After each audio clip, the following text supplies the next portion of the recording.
The following programs were originally aired live, long before the advent of high fidelity, and they were recorded using a variety of means, from direct recording onto early audio tape and glass records, to simply placing the microphone of a wire recorder in front of the speakers of a radio playing the program.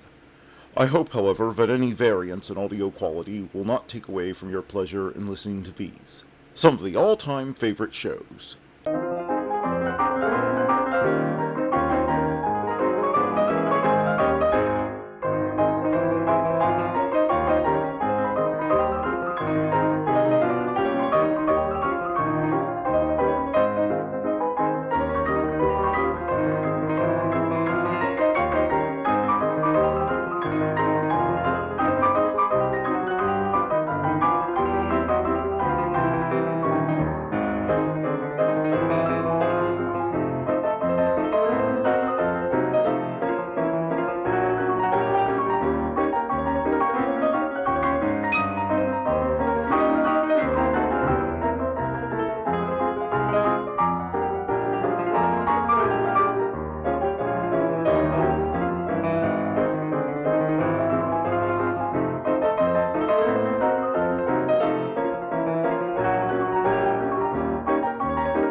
Welcome to Nightly Old Time Radio Shows. It is August the 30th, 2024, and here is what happened on this day in history. In 1146 AD, European leaders outlaw the crossbow, intending to end war for all time. But as we all know, that 100% worked. There hasn't been a war in Europe since then. That's right. That's why the Middle Ages were known as such an age of peace. In 1363, beginning of the Battle of Lake Pyongyang, two Chinese rebel leaders, Chen Yuling and Zhu Yulzhang, are pitted against each other in what was one of the largest naval battles in history during the Mongol-led Ying dynasty. In 1590, Tokugawa Ishikawa enters Edo Castle. In 1682, William Penn leaves England to sail for the New World. And interesting fact, my grandparents actually lived on a property once that was given to the landlord's family by William Penn. In 1862, Second Battle of Bull Run in Manassas, Virginia, ends with a Confederate victory over Union forces. In 1914, Battle of Tannenberg in East Prussia ends with destruction of Russian Second Army, with 122 to 170,000 killed, injured, or captured by the German Eighth Army, led by Paul von Hindenburg and Erich Ludendorff. In 1928, Jawaharlal Nehru requests independence of India. In 1976, Tom Brokaw starts as news anchor of NBC's The Today Show. In 1968, first record released on Apple label in the UK is the Beatles single Hey Jude. In 1905, Detroit Tigers future Baseball Hall of Fame center fielder Ty Cobbs makes his Major League Ball debut, doubling off Jack Chesborough in a 5-3 win over the New York Highlanders at Bennett Park, Detroit. And that was This Day in History. Now we'll get on with the shows. Hey, Matt, who's on first? Why, it's Bud Abbott and Lou Costello who are up next. Hey, Abbott, what time is it? It's time for the Abbott and Costello Show. We're on the air for ABC here in Hollywood. Well, what are we waiting for? Let's go with the Abbott and Costello Show.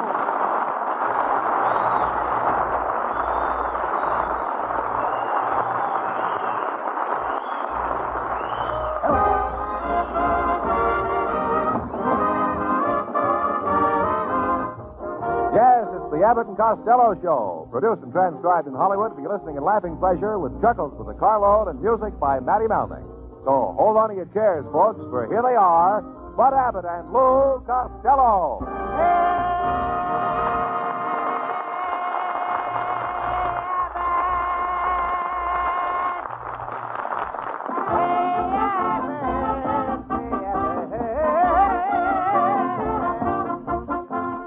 Oh, there you be, Abbott me by.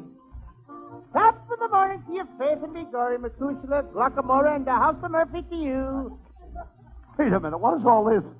You know, this is St. Patrick's Day, and I'm celebrating. Well, wait a minute. What are you wearing that is green? Well, that's the old solid gold watch you gave me for Christmas. Now that you mention that watch, Costello, I bought that in Ireland. I know it, Abbott. Listen to the watch.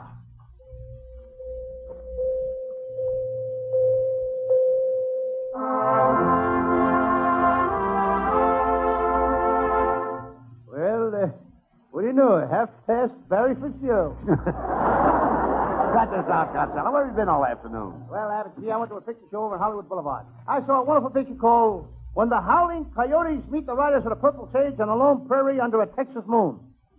What's the picture about? Two jockeys of Santa Anita. I met a beautiful blonde in the theater, and I said to her, Miss, you are the epitome of womanhood, and the graceful, flowing lines of your gorgeous figure are the flawless perfection of femininity. Femininity! I heard it. I like the word. Femininity! All right. Costello, where did you learn so much about women? I read that small print on a corset ad.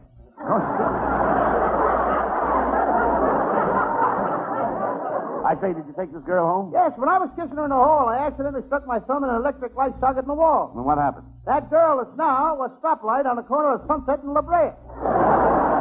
How a girl could ever go out with you? With you, stupid, illiterate, clumsy. Just a minute, Abbott. I'm not stupid.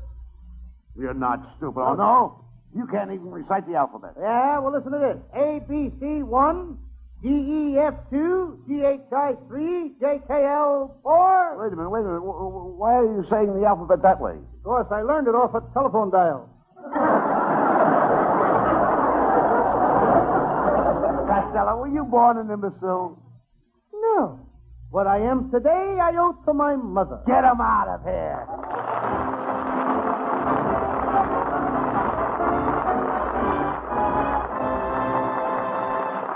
Before the boys get any further involved in nonsense, here's a thought that makes good sense. This is your curtain call for Theater USA, the star-studded entertainment produced for your enjoyment by the American National Theater and Academy, here on most ABC stations tonight. Theater USA is exactly that. All the glamour and all the stars that brighten the American theater. All the nostalgia, all the excitement that are little old Broadway. True, you don't see the lights that flicker from the Times Building to 53rd Street in the heart of Manhattan, but everything else is there. The great stars, the wonderful laughter, the thrilling music. You'll hear them all from week to week on Theater USA. For example, tonight the lineup of stars will include Albert Spaulding, celebrated concert violinist, and Raymond Massey and Diana Barrymore. Don't miss Theater USA with Diana Barrymore, Raymond Massey, and Albert Spaulding tonight on most of these same ABC stations. Now back to ABC's Abbott and Costello Show.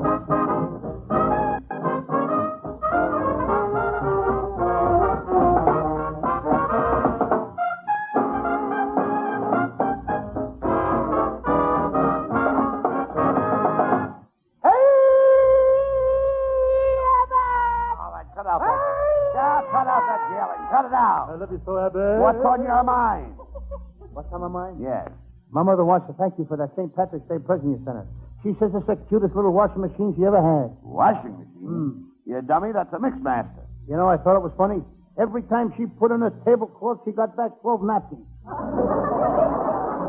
What did you give your mother for St. Patrick's Day, Lou? Well, I gave her that garbage disposal that I won on Stop the Music. You want a garbage disposal on Stop the Music? Yeah, they're wonderful people on that show, Abbott. They not only gave me the garbage disposal, they also gave me a 5-year supply of garbage.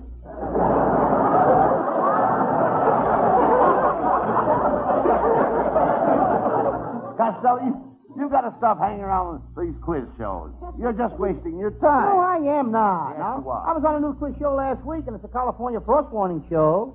The Frost Warning Show has a quiz show? What's the name of it? Stop the weather. You should have seen the price they had. 50 tons of star-kissed tuna. A smudge pot for every female member of your family. 1,000 sets of General Squeegee tires. A pool table for every room in your house. A carload of strong hot dog food. A package of lifesavers. All the iodine your family can drink for 1 year. Your entire house is decorated with flypaper. 500 pounds of coffee from Brazil and a beautiful senorita to have breakfast with you for the rest of your life and serve you the Brazilian coffee. Who won all this? I did, but I had to turn it down. Why? You know I don't drink coffee. Why? Does coffee keep you awake, Lou? No, but it helps.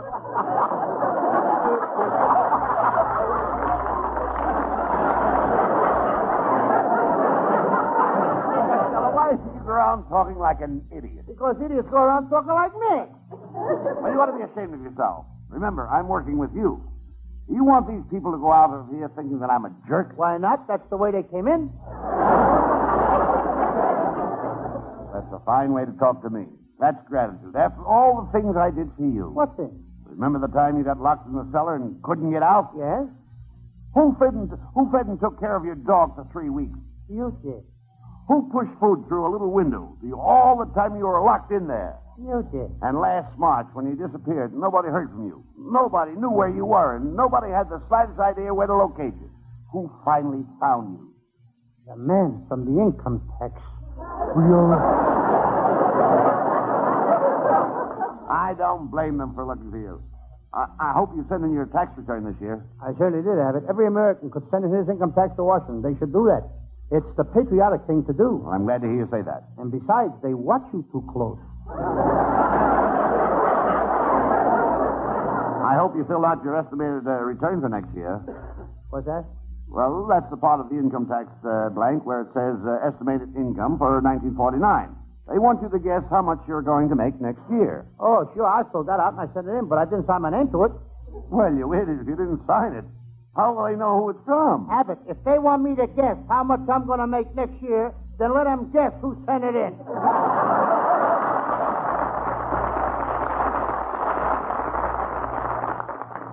And if they don't stop raising the income taxes, it's going to break up the whole country. What do you mean? Well, at the last session of Congress, they took a vote, and I'm proud to say that California was voted the state most likely to secede. Oh, forget about the income tax. You know, today is St. Patrick's Day. St. Patrick's Day was caused by income tax. What do you mean? Everyone pays their income tax on the 15th of March, don't they? Right. Then 2 days later, on the 17th of March, people march in parades all over the country. Well, what have people marching on St. Patrick's Day got to do with the income tax? Don't you get it? They have to march. They ain't got enough money left to ride. Uncle Louie, Uncle Louie. Hey, Uncle Louie. It's Abbott's nephew, folks. Sincerely it is. What are you so excited about, Norman? Well, I just rushed over here, Uncle Louie, to tell you that they finally caught those 2 guys. What 2 guys? The 2 guys that voted to raise President Truman's salary. I got to set a trap for that.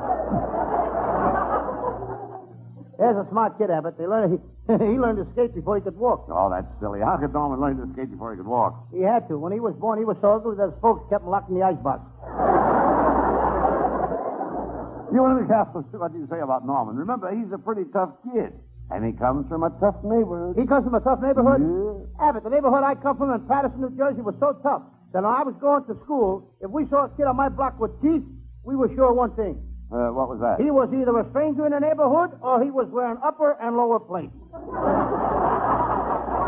Oh, you aren't so tough, Costello. Why, for 2 cents, I'd punch you in the nose. You're the most honest man I know. Well, thank you, Costello. Makes my blood boil here. People talk that way about you.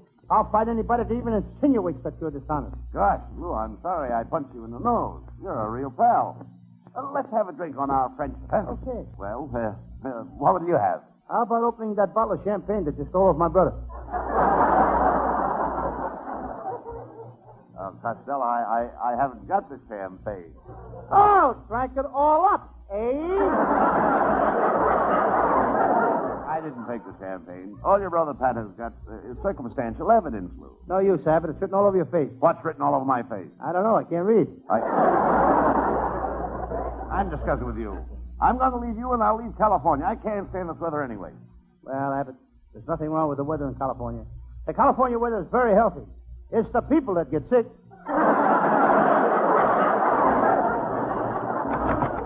Mr. Costello, I have a message here for you from your Aunt May. What is it, my good man? Your Aunt May said to tell you that your Uncle Mike swallowed a $50 and it's stuck in his throat, and he's choking to death. And she wants you to come over Sunday and help get it out. Well, if he's choking to death, Anna, why is she going to wait till Sunday to take it out? Well, she figures she won't need the money till then. If Gabriel Heater is listening in, there's all jokes tonight. That was another one Abbott told us, folks. Hey, Abbott, why don't you go right through with the deal and get your wife on the show? You mean you'd like to have my wife on the show? I'd welcome her with relish. Why with relish? Because she's got a shape like a hot dog. She has not. My wife has a gorgeous figure. Not another one like it. When they made her, they threw them all away. Yes, some guy found it, and he's been making ash cans ever since. Costello, I'll have you know that my wife has been offered a job at Earl Carroll. What's the matter with the scrub woman they got now? Scrub woman. They want her to appear in the finale of the show wearing a bathing suit. And when my wife wears a bathing suit, she attracts plenty of attention. I'll say she does. She was floating on her back in the water at Santa Monica last Sunday, and 3 Catalina flying boats landed on her chest. Well, hello, boys. Well, hello, Viola Vaughn. Viola Vaughn, Lou. Gee, Viola, I'm glad you came over tonight. How's about you and I stepping out after the show? You can come with me to the dog show. You're going to the dog show? Yes, and I expect you in a blue ribbon with my setter. Costello, from where I'm standing, you can't miss.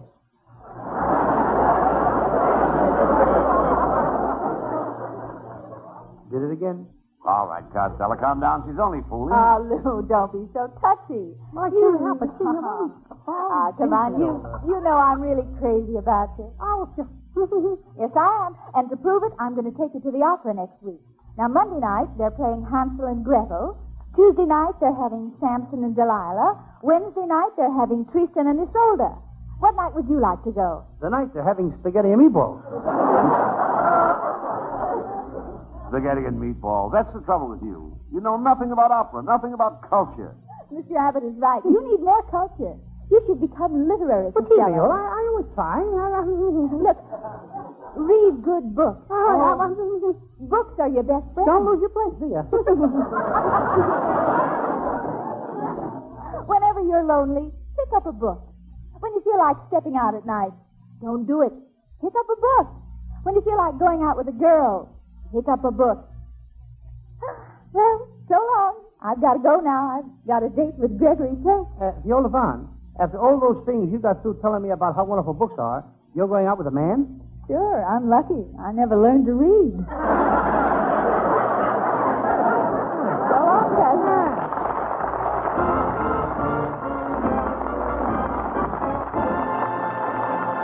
That's only half the fun, folks. Just as many laughs yet to come. But first, listen to this.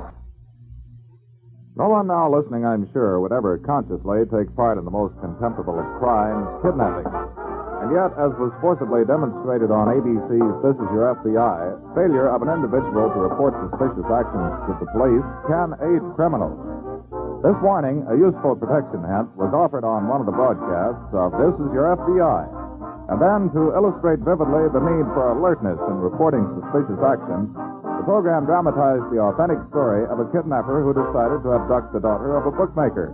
He figured a man in an illegal profession would be reluctant in seeking the aid of police. Because of the negligence of a girl who caught a glimpse of the kidnappers, the work of FBI agents was greatly hampered. The drama then revealed how the authorities finally succeeded in tapping the criminals. For an exciting and educational 30 minutes, don't miss This Is Your FBI, heard over most ABC stations tomorrow night. And now back to ABC's Abbot and Costello show.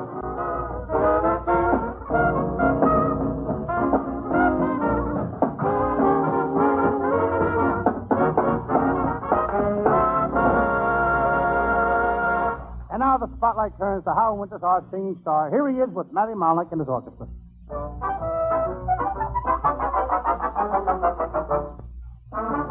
Now, Clancy was a peaceful man, if you know what I mean. The cops picked up the pieces after Clancy left the scene. He never looked for trouble, that's a fact you can assume. But nevertheless, when trouble would press, Clancy lowered the boom. Oh, the Clancy! Oh, the Clancy!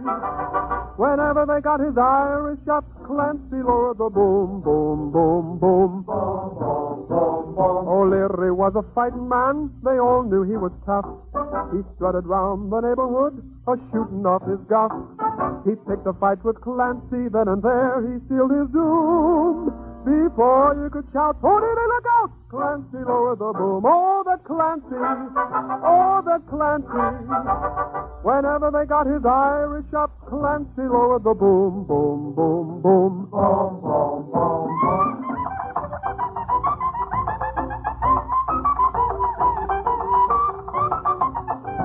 Mulrooney walked into the bar and ordered up a round. He left his drink to telephone, and Clancy drank it down. Mulrooney said, "Who drunk me drink? I'll lay him in his tomb." Before you could pat the top of your hat, Clancy lowered the boom. Oh, the Clancy! Oh, the Clancy! Whenever they got his Irish up, Clancy lowered the boom, boom, boom, boom. Boom, boom, boom, boom. O'Houlihan delivered ice to Mrs. Clancy's flat. He'd always linger for a while to talk of this and that. One day he kissed her just as Clancy walked into the room. Before you could say the time of the day, Clancy lowered the boom. Oh, the Clancy! Oh, the Clancy! Whenever they got his Irish up, Clancy lowered the boom, boom, boom, boom, boom, boom, boom, boom. Clancy lowered the boom.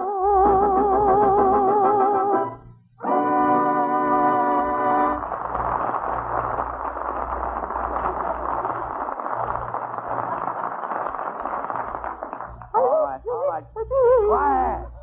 You know how Winters got a nice voice, that kid? I know all about it. He's going places. I know it. Thank you. Just left the building now. All right, Costello, come on out here. Look. Who were you talking to on the phone? My Uncle Mike. Boy, is he in trouble. My Aunt May just threw him out of the house. He done a terrible thing. What'd he do? Well, you know them two towers they got marked his and hers? Yes. Well, he used hers. Right. Costello, I'm ashamed of you. How can you come out here in front of intelligent people and make such a statement? You want everybody to think you're a moron? Well, if I didn't, I wouldn't have it tattooed on my arm, would I? Well, never mind that. Our secretary, Viola Vaughn, has been complaining about you, too. Well, I don't believe it, Abbott. Viola and I are good neighbors. She lives right next door to me, and we're very friendly. Costello, Viola would make a nice wife for you. Her folks are very rich, and you should do all you can to win her. Not me, Abbott. Her family's too snooty. Yesterday, her mother was driving along in a 1949 Hudson, and... Her 1949 Hudson? Why, just last week she bought a 1948 Hudson. I know, but she had to get rid of it. The ashtrays were full. Anyway, I don't need to marry no rich girl. I'm making plenty of money on my detective business. Hello. What is the Sam Shovel detective mystery about? Well, it's a very intriguing case, Abbott. I call it the case of the cannibal who cooked the long-haired musician, or it was his first square meal.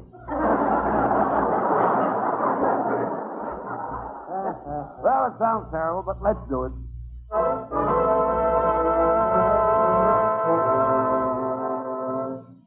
Yes, I'm Sam Shovel. Sam Shovel, private detective. He needs help tonight. I just left the locker room of the gym of the YMCA. I'm walking to my little office. I think I'm being followed. I hear footsteps behind me. I quicken my pace. Whoever is following me has quickened his pace. I decide to dart into the alley. A sinister-looking man ducked in the alley with me. I decide to run. Stop, Sam Shovel, stop. Listen, you, what's the idea of following me? Who's following you? When you left the locker room, you buttoned my suspenders to the back of your pants.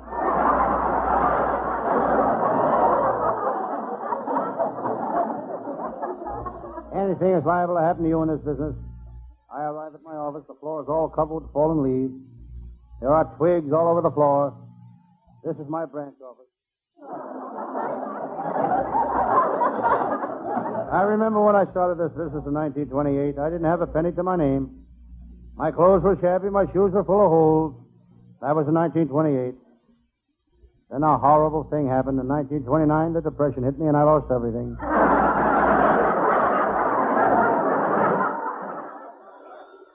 That's long enough. I pick up the phone. Hello? Who there? Boo-hoo. Huh? Boo-hoo, boo-hoo. Oh, don't cry. Things ain't so bad.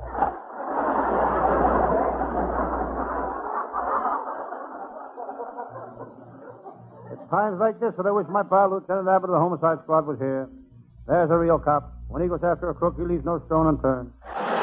Anybody but he's turned over every stone in Los Angeles. Abbott is quite a talker. Every time he opens his mouth, he puts his foot in it. One day while he was taking a bath, and if somebody else starts to walk in... Abbott sat right down and wrote a big song hit. You've all heard it. All I want for Christmas is my 2 front toes. Lieutenant Abbott is used to getting hit on the head. He's got around me, dear. in his head that he has to comb his hair with. Hyder. Yes. Hyder. Yes. Don't ever let anyone come between us. A shadow couldn't get through. Hello, Sam Devil. It's my pal, Lieutenant Abbott. Sam, you look mighty tired. Oh, gee. Come in. I have all There's a package for you, sir. You mean you have all... In the morning. Okay, chump. What a habit. my shoulders. Guys, I ain't been feeling so good. I got... Snuggle close and kiss me. I'd love to kiss you, honey, but, gee, just when I get set, something happens, I have to unpucker. Well, I'm ready now. Come on. I've been looking for you. Where were you all day? It's a bridal path. Come here. Oh, it's you. You hit a better class of The it. package wasn't for you. You were there on a case, I presume. Yes, a real clever crook. The bags. We're checking out of here. Now, calm down, dear. You're just upset because it's your wedding day. Plays the accordion. Here, and I'll turn on the radio. Radio. People putting in and out. Did that, Sam. You're in plenty of trouble. No, turn it. Responsible for sending Machine Gun Magoon to prison and his mom. Danger Dorothy is sworn to get The most beautiful gun mall in the racket. Lieutenant, you say that Dorothy was sworn to get me? Yes. Well, I got news for you. She can have me.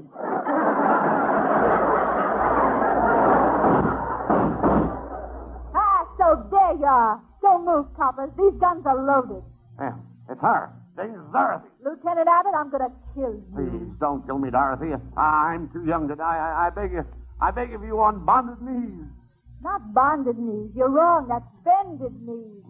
He's right. With all the stuff he guzzles, his knees are bonded.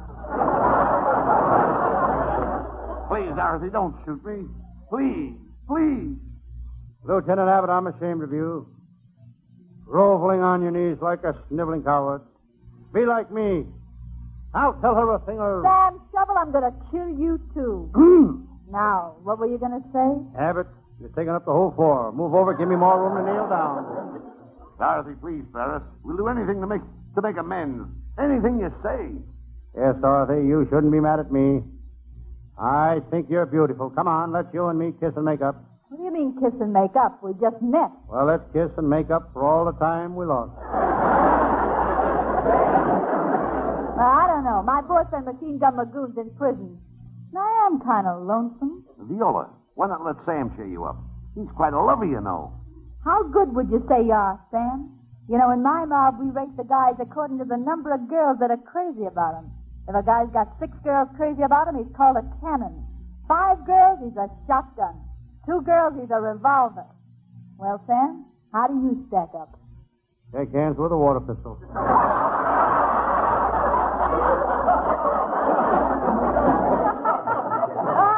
Oh, Sam, you're cute. Maybe you could be the guy to take Magoon's place. I'm going to give you a chance. Come here. What are you going to do? I'm going to kiss you a couple of times. How's that? That's what I call a high dramatic kiss. A high dramatic kiss. Yes, he went from first to second without shifting. Sam, I think you got her. Huh? I think you got her, Sam. Yes, Play up to her, and she may not kill us. Dorothy, if I can make you forget Magoon, will you spare our lives? Sam, I'll accept your proposition. If you can give me a kiss that'll make me forget Magoon, I won't shoot you. And you won't shoot me either. It's a deal. Sam. Sam, I'm That's me. Excuse me. Go ahead. All right. Sam, I'm depending on you. With everything you got into this kiss, it means our lives. Don't worry, Lieutenant. They don't call me Love Lip Sam for nothing. Come here, Dorothy.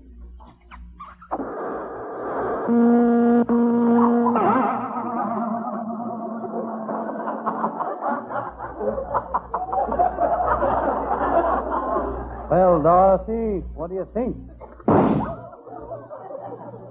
Ladies and Wait a gentlemen. minute, just a minute. 2 shots, please.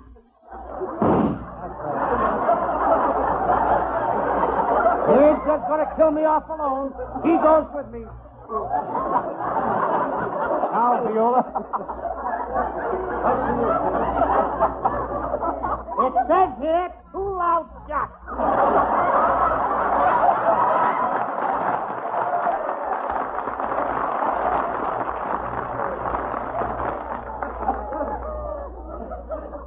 Ladies and gentlemen, if you want to hear a detective show next week, tune into the Fat Man, Hillary Queen, or This Is Your FBI. Oh, you get out of here, will you?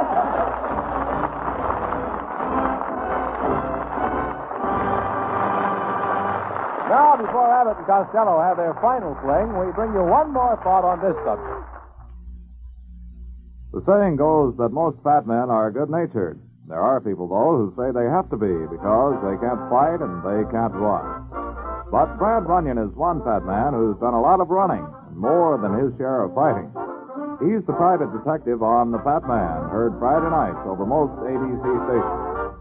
When master detective writer Dashiell Hammett conceived the character of Brad Runyon, he saw in his mind's eye a tough criminologist who tipped the scales at 241 pounds, who appeared slothful, but could move at a speed almost equaling his lightning thinking. Vast numbers of listeners make the Fat Man program a Friday night listening habit. So for exciting entertainment, join the millions hearing Dashiell Hammett's Fat Man when it's on the air tomorrow night over most of these ABC stations. Now back for a final word from ABC's Abbott and Costello show.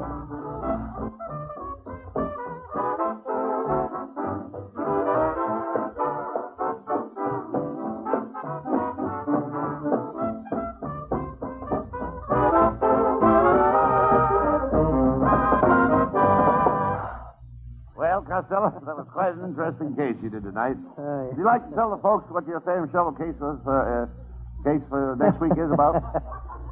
He really got you, didn't he? Would you like to tell the folks what your same shovel case for next week is about? Yeah, yes, I would. That's fine.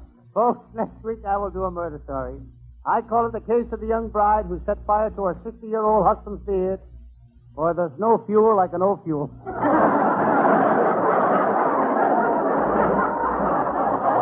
That's it, folks, and our writers are working on it now. Our writing staff is headed by Eddie Foreman, with Paul Conlon, Pat Costello, Martin Ragaway, and Len Stern.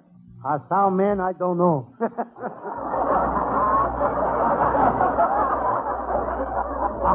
Our producer is Charles Bender. Be sure to be with us next Thursday. Good night, folks. Good night to everybody in Patterson. Good night.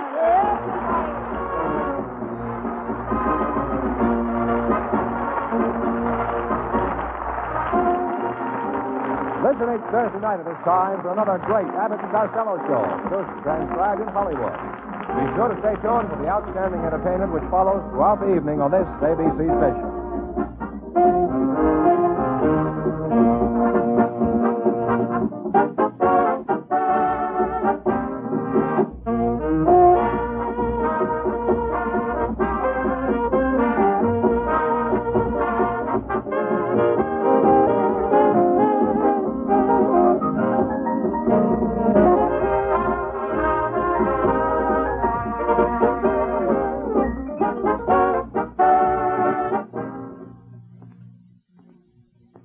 This is ABC, the American Broadcasting Company. Now, 8 o'clock at KECA, AM and FM, Los Angeles.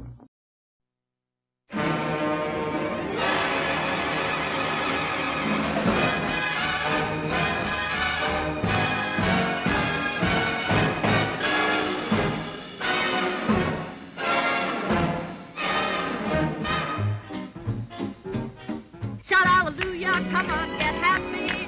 You better chase all your cares away. Shout hallelujah, come on, get happy. Get ready. Get ready. Get ready for the judgment day.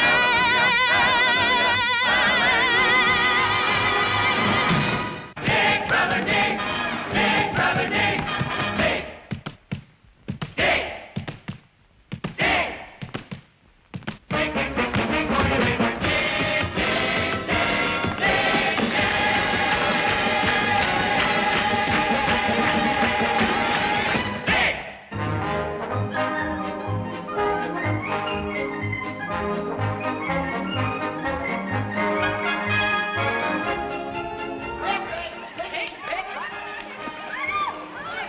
Who's got my glasses? Yes.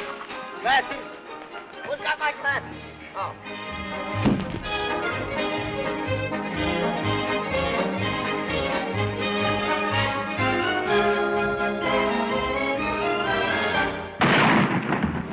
You wake up in the morning and the rooster crows.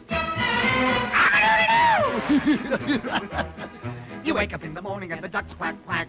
Quack, quack, ducks a quack. Yeah, that's a heavenly music. That's a heavenly music to me. I'm glad I met Wonderful is the only word for you. you, wonderful you. You wonderful you. I can't forget Isn't it grand to find what love can do? you, wonderful you. If you should fall in love, the moon is yours, a bird's tune is yours. Take your choice. Say it's an almost perfect paradise. There are many reasons why you should rejoice.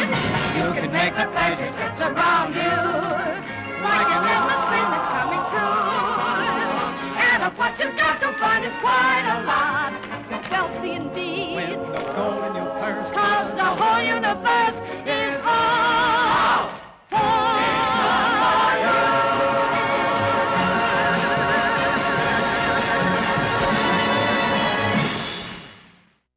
Away from the sound of music.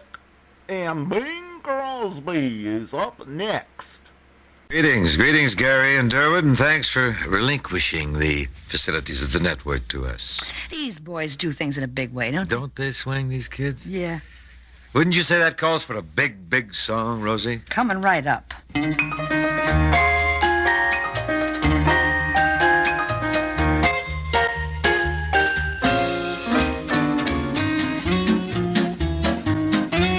Things look swell. Things look great. Gonna have the whole world on a plate. Starting here, starting now. Honey, everything's coming up roses. Clear the decks, clear the tracks. We got nothing to do but relax.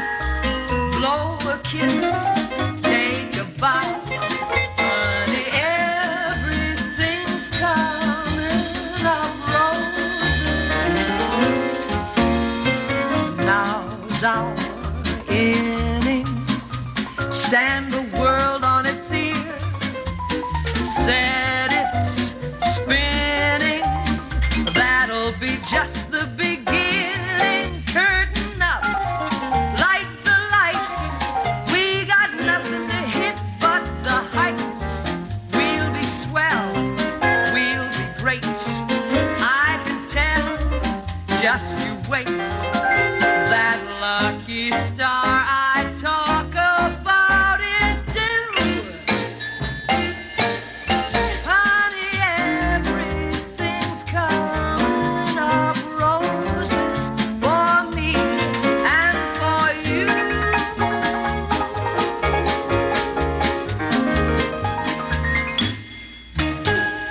Right at this precise moment, ladies and gentlemen, we have some important words and music for all of you from Wrigley Spearmint Gum.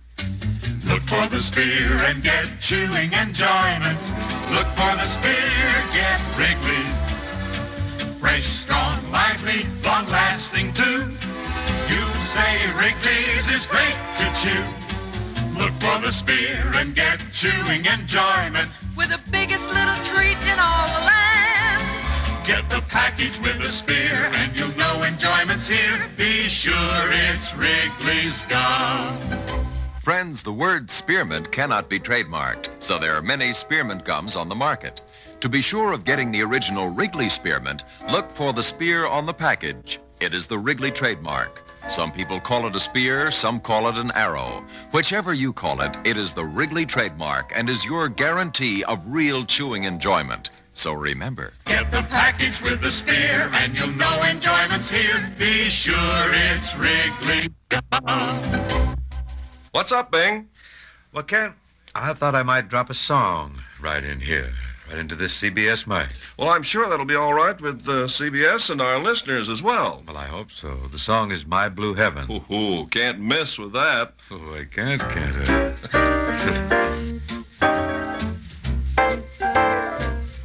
When whippoorwills call and evening is nigh, I hurry to my blue heaven. I turn to the right, there's a little white light. It's gonna lead you to my blue heaven. You'll see a smiling face, a fireplace, a cozy room, a little nest that's nestled where the roses bloom. Just Molly and me, and baby makes three. We're happy in my blue heaven.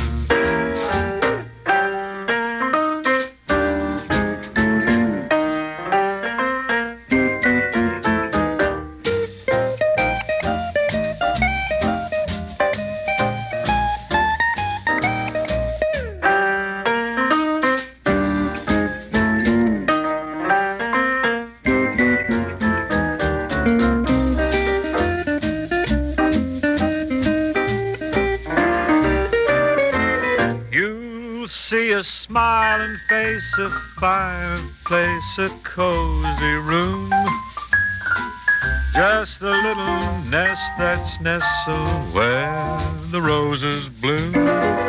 Just Molly and me, and baby makes three. We're happy in my blue heaven. Well, I turn to the right, dig the little white light. It's gonna lead you to my blue heaven.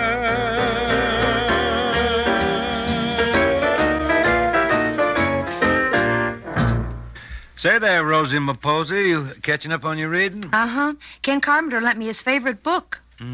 Last time Ken lent me a book, cost me 5 cents a day. It's a cookbook, Oh, Bing. I see. For overfed folks who want to shape up and watch their weight. Oh, a slim volume. Well, that recipe's simple. Rye crisp, right? That's right. This book says that rye crisp is perfect when you want to stay svelte around the belt. That's because rye crisp is the original and the genuine and the only rye cracker containing 21 calories in a whole double cracker. You got good taste in reading, Rosie. And speaking of good taste, Bing, rye crisp tastes good, too. It gives you the real flavor of 100% whole grain rye in its most munchable, crunchable form. Indeed it do. But make sure it's the real rye crisp now in the checkerboard package. By the way, Bing, Ken Carpenter left a book for you, too. Oh, what is it? Golf Made Easy for Beginners. Send Mr. Carpenter some rye crisp. With you, Rosie. It goes good with ham.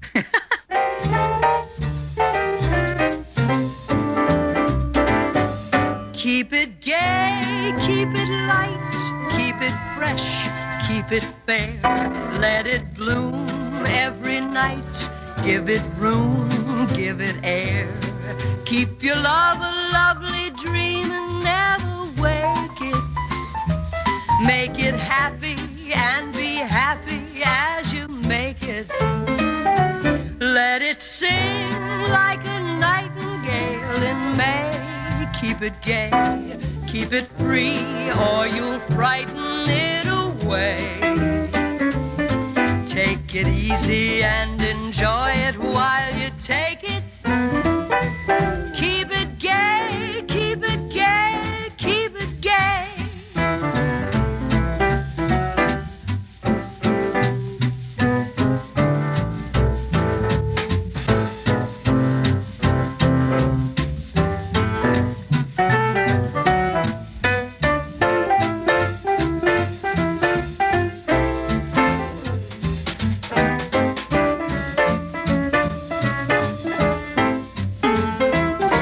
Let it sing like a nightingale in May. Keep it gay, keep it free, or you'll frighten it away.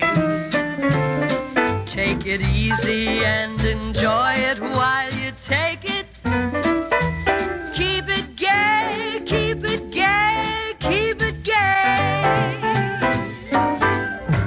Everybody get ready for a ride on the choo-choo train now with Buddy Cole. He's going to take us on a little trip with A Train. Buddy plays this number with both hands, incidentally. He utilizes his feet, too, and he swings a red lantern from his right elbow, I think. He plays the brakeman. Does the whole bit. Engineer, fireman, brakeman, everybody. He is a busy one.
Ken, and everybody, I have some wonderful news for women. And whatever is that?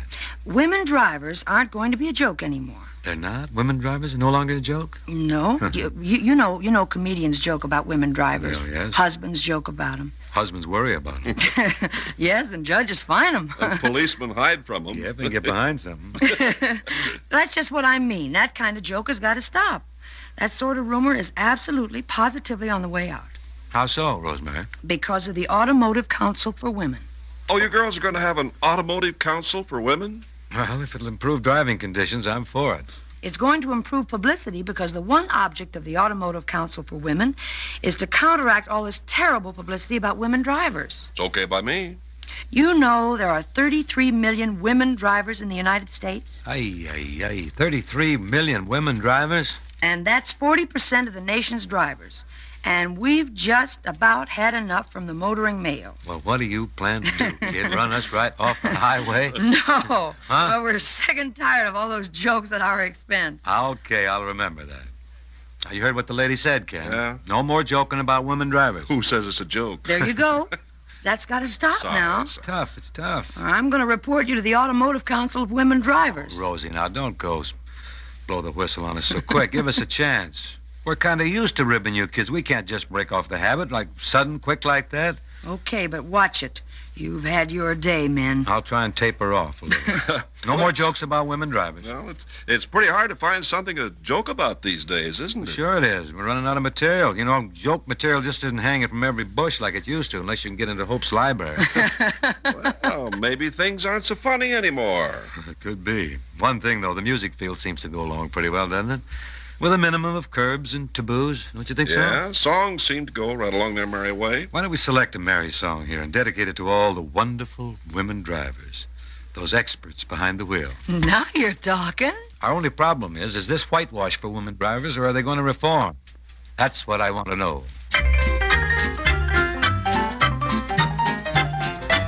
Every morning, every evening, ain't we got fun? Not much money, oh, but honey, ain't we got fun?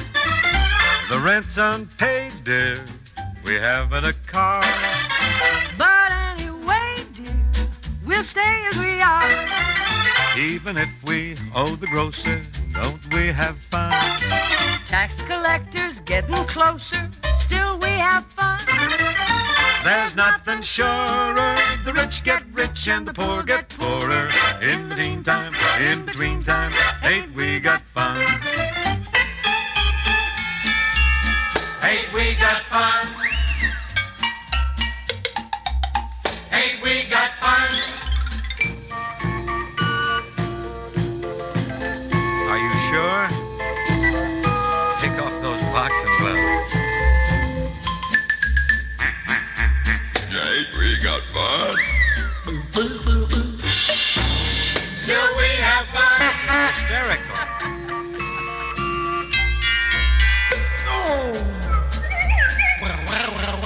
Ain't we got fun? Every morning, Every evening, ain't we got fun?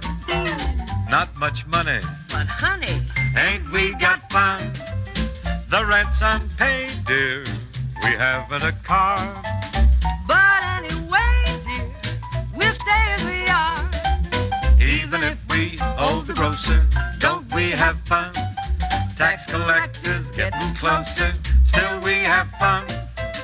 There's nothing surer. The rich get rich and the poor get poorer. In the meantime, in between time, ain't we got fun?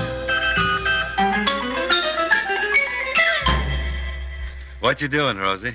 I'm writing a thank you note to DuPont. Let's see. Thank you for Dacron. Yeah, that's real nice. So are my new cameo sheerback curtains of 100% Dacron. So crispy, white, and sheer. Just wait and see how beautiful. My windows never looked lovelier. Well, is that why you look so lovely today? Flatterer. Seriously, cameo sheerback shears of Dacron really dress up a window. And they're a breeze to care for. A quick sudsing, a quick drip dry, and back to the windows. Just like that. I really go for that no ironing bit. Oh, I hate to iron. Oh, I know. Anyway, I have Cameo's famous sheerback curtains in the living room. You just pull the tape for a perfect drape. And the matching tailored ones in the dining room look great with sun shining through. Sun can't harm Dacron, Bing. Let's see. Dear DuPont, Dacron is the nicest polyester. See for yourself, everybody. Dacron and curtains by Cameo at all the best stores.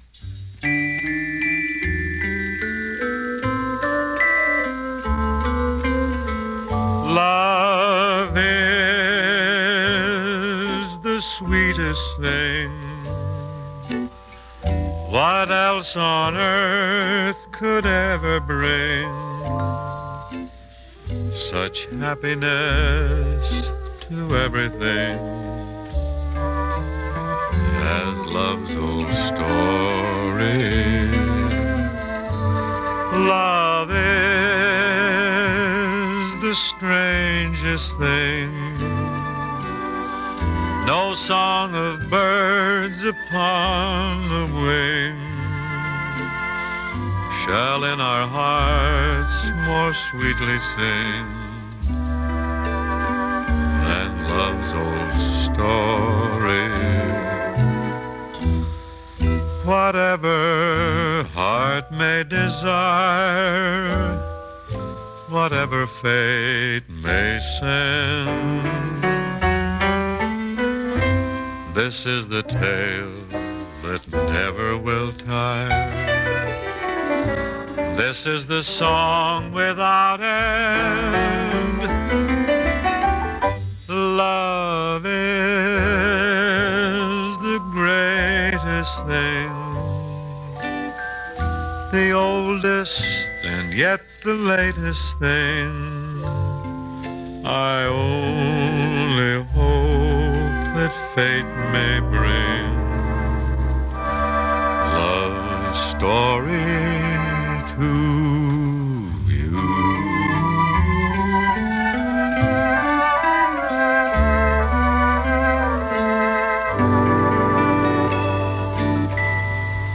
Au revoir.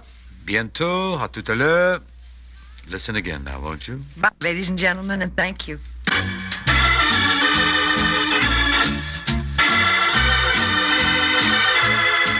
Say, got a match, buddy?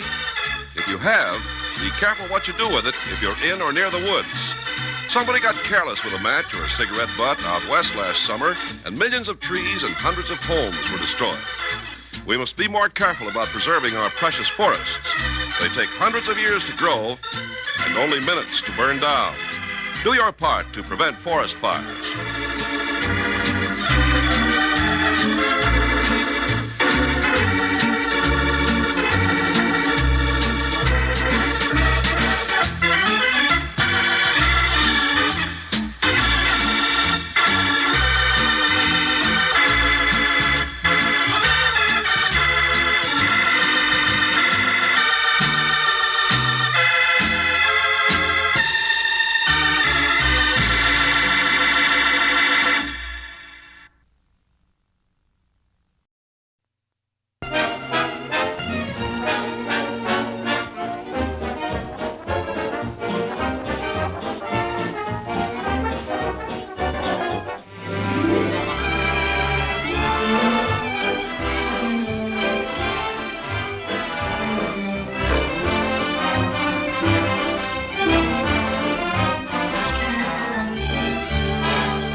intended to borrow it or anything. I just wanted to see how I'd feel in one of these things. Do you feel very different?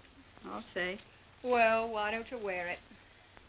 Do you mean it? Oh, why not? You may as well go to petition in ermine. You're sure to come back in rags. Well, what right you come breaking into my private you office? barricade yourself behind closed doors and refuse to see people? That happens to be none of You your know the business. girl just fainted in your outer office because you broke an appointment with her? I'm sorry, I didn't know that. Well, as long as you keep that door closed, you'll never know anything. You're a producer. You ought to see people. Terry! I want to give you this. A girl gave it to me last year on my opening night, and it brought me luck. Darling, you're sweet. I wish you were going to be there to hold my hand. I'll be there, in spirit.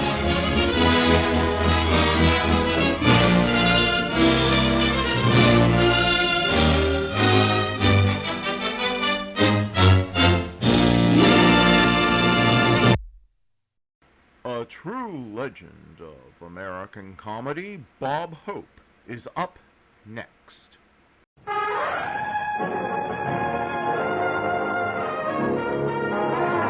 The Bob Hope Show, transcribed direct from Hollywood with Les Brown and his band of renown. Our singing star, Margaret Whiting. Our special guest, Virginia Mayo. And here he is, Bob Hope.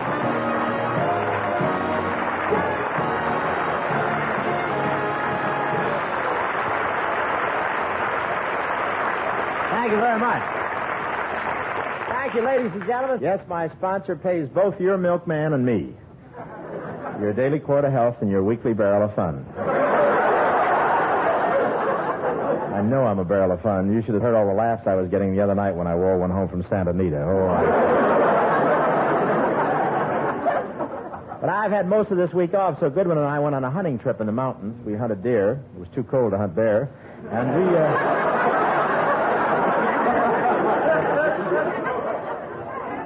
That'll give you an idea how old my writers are. But it's cheaper when Social Security pays half their salary. But I went up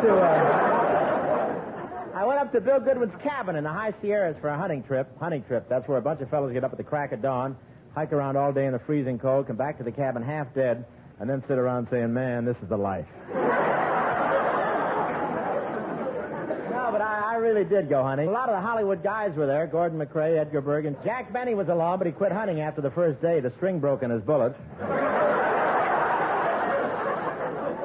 And Frank Sinatra came, but it was sort of an accident. One of the fellas was in a hurry when he left. He grabbed for his rifle and got Frank instead. But Frank is a natural hunter. The rest of us have to take cover so the animals won't see us. Frank just stalks up to him sideways. Phil Harris was supposed to come too, but he never came too.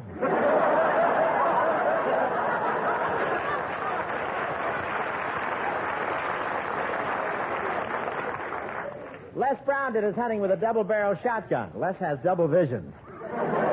Most of the time. I enjoyed the trip, though. Ever since I was a kid, my family always got out in the open once a month. And it's even more fun when you don't have the furniture out there with you. But I enjoyed hunting. I followed a set of tracks through the snow for 3 hours, but they weren't what I thought. I wish men wouldn't wear those high-heel boots. And Goodwin showed me how to hold my gun with the barrel pointed down, so if it went off accidentally, the bullet wouldn't hit another hunter, and it really worked. I now have 4 toes on one foot and 2 on the other. And there's a law in California. You have to report everything you shoot to the game warden. But I couldn't do it. He was what I shot. But I told Dolores, my wife, if I was successful, she could make something to wear out of the pelts I brought back. She's now the only wife in North Hollywood with a fur thimble. The snow was so deep we couldn't find our cars in the morning. The first mountain we shoveled our way to turned out to be a tool shed. The musicians got in it and fumbled around for a while. Then the trumpet player turned to the other and said, man, I can't figure what's come over this crazy Pontiac.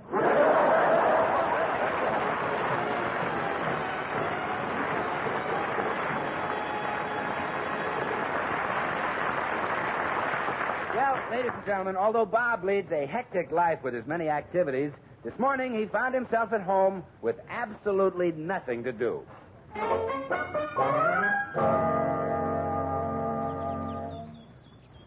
Gee, the house is so quiet. If I could only think of something to do with myself. I know, I'll read a book. Let's see, what's on the shelf here? Gibbon's Decline and Fall of the Roman Empire, The Complete Works of Aristotle, Einstein's Theory of Relativity, Gregorian Chants, Old and New. No, I guess not. I've read them all.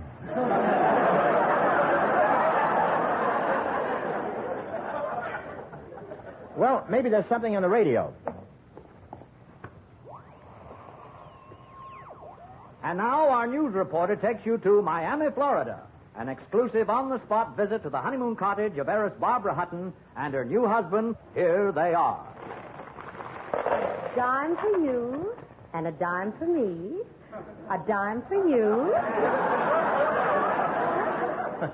And they say he's not really a politician. Gee, it's nice and quiet here at home, but it's a little frightening. I haven't been this alone since I found out about Stopette.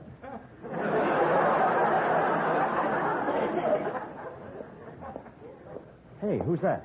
Come on in. See, I'm kind of sorry to break in on you like this, Bob. Oh, it's all right, Bill. I know you don't get much chance to be alone. Oh, it's all right, Bill. Well, maybe I shouldn't have disturbed you. Oh, it's all right, Bill. Yeah, I better run along. You sit down.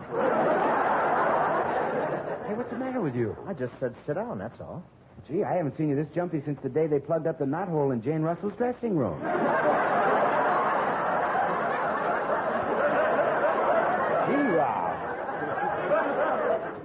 Will you please stop making things up, Bill? And besides, who wouldn't be jumpy with an eye full of plastic wood? For 3 days, I was a Zsa Zsa of Paramount. Sit down, will you, Bill? Well, I really can't stay, Bob. I'm going to the automobile show to see all the cars. You want to come along? The auto show? No, I don't think so. I'll tell you what. Why don't we go see a movie, Bill? A really first-class musical with some talented acting. Bob, I've seen Here Come the Girls a dozen times, and I don't want to see it again. Watch it, Marbles. Are those teeth, or are you breaking in falsies for Liberace? Put your hat on and I'll call the theater for free passes. Hand me the phone. The line is busy. Gee, it's aggravating to have a party line. I'd complain, but Virginia's so nice. Who? Virginia Mayo. She's on the other end of the line. Virginia Mayo? Yeah, she's the other party. Oh, boy, she's... Hey, wait a minute. The phone company doesn't tell you who the other party is. How do you know it's Virginia Mayo? Oh, it's easy. She has the only voice that makes the receiver throw its arms around the mouthpiece. Well, while you're phoning, Bob, I'll go get a drink of water. Okay. I wonder who Virginia's talking to. I don't suppose it would be very ethical to pick up the receiver and listen. I'm really kind of excited, Maggie. Oh, you're going to love it, Virginia. Gee, girl talk. Maybe I'll learn something that Dad left out. Okay, I'll meet you at the auto show in, well, how about 20 minutes? By the way, Virginia, what are you going to be wearing? My new outfit. The blue. Well, then I'll wear my gray, so we don't clash. Fine. Bye, Maggie. Bye, Virginia. Or, as we used to say in the sorority house, Happy Delta Chi. Yeah, don't let your beta know what your Sigma News are doing.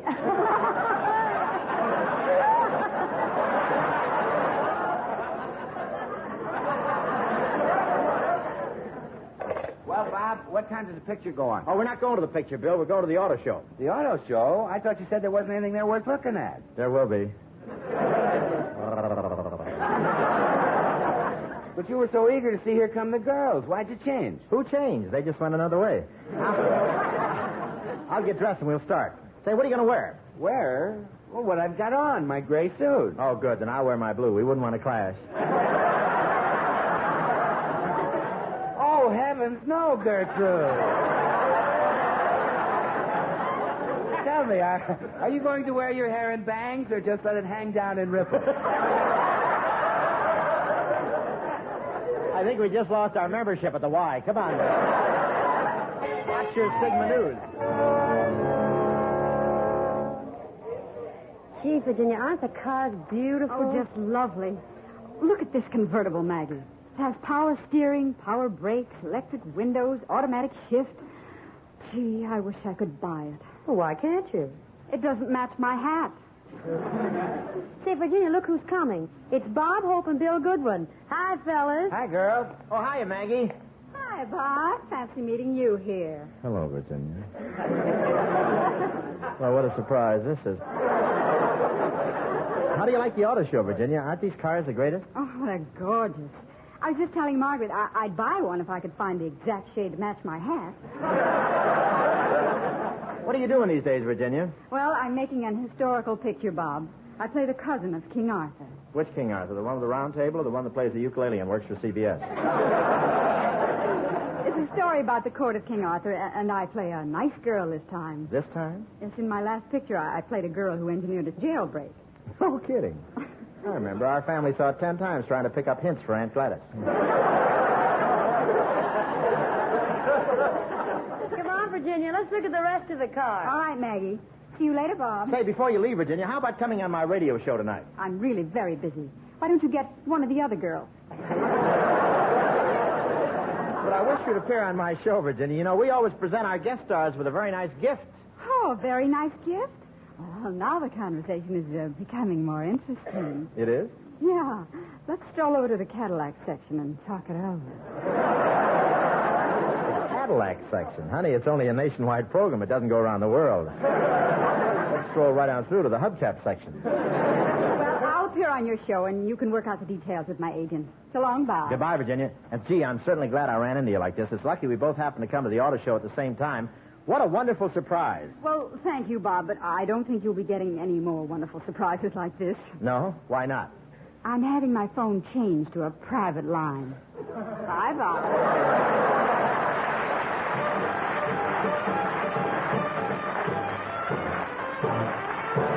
And here's the Capitol Doll, Margaret Whiting, assisted by Les Brown and his band, doing Rags to Riches. So I'd go from rags to riches if you would only say you care. And though my pockets may be empty, I'd be a millionaire. My clothes may still be torn and tattered, but in my heart I'd be a king. Your love is all that ever matters. It's everything.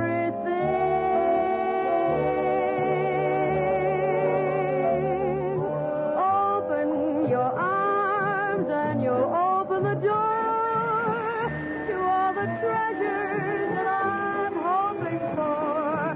Hold me and kiss me and tell me you're mine evermore. Must I forever stay a beggar whose golden dream will not come true? Or will I go from rags to riches? My fate is up to you.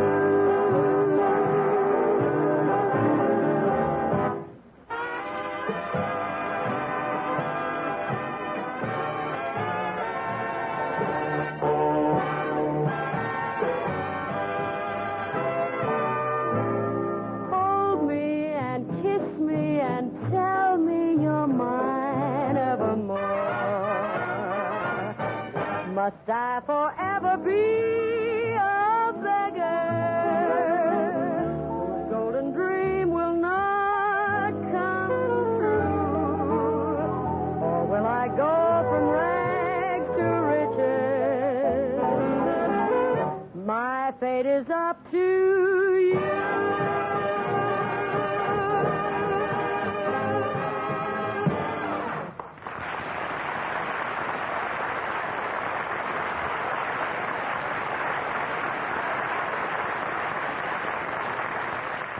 You know, ladies and gentlemen, someone once said humor is the true democracy. That's why we in America can smile when we tell the stories, the legendary heroes who helped build our country's great industries and institutions, like oil.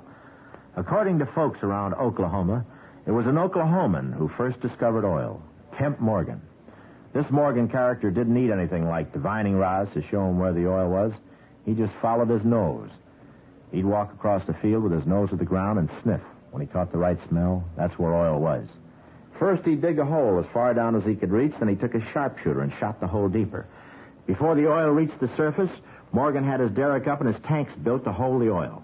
Only once did he bring in a dry well, but he didn't lose money on it, not Kemp Morgan. He sawed the empty well into lengths and sold them to Kansas farmers for post holes. Ridiculous? Maybe the stories they tell about Kemp Morgan are ridiculous, and maybe they're not. Any way you look at it, Kemp Morgan will always be around to tell us about our country's wealth and oil. Yes, it is a democracy which lets us tell stories of our industries, institutions, and legendary heroes with a twinkle in our eyes and a chuckle in our throats. And as long as we continue to laugh together as a people, we will live together as a nation. Thank you very much.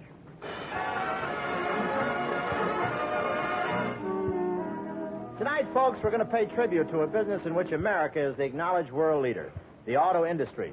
We're going to tell you the story of the invention of the automobile.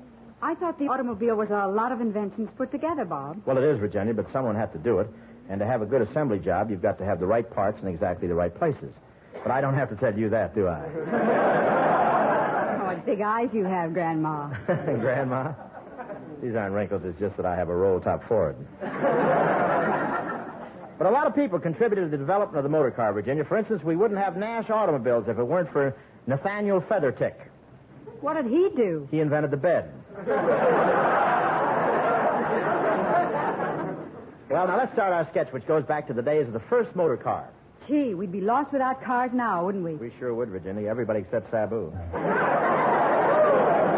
I thought Sabu just rode his elephant in pictures. That's right, although I understand Alcoholics Anonymous pays him a small fee to ride past Phil Harris's house once a week. gentlemen, take it away. The invention of the automobile. Okay, Bob.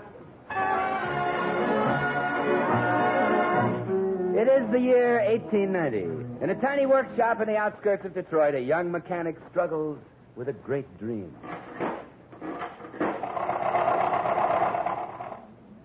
It's got to go.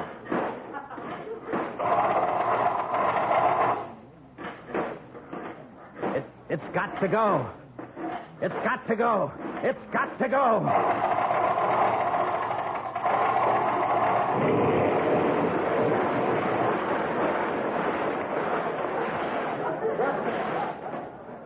Well, it went.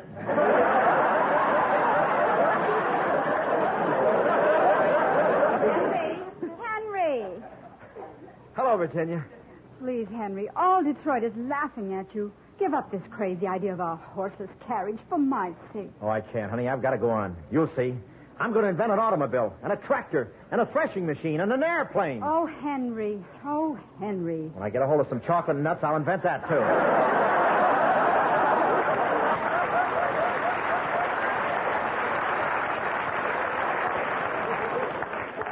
All the other girls feel sorry for me, Henry. They say that you're just a stick in the mud. A what? A stick in the mud. You're slower than molasses in January. And they say, in case of fire, you'll be the first to holler, because you've got a head like a match and a celluloid collar. I bet Milton Berle can't wait to get his hands on that one.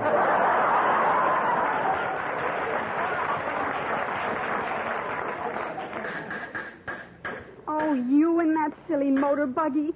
Don't you ever think about me? Of course I do, honey. Why, just last night I dreamed about you. You did? Oh, what did you dream? Well, I don't know whether... Oh, come on. Well, I dreamt that you put your arms around me. Yes? You put your soft cheek against mine and pressed me very close. Yes? Then you whispered in my ear, if you put the carburetor on the left side, it'll increase the gas vaporization.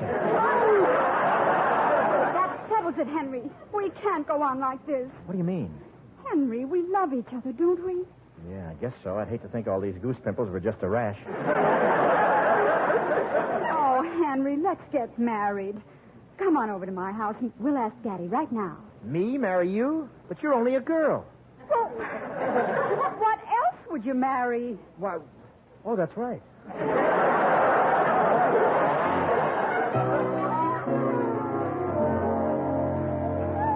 So, you're the boy wonder of Detroit, eh? Yes, sir. Well, what do you want to see me about? Your daughter. My daughter? Yeah. Now I'm beginning to wonder about girls, too. Go on, Henry, ask him. Oh, Mr. Horschmeyer, I'd like to marry you.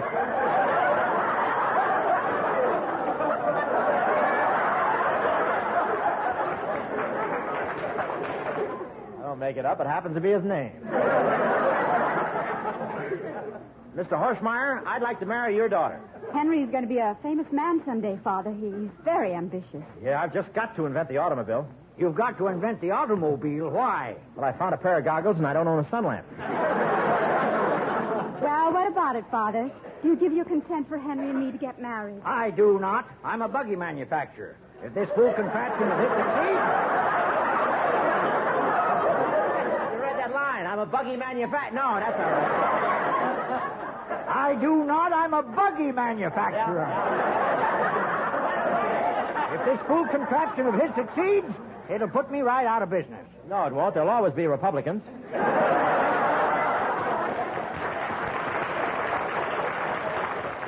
Please, Father, listen to reason. No whippersnapper is going to tear down what I worked so hard to build up.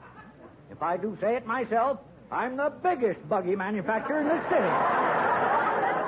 Oh, you certainly are, sir. Why, whenever I see a horse, I think of you.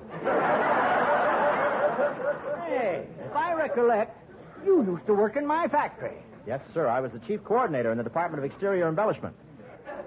What does that mean? I tied the tassels on the buggy whips. I had to quit. The job was too much for me. It was too much for you? Yeah, I'm ticklish. Please, Father, say you'll let me marry Henry.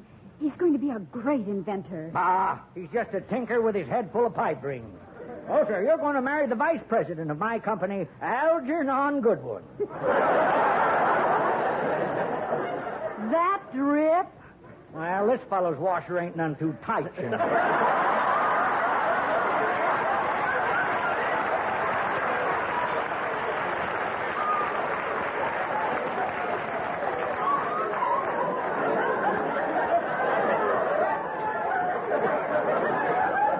Pardon me, I didn't know I was dribbling. I got Algernon waiting in the other room. Hey, Algernon, come on in here. Coming, future daddy-in-law. Good evening, Mr. Horsemeyer. I say, what is the unusual odor in here? Oh, hello, Henry.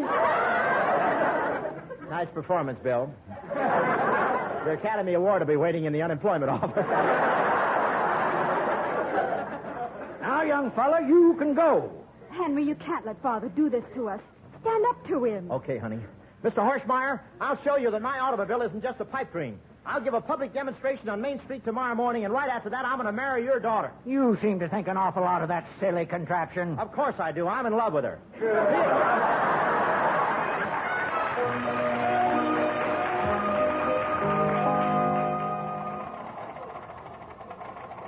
Well, Henry, you said you were going to make that thingamajig work. Get to it. Okay, Mr. Horsemeyer. Hop in, Virginia. I'll start her up. Hold your horses, folks. Hold your horses. Hold your horses. Somebody hold him. I'll crank it up. You hold the spark lever down, Virginia.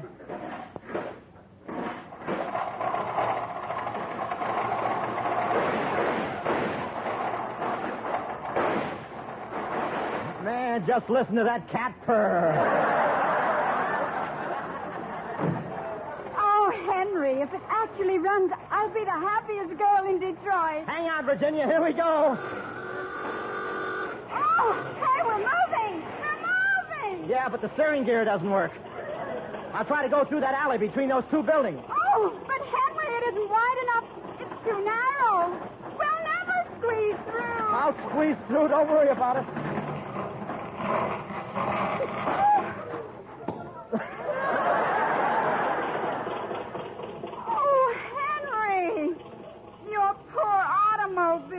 Poor automobile, nothing. We're rich. Rich? Sure, we just invented the Greyhound bus.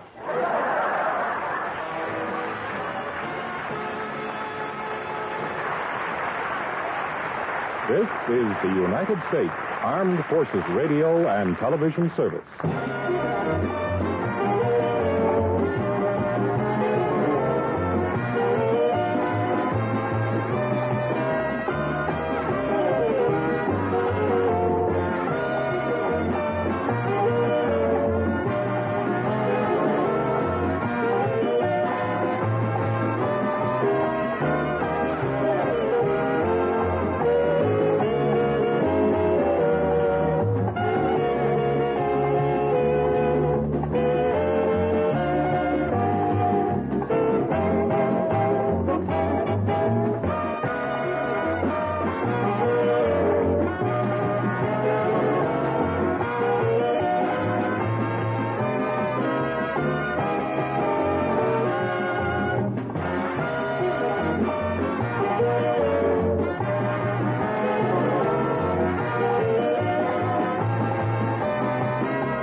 Travel forward with us, 300 years into the future, to confront the greatest mystery ever to threaten mankind.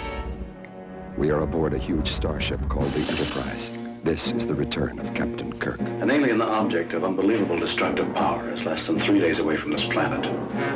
Mr. Spock. I offer my services as science officer. Dr. McCoy. Scotty. And joining them on their mission, Commander Will Decker and Navigator Ilea. I'm sorry. That you left Delta 4? Or that you didn't even say goodbye?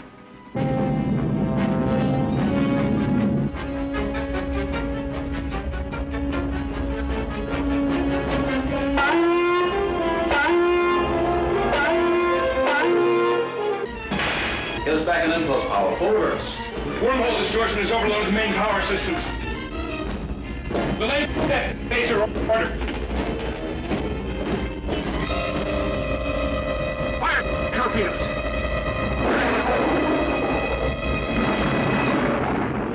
This, then, is the epic journey of the Starship Enterprise, traveling to the outer limits of time and space to challenge a vast, living machine of destruction. The human adventure is just beginning.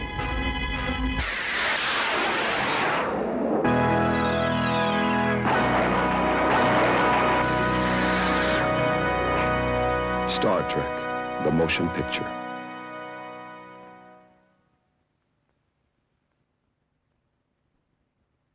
A Gene Roddenberry production. A Robert Wise film. True crime stories of the LAPD are up next with Jack Webb's Dragnet. Ladies and gentlemen, the story you are about to hear is true. The names have been changed to protect the innocent. Dragnet.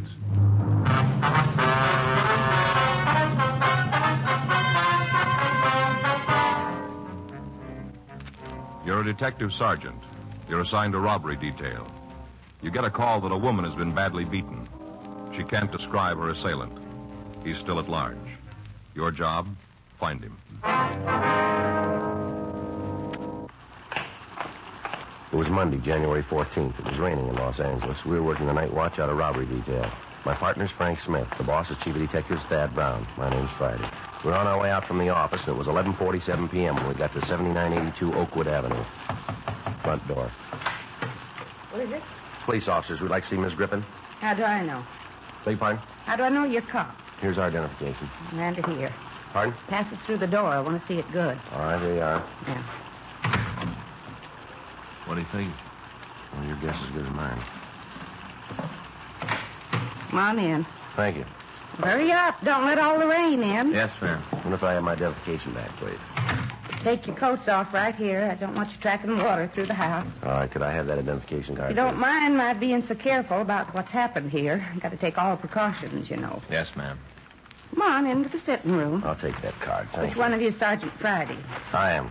You're the one who called. That's right. Who's he? This is my partner, Frank Smith. Uh-huh. Well, sit down. Here's your card.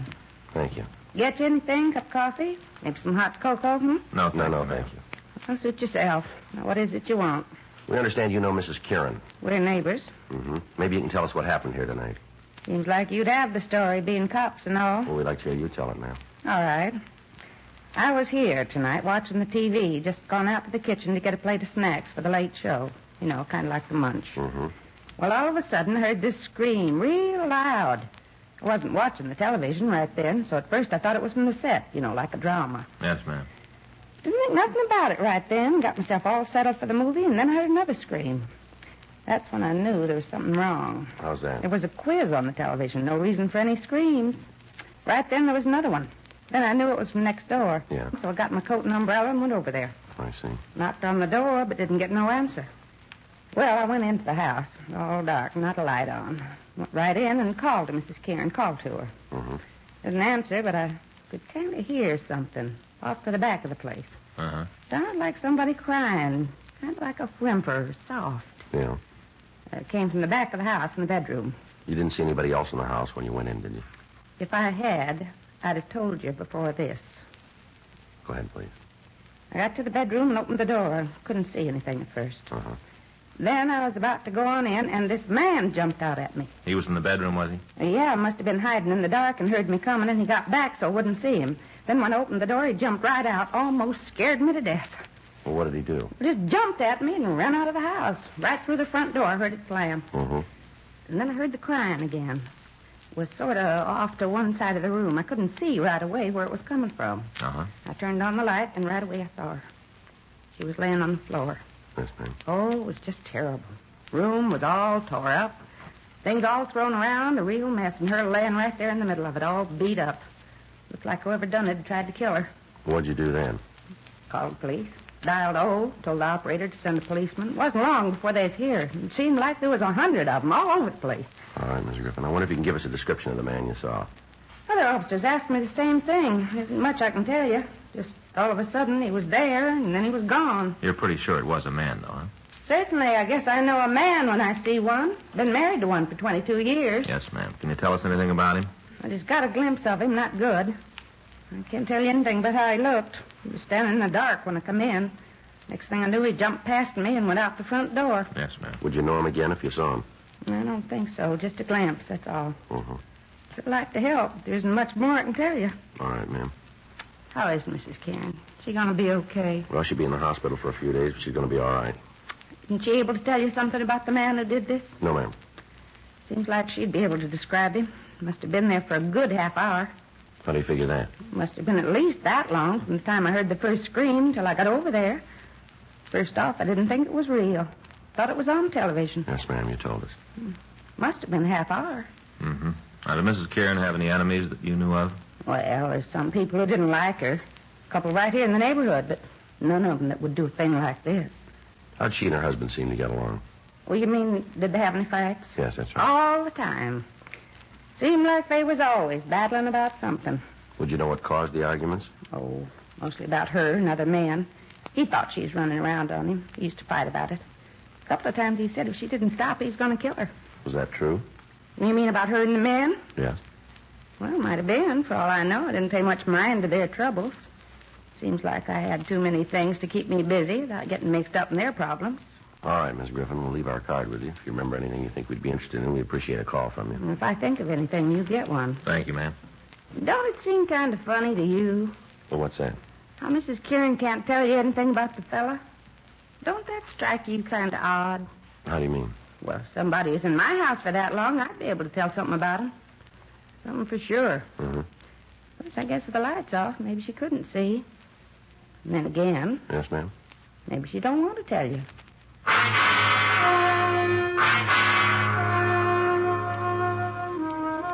Frank and I drove back to the office and put in a call to Georgia Street Receiving Hospital. We talked to Dr. Sebastian and found that the victim had recovered to the point where she could be moved to her own hospital. We also talked with the officers who were with her.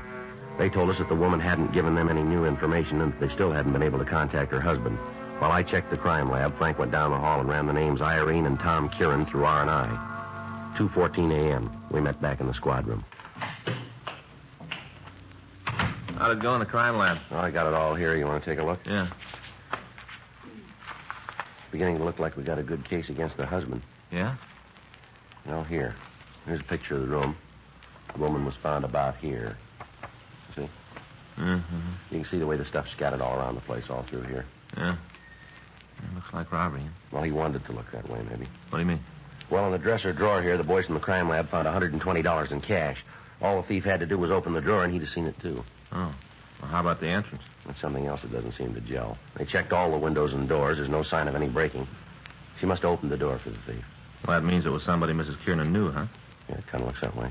Anything else we can use? Well, take a look here. Here's a picture of a footprint Lee Jones found in the earth beside the path.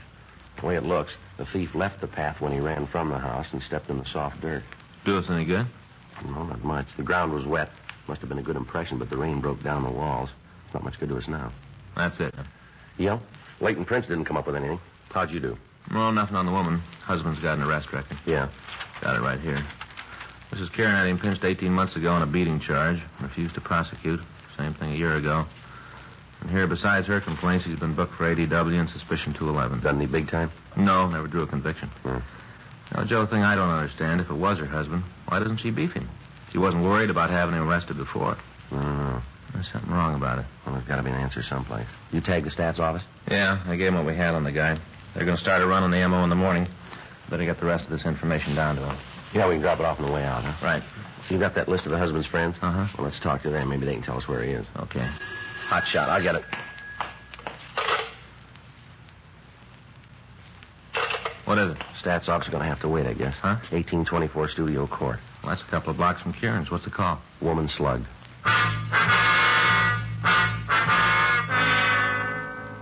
We left the office and we drove over to the address code 3. It was a small house set well back on the lot. When we got there, a felony car out of Hollywood Division had already arrived and the crime lab had been called. The victim was identified as a Mrs. Milo Hudson, age 42. An ambulance was dispatched from Hollywood Receiving Hospital and she was given first aid. She'd been beaten about the head and shoulders. As soon as the attendants had finished, Frank and I talked to her. If you'll just tell us what happened, please. Awful thing. Most awful thing ever happened to me. Yes, ma'am. Did you get a good look at the man? Pretty good. Not real good, but I did see him. Could you describe him for us? How do you mean? Well, how tall was he? I guess about as tall as you. Be about 5'11". If that's how tall you are. Yes, ma'am. How about his weight? Was he heavy or light? About like him. That'd be about 180, huh? I guess so. I don't know, but I guess that's about what it is. What about his face? Did you see that? Yes, sir. Got a good look. You'd know him again if you saw him, would you? I certainly would. Never forget that face. Not if I live to be 100, I'll never forget it. Now, could you give us a good description of him? Had dark hair, almost black, kind of curly. Little wave right here in front. Mm-hmm.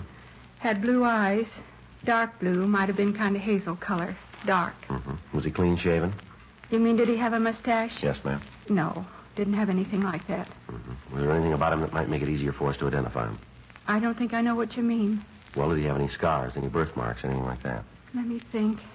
Seems there was something, but I can't remember what. This man say anything to you? Not at first. When he came in, he didn't say a word, just pointed the gun at me and motioned back into the house, like he wanted me to get back there. Uh-huh, but he did say something to you later, is that right? Yes. When we got to the bedroom and he started to go through the place, I told him you better get out because my husband would be coming in any minute. I see. He smiled and said he knew George didn't get home till 4:30. He used your husband's name, didn't he? Yes.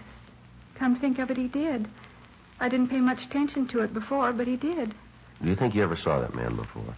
Not that I remember. But you're sure you'd know him if you saw him again? I sure would. See, I remember what it was about him. Yes? You know, you wanted something about him that'd make it easier to tell if he was the right man. That's right. He had a scar. Small one right here by his eye. Made it look like his left eye was real big. Gave him a funny look. Mm-hmm.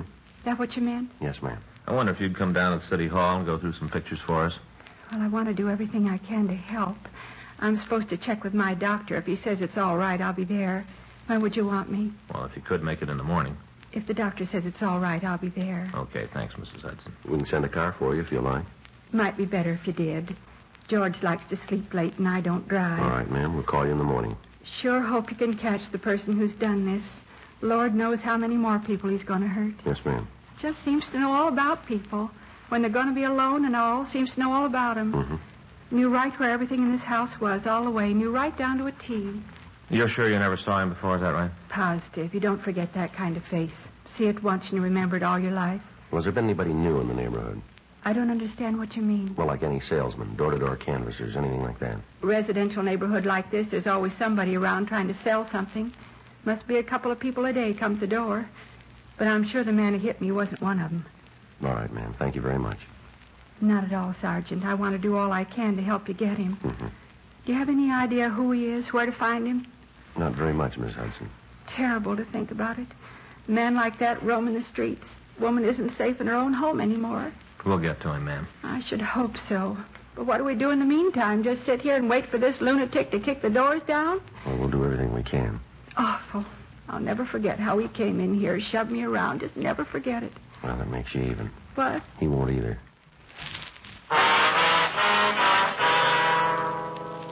We got out a supplemental broadcast carrying the description of the suspect, and then we continued to talk to the latest victim. She was unable to come up with any additional information. 4:30 a.m. The crew from the crime lab finished up their investigation, and Frank and I went back to the office. We left the description of the suspect at the stats office, and we asked R&I to check the oddity file for a possible identification on the scar that the suspect had. 5:21 a.m. We signed out of the office. The next day at 9:26 a.m., we met with Chief Brown and Captain Donahoe, and we went over the case with them. Because of the method of operation used, it became apparent that the thief was acquainted with the habits of the people in the neighborhood.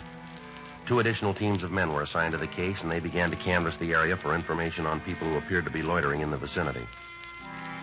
It was also decided to assign 3 more police units to patrol the streets during the night hours. We checked all FI cards that had been filed in the area. That afternoon, Milo Hudson came down to the office and went through the mug books, but she was unable to make an identification. She was shown pictures of Tom Curran, the husband of the first victim, but she stated positively that he was not the man who'd beaten her. The list of possibles came back from the stats office and was checked without result. A week went by. In spite of the additional men involved, the suspect hit 3 more times. In each case, the M.O. was the same. In each case, he escaped. However, we were able to get a little more information on him. We had the Artist and Crime Analysis Division draw up a composite picture of the suspect, and we had it distributed to all officers in the city. The daily papers ran it on their front pages. Thursday, January 24th, 5:20 p.m. Frank and I got back to the office from dinner. I want to call Fay and tell her it looks like a late night. All right, I'll check the book. Anything? No. You call her from Pinky. Yeah? He and Leitner talked to that magazine salesman. Check out? No. The guy just got in town a couple of days ago. Description's pretty far off. Oh. I got it. Robbery Friday. Yes, ma'am, that's right. Well, we can take it. All right. What's that address again? Yes, that's Studio Court. Yes, ma'am, we'll be right out. No, don't do anything. If he wants to leave, don't try to stop him. That's right, we'll be right there. Woman out on Studio Court. Yeah. Says she thinks the suspect's in her house now. Frank and I left the office and drove over to the address we'd been given on the phone. As we pulled up in front of the house, we could see a man standing on the porch. We got out of the car and we went up the walk. At the front door, we met the woman who'd called. She said that the man had rung the doorbell and had tried to force his way into the house. She went on to say that her husband wasn't home and that she'd managed to stall the man until we got there. We took him back to the city hall and talked to him in the interrogation room. He identified himself as Victor Nadell. Frank went down the hall to run him through records and identification. A lot of trouble you guys are causing me. No reason for all this. What were you doing at that house? Trying to earn a living. You have to force your way in to do that? That old broad's off her rocker. I didn't try to get into the place. She says you did. She's flipped. What do you do for a living? I work, you know another way? What kind of work? Salesman. What do you sell? Right now I'm selling lots. Real estate? Yeah. Where? Tract out in the desert. Who do you work for? I don't think I'm going to tell you that. You're not going to get them in no trouble. We're going to find out anyway. Now, why don't you save yourself a lot of grief and tell us? You get paid, you dig it out. You ever been arrested? A couple of times. Where? Oklahoma. What for? Call it hijacking. Robbery? Same thing. You ever do any time? No, they couldn't nail it down. Where do you live? Got a room down on East 5th, room and privileges. Who do you work for? That's your job. How long you been in town? A couple of months. You been working for this real estate company since you got here?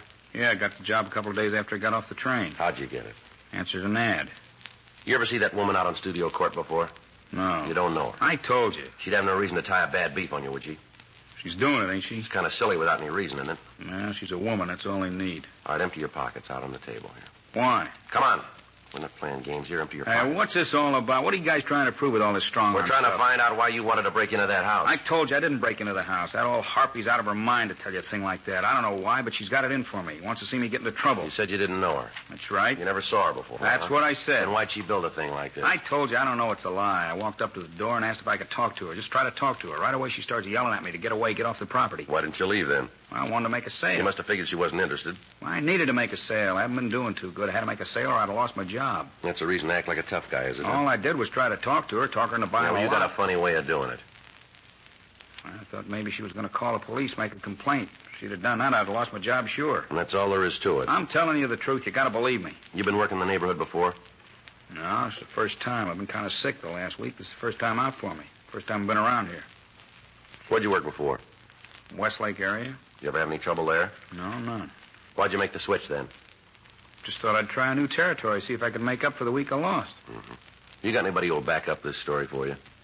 People at my rooming house, I'll tell you. They'll say I was there all week, some kind of flu, they'll tell you. Joe? Yeah. See you a minute. Yeah. You want me to wait here? That's right. Just sit there.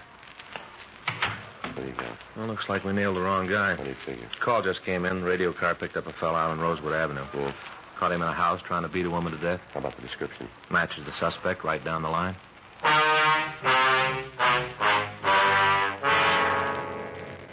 Victor Nadell was booked in at the main jail pending further investigation. We were unable to connect him with any robbery, but Perry Thomas of the city attorney's office issued a complaint charging violation of Section 415 of the Penal Code. At 7:46 p.m., the suspect we'd gotten a call about arrived at the city hall. He was fingerprinted and checked through R&I. We found that he'd served a year and a day in New York State for breaking and entering. He'd served a sentence in the state of Washington on similar charges. Physically, he matched the description we'd gotten from the victims. While Pinky Meade and Dee Leitner contacted the women and asked them to come down to the office, Frank and I questioned the suspect. Rudolph Marnell, is that your true name? Yes, sir. Where do you live? My home's out in Hollywood. It's a big place. Narrow it down, will you?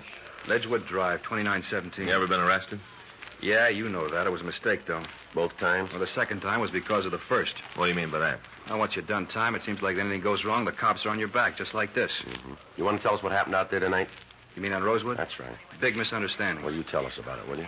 I wanted to use her phone. I don't know. I guess she got scared about something. All I wanted to do was make a call. How'd you ask her? Regular way. Told her I was in trouble. Asked if I could phone.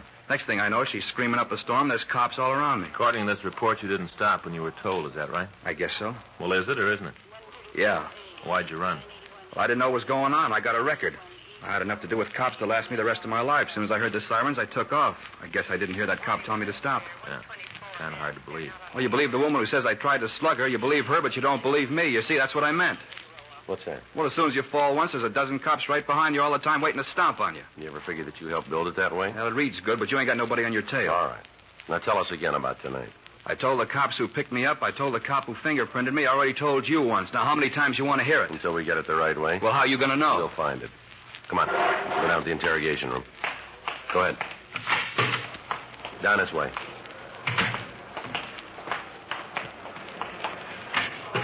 Go ahead, right in there. Sit down. All right, Marnell, now let's clean it up. What do you mean? You know we're going to have no trouble making you on these things. We got the victims on their way down here now. As soon as they identify you, you've had it. So save yourself a lot of time and trouble if you cop out now. I'd like to give you a hand, Sarge. I really would, but there's nothing I can do. I don't know what you're talking about. All right. What were you doing on January 10th? 10th? That's right. What day was that? Thursday. Gee, I don't know. It's a long time ago. It's hard to remember. How about the 11th? Same. I don't remember. 14th? Yeah, I can tell you about that. All right, go ahead. I got through work and went home, met the wife, we had dinner, took in a show. You can prove that? Well, sure. Ask my wife. She'll tell you. All right. How about Wednesday the 16th? Blank. You don't remember what you were doing on the 16th of January, huh? No. Is it important? Well, it's going to be for you. How about the 17th? That'd be Thursday? That's right. I stayed home and watched the wrestling on television. You can prove that, can you? Sure. Had some people in to watch the matches. Give us their names, will you? Yeah. Who was wrestling that night? Now, you want them all or just the main? Well, how about the semi-windup? Now, let me think. Yeah, it was a tag team match between the McLean brothers and the South Twins. You're sure? I'm positive. How about the 19th? What'd you do then? 19th. That would be Saturday. Well, I'm off Saturday. I don't remember too good. Probably came home, sat around the house, drank beer, and loafed. Mm-hmm. That was Saturday the 19th.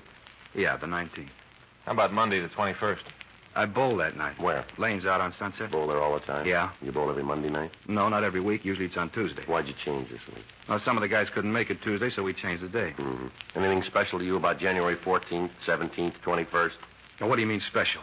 Well, your birthday, your anniversary, something like that? No. Just regular days. That's huh? right. Nothing to make them stand out. No. Then how come you can remember what you were doing on those days? You can't give us a story to fit January 10th, 11th, 16th, or 19th. I don't know. What are you guys trying to get me to say? What are you trying to get at? The truth. Well, I'm giving it to you. We can't see it. How come you remember those days? I don't know. I just do. It's kind of funny. I couldn't remember what I was doing last week. I'd have to sit down and think about it. You didn't even have to try to remember. You knew right away, didn't you? Like it was important for you to remember. You keep trying to build an alibi, don't you? Look, you asked me where I was. I told you. Let's have the names of the people you say you're with. You going to talk to them? That's right.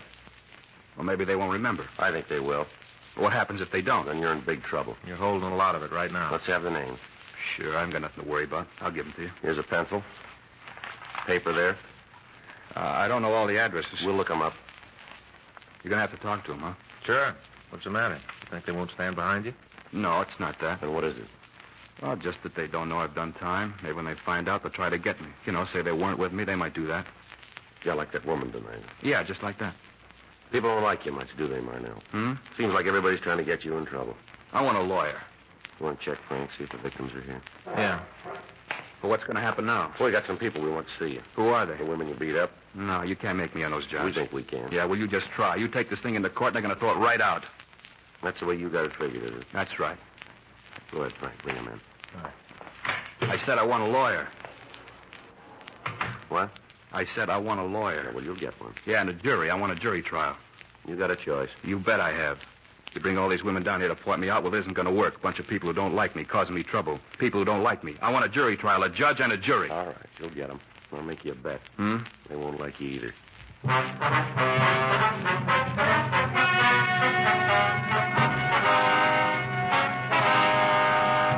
Rudolph August Marnell was filed on for 4 counts of robbery in the first degree, 5 counts of burglary in the first degree, and 5 counts of assault with intent to do great bodily injury.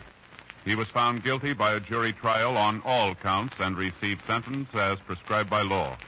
Robbery in the first degree is punishable by imprisonment for a period of not less than 5 years. Burglary in the first degree is punishable by imprisonment for a period of not less than 5 years. Assault with intent to do great bodily harm is punishable by a term of from 1 to 20 years in the state penitentiary. Dragnet. The story of your police force in action is a presentation of the United States Armed Forces Radio Service.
Streamlined world today, adventure takes wings. Planes shuttle across country at amazing speed. Man has raced around the earth in less than 4 days. Planes roar at 400 miles an hour. Airships, streamlined trains and buses speed thousands to new frontiers.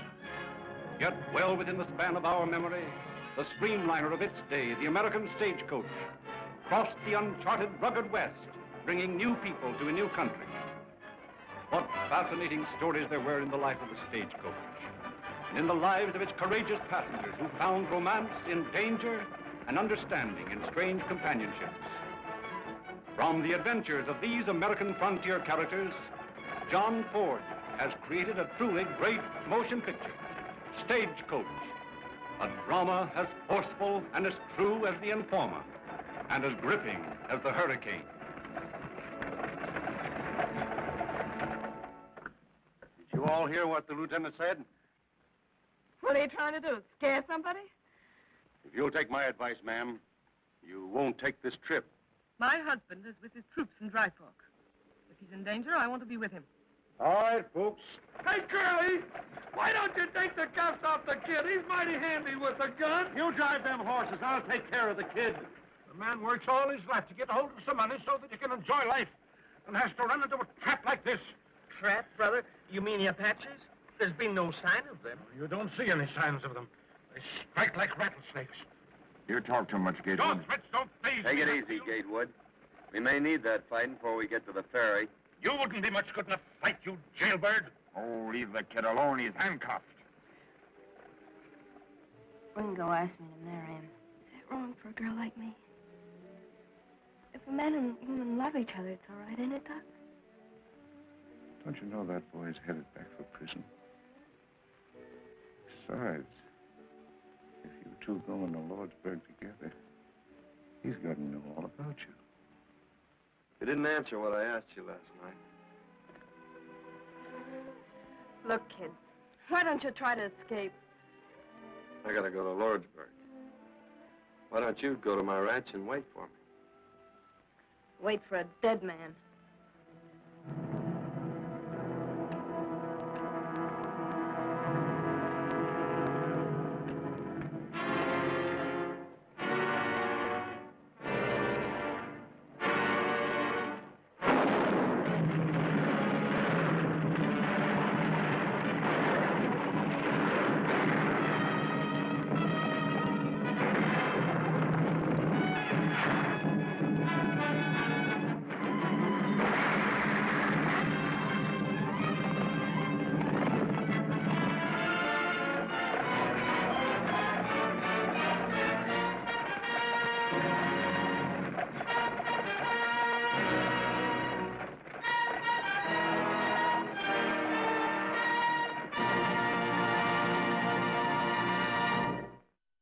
And now, let's drop in to Duffy's Tavern.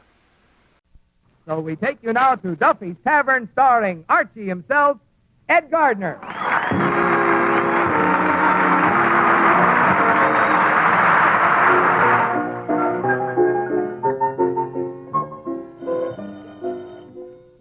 Now, Duffy's Tavern, where the elite meet to eat. Eddie the waiter speaking. Duffy and Archie ain't here. Oh, hello, Mr. Duffy. Yeah, I just got a telegram, Mr. Archie, from Bellevue Hospital. Huh? Well, it says here, it says, Dear Eddie, collect.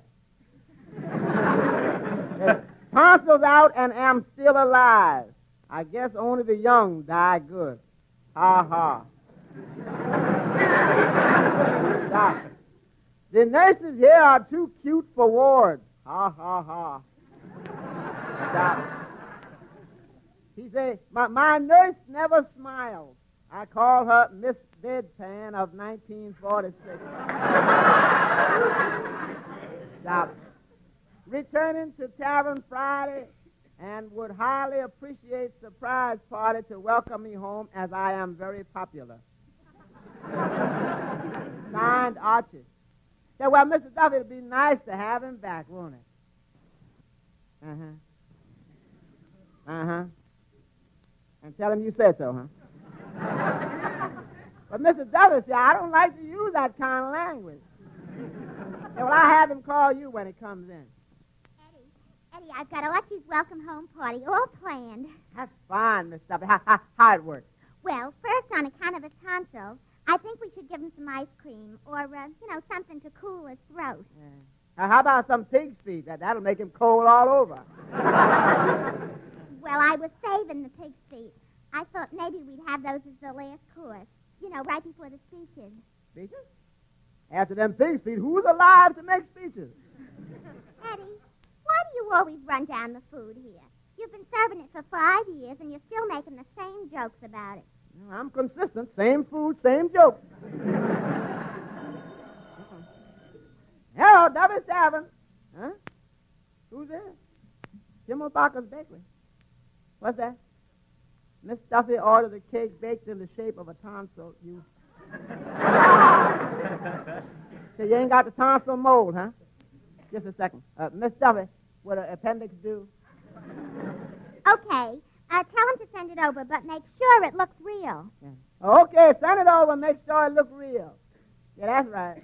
Send it up quick before peritonitis sets in. Thanks, Eddie. Now, let's see. Hi, Eddie. Yes, Mr. Finnegan. How do you like the new suit I bought for the welcome home party? Wait, now, let me see. Double-breasted, huh? So what? So am I.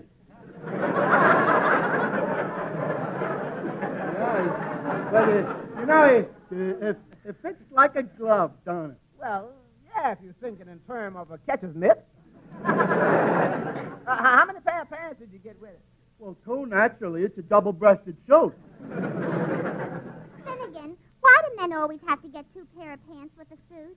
It's very practical. With 2 pair of pants, the ones underneath don't get dirty.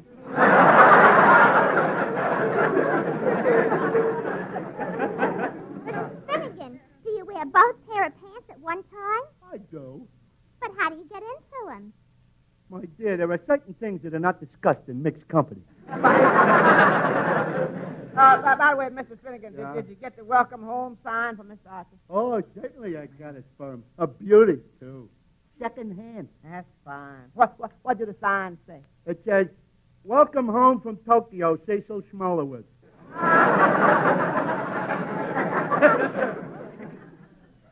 That don't make no sense. Why not? Well, Archie's name ain't Cecil Smallowitz. So what? He ain't coming home from Tokyo. Oh, what does Archie care where Cecil Schmolowitz is coming home from? Main thing is that it's beautiful sentiment. Looking at it from here. By the way, did you memorize your welcome speech? Oh, I certainly did. I know it like my own name. How does it go? Clifton Finnegan.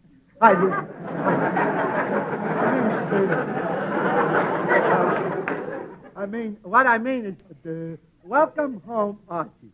Welcome home, Archie. And I want to say, on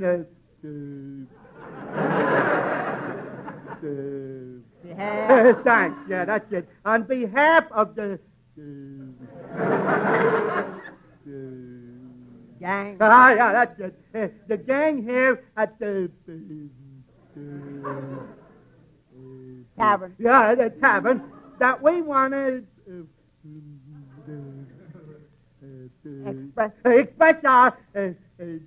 express our happiness at having you back in our midst. Right. I hope I don't forget it by the time he gets here. No, you won't. No, you got a mind like an elephant. Oh, say, fellas, wait a minute. Here he comes now. Where? Right over there. Oh, yeah. Come on, gang. Let's give it him. We're glad to see you back. We're glad to see you back. Even without your tonsils, Arch, we're glad to see you back. No tonsils, no tonsils, no tonsils. We're glad to see you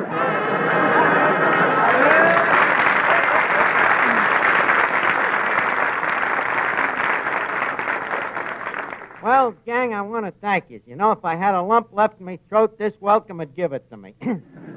Got no idea how it touches me to be back among all these old familiar eyesores. How do you feel without the tonsils, George? Well, naturally, a little lonesome. Don't forget the three of us grew up together. Say, Archie, you look a little pale. A little pale, yeah. Well, you see, before they discharge you from the hospital, they make you take a bath. Well, welcome back, Arch. Well, Matty Milner, glad to see you again. You're still lacing the old gut buckets on the Miller side and reeting out the old reef beef? Still the same old Arch, huh? Yes, sir. Say, Arch, by the way, on behalf of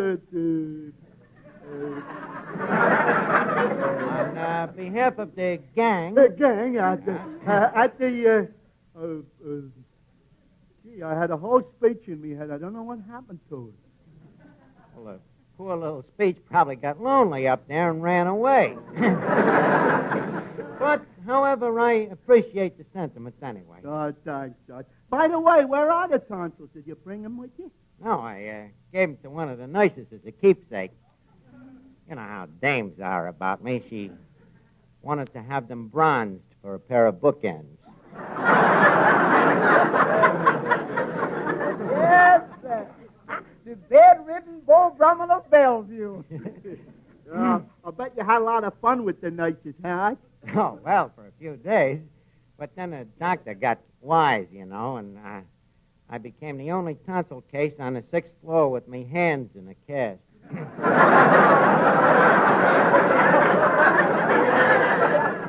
And even at that, the nurses wouldn't dare walk past me except in groups of 3.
operating table, with them nurses cruising around me like I was Turban Bay.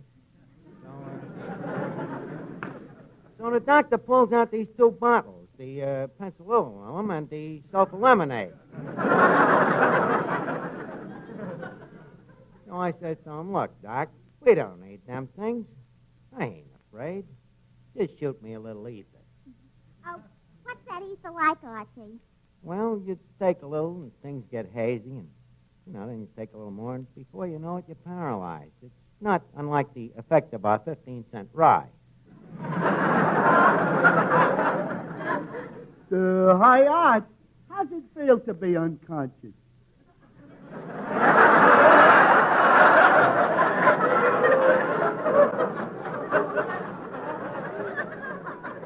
Is he kidding? Well, anyway, as I was saying, we get...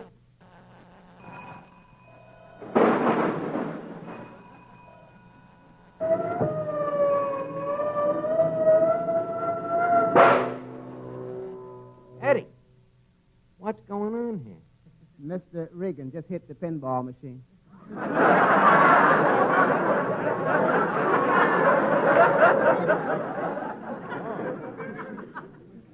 Well, here, give him his nickel. What's the matter with you? Are you still under that ether? No, Eddie. When a man lays in bed for a while on the brink of death, he does a lot of thinking. Here, Regan, here's your nickel. Yeah, man begins to take stock of himself and ask, what's life all about, Eddie? Yon always striving, working, struggling, like little bees with the hives.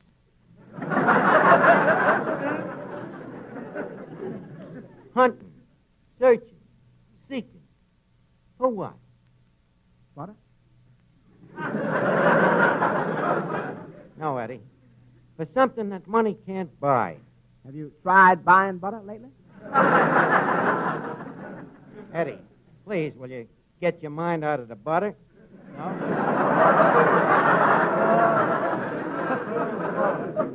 No, Eddie, I mean bigger things. You see, the trouble with most of us is that we worry too much about the little things. Shakespeare was right when he said, what stunks these mortals be?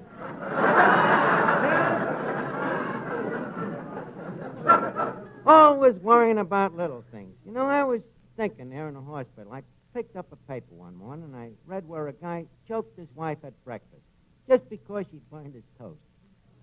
How foolish he was. And the time that he took to choke her, he could have been scraping the toast. So I say, give Reagan his nickel. Money ain't everything. Them millionaires with their cars and chauffeurs and mansions, they can be unhappy, too. Yeah, then make me unhappy, Pappy. No, you're wrong, old man. To them that can see it, the grass grows greener in Potter's Field. Always remember that, Eddie. Well, Archie, as I live and breathe, the top of the bottle to you. Well, Officer Clancy. Glad to see you. In the back of me tonsil to you, sir. Well, tell me, lad, how was the operation? The operation? Oh, everything came out all right, Clancy. Well, how was it? Painful? Oh, a little. I couldn't talk for a few days. Couldn't talk. I wonder if I could persuade me wife to take a tonsillectomy. Look, Clancy, you wouldn't joke about operations if you ever had one. Me never had an operation. Listen, me boy. In 1930, they took out me appendix. In 34, it was me tonsils. In 36, out came me liver. In 39, it was me adenoids. And last year, they pulled out all me teeth. Archie, you're talking to an empty cup. Well, it seems to have done you good, Clancy. You've even gained weight, haven't you? Oh, I might have put on 40 or 50 pounds.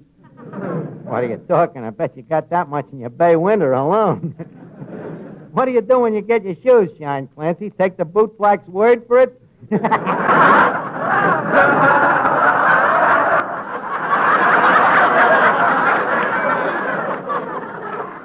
Archie, that ain't funny. Well, maybe it ain't. But, I always think it must be kind of tough on your dogs, walking that pavement with all that obeseliness.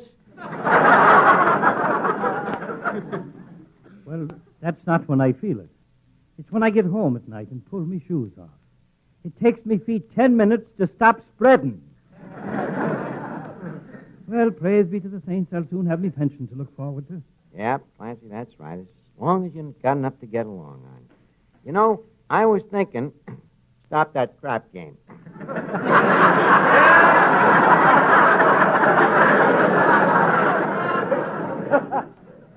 Clancy, I was thinking, while I was laying there and...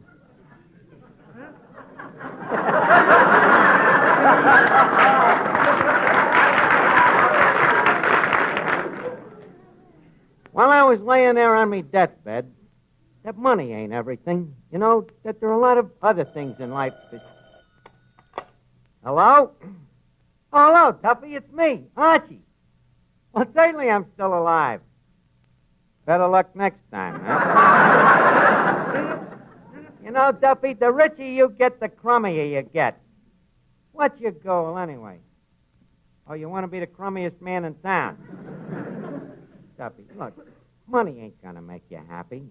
I've been thinking it over, and you should look at it my way, too. You see, in the first place, you can't take it with you. In the second place, where you're going, it'd melt anyhow.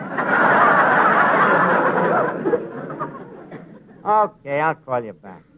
Oh, you really hopped up on this new philosophy, ain't you?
commodity ether. You see, this red-headed nurse is leaning over me, and she's saying, he looks just like Ray Milland, don't he? So, naturally, I take this as a hint. And, hey, what's everybody doing over there at the tables? Surprise, surprise, surprise! Hey, what is all of this? Well, it's a little surprise party for you, Archie. Yeah, sit down, Arch. Over here at the head of the table. For he's a jolly good fellow. For he's a jolly good fellow. For he's a jolly good fellow. Which nobody can deny. Well, gang, I don't know what to say, except that this is a wonderful tribute to me late tonsils. And I know that if they were here, they'd feel the same way about it. I want to thank you all from the cockles of me heart. Well, okay. Let's start eating. Here, Arch, have a ham hock. Finnegan, let go of my arm. Now, don't get mad about it, Miss Duffy. Anybody would have made the same mistake. Don't let little things annoy you. Have a philosophy. Now, come on, gang. Leave us start eating. Okay.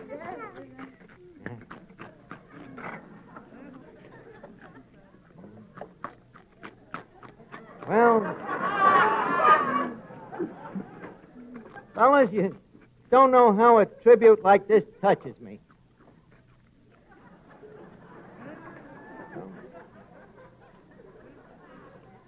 No, I love you guys.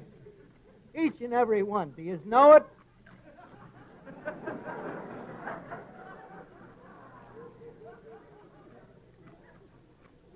Well, I do.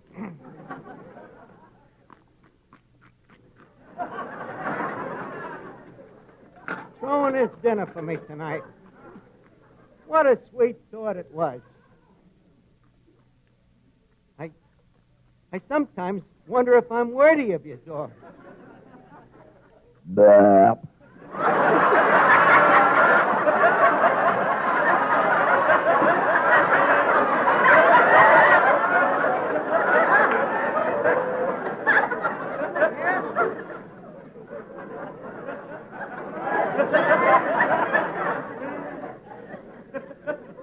A very cute reply, Clancy.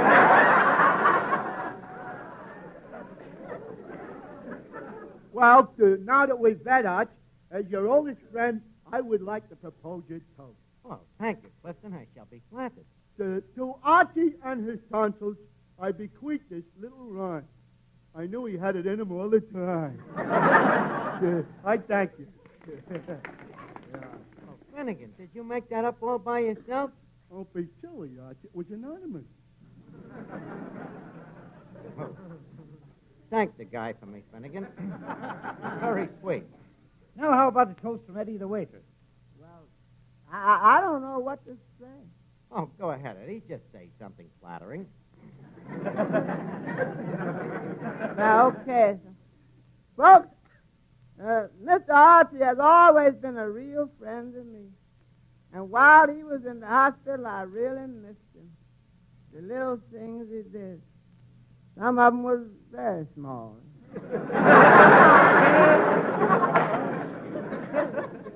Hardly worth mentioning, even.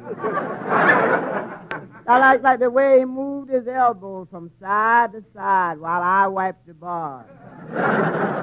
His cheerful, encouraging smile while I threw out a customer.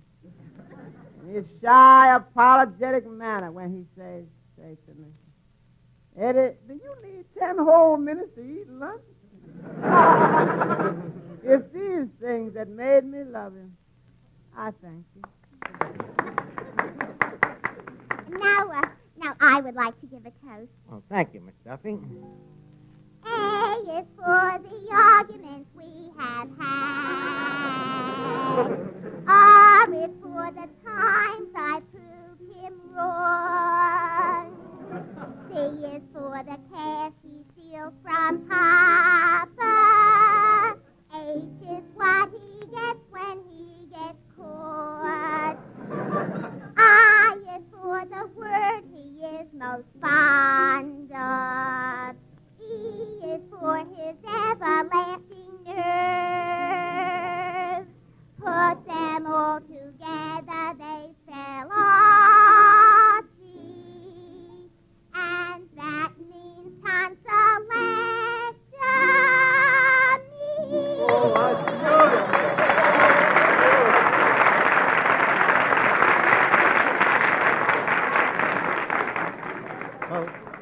Miss Duffy, that touches me. You know, it's little thoughts like that make a man want to go and have his throat cut all over again.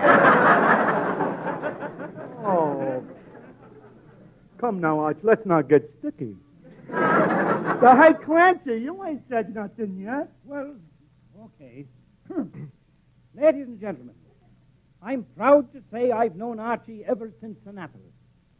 You all remember them days when Joe Annapolis, the Greek butcher, had a shop on 3rd Avenue?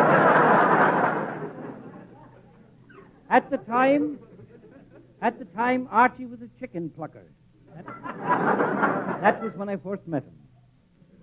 Annapolis reported to the sergeant one day that 2 chickens and 3 steaks had been plucked from his shop. And to make a long story short, I knew then that Archie would go a long way, and I think the way he's handled this tavern has proved it. In conclusion, may I say that I know this friend of the police, this lover of law and order, this protector of civil and constitutional rights, will unhesitatingly buy 2 tickets to the annual policeman's ball. That'll be $2, please. Wait a minute. $2, Clancy. That's all the money I got. Well, okay, here. Money ain't everything. Friendship means more. And your friendship here tonight, folks, has touched me to the hilt. I wouldn't trade it. I wouldn't trade it for anything in the world. I wouldn't trade it for Bing Crosby's voice. Not for Clark Gable's looks. Not for Lana Turner herself. You know, I had a lot to think about while I was laid up, and I realized that there are more things than money in this world. Friendship, like yours. The little things. Peace of mind and tranquility. Excuse me. Hello, Duffy. Huh? You been thinking it over, what I said about money? Huh? Well, that's nice to hear, Duffy, but are you going to do anything about it? You're going to dock me for the 2 weeks that I was away. You dirty crump! Why, you dirty Archie, peace and tranquility. Will you please shut your mouth, you thick-headed cop? Now, look, Duffy, if you dock me one time, I'll come right down there and punch you in the nose. You dirty, thick-headed...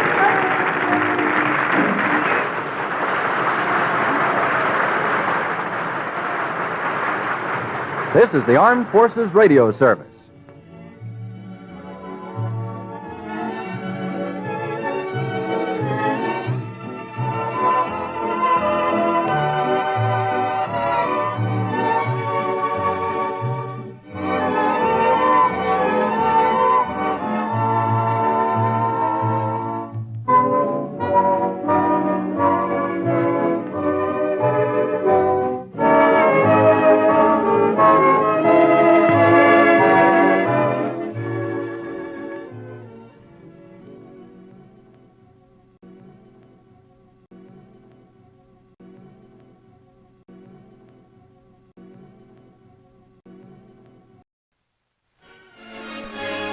Luke Skywalker was just a farm boy until he received a mysterious message from a princess.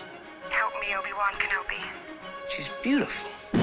Star Wars, starring Mark Hamill, I'm Luke Skywalker. I'm here to rescue you.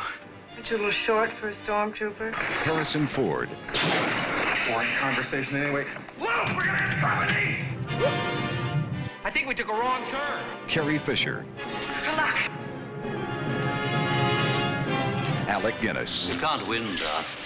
If you strike me down, I shall become more powerful than you can possibly imagine. 20th Century Fox presents the most extraordinary motion picture of all time, Star Wars. Here's where the fun begins. No legendary adventure of the past could be as exciting as this romance of the future. Here they come. May the Force be with you in Star Wars.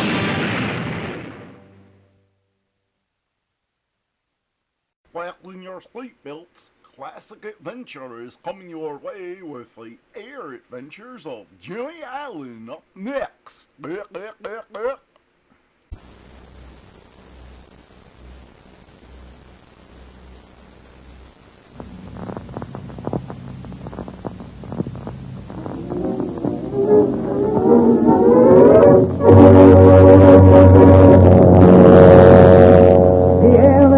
Joseph Jimmy Allen.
Ezra Whitcomb, mysterious old sea captain, sends a letter to Speed Robertson imploring immediate help.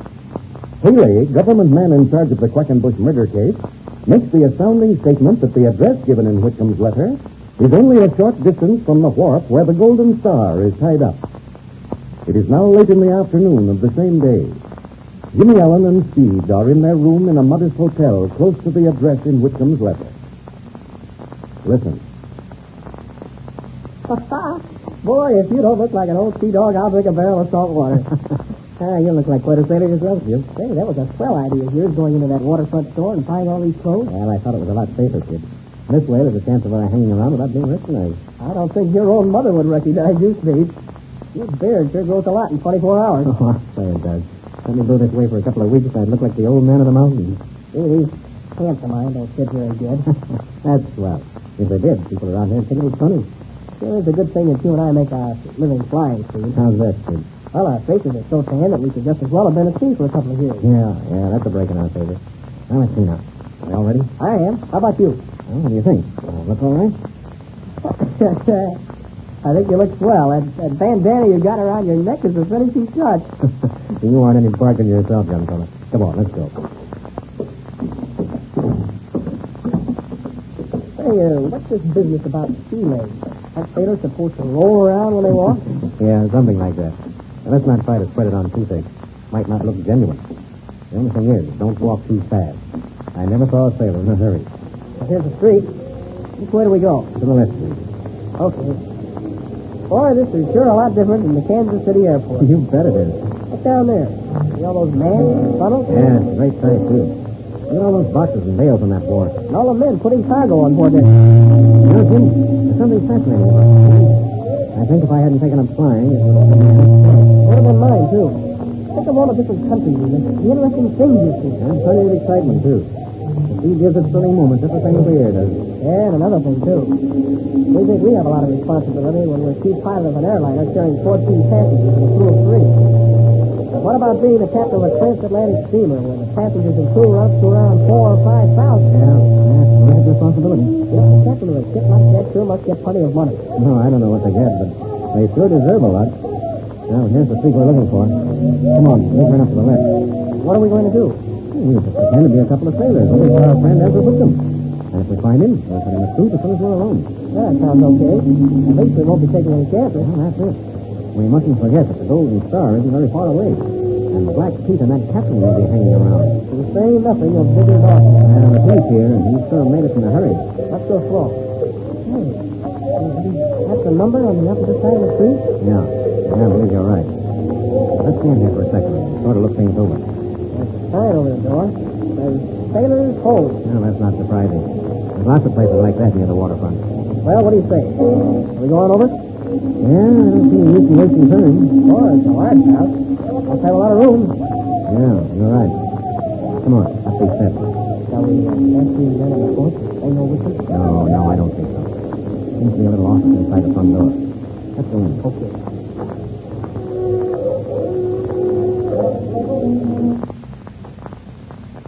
Hello there, boys. What can I do for you? Oh, we're looking for an old shipmate of ours by the name of Ezra Whitcomb. Whitcomb, eh? Oh, that's fine. You two are the second ones that have asked for him this afternoon. Ah, we are, huh? Who else was looking for him? Not so fast, my boys, not so fast. All right. Are you friends of Whitcomb? Yeah, we be. We've been known him for years. Ah, that don't sound right. I've known Ezra for years, and I never seen you two before. I'll tell you what you can do. Come on in this room and let's talk about it. All righty. Come on in, Jim. Okay. Just step in here, and then I'll close the door. Sure thing, shipmate. Now tell me, who are you and what do you want with Whitcomb?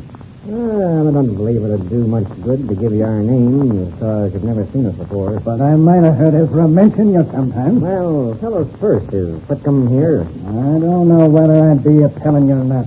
You can't be very good friends of Ezra, so you wouldn't be afraid to give me your name. Well, we come here because Ezra asked us to. And how am I to know that?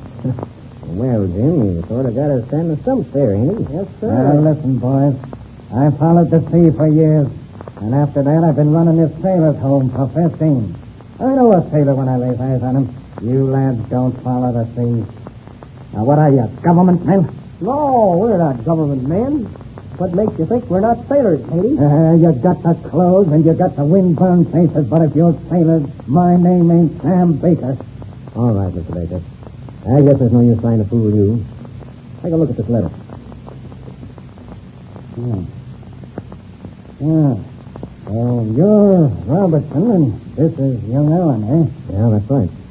Well, I'm going to tell you something. You did right by coming clean with me. I'm a friend of Ezra Whitcomb, mind you. A friend. I've known him for 15 years, many a year. I'd do anything I could for the old boy. He did me a good turn once, and I'll never forget it. Well, tell us, Mr. Baker, is he here? Can we see him? No, boys, you can't. He ain't here. Great. Yeah, but he said he'd wait for us. I know that, but he didn't. Well, when did he leave? He left early this afternoon, not more than an hour before Black Pete came looking for him. Black Pete? Oh, you know about it. He came looking for Whitcomb this afternoon, didn't he? Aye, he did. And I'm afraid of him. Why are you afraid of him? Oh, he's a devil, I tell you. A devil. And there ain't a sailor on the high seas that can hit harder than he can. Yes, I can testify to that all right. Oh, he's hit you, has he? Yeah. Yeah, he let me have one on the jaw in Boston, just before we caught him aboard the Golden Star. The Golden Star? Why, he's tied up at a wharf here, almost a stone's throw away. Yeah, we know that. Is Black Pete aboard it? I don't know, but I wouldn't be surprised. He's plenty thick with that rascally skipper of hers. Yes, we know that, too. Well, what about Whitcomb? Do you know where he went? No, I don't. That's what I'm scared of. Yeah, I'm afraid I don't understand you, Mr. Baker. Yes, why should you be afraid of not knowing where he is? Black Pete. Black Pete said he'd kill me if I didn't tell him. Yes, but you can't tell him if you don't know. Yeah, but these things I know. Well, if you're such a good friend of Whitcomb, well, why didn't he tell you where he was going? Well, I think he must have known Black Pete was coming looking for him. He says, Sam, he says, if I don't tell you where I'm going, you won't be able to tell anyone else. Oh, yes, I see. Didn't he say anything else? Is he coming back? He didn't say nothing about that. Well, how did you know about Jimmy Allen and myself? Well, he told me about you, and he told me you might be coming looking for him. He says, too, when it was safe, he'd let me know where he was. Well, that's something anyway. Now, listen, Mr. Baker. Don't you have any idea where Whitcomb went? I ain't got no idea at all. He might be here in New York somewhere, and then again, he might be on his way to China. Well, the thing that stumps me is how he knew Black Pete was going to come looking for him. I don't know about that. He comes in about 2 o'clock with his face looking whiter than a new sail. He packs his bag and tells me what I tell he told me. Then he leaves by the back way. By the back way? Yeah.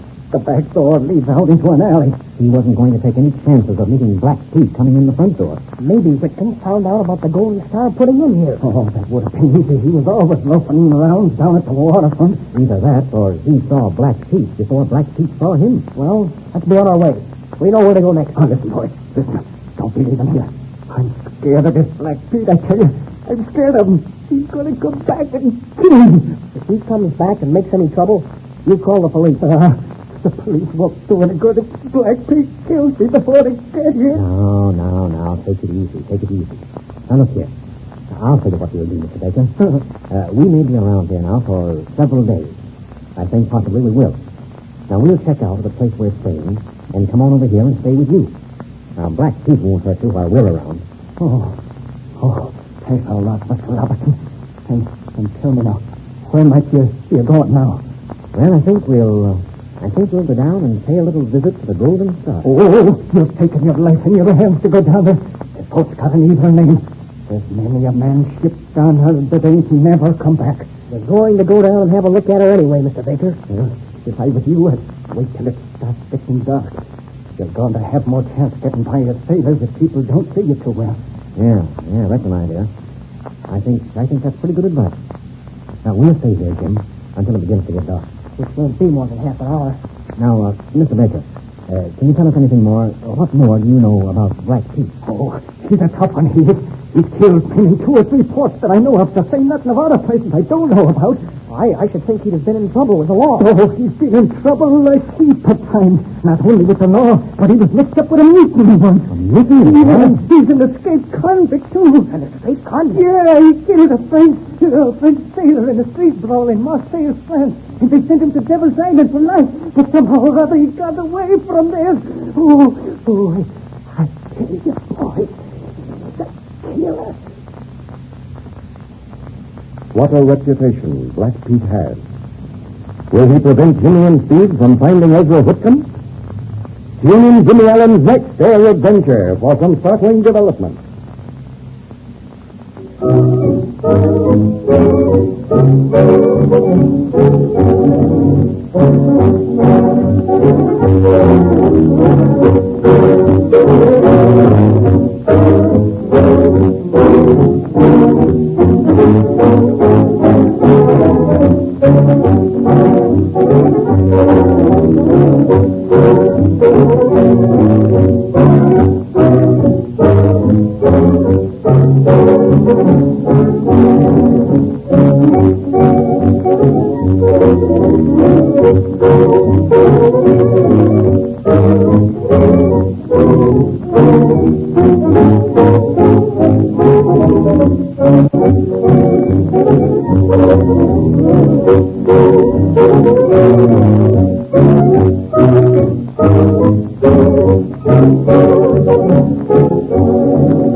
This program has come to you through the facilities of the World Broadcasting System.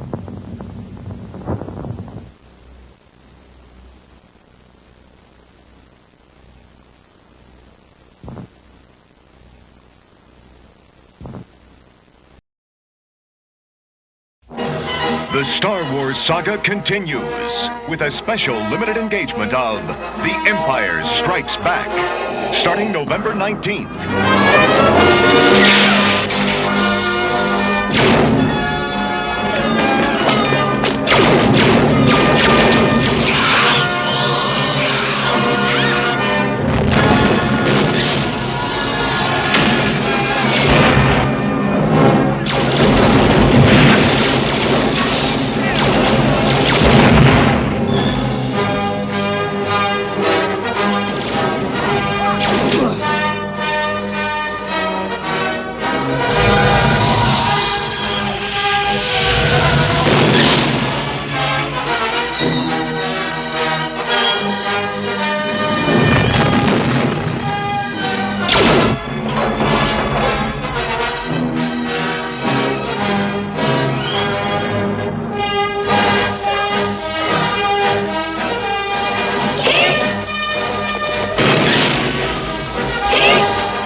Empires Strikes Back. Returning to your galaxy, November 19th.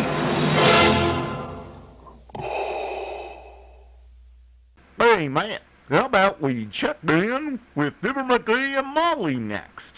That sounds good to me.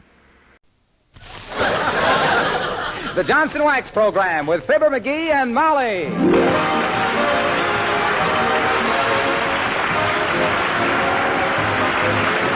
The makers of Johnson Wax products for home and industry present Fibber, Magee, and Molly, written by Don Quinn and Phil Leslie, with music by the King's Men and Billy Mills Orchestra.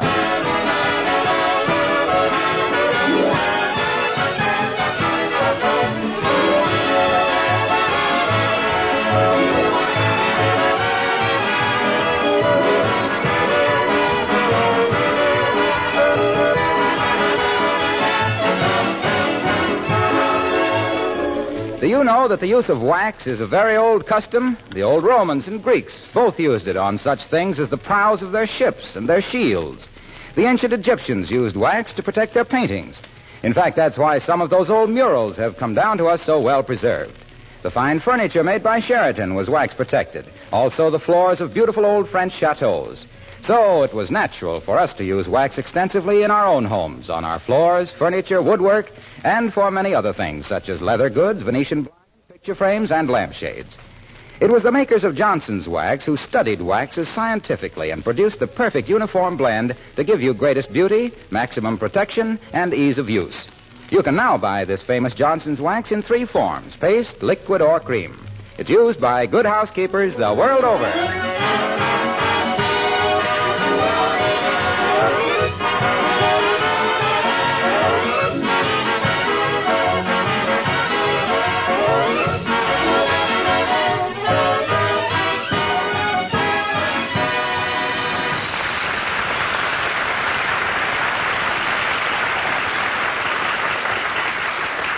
It is secretly believed in some circles that the Elks and various other men's clubs were organized by women to get their men out of the way so they could do their housework in peace. And here at 79 Wistful Vista, one of them is trying to get her spouse out of the house. As we meet Fibber, Magee, and Molly.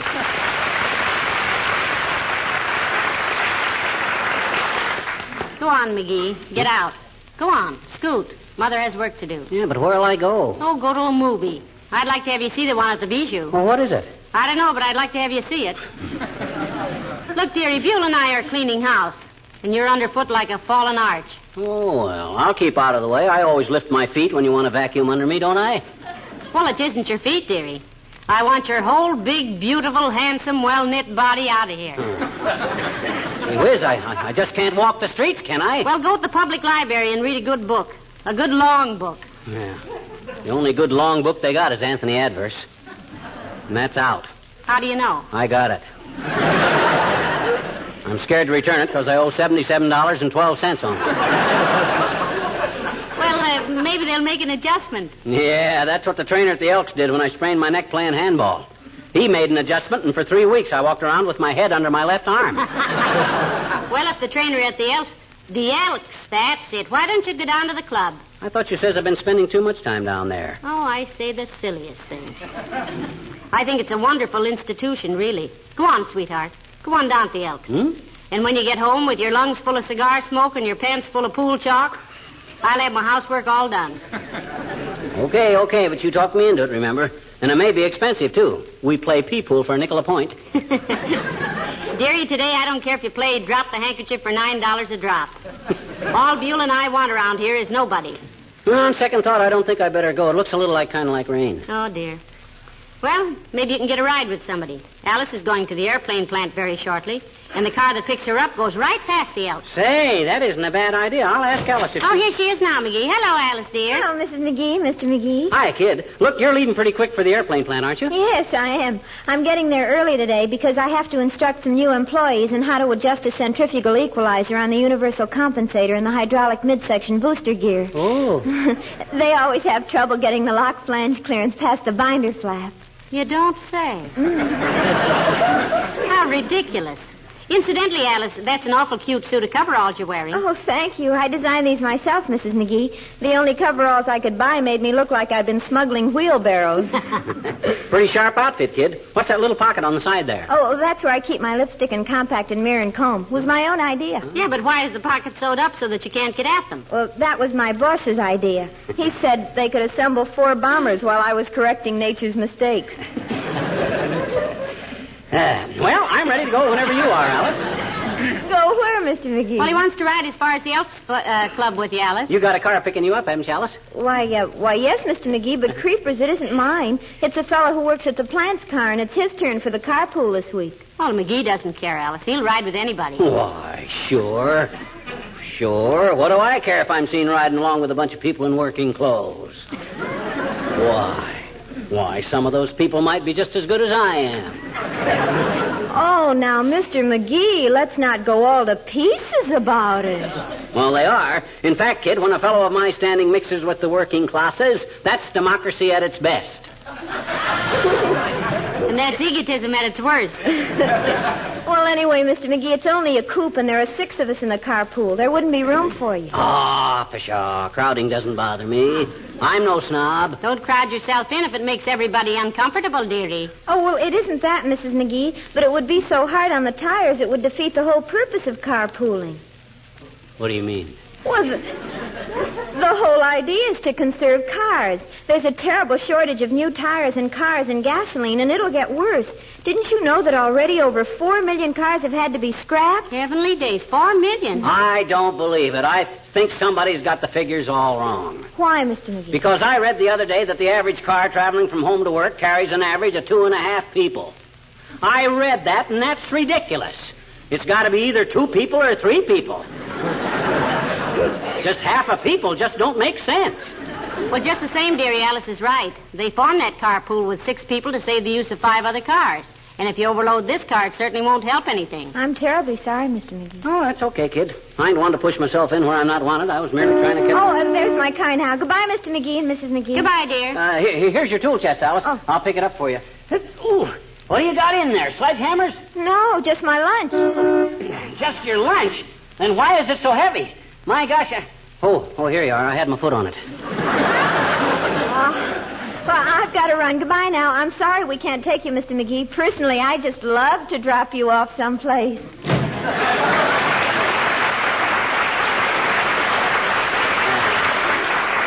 Fine state of how do you do. Can't even get a ride downtown. I got plenty of rides during the last war. Well, in the last war, we didn't have any B-29s using more gas in an hour than an average driver uses in 5 years, dearie.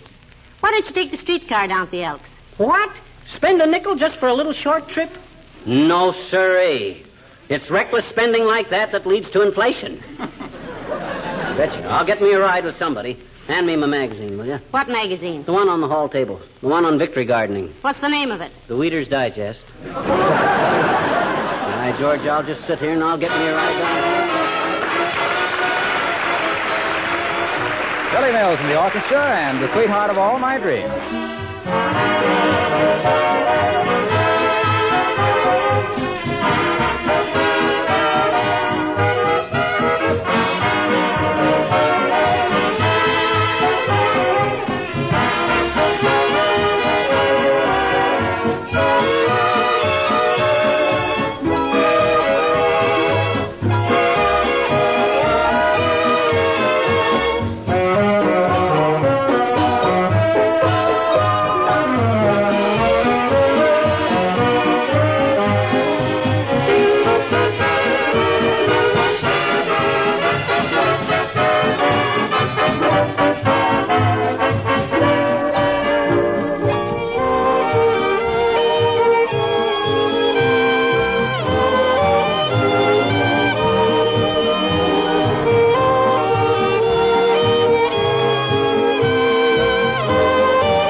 over to the other chair, Magee. I want to vacuum where you are. What'd you say? I said, will you please move so I can vacuum where you are? I can't hear you. I said, will you please move over to the other chair so I can vacuum here? Oh, sure. I'll sit over here. Thank you. What? I said thank you. I can't hear you. I said thank you. Oh. You're welcome. What? I said you're welcome. I can't hear you. I said you're welcome. Oh.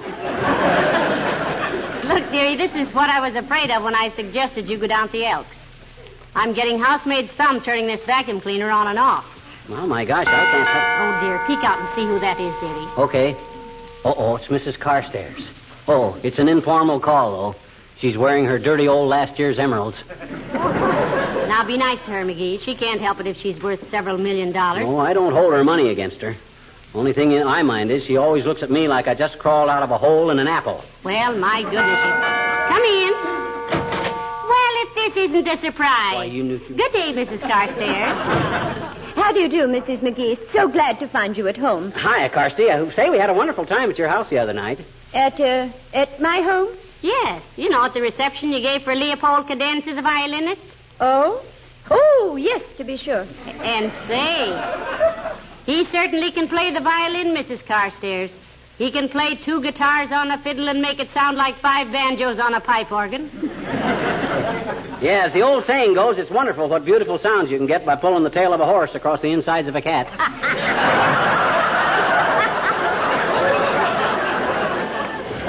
Leopold has a genuine Stradivarius violin, you know. Is that so? Over 300 years old. Well, my goodness. Nobody would ever suspect it. Sounds just as good as a new one. Quite. Hey, Carsty, if you're going past the Elks Club, I'll bum a ride with you. What a perfectly descriptive phrase under the circumstances. But I regret to say, Mr. Magee, I haven't my own car today. I'm driving a station wagon. My gosh, really? What precinct? I know the captain at the 14th very well. If I go with you, can I ring the gong? I always wanted to ride in the front seat. Magee. Huh? She didn't say a paddy wagon. She said a station wagon. Oh. You know what a station wagon is. That's a truck that city people buy when they move to the country to show the country people they're from the city.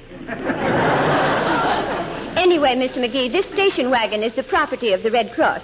I just stopped here because it was on my way to headquarters.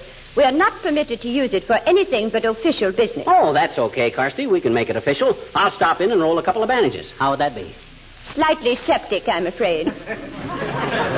This car-saving business is really important, isn't it, Mrs. Carstairs? My dear, you have no idea. Automobiles are wearing out at a simply appalling rate. People absolutely must use their cars only for necessary driving. Save them in every way possible. Mr. Carstairs and I use our own car very sparingly, I assure you. You mean you got to make the Carstairs car last because it's the Carstairs last car, eh, Carsty?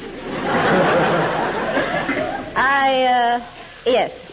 That was neatly phrased, Mr. Magee. Yes, it was put very. Well?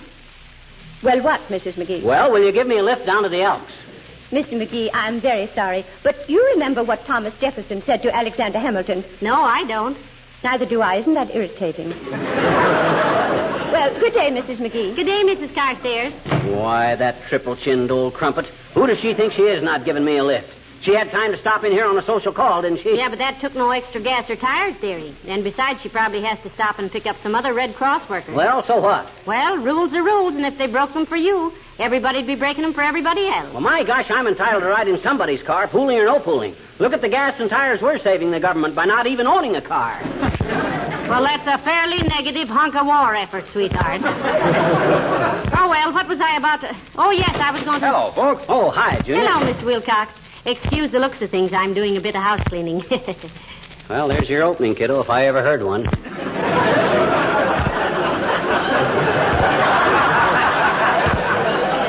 What do you mean, pal? What do I mean? Okay, Waxy, skip it. Hey, you got your car with you? No, I left it outside. He means, are you driving today, Mr. Wilcox? He's been trying to hitchhike downtown all day, but for every hike there seems to be a hitch. Well, I've got the company car outside there, Molly. Hey, take a look at it, by the way. Wow, you must swing a little influence with the OPA, Junior. That's a new car, isn't it? Nope. Just went over it with a little Johnson's car new and took all the grime off it. Magee wouldn't care if it was crusted with mud, Mr. Wilcox. You know, he's got to the point where he'd ride downtown on the running board of a pogo stick. Where you going, pal? Elks Club, Junior. Elks? Yes, Elks. ELK from the Ottawa Indian word, Elkawattapasakan. Meaning what? Elk. Not. I don't go within several blocks of there. Well, you can, can't you? You can steer, can't you? Your car don't run on a track, does it? Look, you don't understand, pal. If it was my personal car, I'd drive you any place inside of my A coupons. But this car is strictly for commercial purposes. I don't go anywhere that isn't between places of business. Even so, it's wearing out pretty fast. Certainly doesn't look it, Mr. Wilcox. Well, that's that car new treatment, Molly. All I do is put Johnson's car new on with a clean cloth, wait till it dries, and wipe it off. Really brings back that salesroom glitter, doesn't it? Car new, you know, cleans and polishes in one application. Ah, well, handsome is as handsome does, I always says, Junior. You going to give me a lift or not? Not. Oh. Much as I'd like to do you a favor, pal, I'd rather do Eisenhower and MacArthur a favor just now. Do you realize that the stockpile of new cars is down to what would have been a 2-day supply before the war? Have you heard that there are 23 million cars on the road today, and if the number falls to 21 million, our transportation troubles will be something horrible? My transportation troubles are something horrible right now, Junior. Gee whiz, here I'm Well, I'm really sorry, pal. I don't want to be stuffy about it, but I won't drive this car 10 feet out of its way. Of course not. Relax, Magee. Oh, well. But what I stopped in for, Molly, was to give you a couple of complimentary tickets to the Ice Carnival at the stadium next Friday. You like ice skating, as I remember it? Oh, thank you so much, Mr. Wilcox. Yes, I love ice skating. Yeah, me too. I was goalie for the Peoria Hotshots for 3 seasons. You ever play hockey, Junior? Did I play hockey? Why, one winter in Omaha, when I was a kid, I skipped school 3 days out of 5. See you later, friends.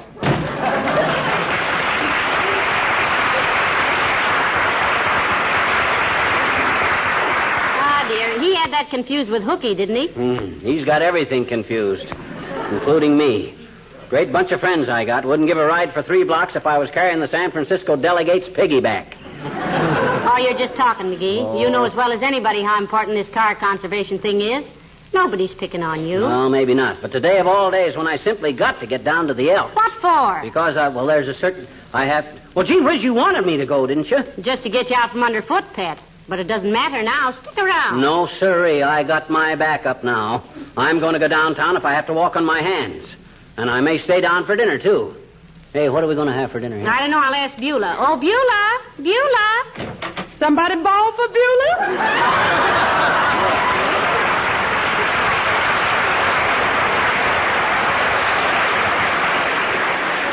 Look, Beulah, I may eat downtown tonight if we haven't got something pretty enticing here. What are we having, Beulah? Well, ma'am, I ain't had much time to prepare no luscious repast, but we're going to do all right. If chicken croquets and cream gravy and fresh green peas and Waldorf salad, bacon powder biscuits, and a deep dish cherry pie was possible to get together, I'd do it, but it ain't, so we haven't baked beans. That does it. You're staying downtown? No, I'll be here. I love baked beans. Lots of molasses, Beulah? Mr. McGee, sir, if them beans had eyebrows, they'd be in molasses up to them. We still have half a chocolate cake, haven't we, Beulah? No, ma'am. You see, Ira dropped in to see me last night and established a beachhead on that cake. I hope you don't mind. Why, certainly not, Beulah. The way to a man's heart is between his teeth. I hope a taste of that cake convinced him you're a wonderful cook. Oddly enough, sir, it did. What was so odd about it, Beulah? I didn't bake it, ma'am. You did. Oh. You're engaged to Ira, aren't you, Beulah? Well, not formally, sir. He realized before he can pop a question, he better question Papa. Ain't that corny?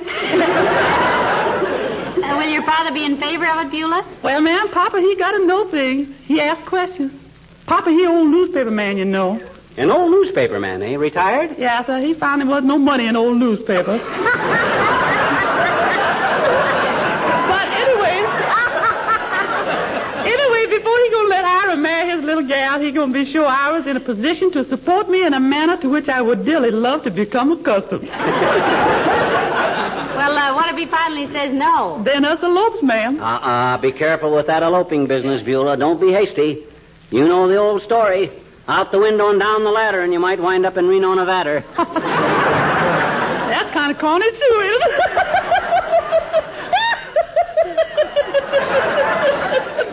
I love that man.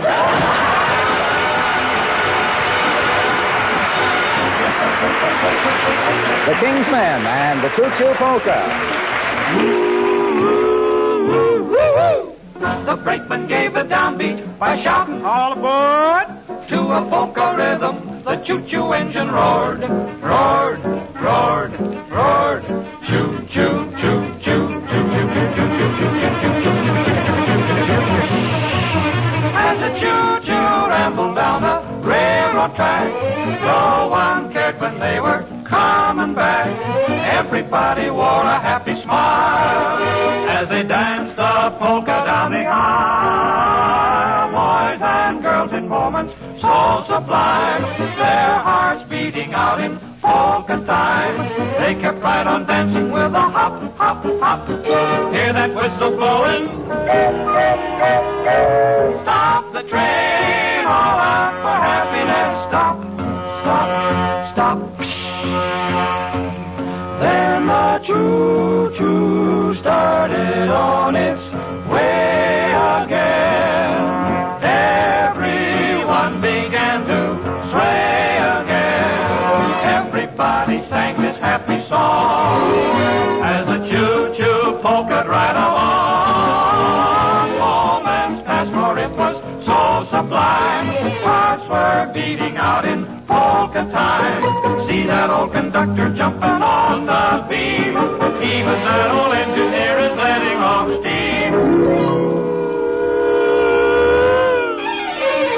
Here comes that choo-choo right on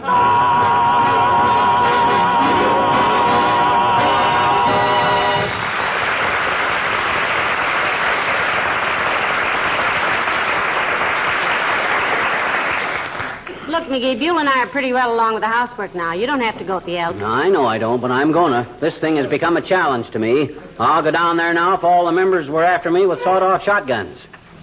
Come to think of it, some of them are. Why? Oh, just because at one of their luncheons, some practical joker with more time than brains scraped all the meringue off the lemon pies and put shaving cream on them. Yeah, and they think it was me that did it. Why, that's silly. You'd know better than to do a silly thing like that. I do now, anyway.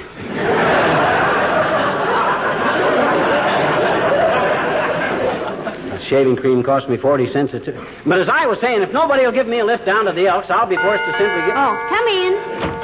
Oh, hello, Dr. Gamble. Hello, Molly. Hello, Gopher Puss. Hi, subtractinoid. Subtractinoid? Sure, same as adenoid, only you take them out.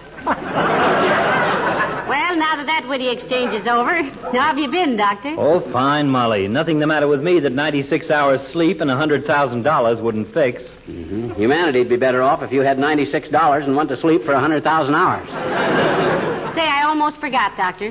Have you seen your office nurse in the last few hours? Miss Bingham, no. Why? She left some keys here for you. Said you'd forgotten, left them on your desk. Here they are, Doctor. Oh, thank you very much. I need these.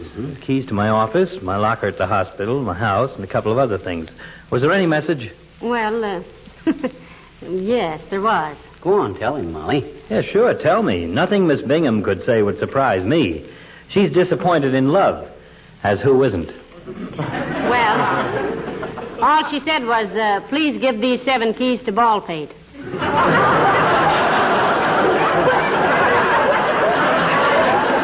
By the way, Doc, you going downtown from here? Yes, I am, Sonny. Did you go past the Elks Club, Doctor? Within 5 feet of the door, my dear. Close enough so they could reach out and slap me with my long overdue dues. Now, look, Doc, you mind if I go along with you? Not a bit, my boy, not a bit. We can have a very intelligent little chat on the way. Oh, fine. If you can manage to keep your ignorant trap shut and let me do the talking.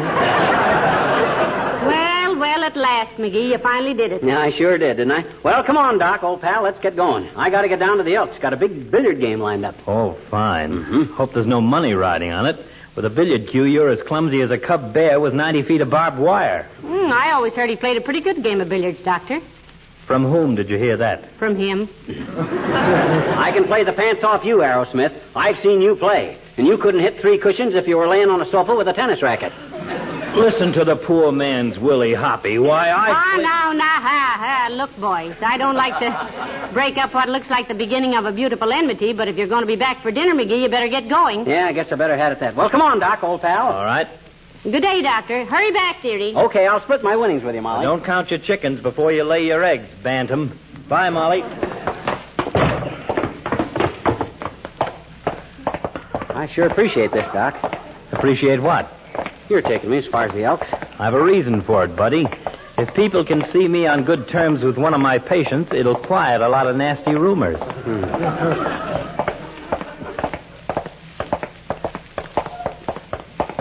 You know, you're the first person I met today that acted human. It's a great act, isn't it? Sometimes I wonder how I do it. Without makeup, too.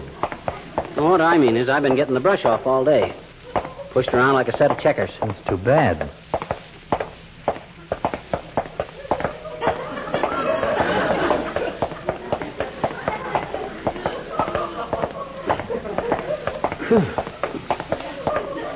Boy, you sure parked a long way from the house, Doc. I did indeed.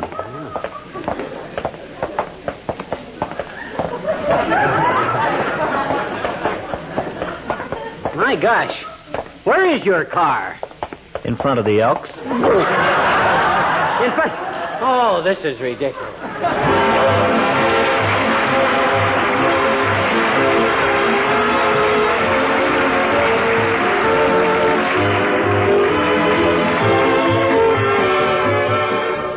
When you meet an old friend, you give him a friendly smile and a hand clasp. Have you ever stopped to think that a friend's first glimpse of your home is like that first friendly smile? That's why colorful linoleum, kept beautifully polished with Johnson's Glow Coat, is so appropriate in your front entrance hall or outside vestibule. With Glow Coat, you can keep all your linoleum surfaces glistening with a minimum of work. From the letters of praise that I see myself, I know that Glow Coat has outstanding popularity the world over. It's recommended by linoleum manufacturers themselves. Glow Coat needs no rubbing or buffing, takes practically no work from you. Simply apply and let dry and come back in 20 minutes to find your floors smiling at you. Regular care with Johnson's self-polishing Glow Coat adds greatly to the life of your linoleum. Use it on asphalt or rubber tile and finished wood floors, too.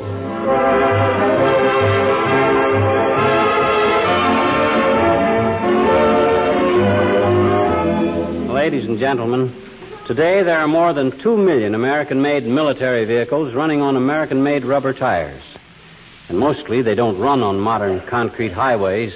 They run in ruts and over rocks, through forests, and across the ruins of towns and cities. 3 out of 5 of those tires don't wear out. They're cut to pieces. That's one of the many reasons we have to conserve tires. And the needs of our armed forces for gasoline is tremendous. 25 million gallons a day. Which is why we have to use as little gasoline as possible here at home. So pool your car wherever possible. The kind of carpooling that really means something is where members rotate the use of their cars and ride together. So see if you can't adjust your necessary traveling to carpooling. You know, our fighting forces are getting places by smart planning, and so can we. Good night. Good night, all.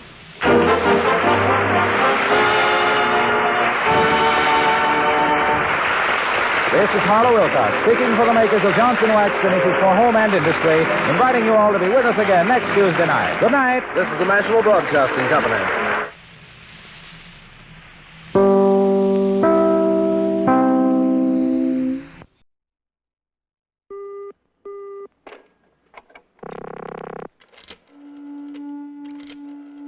We're free to do what we want.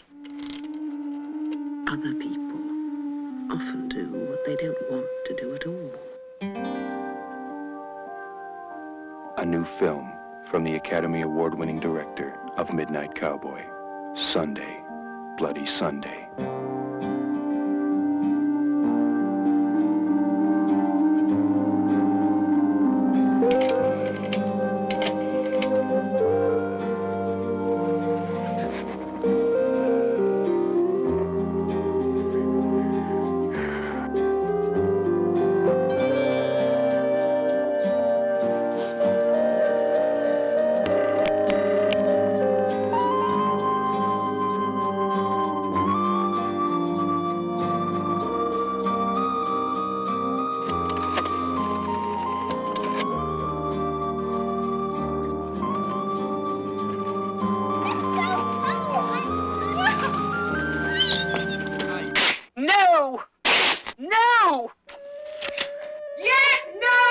Don't go on to me like some possessive wife. I should never have said yes to this weekend. Okay, I know you're not getting enough of me. But you're getting all there is. Perhaps you're spreading yourself a little thin. Alex. Me being careful not to ask you about Daniel. Daniel not getting answers from you because you're here. I've had this business. Anything is better than nothing. There are times when nothing has to be better than anything. I told you, it'll have to be your choice. Sunday. Bloody Sunday. I do love you. Oh, thank you, sir. A new film by John Schlesinger.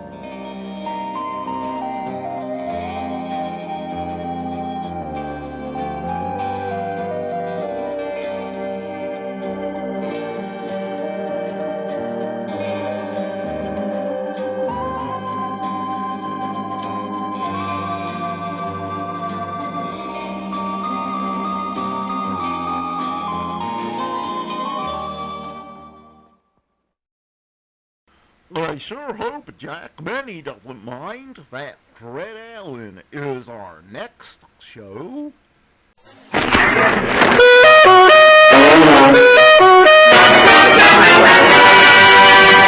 It's Texaco time with Fred Allen.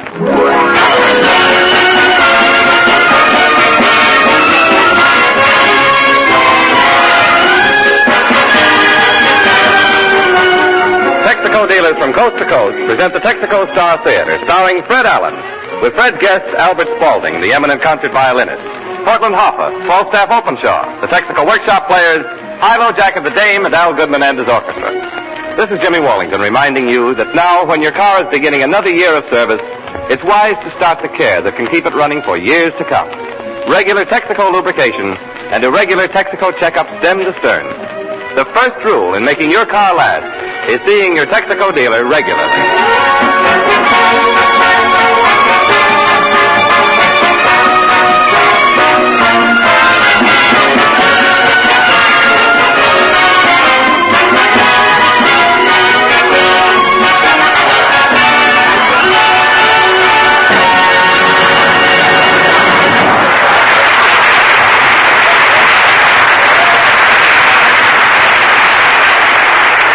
Tonight, ladies and gentlemen, tonight we present our first program of the new year and bring you a man who, for 1944, has resolved to be with you Sundays, even if he can't be with you Mondays and always. And here he is, Fred Allen.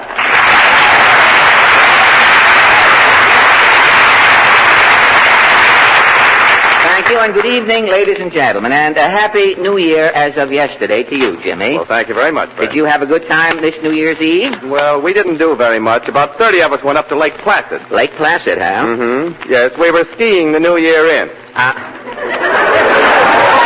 Well, anything that we tell after that joke will sound good, Jimmy. That's an ideal joke to start off with. Skiing the New Year in. I get it. Tell me, Fred, what did you do New Year's Eve? Well, I went over to a little club on 52nd Street, Jimmy, the Broken Door. The Broken Door? The second one on the right, yeah. Yes. It's just a small place. The ceiling is so low, when they serve frogs' legs, the frogs' legs are kneeling down. Well, look.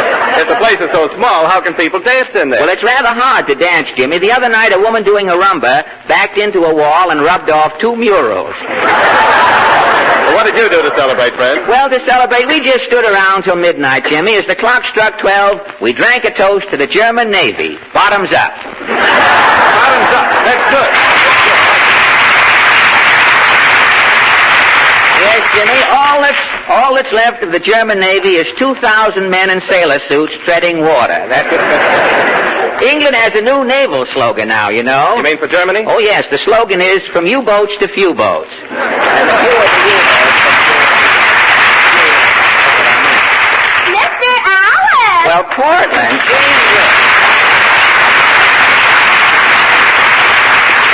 You could have come in a little sooner with the applause on that other joke. We'd have saved the wear and tear on the audience. Well, Portland, did you have a nice New Year? Yes. Mama had 2 stools reserved at Liggett's drugstore. 2 stools? You saw the New Year in at a soda fountain? Yes. As the clock struck 12, Mama raised her milkshake and said, Happy New Year! A crappy New Year. Say, what is that weird aroma that seems to be permeating the premises here? Oh, it's my new Christmas perfume. Oh, perfume. Evening in Yonkers, is it? No, it's called Breath of Sinatra.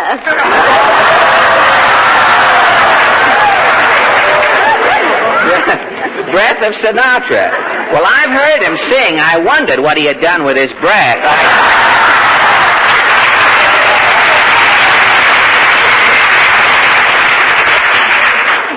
They bottled it, and it's been selling like hotcakes. It smells like hotcakes, too. Say, I met a girl, a Sinatra fan, the other day, who was carrying one of Sinatra's hangnails in her locket.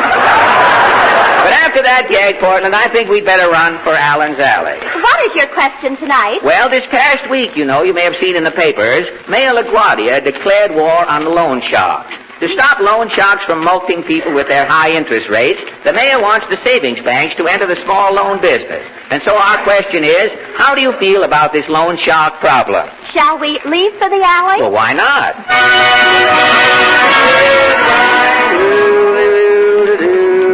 Well, here we are back in Allen's Alley, Portland. There's a light in the first house.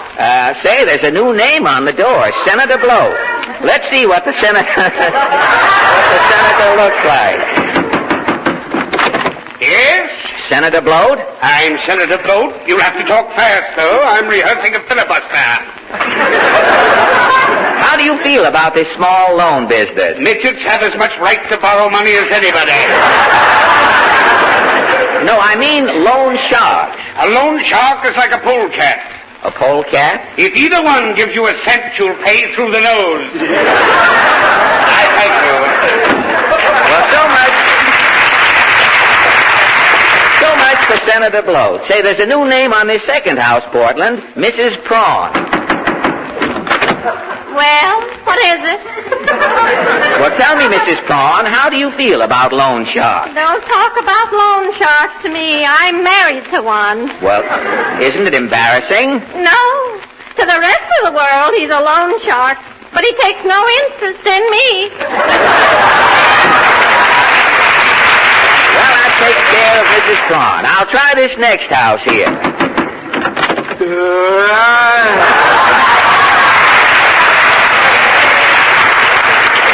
Socrates Mulligan. Well, Socrates, what do you think about this loan shark business? I once bought an iron deer on the installment plan. An iron deer, huh?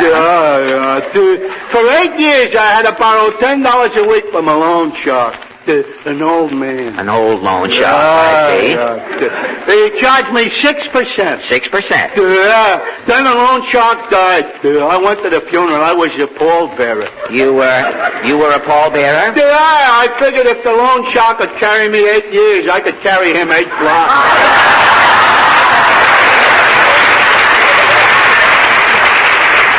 A nice thought, nice in the spirit of levitation. That's what I thought. Well, who took over the business? The loan shark's son. Oh, fine. The next time I went in, the son tries to charge me 9%. 9%? Well, didn't you protest? Yeah, I said, wait a minute. For 8 years, I've been loaning $10 a week, and your father charged me 6%. Good for you. I said, what does your father think when he looks down from heaven and sees you charging me 9? What did the loan shark's son say?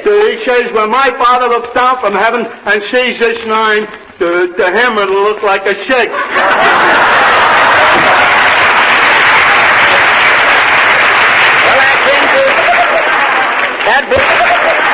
That brings us to the last house in the alley. Falstaff, beaming at his door, wishes all a happy 44. Well, Falstaff.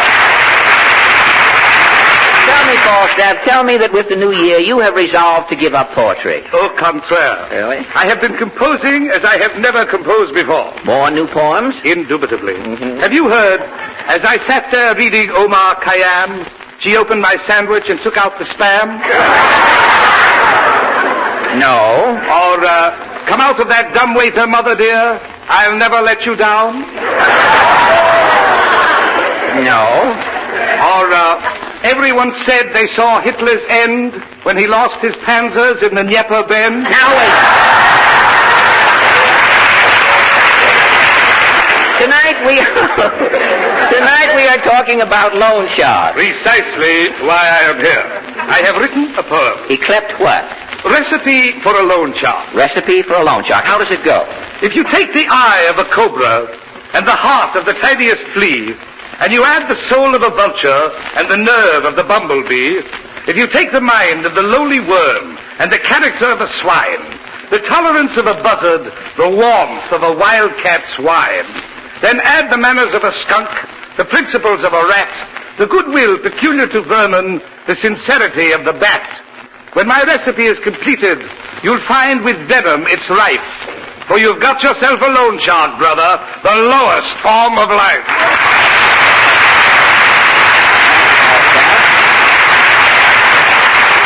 And now that Falstaff has lost interest in the loan shark and vice versa, we turn to Al Goodman, who turns to Hilo, Jack, and the Dame. The kids turn to their music and sing for us, People Will Say We're in Love.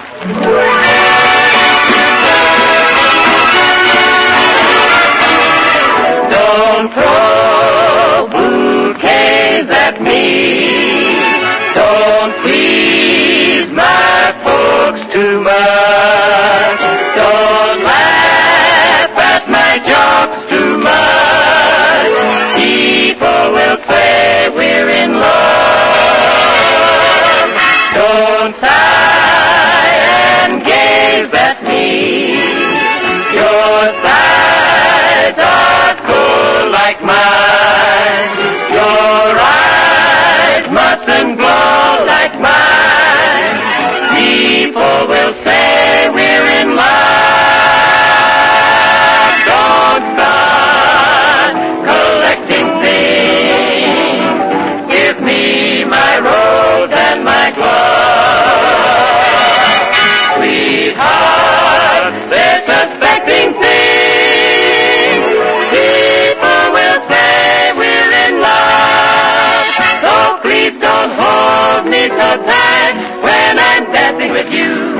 And please don't phone every night just to tell me you're blue when I'm halfway through. Don't praise my charm too much when we're out in a crowd. Don't stand around beaming so bright at me. They'll see it's all right with me to take your arm, hold your hand, have you say that it's grand. It's so hard to conceal the way that I feel about you. And people will say we're in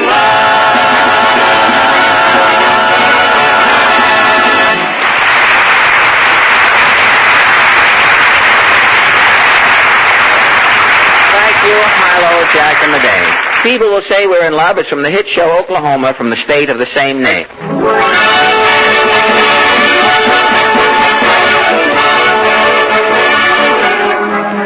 That was I've Got Sixpence, played by Al Goodman, and is there either too sharp or too flat orchestra?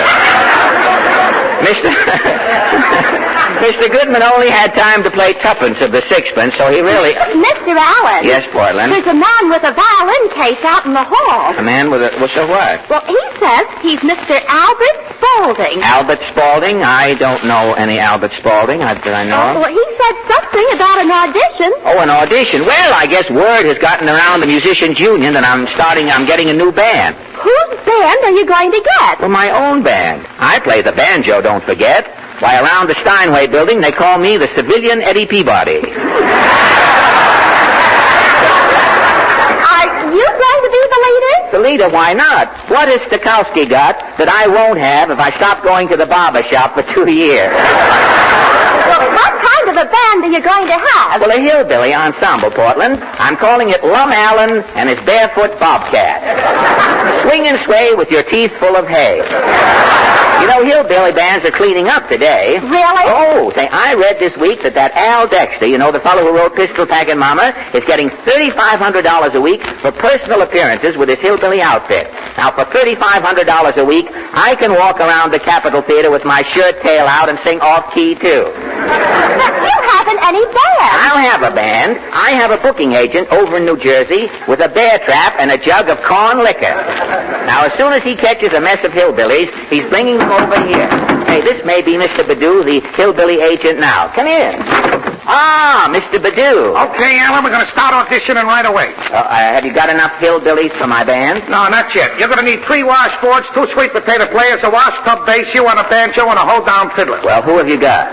3 of the hillbillies got away coming through the Holland Tunnel. I managed to hold on to 2. You held on. Well, who are they? Well, I got the greatest washtub bass in the country. The whole country. Jughead Jones. Jughead Jones? Yeah. Zeke Manners and 2 defense plants was bidding for him. But I promised to get Jughead some old Esquire, so he's going with you. Fine. Well, where is he? Jughead! Hey, Jughead! Jughead, I want you to meet your new boss, Slum Allen. Put it there, Jughead. Well, you can shake that in as hard as you like. What bands have you been with, Jughead? I played first slop bucket with Xavier Culpepper and his Meadow Maniac. I also played alto jug with Pinky Barnes and his Wahoo There Eaters. Well, tell me, is this your instrument here, this washtub? You bet your ever-loving Dee-Dee. It's a genuine hammocker slimmer. A genuine hammocker slimmer, eh? Well, you know all of the standard calls and hoedowns. Well, you try me. Well, I'll try it with one of the calls. You swing me and I'll swing you. And we'll dance the same old tune. 1 and a 2 and a do-si-do. Stand back, Roots, because here we go.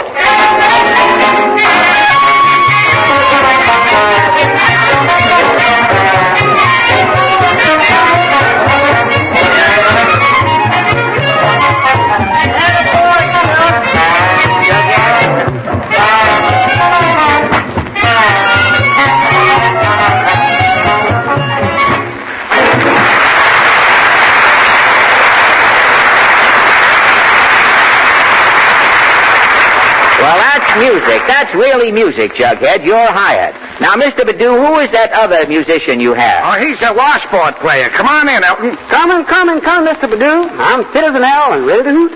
This is Arkansas Elton, Alan. Well, I'm glad to know you, Elton. What bands have you been with? I was with every major Bowes unit from 1 to 20. From 1 to 20, every major Bowes unit. Say, that's a nice instrument you have there. Yeah, I was formerly concert master with the Rinso White Philharmonic. The concert master with the Philharmonic, the Rinso White. Are you ready to audition, Elton? I'm ready to go. Let her rip.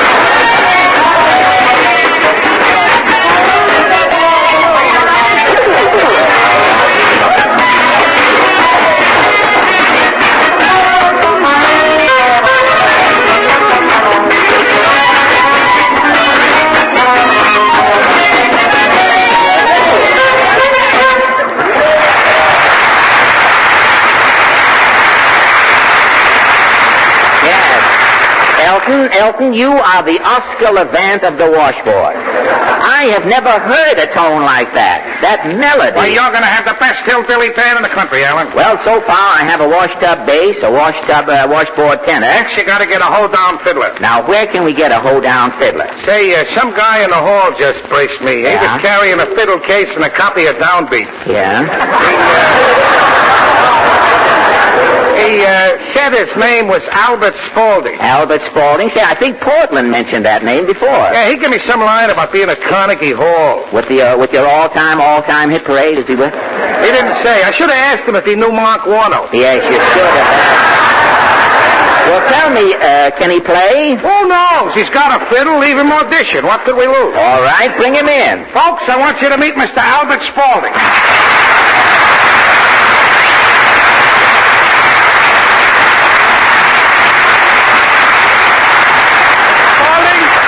This is the new hillbilly sensation, Lum Allen. How do you do, Lump? No, not lump, Mr. Spaulding. It's lump. I'm sorry, old man. Mr. Badu says that you'd like to audition, Mr. Spaulding. You play the fiddle? Yes, I'm a violinist. Hey, Badu. All right. So he don't look like a hillbilly. You can take his shoes off, stick a corn cob in his mouth, we'll know him from Spike Jones. All right. Well, you have heard that I'm getting a band together, Mr. Spaulding. Yes, I'm anxious to play for you. You know all of the hoedown calls and musical terms. You mean like allegro, pianissimo, pizzicato? Hey, you know calls I never even heard of.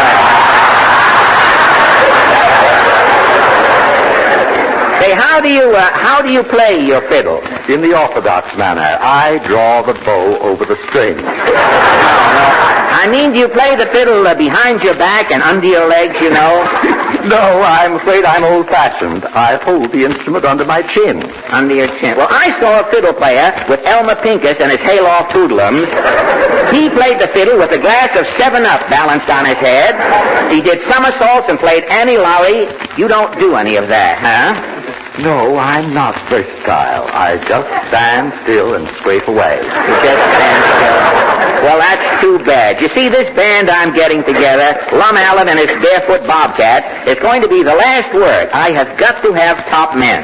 Perhaps if you heard me play something, it would give you an idea. All right, have you got something low down? How about Rimsky-Korsakov's Hymn to the Sun? Hymn to the Sun. Well, I tell you, you play it with the sun setting, it'll be low down. Take it away, Mrs. Spaulding.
What did you say, Mr. Spaulding? How was that, I said?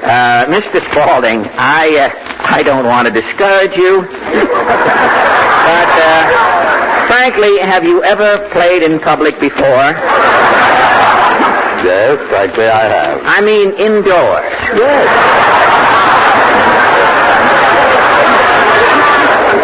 Yes, I've been playing the violin for 30 years or more. Well, it goes to show. You see, Jughead has only been playing his wash tub 5 years. Elton's been playing his washboard 2 years. You've been playing 30 years, and you're still playing it under your chin. Where have you been playing?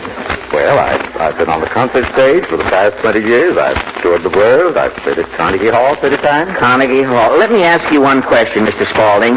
Yes? Have you ever played on the National Barn Dance? No.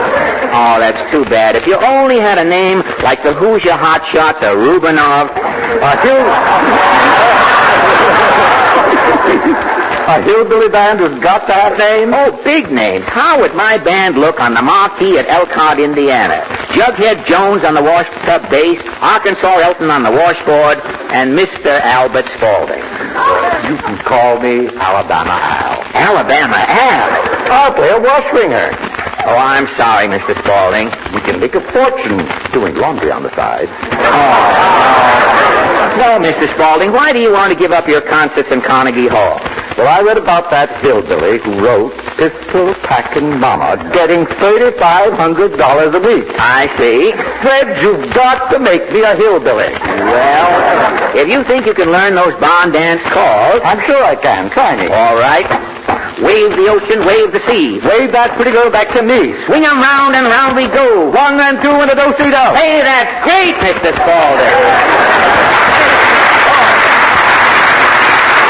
Let me tell you, Mr. Spaulding, your lean days are over. You are hired. Even with the violin under my chin? What violin? With a voice like you have, you're going to be the vocalist with my hillbilly band. Right, I start on a new career. You will be the barnyard Melchior. You are going to complete my band. And now for our first public appearance, ladies and gentlemen, presenting the world premiere of Lum Allen and his Barefoot Bobcats, featuring the singing voice of Choo Choo Spaulding.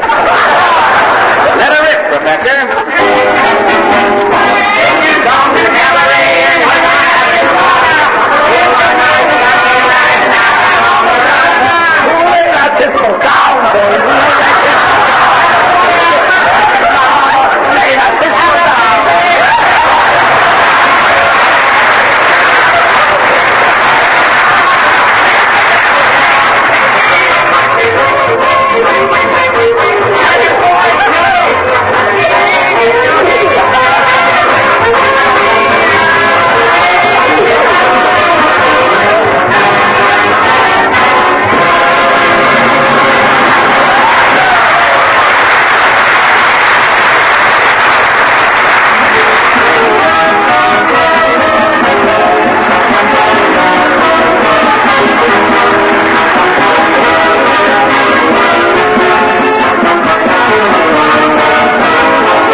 The Texaco Star Theater, I want to thank Albert Spaulding for his visit tonight. Next week, our guest will be Ed Gardner, the famous Archie at Duffy's.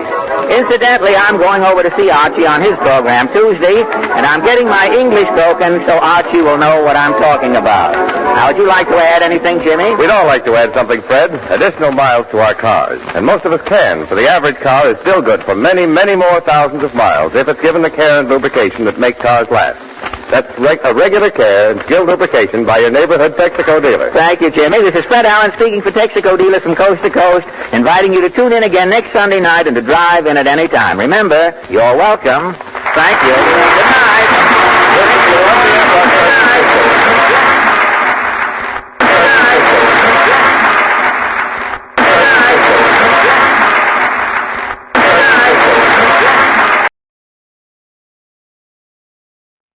Somewhere in space, this may all be happening right now.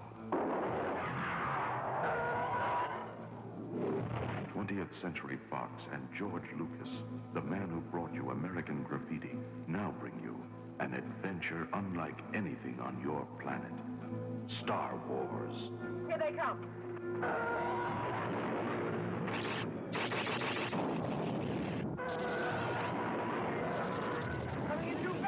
The story of a boy, a girl, and a universe.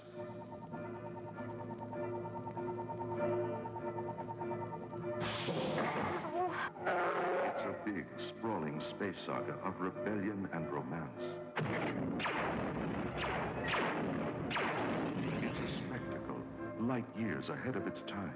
I am C-3PO, human cyborg relations, and this is my counterpart, R2-D2. Hello. It's an epic of heroes.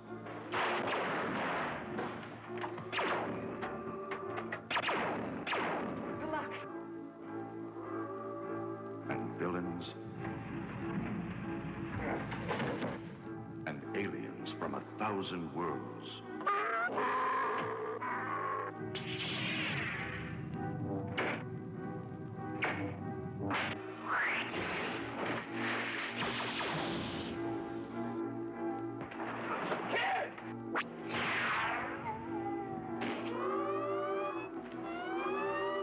Star Wars, 1 billion years in the making, and it's coming to your galaxy this summer.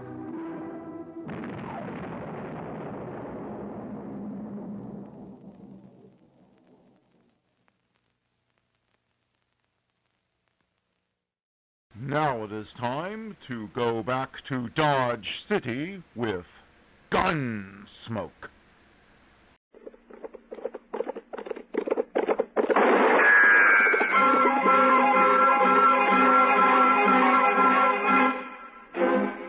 Around Dodge City and in the territory on west, there's just one way to handle the killers and the spoilers, and that's with a U.S. Marshal and the smell of Gunsmoke.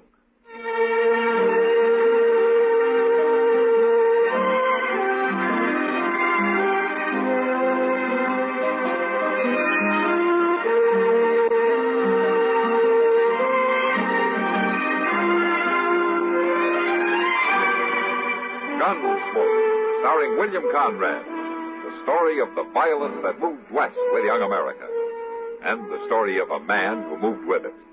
I'm that man, Matt Dillon, United States Marshal. The first man they look for and the last they want to meet. It's a chancy job, and it makes a man watchful and a little lonely.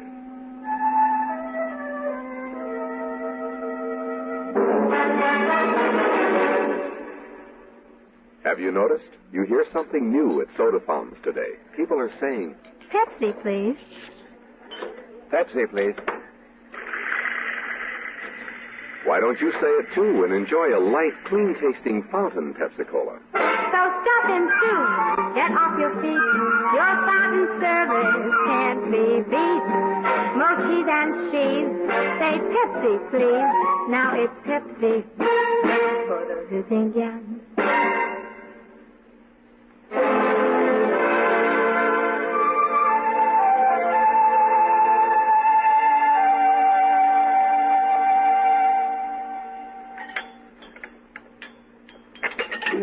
Matt. I'd sure like to meet whoever's running the kitchen in this place. Oh, why, Kitty? A cook that can make antelope stew taste like prairie dog ought to be something to see. Well, at least it's hot. No, it's not. Well, mine is. You're forgetting you dumped half that bowl of chili peppers in yours. You're spoiled, Kitty. Dodge isn't St. Louis. St. Louis? I was there 6 months, 4 years ago. Hello there, Kitty. Doc. How are you, Doc? Oh, fine, fine. Sit down, sit down. Oh. Hey, what are you eating? Stew? Well, that's what they call it. Well, I'll try a little anyway. Then I'm going to go to bed. At noon? I was up all night, Kitty, out at the Brandt place. Oh, Mrs. Brandt have a baby? Yes, a boy. That's 5 I've delivered out there. Seems to me it's about time they gave you one, Doc. No, thanks. I've got enough trouble all by myself. But I'll tell you something, Matt. It's got so I'm afraid to be driving onto the prairie at all. More Indians? I ran into Sam Butler just outside there. He drove in with his whole family and all his belongings loaded onto his wagon. He says he's quitting. Why? Pawnees wiped out another family up near his place on the Smoky Hill River a couple of days ago. Yeah, that's the second raid in the last 2 weeks. No wonder he's scared. Matt, he's telling everyone who will listen that it's a shameful thing for the law to be hiding out in Dodge City while whole families are being slaughtered in the country. He is, huh? Yes. I thought you'd like to know. Yeah. You sit with Kitty, Doc. I'm going to go have a talk with Sam Butler. Sure. See you both later.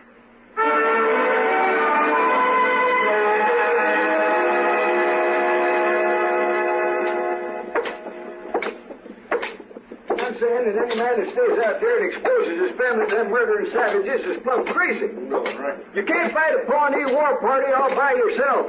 And we sure ain't getting no help from the law around here. We can die and rot for all the law cares. Right. Hello, Sam. Well, where have you been hiding, Marshal? I hear the Pawnees made another raid up near you. If you call shooting and scalping a man and his wife and their 2 boys a raid, those men never had a chance to fight, far as I see. Men? The boys were coming on 14 or 15, old enough to handle a rifle. But they got caught outside. They never even made the house. Never made the house? I seen them with my own eyes, Marshal.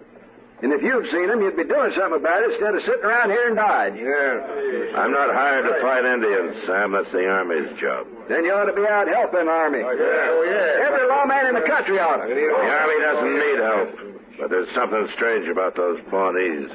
What's strange about them? They've killed white men before. I think I'll ride up there and look around. I'm sorry you're quitting, Sam. We need settlers out here. Not dead ones, you don't. No, that's right. Not dead ones.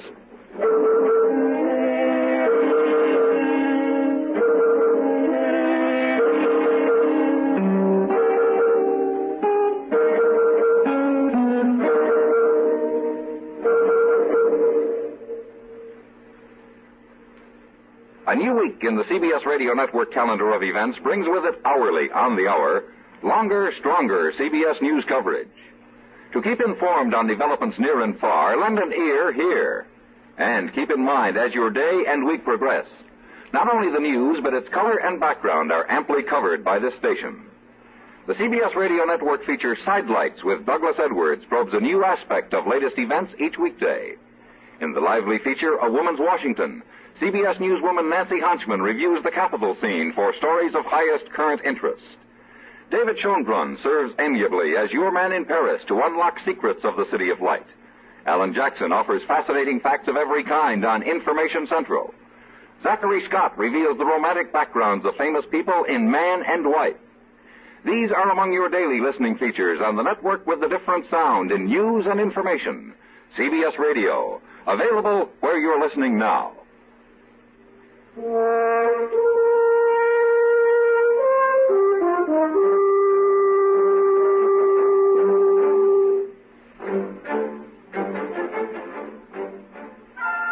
Chester and I left Dodge that afternoon, and toward evening the next day we ran across a troop of cavalry camped on the Smoky Hill River and commanded by a young officer who was new to this part of the country, a Captain Starr.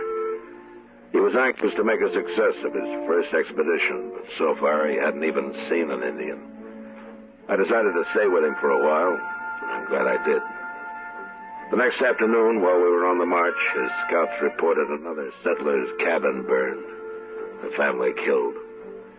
At my request, Captain Starr filed his troop out on patrols while he and Chester and I rode forward to the scene of the slaughter. The whole family. Man and wife and their boy. Look over there, Chester. Against the water barrel. Oh, my. It's a little girl. Yeah.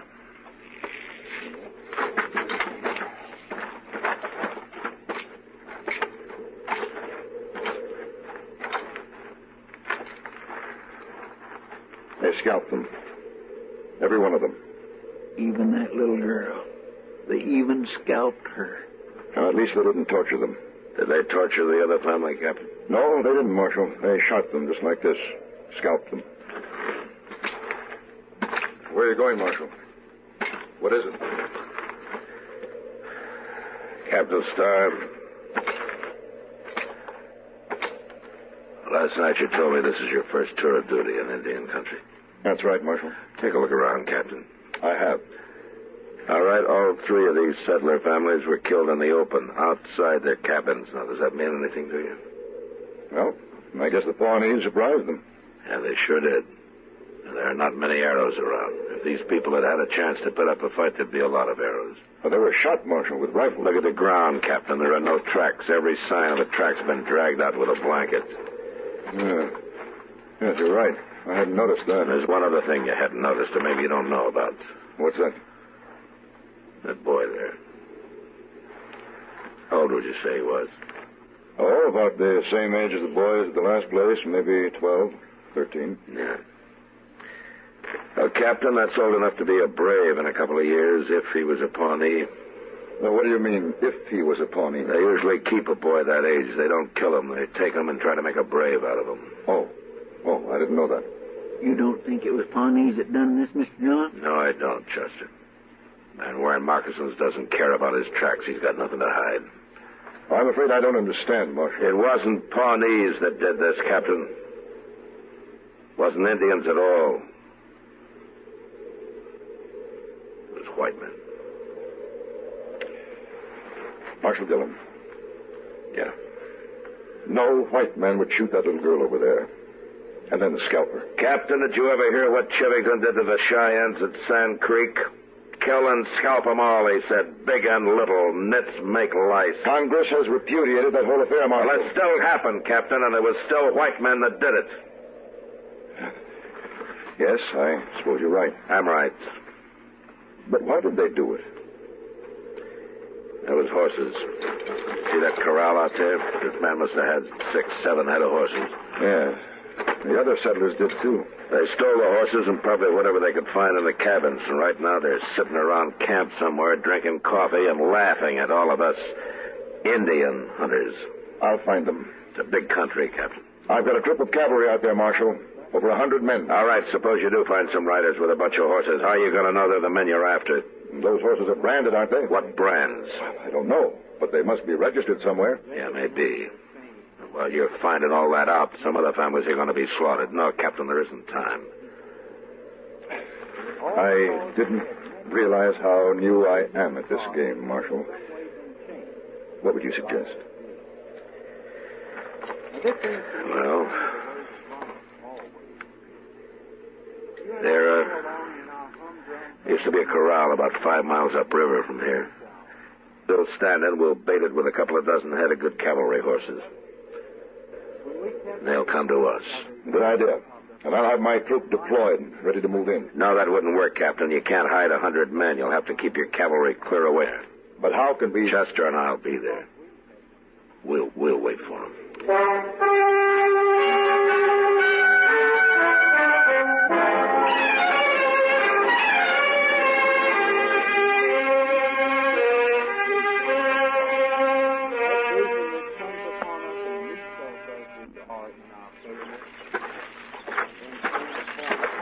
Here's another load of them green branches, Mr. John. Yeah, we'll throw them on the fire, Chester. Let's have some more smoke. Yes, sir. Yeah, that'll do it. They ought to see that if they're anywhere this side of the Rocky Mountains. They're sure to be scouting around. They ain't stolen enough horses to leave the country yet. Besides, they're feeling mighty safe. They'll come. Mr. John? Yeah. I've been thinking. It's doing that'll make you rich, Chester, not thinking. Well, I don't care so much about being rich as going on living. No, what's bothering you? Well, sure, there's only 2 of us. I was wondering how many there are of them. You want to go back and find the cavalry? You didn't answer my question, Mr. John. How many you think we're waiting for? Yeah, there's no way of telling. Well, if there's a whole passel of them, how in the world are we going to take them? I don't really care how we take them, Chester. You're pretty mad, ain't you? Just can't get that little girl out of my mind. Huh, look up. Here comes somebody. He's all alone. Just some cowboy, probably. Yeah, maybe. Yeah, sure it is. He seen smoke from our fire, and now he's wondering what that old corral's doing full of horses. He might be scouting it for the others. Those men don't take many chances. How are we going to find out? Maybe we won't till it's too late. You heat up some coffee for him, huh? Chester? I think I'll have a cup of that, too. All right, Chief.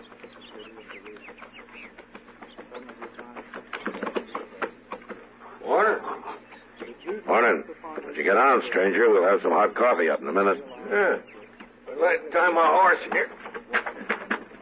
Sure used some coffee. I had to make a dry camp last night. Oh? You couldn't have been very far away. Why didn't you ride on down to the river here? I'll tell you why, mister. I was lost. I rode till after dark. I got lost. Your horse could have found it for you. Well, maybe my horse ain't as smart as yours. No offense. Sit down. Chester's bringing the coffee now. I've been sitting all morning. Here you are, mister. We ain't got no sugar. Oh. You've been traveling pretty light, ain't you? What do you mean? Here's your coffee, Mr. Dillon. Oh, thanks. You know all them horses? Today I would like for us to sit on... Mighty big remote, no wagon. Not much grub I can see. They were driving those horses to Cheyenne. There's only two of us. We couldn't handle a wagon and a herd both. Oh, only two of you? Yeah, that's right. Well, I'm drifting, mister. Maybe you could use another hand. Yeah, maybe. Where you from? Dakota Territory. His name was Lee Stapp. And I'd sure like to see Cheyenne. I've never been there. Why don't you ride up there alone? It'd beat chasing a herd of horses all the way. Yeah. Well, I'm broke, mister. I wouldn't have much of a party in Cheyenne broke, would I? No, I don't guess you would. And I'm a good hand. I'll work cheap. Well, how about it? You're a good hand, huh? Yeah, sure. Of course I am. Mister, I wouldn't hire you to herd sheep. What? You said you made a dry camp last night. How come you tie your horse up without watering him while you stand here slopping up coffee? Well, it's my horse, ain't it? Yeah, sure. How's the coffee? The coffee? Is it any good? Well, sure it is. Right, then have some more of it. That's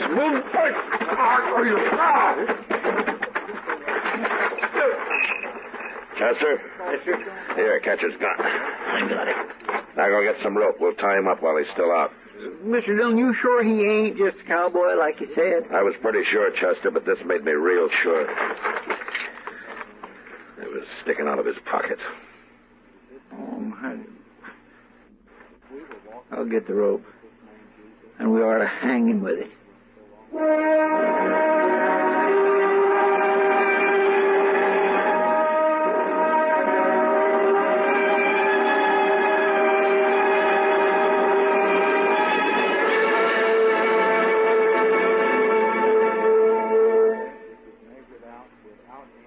Do you see speed laws and other regulations as restrictive, or do you look upon them as protective? When a police officer writes a summons for traffic violations, do you see him as an enemy or friend? Your life may depend on your attitudes.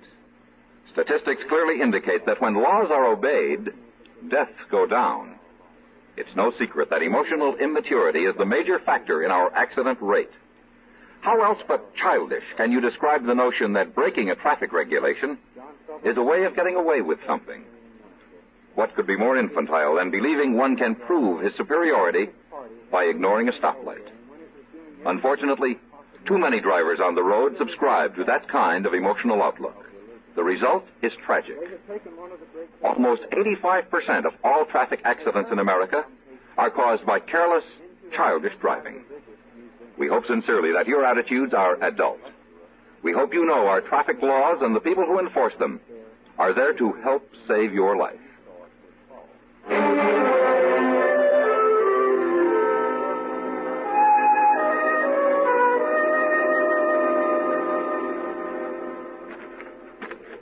See anything yet, Chester? There's some dust about a mile away. Is it moving? Right this way. I reckon maybe half a dozen riders. Your friends don't take many chances, do they, Steph? They ain't no friends of mine. Yeah, well, I'll tell them that when they get here. You better turn me loose. You ain't gonna tell nobody nothing. You mean they won't like it, you're being all tied up that way, huh? I mean, you ain't got a chance, Marshal. Well, you're about right, Mr. Dillon. How are we going to fight 6 men? I've been thinking, Chester. But we can't stand up to 6 men. We wouldn't have a chance. No, we wouldn't. I'm going to do something I never did before in my life. What? Get your bandana and fix Stapp so he can't talk. Good. Well, I ain't going to do you no good. You shut up and get on your feet. Where's the bandana? Here, I'll do it. On your feet, Stapp. Come on, come on. All right, get our rifles, Chester. Yes, sir. Turn around. That ought to keep you quiet, Stat. All right, now walk. Here's your rifle. Oh, thanks. Now, you get down behind that log over there, Chester. Yes, sir. I'm going to keep Stap with me right here. All right, Stap, lie down. If you make any noise, I'll split your skull, so help me. Now, go on, lie down. Okay, Chester? All right, keep the sun off your rifle. They're getting pretty close. Quiet now. Dillon, What? what are we going to do? Fight it out from here? Chester, I'd hate for either of us to get killed by men like them. When I start shooting, you start. You take whoever's on your side first and then work in. Ambush? Yeah, so they'll never know it. Shut up now. Here they are.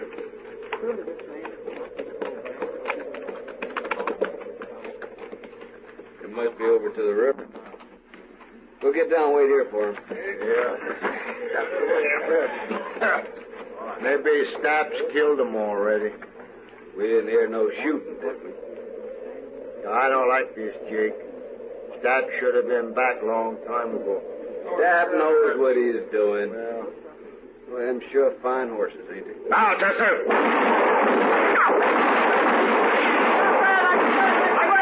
Don't shoot no more. All right. Throw your guns away. Sure, yeah. Now turn around. Get your hands up in the air. All right, Chester, come over here. We killed 4 of them, Mr. Dillon. 4 of them. Bring Staff up to the fire. I'll handle these two. Yes, sir. You two stopped just in time. You can turn around now. Who are you? What'd you ambush us for? Why, you done killed 4 men. I'm a U.S. Marshal, mister. You're lying. Am I? What kind of marshal would ambush a bunch of men like that? My kind, mister. Untie his bandana, Mr. Dillon. No reason you shouldn't talk now. It was murder. That's what it was. That was plain murder. It sure was. Even if he is a marshal, he'll hang for this. He never give us a chance. You're right, mister. I didn't give you a chance. There were too many of you, and besides, I never knew any men that deserved a chance less than you. What are you talking about? We ain't done nothing. No. I found this yellow hair ribbon in your friend Stapp's pocket. Here, take a look at it. Well, what's this? This ain't nothing, just a little yellow ribbon. There was more than just the ribbon. You blasted fool, Stapp. No. I didn't take nothing else. That was just kind of a souvenir. I told you to get rid of everything. You know, Stapp, I'm sorry you came in alone. I wish you had been with the others. But I'm going to see you hanged, all 3 of you. It's that little girl's yellow hair ribbon that's going to hang you.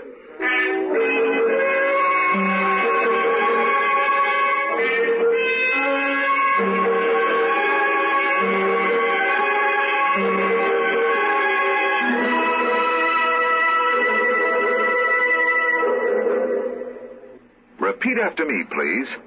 What do you want when you need bran? What do you want when you need bran? Reliability. Reliability. Now, what do you get in Kellogg's All Bran? What do you get in Kellogg's All Bran? Reliability. Right. Hi, this is Dennis James to explain why Kellogg's Way is the reliable way to get the effectiveness you want from bran with just half a cup a day.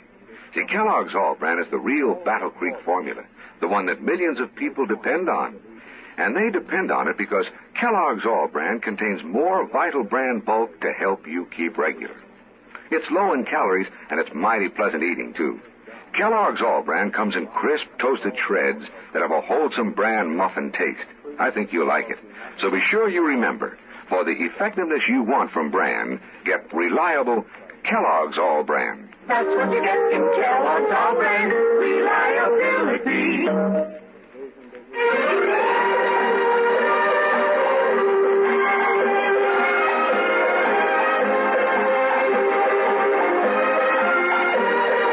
Gunsmoke. Produced and directed in Hollywood by Norman McDonald, stars William Conrad as Matt Dillon, U.S. Marshal. The story was specially written for Gunsmoke by John Meston. Featured in the cast were Lawrence Dobkin, John Daner, and Harry Bartell. Harley Bear is Chester, Howard McNear is Doc, and Georgia Ellis is Kitty.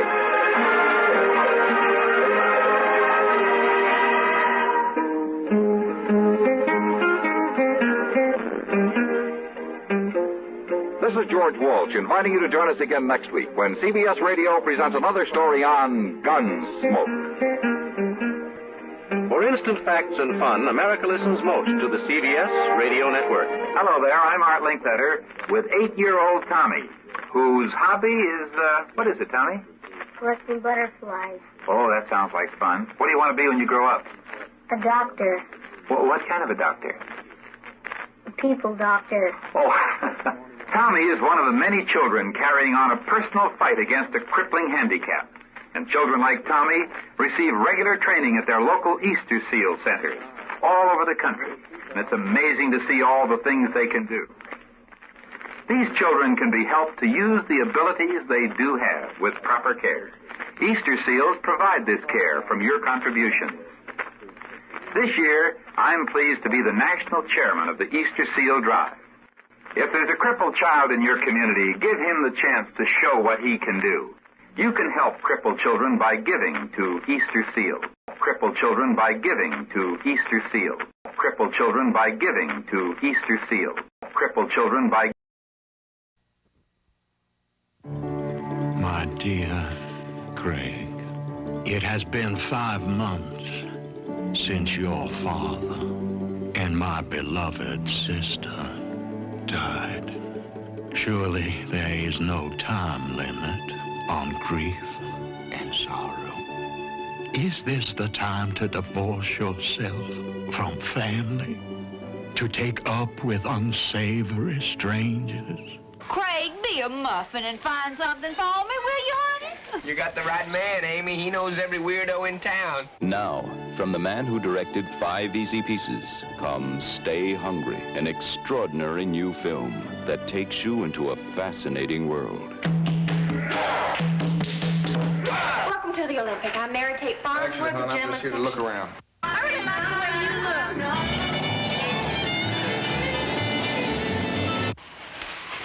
Your grandmama, she'd come out of that picture on the wall and drive a butcher knife through your heart, and I would help her. When are you going to take that mask off? When Joe takes that title next month, he's going to have done it all. Oh, people of your profession were... Homosexual?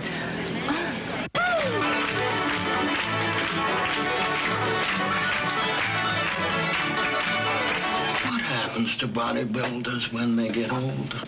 They die.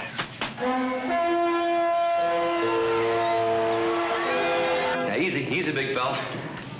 Ooh, he got my drink in here. He could crush you like an eggshell, Halsey. Now, who do you think you're messing with, huh? Nothing but an intellect midget, I believe. You don't want me. You want another trophy for your wall. I need you! Baby, I need you! Come on, y'all. Let's get naked. Isn't this fun? Look, I just want to make you happy. What happened? What did he do to you? Fight!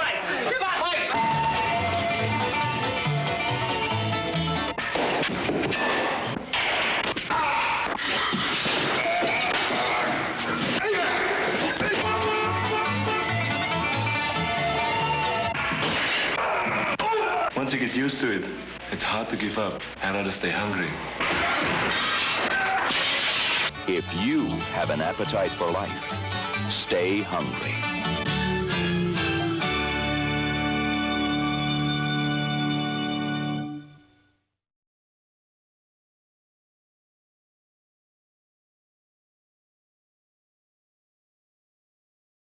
Our next guest will give you the laughs, just don't ask him to lend you money. It's Jack Benny coming up next. J-E-L-L-O! The Jell-O program starring Jack Benny with Mary Livingston, Phil Harris, Dennis Day, and yours truly, Don Wilson. The orchestra opens the program with San Diego Serenade.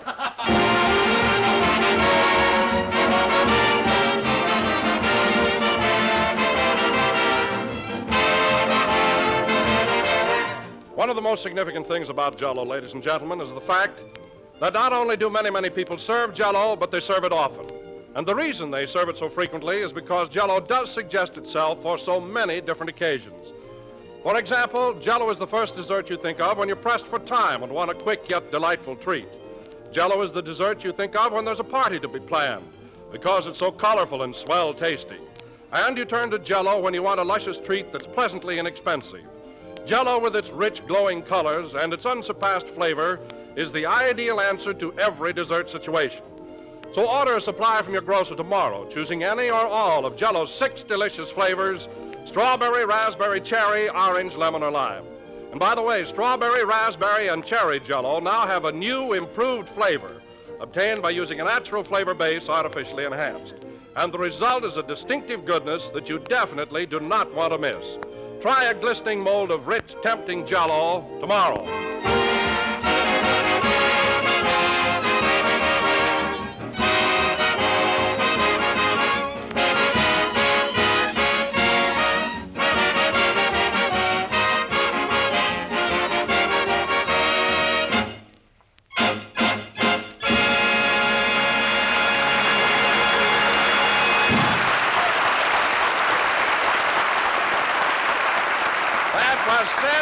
Serenade played by the orchestra. And now, ladies and gentlemen, last Friday the 14th, which was Valentine's Day, was also the birthday of our master of ceremonies, Jack Benny, who was exactly... Yes, sir. ...years of age. So tonight we would like to reenact the events which occurred at Jack's house Friday evening. It was about 7 p.m., and a little group consisting of Jack, Mr. Billingsley, the boarder, and Mary, who had been dropped by to go to a movie, were seated around the dinner table. Let us eavesdrop, shall we? Oh, boy, there's nothing like eating at home, I always say. Mary, pass some of those extra fancy, solid pack stewed tomatoes. Will you? Oh, stop building them up. Well, they're delicious. Take some more. I'm tired of tomatoes. Where's the meat? It's coming. Rochester, I'm taking Miss Livingston to a movie. So will you please hurry with that extra choice, Eastern cut, prime ribs of beef? You mean that dinky little pot roast? Never mind, bring it in. It's a pretty tough meat. It's a pretty tough piece of meat, boss. I don't know if it's done yet. Well, stick a fork in it. I did, and I can't get it out. Well, bring it in anyway. Okay. Say, Mary, aren't these nice dishes? Lovely pattern, isn't it? Yeah. Is this the set you won at the Beverly Theater? All but the soup tureen. I got that at the Oriental. Gee, these tomatoes are good. They're not seasoned enough. Pass me that salt shaker you won at Ocean Park. Here you are. And that wise guy said I couldn't break those balloons.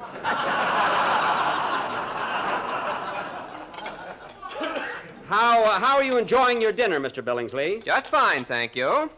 Good, good. This watercress is delicious. Those are ferns, Mr. Billingsley.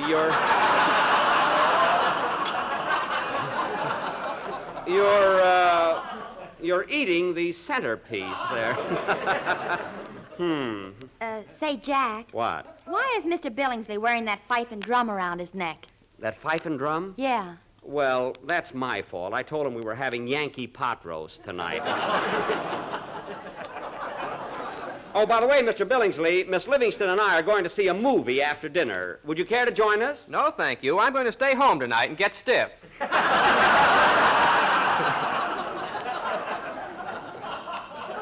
Get stiff?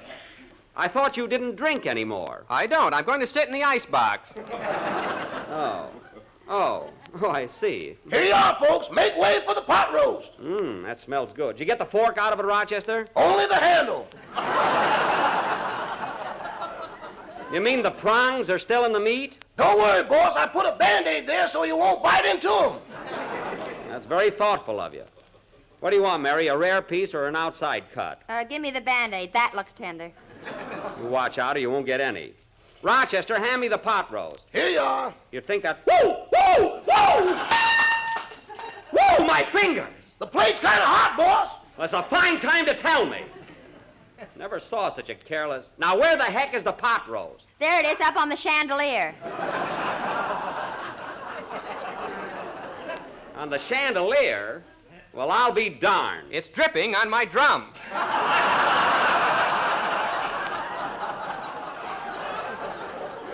Well, move over a little. Rochester, you're so clumsy.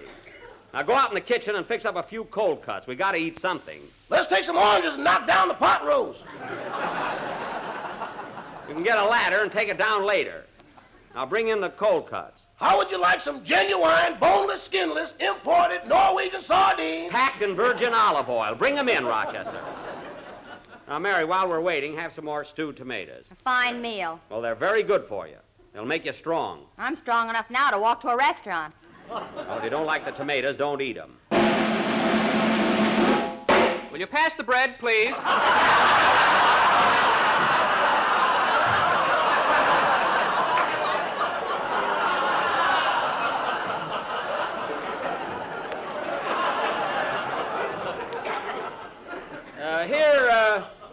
Here you are, Mr. Billingsley. Would you like some butter, too? I've never been there, but I hear it's lovely. Yes. Yeah. What? Gee, that doesn't make any sense at all. Say, Mary, I've got an idea. Why don't we go to the movie and then eat later? Oh, Jack, I don't want to see Love Thy Neighbor again. Getting so now, I can't even laugh at your love scene with Mary Martin. You're not supposed to laugh at that. Hey, Rochester, we're going to a movie, so never mind those sardines. I already opened them. Oh. Well, you can eat them. I made some fried chicken for myself. What? Rochester, this is only Friday, and I told you we're not having that chicken until Sunday. I'm having some people over at the house. The way it's been raining lately, the house might not be here Sunday.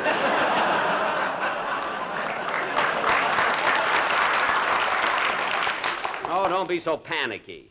It is raining kind of hard, but it's nothing to worry about. Then why did you build an ark? I've got to have a hobby, don't I?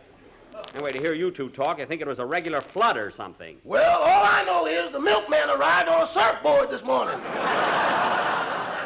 That's Mr. Kahanamoku. He's a Hawaiian.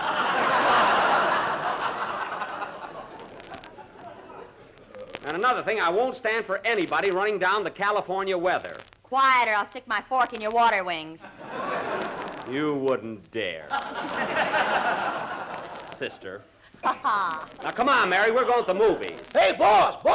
What is it, Rochester? There's a big crowd of people coming up the front steps. A crowd of people? Open up. Come on, open up in there. What's going on here? You'll find out. Come on in, fellas. Surprise! Well, I'll be doggone, a surprise birthday party. Don, Dennis, and Phil. Come on, kids. 1, 2, for he's the jolly good fellow. For he's the jolly good fellow. For he's the jolly good fellow. Which nobody can deny. Gee whiz, fellas, I can't get over. Come on in and take your things off. Come on, everybody, wipe your feet. Come on.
Fellas, I can't get over you guys surprising me like this. No kidding. You didn't think we'd forget your birthday, did you, Jackson? No, but gosh, all this fuss. Well, believe me, Jack, you've been so darn nice to the whole gang, you're entitled to it. Yeah, entitled.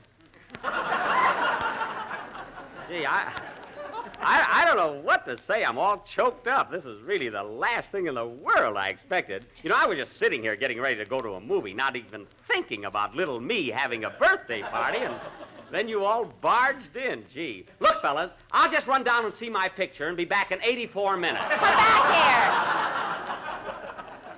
Oh, yes, I'm so excited, Mary, I don't know what I'm talking about. Say, Mr. Benny, what's that up there on the chandelier? A pot roast, Dennis. It's a long story. But don't worry about it, kid. A pot roast on the chandelier, and he tells me not to worry. Forget it, will you?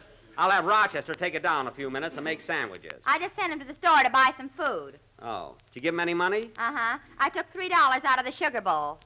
Mary, the sugar bowl is for laundry. If you want to buy groceries, you take the money out of the cookie jar. I tried to, and a cobra stuck his head out. That's my East Indian burglar alarm. Say, Don, what's that you're hiding behind your back? Well, Jack, Mary, Dennis, Phil, and myself all chipped in and bought you a birthday present. And believe me, Jack, it comes right from the heart. A present? Doggone you guys. You'll have me bawling in a minute. If you give it to me, I'll unwrap it. Hold it, Jackson. A speech goes with this, and I'm going to make it. Well. Mr. Benny, ladies and gentlemen, and members of the Minneapolis Chamber of Commerce. Minneapolis Chamber of Commerce? I copied this out of a book. Forget that part.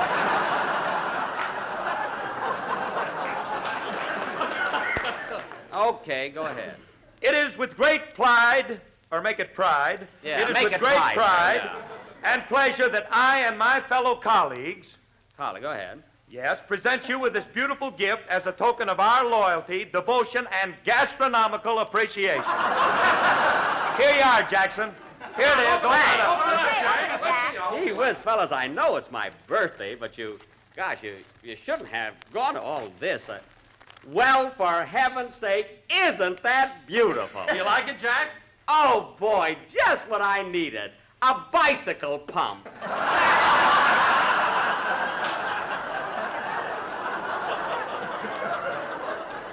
Gee, with a hose and all.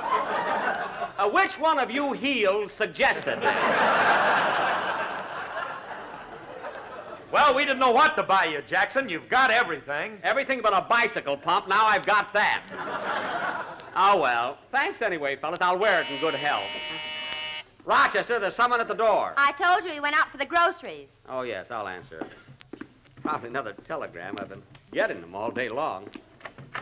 Hello, boss, it's me. Rochester, you've got a key. Why make me open the door? I just want to give you an idea what I go through. It's too bad about you.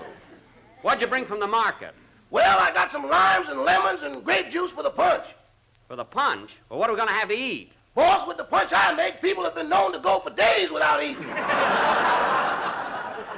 Well, we still have to have food. And if you can't find anything in the kitchen, run next door to Mr. Ronald Coleman's. This is the day his cook makes popovers. Okay. Say, fellas, we'll have something to eat in a little while. In the meantime, let's play games or something. I'll call up some chorus girls. We'll play post office. That's all we need, chorus girls and no food. Say, I'll tell you what, fellas. How about playing blind man's buff? Oh, that's All right, now look it. I'll be the blind man. Who's got a handkerchief? Just take off your glasses and we're all set. Oh, stop, will you? Have you got a handkerchief, Don? Well, I know a better game, Jack. Let's play Jell-O. Oh, fine. How do you play it? Well, I'll take a lot of boxes of Jell-O and hide them all over the house. Uh-huh. And the first one that finds all 6 delicious flavors, strawberry, raspberry, cherry, orange, lemon, and lime, yeah, wins a $10 prize. Say, that's a swell game. Yeah. Hey, wait a minute, Don. Who puts up the $10? Well, Jack, it's your house. There'll be no gambling on the premises. Blind man's buff, everybody. Come on. Blindfold me, somebody. Take it easy, Jackson. The last time we played this game, it took us 2 hours to get your head out of the goldfish bowl. Oh, that's right. I know a swell game, Mr. Benny. It's called Clap Hands. What's that? Well, you folks sit down, I'll sing a song, and when it's all over, you all clap hands. A fine game. It's a little dull, isn't it, Dennis? It's better than getting your head caught in a goldfish bowl.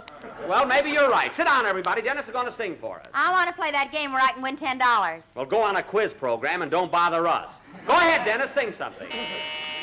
Rochester, there's someone at the door. Maybe it's me again. Answer that door. sing, Denner. He's the laziest person I ever met.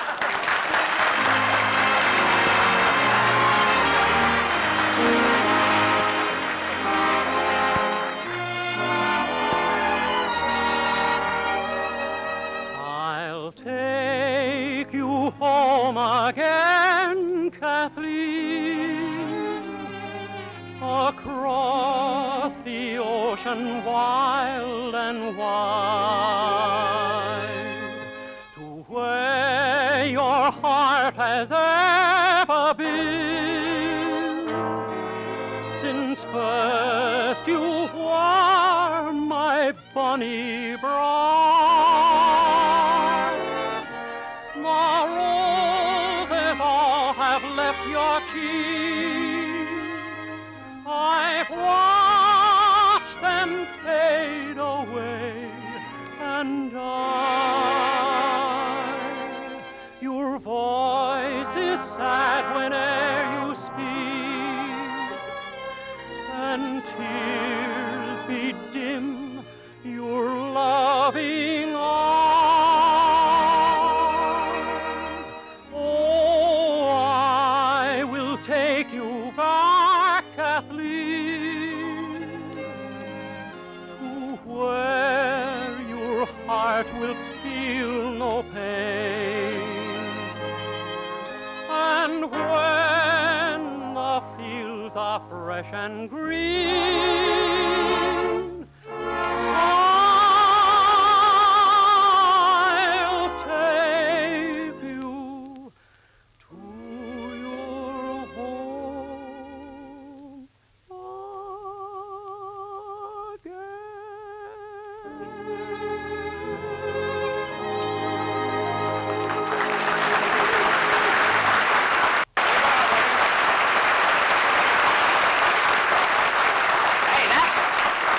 That was a swell game, Dennis. Let's do it again Sunday on the program.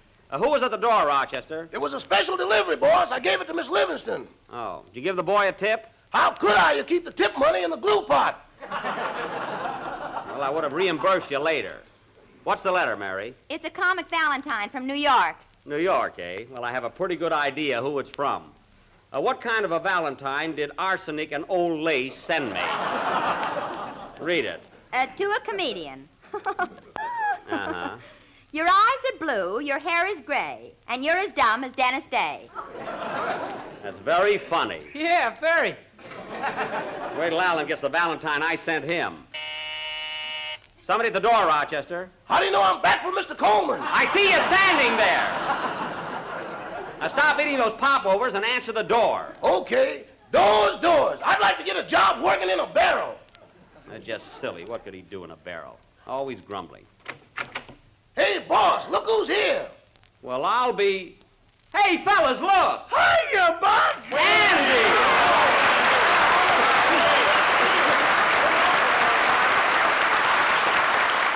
Well, Andy Devine, we haven't seen you in 6 months. How did you happen to drop in? Well, Buck, I heard it was your birthday, so I thought I'd come over and surprise you.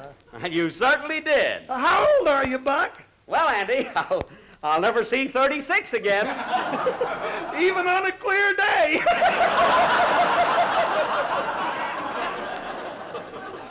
That's very cute, Andy, and where's my present? Your present? Yes. I got 2 of them, Buck.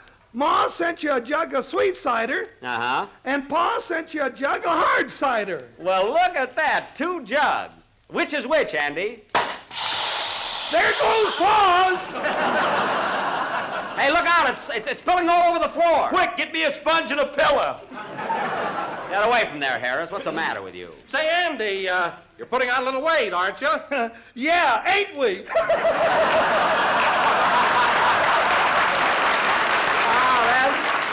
That's telling him, Andy. You're pretty sharp tonight. Sit down at the table, everybody. The food's ready. Take it easy, take it easy. The plates are all fixed. Gee, 2.5 sardines apiece. And lots of popovers. Dig in, kids. There's someone at the door, Rochester. I'm busy, boss. Answer that door!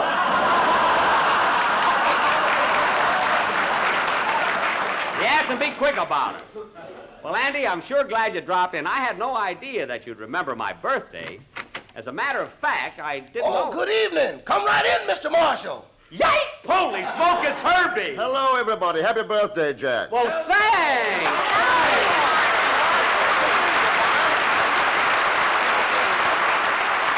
Well, my good gee whiz, Herbert Marshall at my house. Quick, Mary, phone Luella Parsons. She'll never believe us. Phone her anyway. Well, Bart, you're the last person in the world I expected to see on my birthday. You know, Mary and I were just... Oh, I'm sorry. This is Andy Devine. How do you do, Mr. Devine? I'm glad to know you, Mr. Marshall. You want to buy a horse? Andy, not now. Oh. Gee, as I started to say, Bart, Mary and I were just sitting here, not even thinking of having company on my birthday. Stop looking at the package in his hand.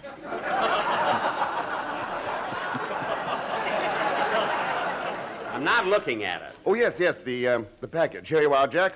A little remembrance. Many happy returns, old boy. A present for me? Gee, I feel like a darn fool. I didn't get a thing for you, you know. This is your birthday, not Christmas. Oh, yeah, what am I thinking of? Hey, Dennis, get Mr. Marshall a chair. Gee, I'm all thumbs opening this package. Here's a chair for you, Hubert. Thanks, Dennis. Yeah, I can't seem to get the string untied. Stop shaking. Well, I'm so anxious. My name is Billingsley, Mr. Marshall.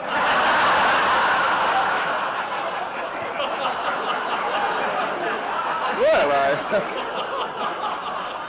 I'm glad to know you, Mr. Billingsley. Mr. Billingsley, sit down, please. Darn this string. Gee, I'm trying to open this present. There, I got it. Well, thanks, Bart. Thanks a million. Hey, fellas, look. Look what he gave me. Look at these beautiful cufflinks. I mean, cufflinks. Gosh. Oh, look, God, gee, 14 karat. Cheapers, he looked already. Well, they're beautiful. By the way, Bart, what's in that other box? That's a gardenia. I brought it for Mary. Well. He's just like all the other fellas. He starts out with orchids, and now I'm now down to a gardenia. Quiet. Very good, Mary. Been better if she hadn't muffed it, Bart.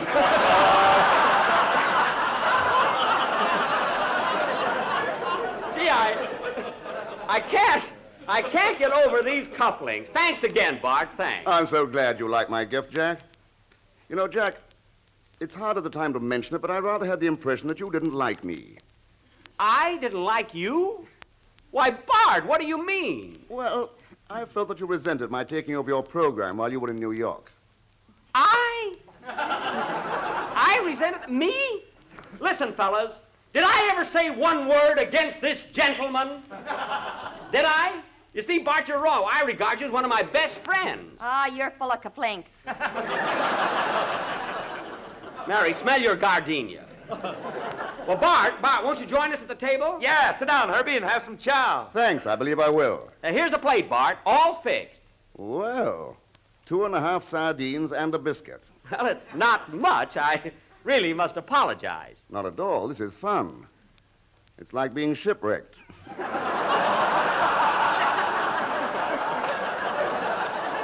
Well, that's what we're having, a shipwreck party, you know?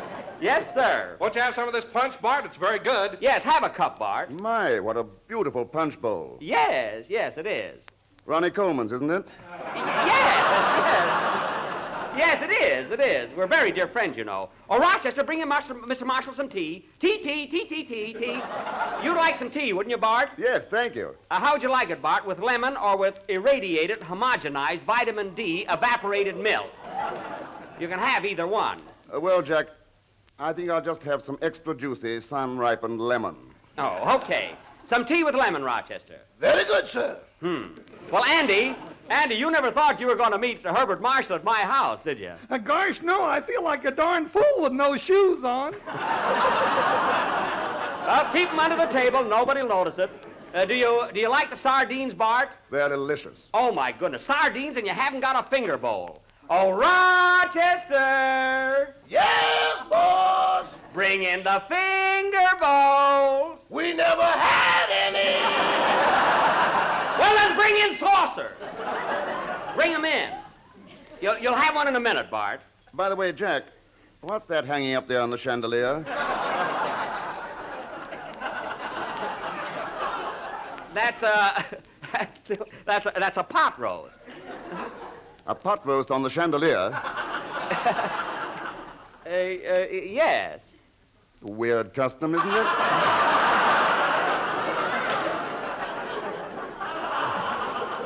Oh, it's not a custom, it's an accident. You see, Bart, I know it sounds fantastic, but the pot roast bounced up there, you know? Bounced? Yeah. You see, here's exactly what happened. I was just having a quiet little dinner at home, not expecting anybody to drop in, and my man Rochester brought in this hot plate, see? Well, I didn't know it was hot, and I grabbed for it. You see, the pot roast was on the plate, see? And the minute my fingers touched it, I threw it up in the air. Well, that's how it happened. It sounds silly, but that's the whole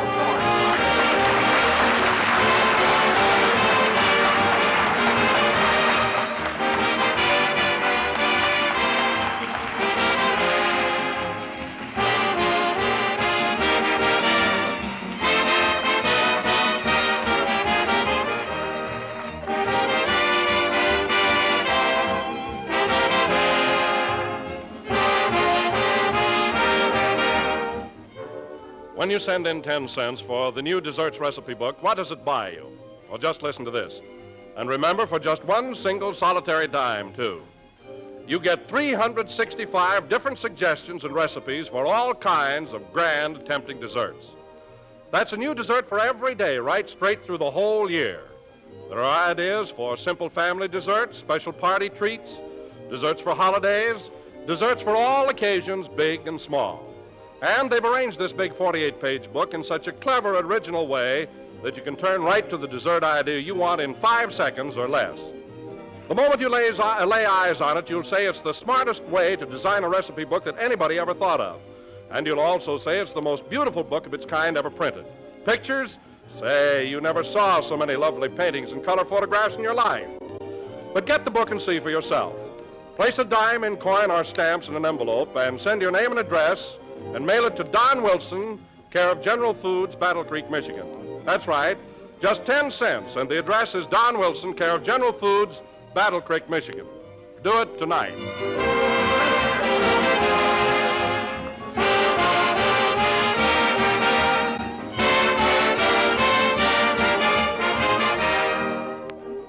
This is the last number of the 20th program in the current Jello series, and we will be with you again next Sunday night at the same time, broadcasting from Palm Springs, California. Palm Springs? Yes, sir. We're all going to have a little vacation. Say, Bart, would you like to come to Palm Springs with us? I don't think I'll be able to, Jack. I'm making a picture, you know. Oh. Well, if you can possibly make it, look us up. We'll be staying at the Cactus Blossom Auto Court.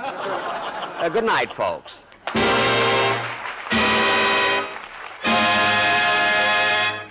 Jell-O.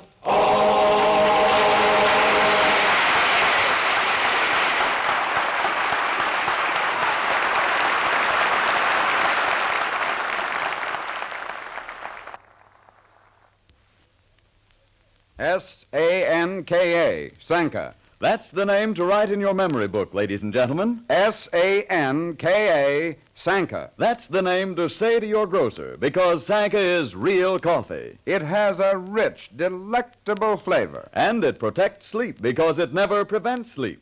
It's had the sleep-disturbing caffeine removed, so anybody can drink delicious Sanka coffee and sleep. Sanka Coffee presents We the People over another network every Tuesday night. This is the National Broadcasting Company.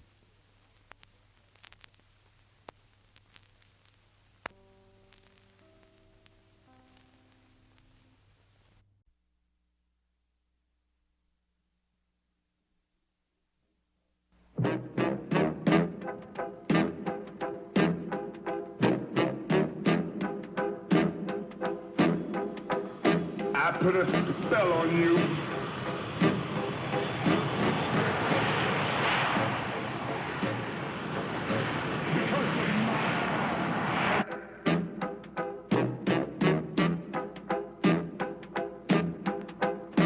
Stop the things you do. You sure you don't want a TV dinner? Yes, I'm not hungry. Why is it called TV dinner? supposed to eat it while you watch TV.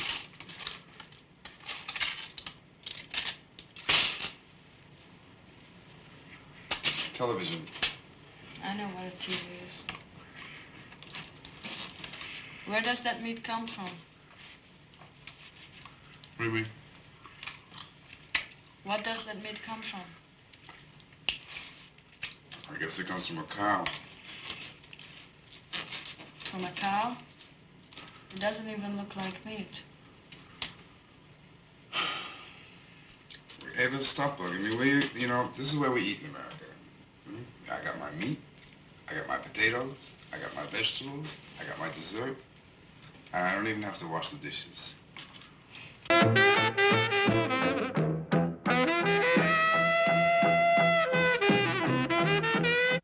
don't want to take her away. Te egy gazember vagy. Te egy gazember vagy. Ne vidd el őket. Nekem szükségem van őre. Ő csinálja nekem a konyhamunkát. Ne vidd el őket. Hadd vidd őket, mert én akarom őket. Ne vidd el, te gazember, te szélhámos, te. Good for nothing. Hadd itt azt az asszont. Ne vidd el a níszemet. You son of a bitch. I don't care if you don't want me, I'm yours right now. I'll put a spell on you.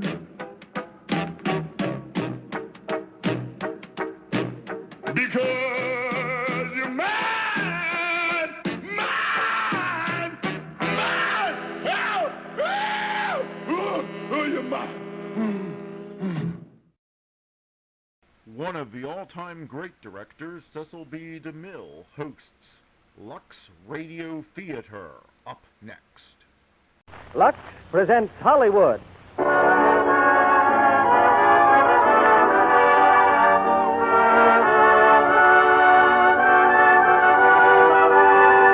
The Lux Radio Theater brings you Bride by Mistake, starring Lorraine Day, John Hodiak, and Marcia Hunt. Ladies and gentlemen, your producer, Mr. Cecil B. DeMille.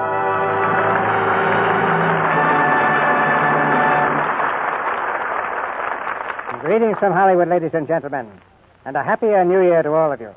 I hesitate to go further and wish you a prosperous New Year because of what happens to a certain lady you're about to meet. Her name is Nora Hunter, and she's very prosperous indeed. But far from bringing her happiness, her wealth is the cause of many startling complications in tonight's play. RKO's new comedy hit, Bride by Mistake, which stars as Nora Hunter, the lovely Lorraine Day, who will soon be seen in the Metro-Goldwyn-Mayer picture, Keep Your Powder Dry.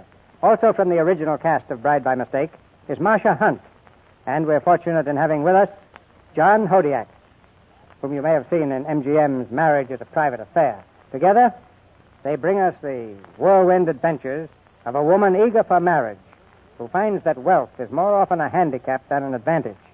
I think you'll agree that how she overcomes that handicap makes one of the screen's most entertaining comedies. Whether or not you believe that money is the root of all evil, it is certainly true that the value of any currency depends on the laws of supply and demand. From all reports, there seems to be a new kind of currency in use around the world. It isn't paper and it isn't coin. Can you guess what it is? You're right, it's soap. Lux toilet soap. In France, we are told that a cake of Lux toilet soap is worth the price of a beefsteak dinner. In North Africa, 2 cakes purchased a lovely handmade wallet from an Arab merchant. And to make the women in our audience envious, a USO hostess in Paris reports that by producing a cake of Lux toilet soap in a perfume shop, she came out with a bottle of Chanel No. 5. So it seems that you're not only lovely looking when you travel with Lux toilet soap, but you're rich as well. Now, to another story of women and riches, as we bring you the first act of RKO's Bride by Mistake, starring Lorraine Day as Nora, John Hodiak as Tony, and Marcia Hunt as Sylvia.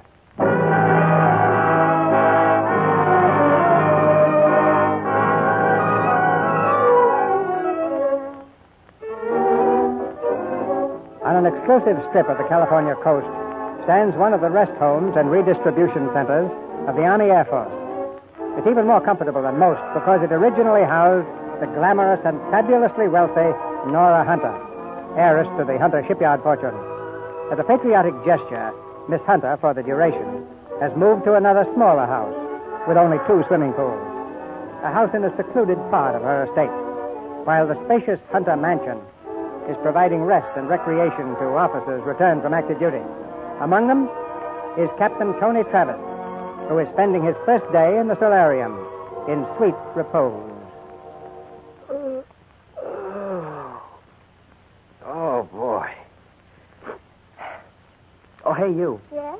What do they call you, hostesses? Well, they call me Harris. Oh, well, look, Harris, what's the idea of passing me with that tray? Well, I thought you were asleep. I was, but there's something about food that wakes me up.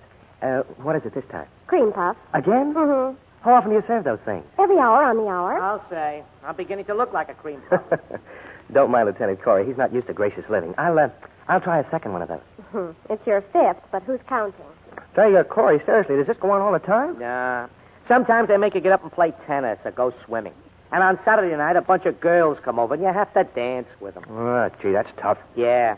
And 2 weeks ago, someone brought a general around, and we all had to stand up. No, stand up? On your feet? Yeah, but you get used to that kind of inconvenience. Corey, time for your orange juice. Oh, Harris, I wish you'd let me alone. I'm getting sick with health. Oh, Corey, don't you like it here? No. Well, don't be upset, Harris. I love it here. Just stick around a couple of weeks, Travis, and you'll feel just the way the rest of us do. Me? Never. This is the life for me. You like comfort? I certainly do. Say, Harris, do you think this would be too big a house for me when the war's over? Well, not if you close off 30 or 40 rooms. Oh, well, it's not just the house I'm interested in. You see, when the war's over, I don't expect to ride in anything but my own plane. And I'll need a nice big front lawn to land it on. Oh. Yeah, how to get that big front lawn is my post-war problem. Simplest way would be to marry the girl that owns this one. Nora Hunter? She could give you the biggest front lawn in America. That's right, and put a fleet of P-38s on it if you wanted them. And all the cream puffs you could eat, wrapped up in $1,000 bills. That's an idea. I wonder what she looks like. I hear she's plenty easy on the eyes. Ever seen a picture? Picture? Don't you know? Why, she's the girl that's never been photographed. Never been photographed? You mean one of the richest girls in America never gets her picture in the paper? When you're that rich, you don't have to have your picture in the paper. You can pay to keep it out. Wonder what a girl like that does all day. What do you suppose she's doing now, for instance? Right now, well, let's see. 3:45 p.m., she's launching a ship. Huh? Sure. As owner of the Hunter shipyard, she breaks 100 bottles of champagne a year on boats. How do you know that's what she's doing? Well, here, read all about it. Nora Hunter launches 100th vessel at the Hunter shipyards. Think of it. She's smashing a bottle of Piper Heidsieck on the prow of a destroyer while we're sitting here in thirst. And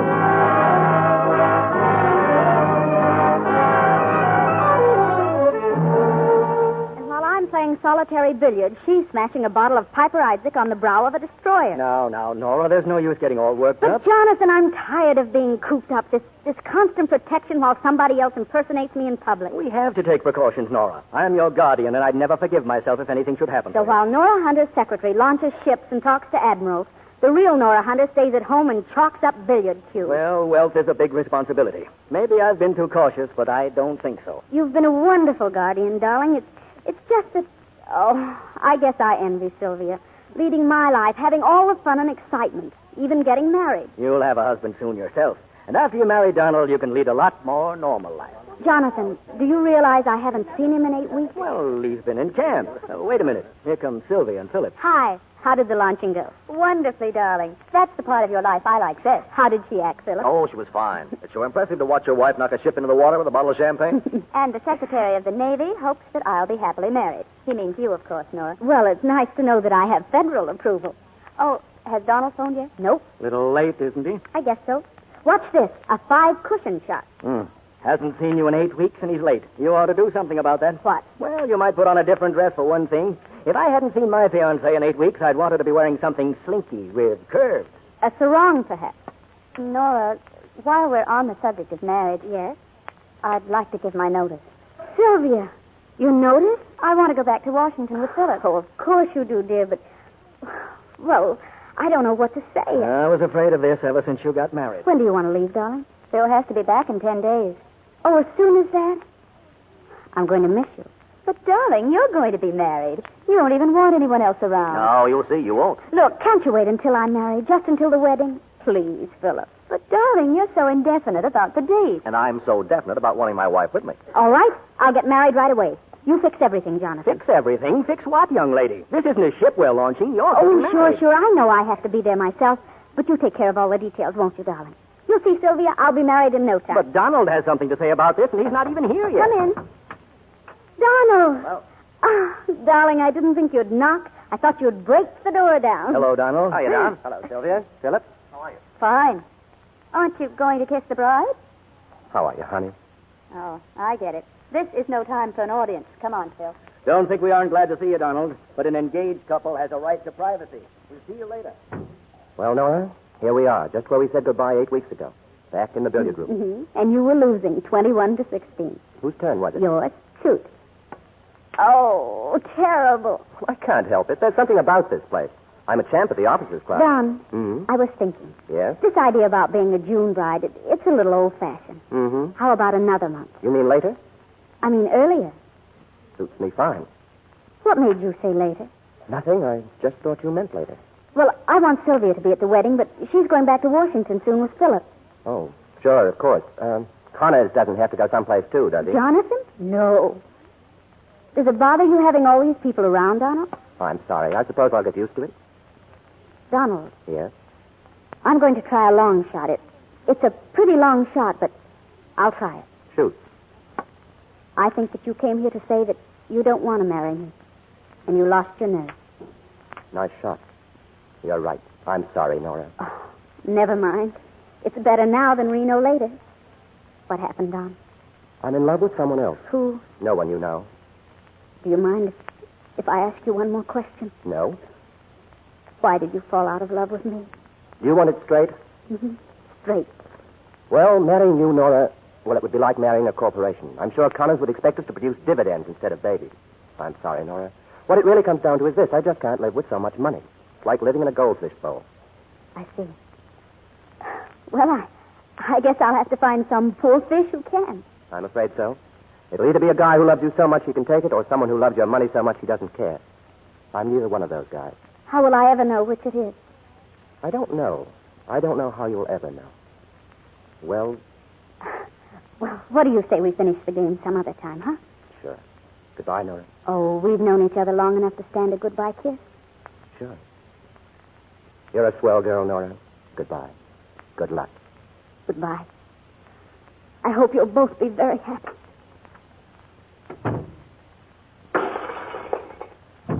What was that? That was the 8-ball in the corner window.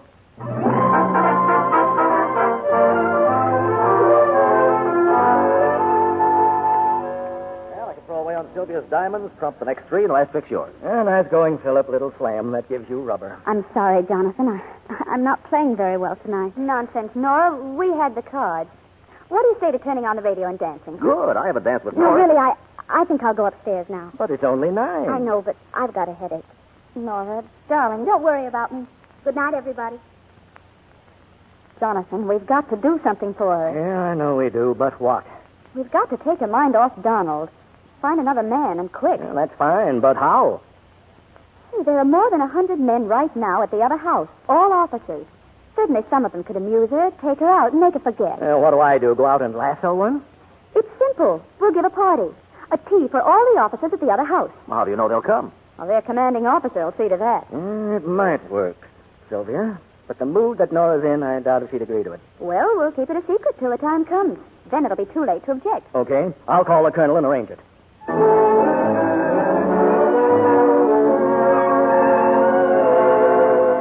So, Miss Nora Hunter condescends to step down from her pedestal and entertain the Air Force. Well, how do I look, Travis? Ravishing, Lieutenant Corey. Don't accept her the first time she proposes. Make her ask you twice. So you don't think I'm being unfaithful, do you? Unfaithful? Well, Janie's coming tomorrow. Do you think she'd mind my going to another girl's party the day before we get married? She won't mind the day before. What she'll mind is the day after. Oh. Besides, did you ever go to a strictly social tea? Me? I never even drank the stuff. And let me tell you what it's going to be like. You walk in, and there she is, radiantly lovely in something shiny and white. She looks just like an iceberg. In fact, she is an iceberg. She says charmed, and you say charmed. She shoves a cup of tea in your right hand, the butler shoves a piece of cake in your left, the footman shoves a chair under you, and you're down. A beautiful crash landing. Well, this time everybody's deliriously happy, and the joint is jumping. No, Corey, none of that for me. I'll stay here and relax. Captain Travis, your taxi's waiting. Uh-oh. Come right in. What did you say? Travis, your taxi's waiting. Taxi for me? Yes, the one you ordered to take you to Miss Hunter's. Oh, no. He's going to stay here and relax. Oh, taxi. I ordered that for you, Corey. The estate's 2 miles long by a half mile wide, and Knowing your love of comfort, I took the precaution of ordering a taxi. Oh, yeah? We'll be right there, Travis.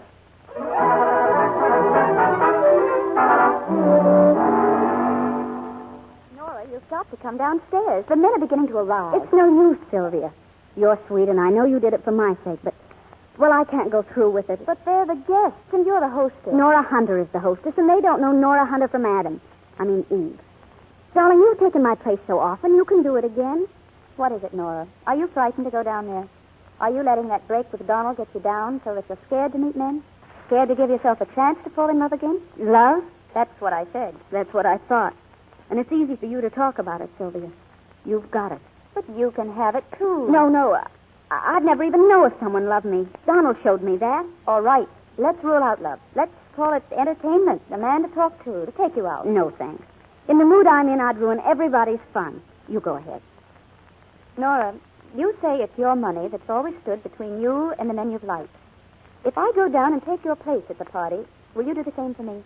How do you mean the same for you? I'll be Nora Hunter, as I've been so many times before, if you'll be my secretary, Sylvia Lockwood. But, darling, why not? You said that you don't want to meet men as yourself, as Nora Hunter. You don't want them looking at you as a curiosity or an investment. You want to be like any other girl, and I don't blame you. Well, here's your chance. But that's a pretty shabby trick. Why is it?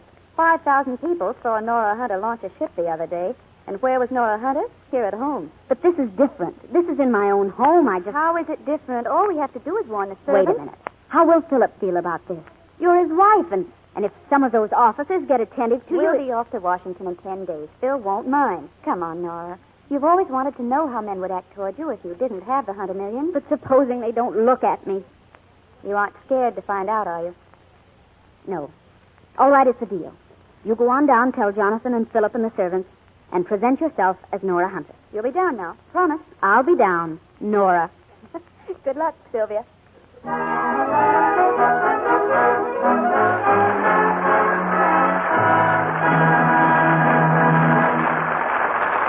In a few minutes, Mr. DeMille and our stars will be back with Act Two of Bride by Mistake. Why, hello, it's Sally. Looking very thoughtful, too. What's on your mind, Sally? New Year's, Mr. Kennedy, and resolutions. Now that the new year is really underway, isn't this my golden opportunity? Opportunity for what, Sally? Well, now is the time most every girl decides she's going to take better care of her looks and really do something about regular beauty care. So I want to remind those girls... Of a certain beauty soap, Sally? Of course. But just what is the best way to tell girls everywhere that daily active lather facials work like a charm, that they really make skin lovelier, and that they're so easy and quick any girl who hasn't tried them ought to start right away? My, Sally. Don't let your enthusiasm run away with you. Let's take it point by point. You know, the what, why, and how of Hollywood beauty care. You mentioned active lather facials. Active lather facials with what? Why, Mr. Kennedy, with the soap that has active lather. Lux toilet soap, of course. The soap 9 out of 10 screen stars use. And, Sally, you said these facials work like a charm. Really make skin lovelier. Naturally, women want to know why. Because, Mr. Kennedy, everyone who's compared the lather of Lux toilet soap with that of other soaps knows how extra rich and creamy it is. That wonderful active lather does a thorough job. Leaves the skin feeling so soft and smooth. Right, Sally. And now you ought to tell just how the Hollywood stars take their Lux soap facials. You just cover your face generously with the creamy lather and work it in thoroughly. Rinse with warm water, splash with cold. Pat your face gently dry with a soft towel. That's all. Easy, Mr. Kennedy, as I said before. And this beauty care really works, as you also said, Sally. In recent tests of Lux toilet soap facials, actually 3 out of 4 complexions improved in a short time. When lovely screen stars trust their precious complexions to this gentle care, you know how good it must be. And now, Sally, let's suggest to our listeners everywhere what a fine resolution it is to get some Lux toilet soap tomorrow. Use it regularly. See how lovely, how appealing your skin can really be. And now, Mr. DeMille returns to the microphone. Act Two of Bride by Mistake, starring Lorraine Day as Nora, John Hodiak as Tony, and Marcia Hunt as Sylvia.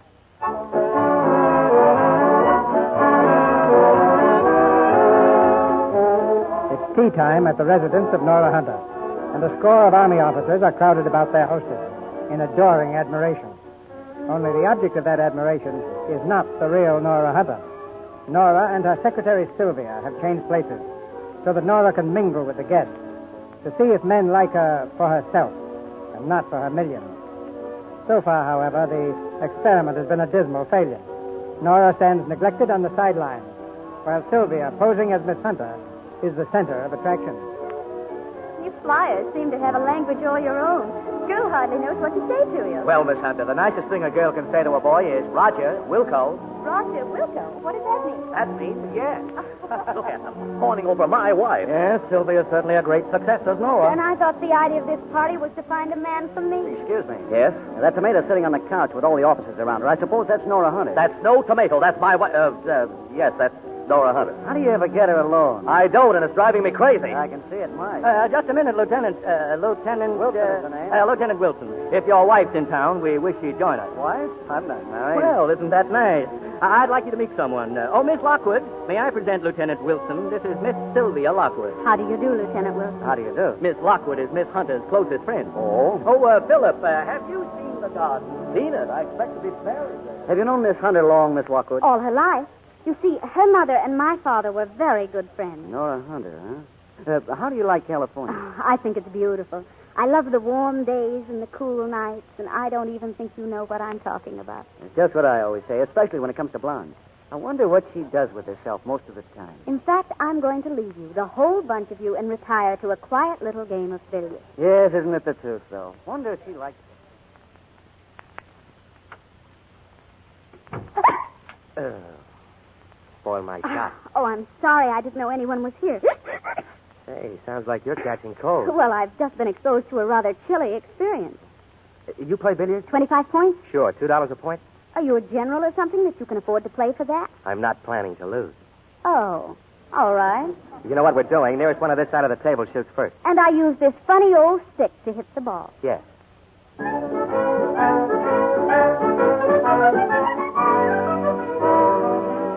15, 20, 25, $26.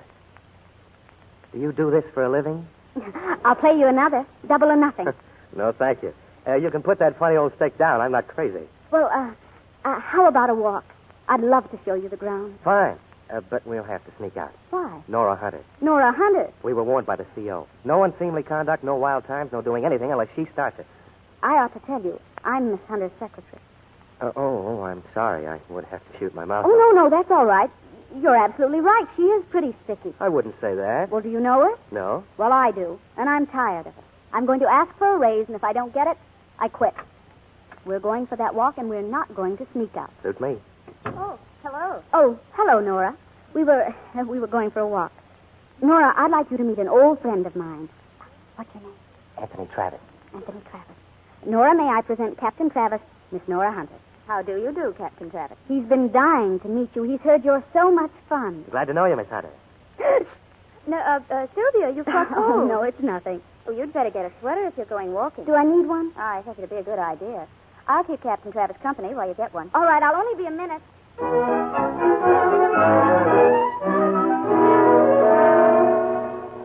Philip, where did he go? The captain. You mean the captain and my wife. Look, down the lawn. She's going off with him. He's going off with her. He's worse than the rest of them. Just grabbed her. Men. They ought to be deported, the whole lot of them. And I thought he was so nice. Yeah, good looking, too. What if Sylvia goes for him? Oh, I don't think Sylvia likes good-looking men. No, maybe she does. Huh? Well, maybe she does, and maybe she doesn't. Now, look, let's call this masquerade off now. Let Sylvia go back to being what she is, my wife. It's too late. Everybody here would feel offended. Suppose that captain makes a pass at her. Pass? Once they cross the lawn and reach that willow grove, she'll probably be fighting for her life. Well, what can we do to stop them? I've got an idea. Turn on that lawn sprinkling system over there. This lawn is going to get the wettest watering it's ever had. Yeah, but wait a minute. That's my wife. If that's all right, turn it on. And hurry. Sometimes you've got to sink the ship to drown the rat. Okay, here goes. That's this one. Turn on the other one so they are. Oh, sorry. Here goes the other. Hey, turn that thing off. Hurry up, turn it off. We're drenched already. Come on in, everybody. The water's fine.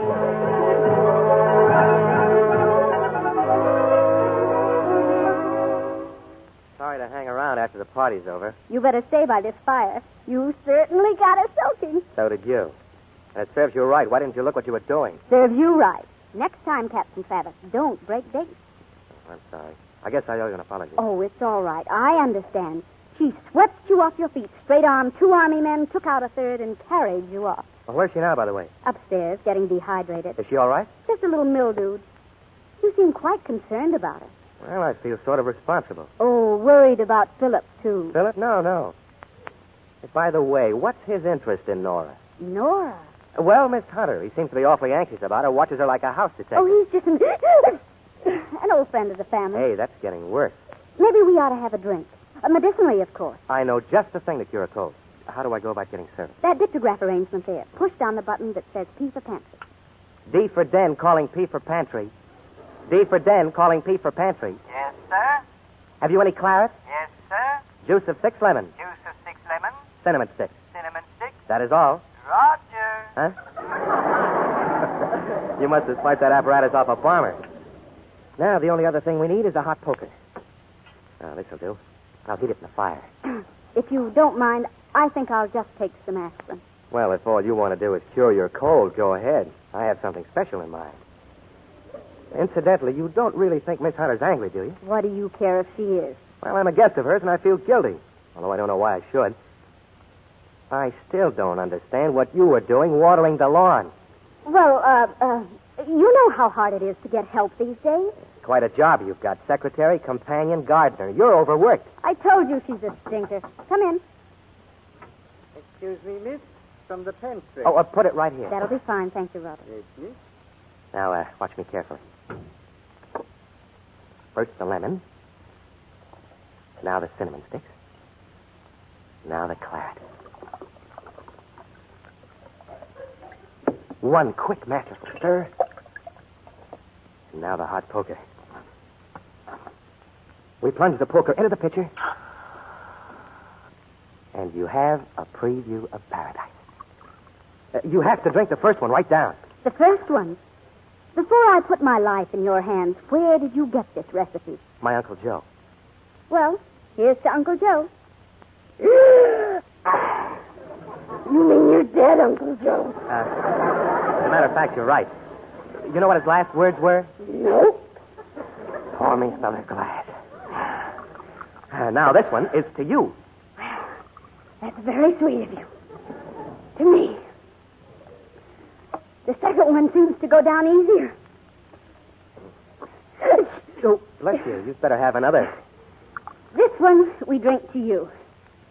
You know, you're a very nice boy. To me. That wasn't just an idle compliment. You're intelligent, good-looking, and you play a pretty good game of brilliance. By the way, you aren't married, are you? No. You see, I was right. You're really a very nice boy. I may get married someday. When the war's over, it'll be nice to have your own girl. Mm-hmm. Someone to talk to, like we're doing. Someone to rumble with. Somebody who doesn't mind a good scrap once in a while. Sounds like a beautiful life. Now, if that girl should turn out to be somebody rich like Miss Nora Hunter, you think I'd be upset? No? I should say not.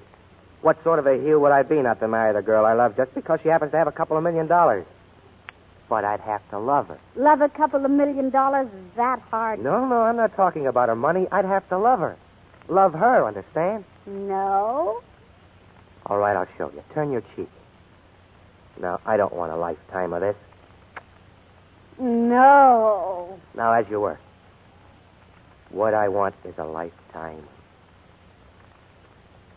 Oh. See what I mean? I most certainly do, Tony. What, Sylvia? I'm going to see a lot of you. You certainly are, baby. I'm going to invite you over all the time. Maybe you and Nora Hunter can get together. Me and Miss Hunter? Don't be ridiculous. Tony, you're not only good-looking and intelligent and a pretty good billiards player, you're also a hypocrite. How? Well, didn't you say if it was honest to goodness up and down your spine love, you'd marry her, even if she was the richest girl in the world? Absolutely. What kind of a I know. Then don't back down now. Are we going to have another medicinal drink? Sure, you want to cure your cold, don't you? Tony, I'm drinking to your marrying Nora Hunter. Your cold is gone, and so's your mind, baby.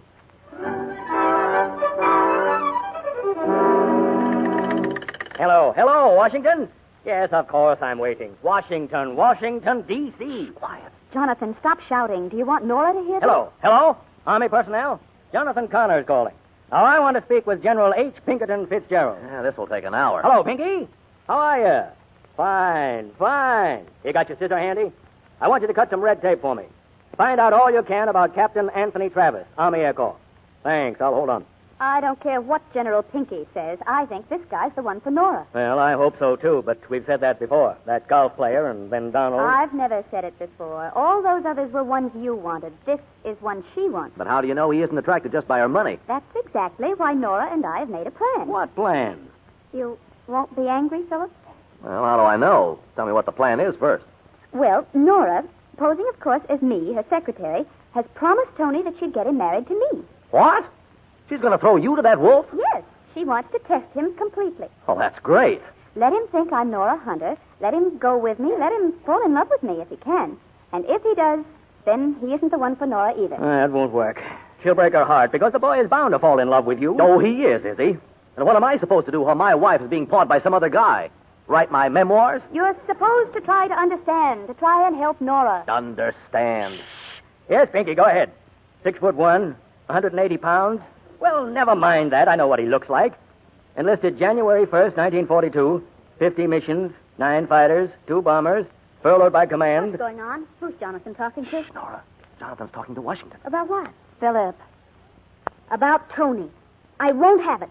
Jonathan, who do you think you are asking those questions? The Army took him, didn't they? What about his record before he joined the Army? This is perfectly ridiculous. Oh, it's not as ridiculous as you think, young lady. Do you know that he was arrested once? So what? So what, me? Might be serious.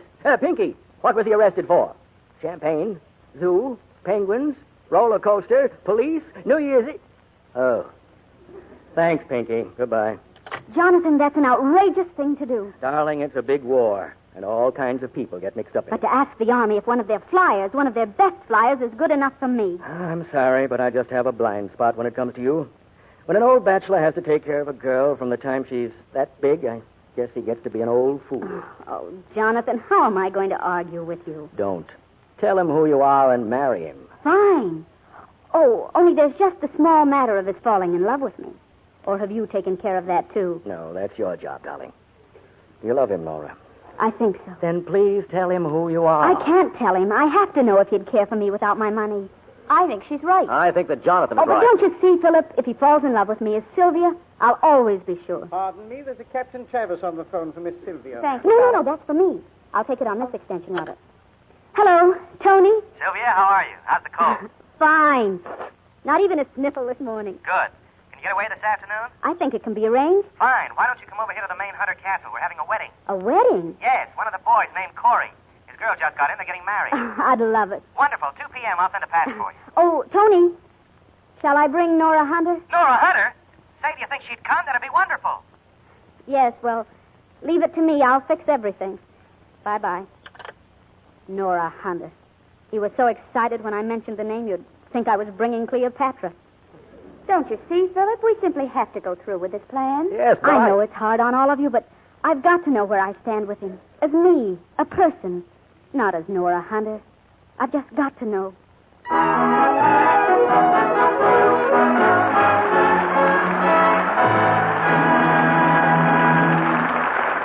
We pause now for station identification. This is CBS, the Columbia Broadcasting System.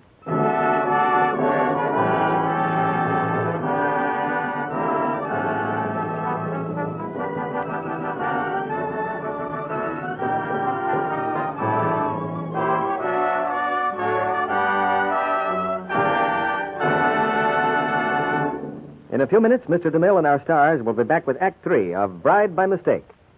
And now, here's a young lady making the first entry in her 1945 diary. Happy, happy New Year's Day. Oh, last night was wonderful. Jim and I danced almost every dance, and at 12 o'clock... Goodbye, 1944. Ah, Happy New Year, Janie. And to you, Jim. It's bound to be a good year for me, Janie, now I've met you. Gosh, you're pretty. You're adorable. Well, Diary, I'm going to see him next time he's home on leave. And we'll write every day. And here's something else. It's every day in the new year for my Lux Soap Beauty Facials. They've done wonders for my complexion. My Jim says it's smooth as peaches. Pretty girls, adorable girls, girls with lovely Lux complexions, girls everywhere who depend on the Screen Stars Beauty Facials find they do work wonders for the skin. Recent tests proved it. 3 out of 4 complexions improved in a short time with this gentle daily care. So it's a good, sound New Year's resolution for any girl to make. Regular, active lather facials with Lux toilet soap. Don't miss out on the loveliness that should be yours. Try this fine white soap that's Hollywood's complexion care. Let Lux toilet soap facials with their creamy, caressing lather care for your precious complexion. And now, Mr. DeMille returns to the microphone. After the play, we'll have something very special for you in the way of a surprise. So be sure to join us at curtain call time. Now here's Act 3 of Bride by Mistake, starring Lorraine Day as Nora, John Hodiak as Tony, and Marcia Hunt as Sylvia.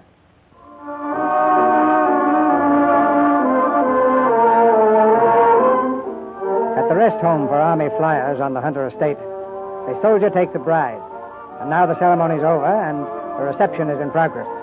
Among the guests are Nora Hunter and Sylvia, but Nora is still posing as her own secretary, and Sylvia still impersonates the heiress in the scheme to find out whether Captain Travis is in love with Nora or her fortune. Right now, she's in his arms, her cheek against his shoulder. But it isn't love, it's just a waltz. Kind of quiet, aren't you? Mm-hmm. I was thinking. What about? Oh, nothing much. The wedding ceremony and how happy they both look, starting out for what will be their first home together, even if it is only for 2 weeks. Funny, I was thinking the same thing. Remember my saying that I might get married someday? Yes. I have a feeling that day may not be quite as far off as I thought. What makes you think so? The Army's planning to turn a lot of us into flight instructors, keep us here at home. And if that happens, I want someone around to console me. Tony, you know you've made quite an impression on Miss Hunter. On Nora? Don't be silly. She hardly looks at me. Just the same, she likes you. How do you know? She told me. No kidding. Yes, she said you were attractive and intelligent. In fact, she said you were the kind of a man a lot of girls would go for. Gosh, I never thought with all her money. What? Oh, nothing. What else she say? Just a little thing. Enough to make me feel that if ever you went after her in earnest, you might get somewhere. Still on the same campaign, huh? Look, why are you so anxious to palm me off on Nora? Well, I'd say she was a pretty good catch. How do you know I like her? Well, you do, don't you? Well, yes, but when it comes to marriage, that takes LUV love. You've got to make up your mind sometime. Oh, did you know that you're invited to the beach house with us? Nora asked me to tell you. We're all going down this weekend. Will you come? Sure. Oh, wonderful. It's settled then. It'll be heavenly at the beach this time.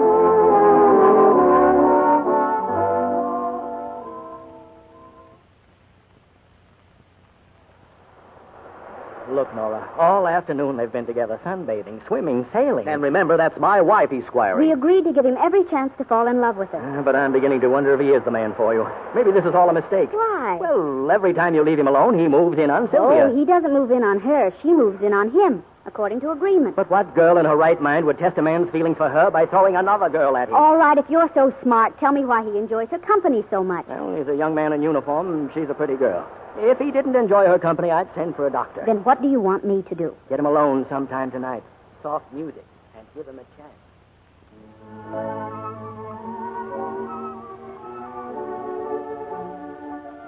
It's nice out here on the balcony, isn't it? With the moonlight. Beautiful flying weather, night like this. Do you miss flying? Yeah. Up in the air, I'm clear-headed. I know what I'm doing and why. I know where I'm going. Down here, I'm sort of up in the air, you might say. I don't know anything. I know how you feel. Tony, they say that if you tell someone else your troubles, it helps straighten them out. All right, go ahead. I'm listening. You're listening? Yeah. Well, Tony, there's a war going on, and that changes a lot of things. Mm-hmm. You don't know anyone who has a long engagement anymore, do you? As a matter of fact, I don't know anybody who gets engaged. That's right. They just fall in love and get married. That's all there's time for. If you love someone, you ought to walk right up to him and say, "My name is Mary Smith, and I love you." And I ought to say, "My name is Anthony Travis, and I love you." Yes. But to say that to Nora Hunter doesn't seem right. It doesn't? No, it scares the pants off me. Now, if it were you, I'd say, "Sylvia, I love you." That feels right, feels natural. Does it? Yes, and I feel right, too. But when I'm with her, I feel as if I were two men. One guy was pushing the other, saying, "Go ahead, it's good for you." Well, wouldn't it be good for you? Good? Why, sure, it would be great. It'd be wonderful, but... But what? How do I know she'd have me? Well, there's only one way to find out. Propose to her tonight. Tonight? So soon? It seems almost... Oh, excuse me. I didn't mean to interrupt. You weren't interrupting. I was just about to go and dress for dinner. You'd better, dear. It's 7:30. I'll look after Tony. Thanks. See you all for cocktails. And Tony, don't forget, tonight.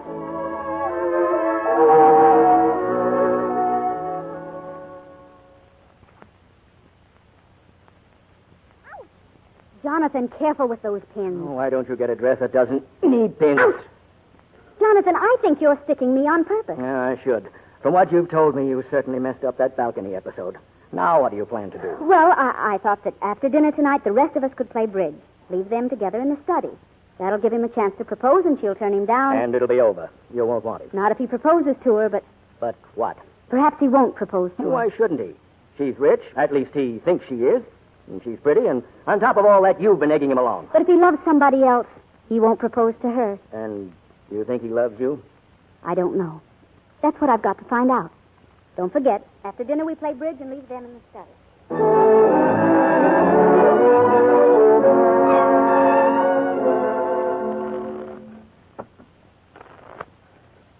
Nora, stop shuffling those cards. It's your deal. Can't. Samuel isn't here yet. What's he doing? In the kitchen, getting something Tony ordered. Well, Samuel's supposed to be the handyman around here. Least he can do is play a hand of bridge. What are we playing for, a tenth? Well, what do you say, Philip? What?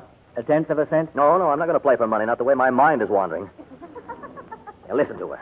How would you feel if your wife were closeted with another man who had designs on marriage? What are they doing? I can't see from here. That's what's driving me crazy. I'm going to peek. Well? They're sitting in front of the fire. I built that fire myself because Sylvia felt a cold coming on. A cold? For a nickel, I'd go in there and put it out right in his face.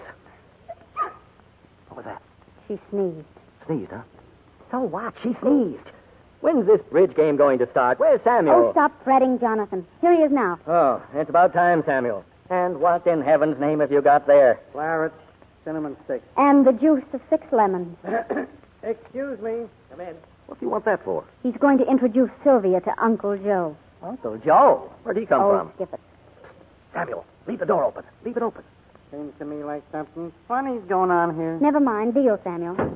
Why, of all the... He closed the door. Well, what do you expect? Whose deal is it? Mine. Oh, I think it should be my deal. For heaven's sake, Samuel, don't be so absent-minded. Steal him, Nora. What's that? Sounded like steam. A hissing noise. They call that a preview of paradise. Preview of paradise? I don't get it. Nora, there's still time to stop this nonsense. Jonathan, if I told him now, he'd be so humiliated he'd never speak to me again. Did you say something, Samuel? I was about to bid. 3 clubs. It's not your bid. It's Jonathan's. You dealt. Huh? 1 club. 1 club. I just said 1 club. Oh, did you? I'm sorry. 2 clubs. Philip? 2 clubs. I just said 2 clubs. Oh, did you? Pardon me, 3 clubs. Samuel, don't be so nervous. Go ahead and bid. Pardon me. Would you mind reviewing the bidding? Oh, all right. Pass. Pass. Pass. Go ahead, Samuel. For heaven's sake, say something. Pass.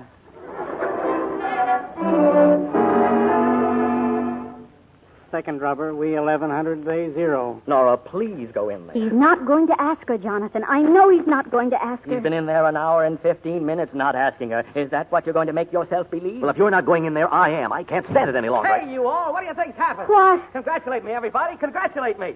Sylvia, Jonathan, I proposed and I've been accepted. You've what? That's right. I don't wonder you're surprised. I've been accepted. Congratulations. Thanks. Didn't think I had a chance in a million. How about drinking a toast to the bride and bridegroom, folks? I'm sorry, Tony. I'm afraid I'm awfully tired. You'll have to excuse me. Well, what's the matter with Sylvia? She isn't feeling very well. Oh, too bad. Well, you'll both join me in a drink, won't you? Well, it's a little late for me. I think I'll turn in. Good night. Philip, I suppose this has been kind of a surprise to you. There's no one I'd rather have lost her to than you, old man. Good night. Well, where is everybody? Isn't anybody going to say congratulations? They all got tired all of a sudden. Oh, too bad. Just when I've learned I'm going to be a bride. Oh, the chair bumped into me. You look a little tired yourself, young lady. I'd better see that you get to bed. Upstairs with you. Mm-hmm. You know, I still can't believe it. Neither can I. I proposed, and you accepted. I did, didn't I? Yep. Boy, we're going to have a lot of fun. Who was that relative of yours? Who, Uncle Joe? Mm-hmm. I like him. Oh, here we are. Good night, Tony. Good night, darling. Sleep tight. Oh, hi there, Samuel. Thought you'd gone to bed, too. I just came in to tidy up a bit. Well, how's for joining me in a drink? Thanks, I need one. Good. Didn't know you were drinking, man. I wasn't until tonight. Oh, not feeling well? There's something funny going on around here. There. Now, how's for drinking to my marriage to Miss Nora? Huh? What's that? Looks like Mr. Phillip. Where's he going? Search me. Why, that's Nora's room. Hey, he's kissing her goodnight. Taking his time about it, too. Something funny is going on around here.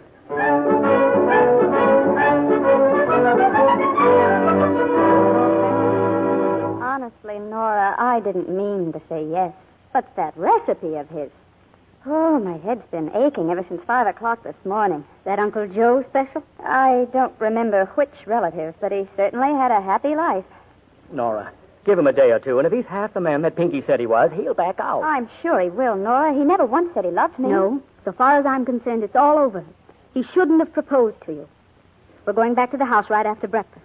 You'll have to keep pretending to be me until then, and then he can find out. Come in. Good morning.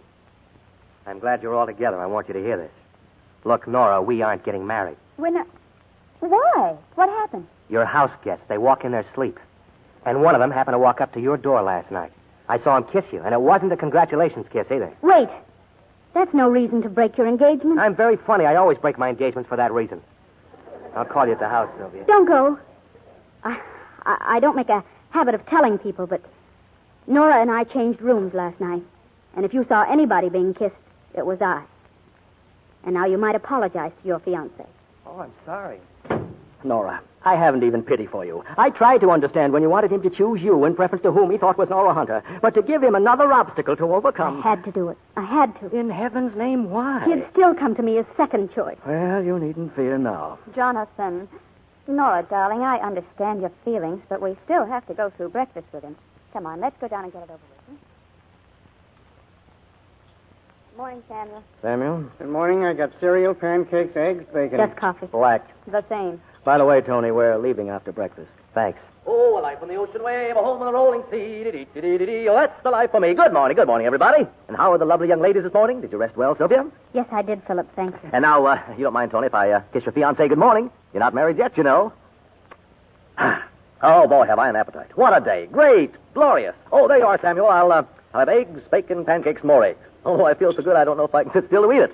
Oh, a life on the ocean wave, a home on the rolling sea. Just a minute, sailor. You're going to hit the deck. You, Sylvia, get your coat. You're getting out of here. Huh? I don't know why I think you're worth saving any more than the rest of these people, but I do. Now get out of this house. I will not. Don't argue with me. There's no telling who I might hit next. If you've one shred of decency, I'll find it if I have to beat it into you. Now get up. Get out of that chair. Don't you talk to me like that. Don't you touch me. Let go of me. Put me down. Jonathan, stop him. Somebody save me. Samuel, let them alone. Jonathan, save me. Oh. I thought something funny was going on around here.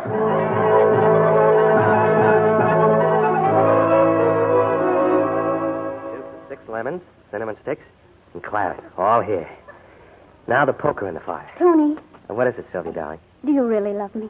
No, I just married you because I thought you'd be a good influence on our children. No, this is serious. Do you really love me? More than you know. Smells good. And you remember saying that you'd be a heel not to marry the girl you love just because she happens to have a couple of $1 million? Oh, sure. That was while I was introducing you to Uncle Joe. And you still mean it? Sure, I mean it. But you can't push me off on Nora now. I've got you. Just the same, you'd better take a good look at our marriage license. Well, you're not going to tell me now that it's not legal. Oh, it's legal, all right. Just read it. What's the matter with you? It looks beautiful to me. It's the most beautiful... Oh. Tony, darling, say something. Nora Hunter. So that's who you are. It was a trick. I had to do it, Tony. Really. Where's that poker? Tony, you're not angry. You're not going Here to... it is, and it's good and hot. Oh, Tony, you're not going to do anything. Certainly I'm going to do something. Where's that pitcher of claret? Preview of paradise.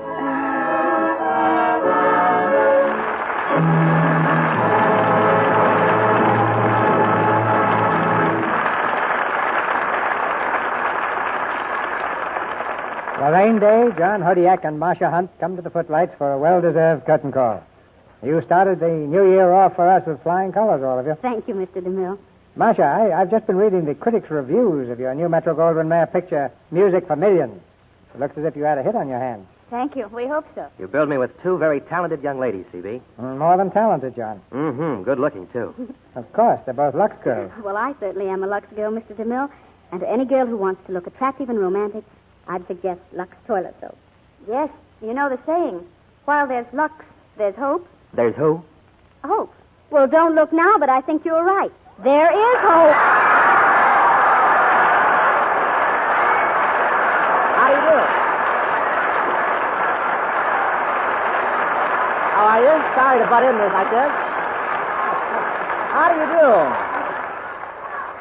How do you do, ladies and gentlemen? This is Bob. Better to get in at the last minute than never hope. Telling you girls that Lux toilet soap will give you a complexion that sends men into a delirium. Honestly, it's so good it must contain irium.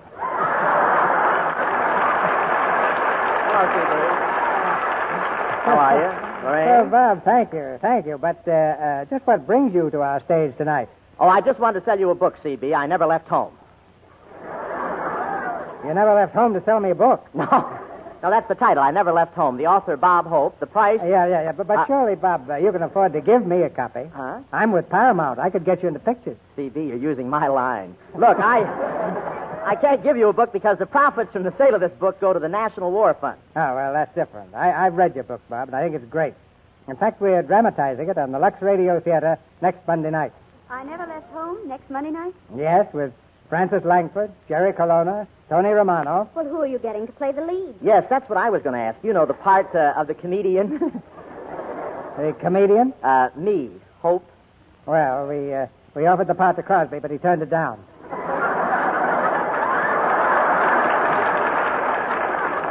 Not big enough. Bing Crosby? No, his brother, Everett.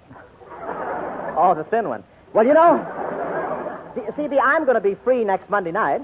Yeah, I guess you are, Bob. Oh. What I mean is available for employment if you get hired up for anything like that. Well, I hate to see any actor out of work, Bob, so you're hired. $5. Just a minute, and Mike, so, please. Our cast for next Monday night will be Bob Hope, the lovely singer Francis Langford, comedian Jerry Colonna, and guitar-strumming Tony Romano in a dramatized version of Bob Hope's best-selling book, I Never Left Home. Really, Bob, I think it'll be a great show for our audience. So do I. I read the book, and I thought it was a riot. We'll be hanging on every line, C.B. Good night. Good night. Good night. Good night. Good night. Good night. And don't leave home next Monday night, or you'll miss I Never Left Home.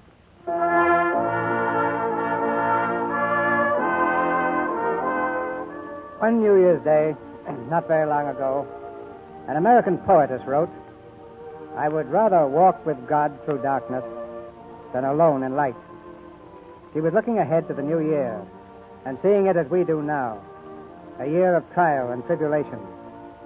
Tonight, I can't wish you just a happy new year. There's too much pain in the world, too much suffering, too grim a task ahead of us. But I can wish you courage and hope and faith in abundance. With these, in time, we can forge a new world in which freedom and human rights are guaranteed to every man and woman, and understanding will replace intolerance. Until that time, no one of us need despair if we can say, I would rather walk with God through darkness than alone in light.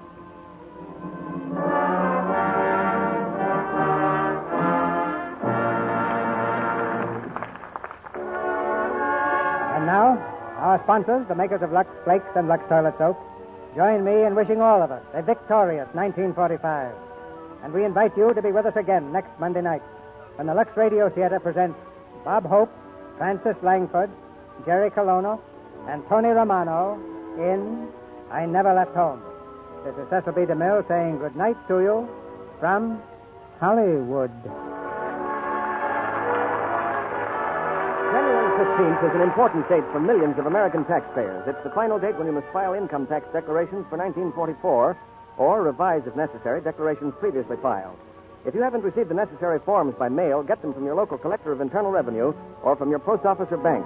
Remember, January 15th is the final date for filing or amending declarations. Bride by Mistake was presented through the courtesy of RKO Radio Pictures. Our music was directed by Louis Silvers. Tune in again next Monday night to hear I Never Left Home with Bob Hope, Francis Langford, Jerry Colonna, and Tony Romano. 24 points for butter, no points for Spry. Let all-purpose Spry shortening help solve your rationing problem. Give you more delicious cakes, pies, and fried foods. Use Spry instead of butter for white sauce and for vegetables, too. 24 points for butter, no points for Spry. Tomorrow, ask your grocer for Spry shortening. S-P-R-Y. Be sure to listen in next Monday night to the Lux Radio Theater presentation of I Never Left Home with Bob Hope, Francis Langford, Jerry Colonna, and Tony Romano. This is CBS, the Columbia Broadcasting System.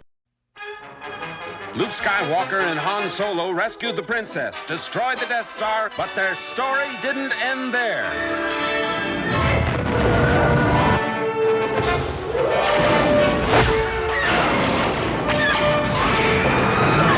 Now, the creators of the biggest smash hit of all time bring you the next episode in the Star Wars saga, The Empire Strikes Back.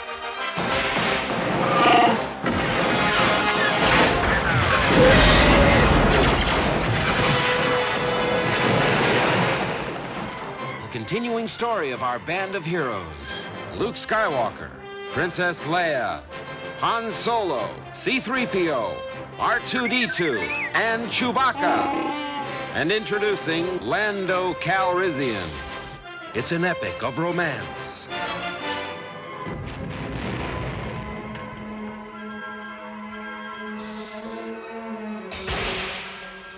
of heroes and villains,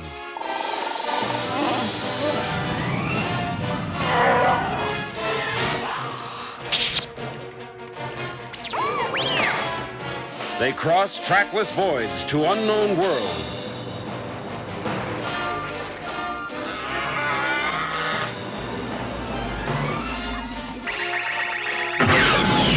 A galactic odyssey against oppression.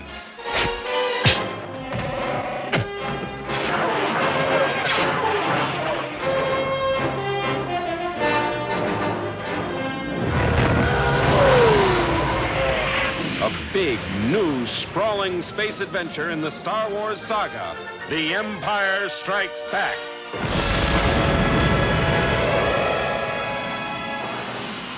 Coming to your galaxy next summer.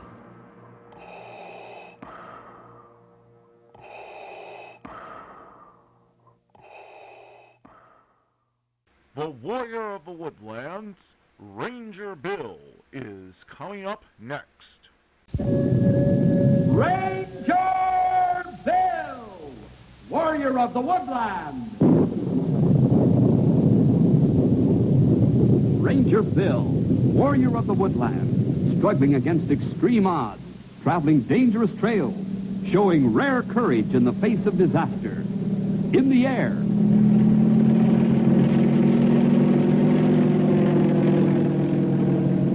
on horseback,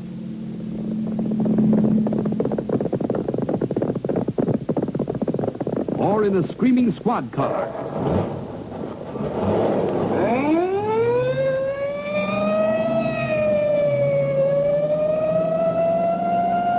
Ranger Bill, his mind alert, a ready smile, unswerving, loyal to his mission. And all this in exchange for the satisfaction and pride of a job well done.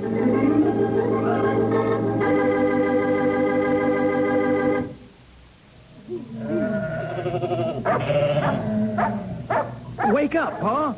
Shep's raising the roof out there. Yeah. Get the rifles, Ellis. Better take a look out there and see what's going on. It's that cougar again. Shep's running him off.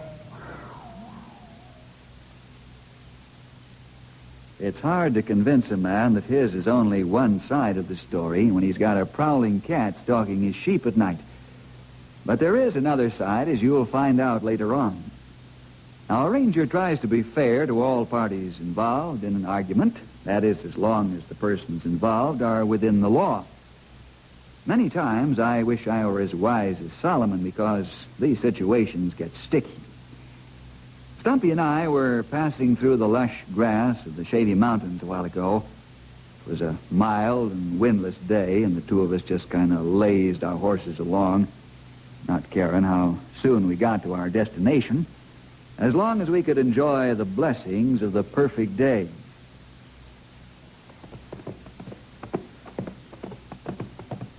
Blackie, what's the big hurry? How come you're building up such a head of steam, Speedball? Speedball? Why, if Blackie were going any slower, he'd be standing still. And that'll be too fast for me this day, Sonny. Feel that warm sun burning down into my old bones.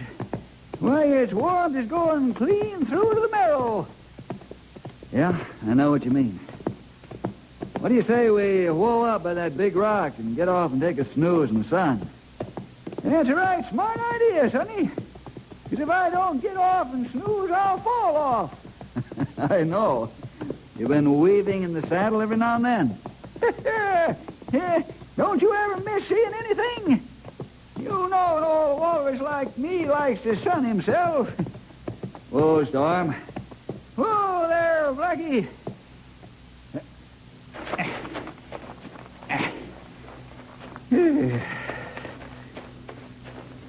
There's a good spot. Even this big old rock is heated up nice and cozy. Bill, I don't hardly remember a day like this for a long time now. Yeah, windless days are hard to come by in the mountain country, especially this early in the year. I feel like I could sleep here for 2 days, so don't bother me. It'll get pretty chilly at sunset. Yeah, maybe the sun will stand still like it did in the Old Testament.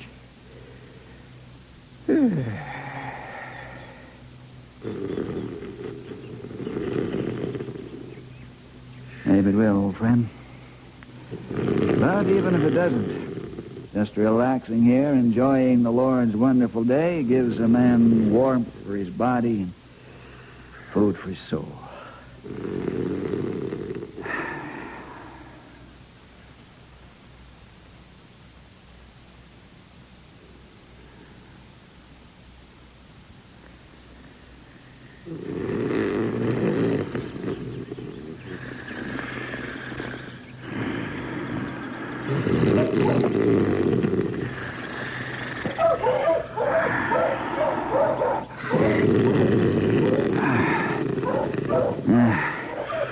Stumpy, you barking in your sleep? What'd you say? Oh, forget it.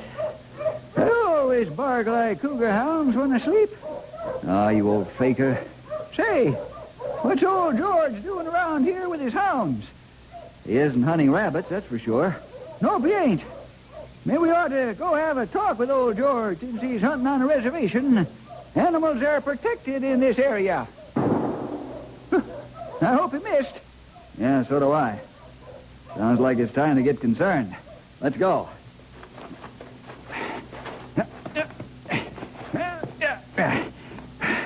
Come on, boy. Come on.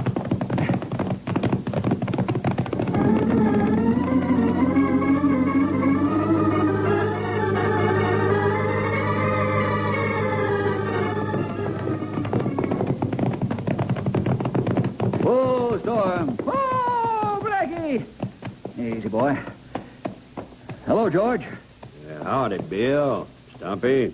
Did you miss? Yeah, I reckon. What makes you think you missed? Yeah, dogs are still gone. Sounds like the cougar is heading for the high country and the rocks. Yeah, I reckon. You expect to continue the hunt? I reckon. You know, of course, that you're on a cougar reservation. I reckon. Then you know you're breaking the law. I reckon. Don't you have anything else to say besides I reckon? George is a man of few words. Well, George? Picked up the cougar trail off the reservation. Dogs don't know where a reservation is. Who are you working for, George? Elmer and Ellis. Sheep raisers must be having cat trouble. Yeah. We better have a talk with them. George, you're welcome here any time, but not to hunt cougar. Now call your hounds and leave the protected area. No more hunting cougar around here, you understand? I reckon.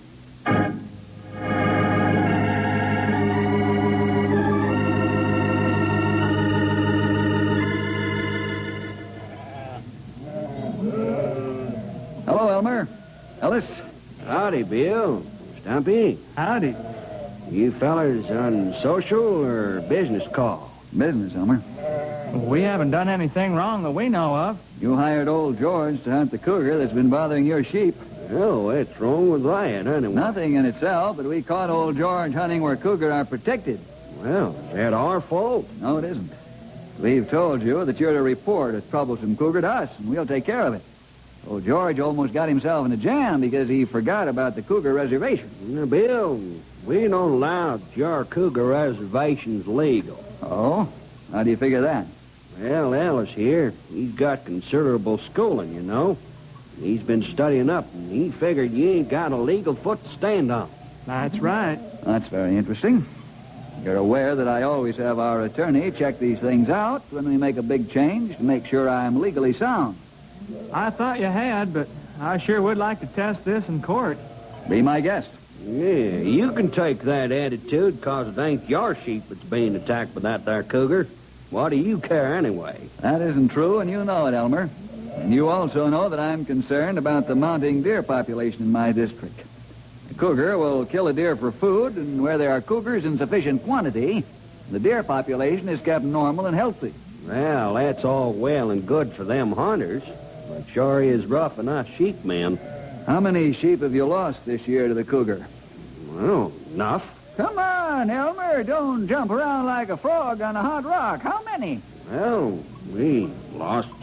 Go on, Pa. Tell him.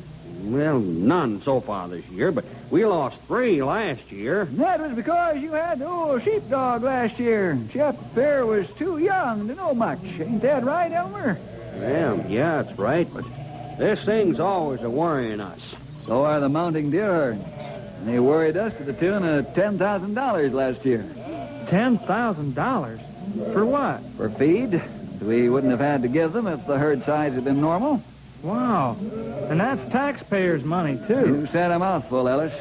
But if you multiply the loss of every ranch in the Shady River Valley, that'd amount to something, too. Have you ever seen a herd of starving deer move in and eat everything they can bite off? No, don't believe I have. Well, the damage they do makes a cougar look like an innocent bystander.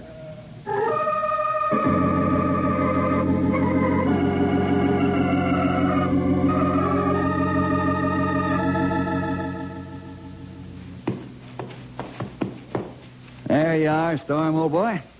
You're through work for another day. Eat up, and I'll let you out in the pasture to roll after a while. Bill, I've been thinking about that cougar.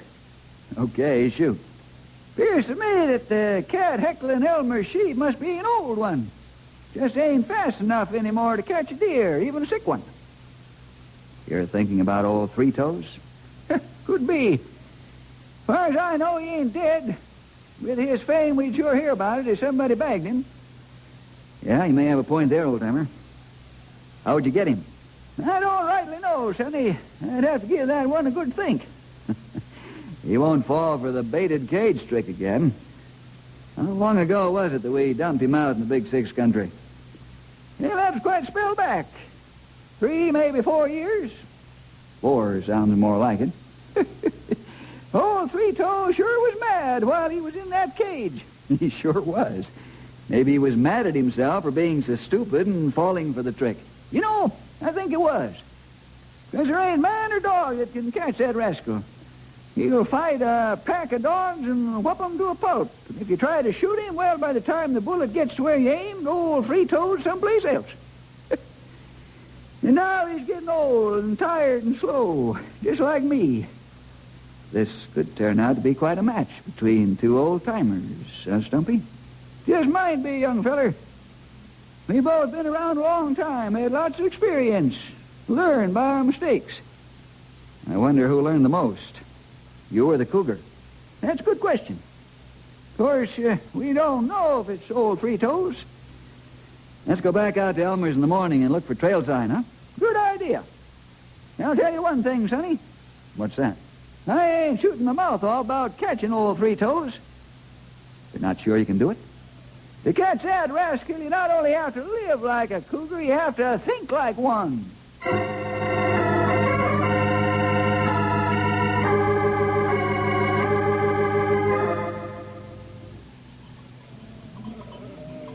I'll be glad to take you out on the range where we had the sheep the other night. How can you be sure this is an old cougar, and Three Toes in particular? We can't. Till we find the trail sign. I'll know soon to see it. Well, he ain't bothered us none since the other night. Old George must have run him out. If it's old Three Toes, he'll be back. What do you say we get going and find out who this cat is before we expend a lot of energy figuring out how we're going to catch him? My horse is all saddled and ready to go. Well, what are we waiting for? Let's go. Come on, Storm. Come on, Blackie. Come on, girl.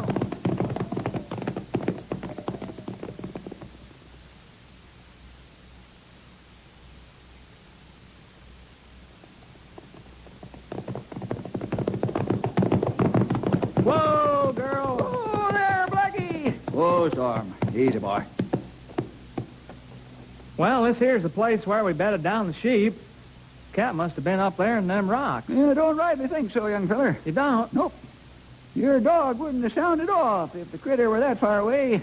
Even downwind he wouldn't. Oh, I guess that's right. Well, where do you think he was stalking from? And I'd guess right over yonder by them scrub trees. There's long grass and even a couple of boulders. All right, let's have a look. Come on, boy.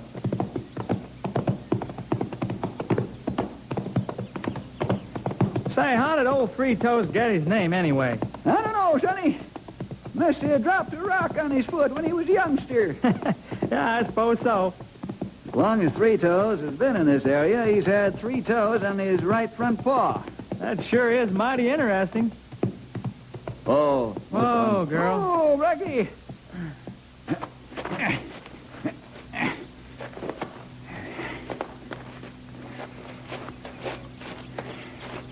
Hold it.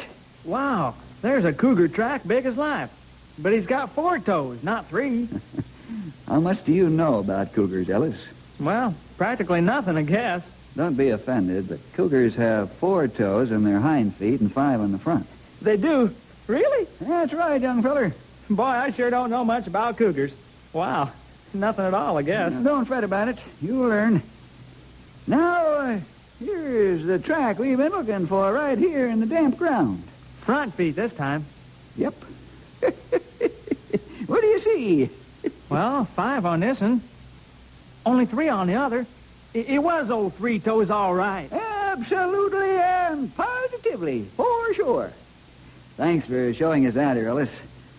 Tell your dad we'll get hot on Three Toes trail first thing in the morning. Hey, now, wait a minute. You can't leave me behind now after getting this much of a taste of the hunt. Please let me go along. What do you say, old-timer? This is your hunt. It's all right with me. In fact, it might come in handy. Oh, that's great. Thanks, Stumpy. There's only one thing. Oh, I'm sorry I got nasty to you before. I really am. Well, that isn't what I had in mind.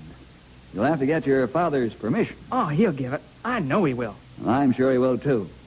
Now, Stumpy and I will go back to town from here so we can get our trail packs ready. And you can call me at home this evening so I can fix your pack, too. That'll be fine. All I'll need to bring is my rifle, I guess. Right. But you ain't bringing it for killing Three Toes. Aren't you going to shoot him? Nope. We're going to capture him. It'd be poor sportsmanship to shoot a tired old cat like Three Toes. You bring your rifle for self-protection. You know, at first I was surprised you weren't going to shoot him. Now I'm glad. It isn't every day a fella gets to see a master hunter and a tracker capture a cougar. Don't forget, Sonny, that Mr. Three Toes has had a lot of lessons on how to keep from getting captured. Some of them he learned from me. I just hope I ain't run out of lessons.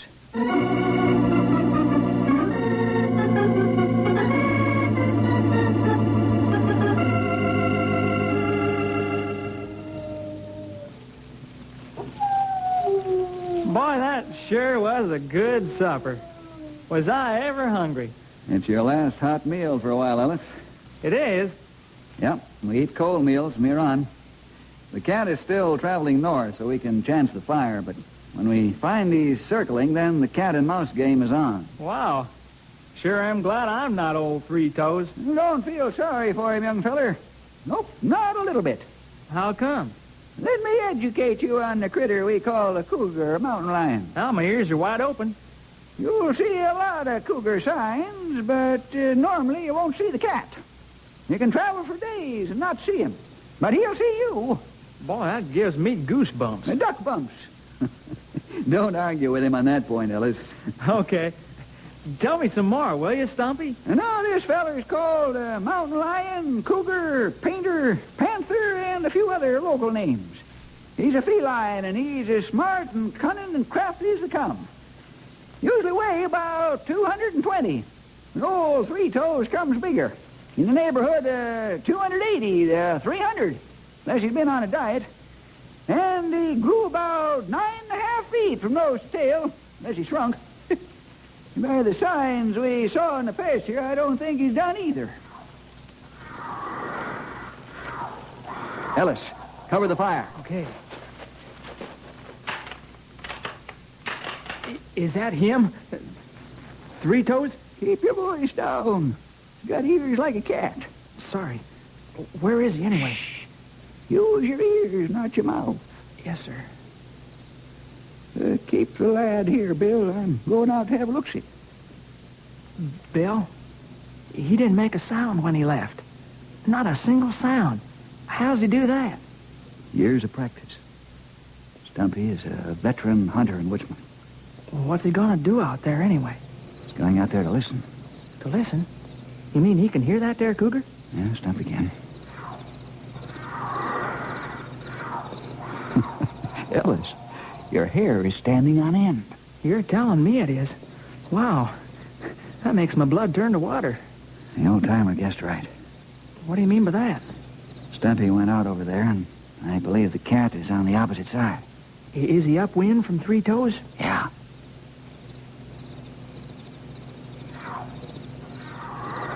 He's getting closer. Sit back to back with me.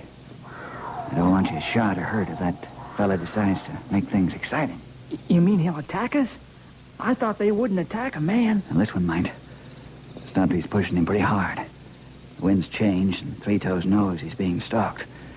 He even remembers Stumpy's scent. Now, keep a sharp eye and let me do the shooting.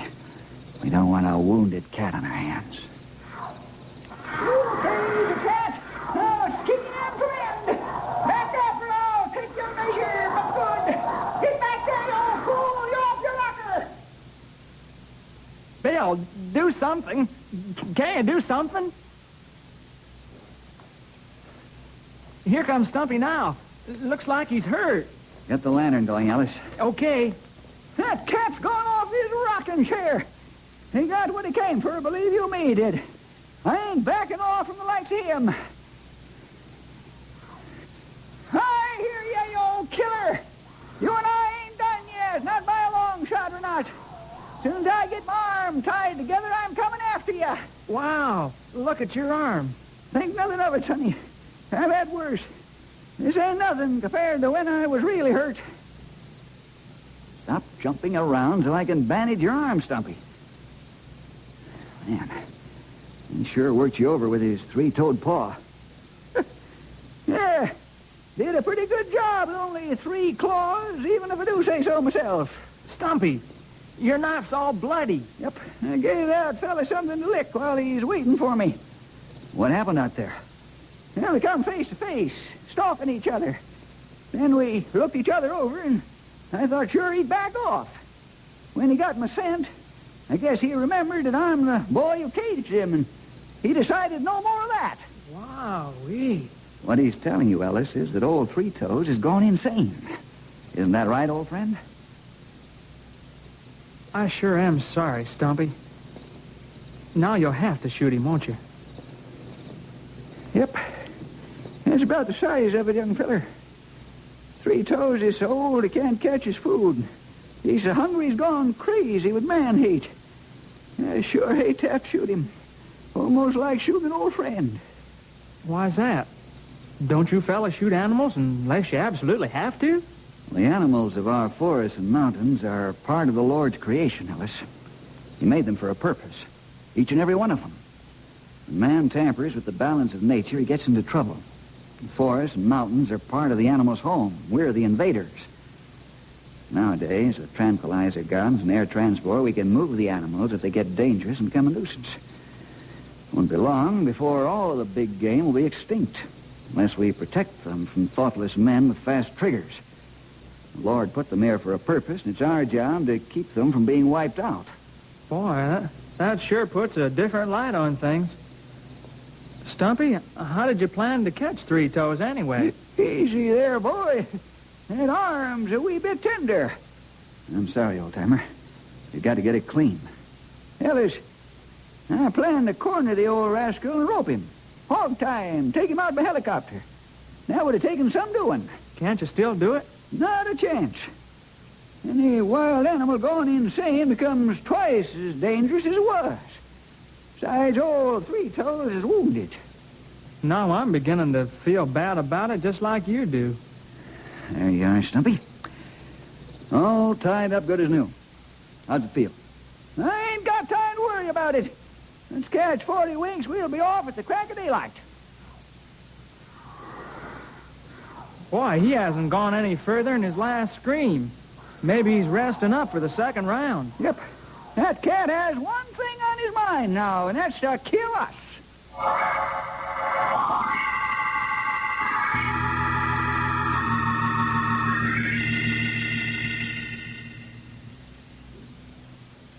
Now, young feller, you listen close and you listen good. Your life may depend on it. Yes, sir. But I feel safe with you two experts. I wasn't going to tell you this, but I guess I have to. Huh? Old Three Toes is probably after you. Me? Yeah, that is, until he and Stumpy tangled. You see, you're the shortest of the three of us, Ellis, and he considered you his target. Old cougars have attacked smaller people, and you're a little on the short side. Wow. I never dreamed. Then, Stumpy, that's why you left the camp. You knew all about this. I guessed it. Now you listen close and good. Yes, sir. I sure will. Stay between Bill and me, no matter what happens. If things get sudden hot and exciting, fall on your stomach and cover the back of your neck with your hands. You better do it or you'll be dead.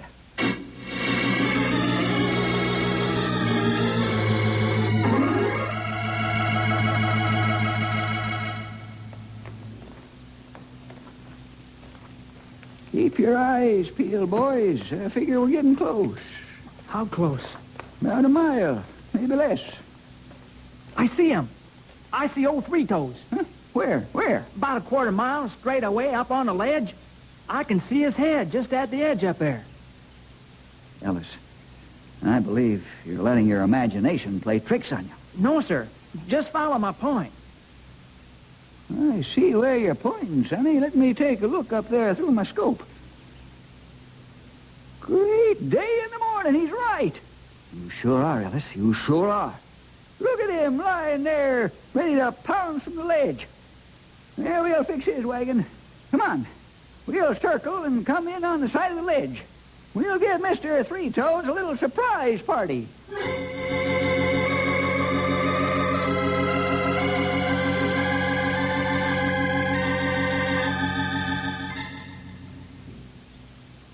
There he is, just as big as life, watching over that ledge, ready to pounce on us. Keep your position now, Sonny. This is for real. He'll turn and charge like a thunderbolt any second. How much closer are you going to get? Just a little wee more. He'll hear us now for sure. Better shoot him now, old friend. You'll never know what hit him. Sorry, Bill, but I've got to give him a fighting chance. Okay, but don't miss. Stop! Don't go any closer. He must be deaf. Nope, young feller. He's dead.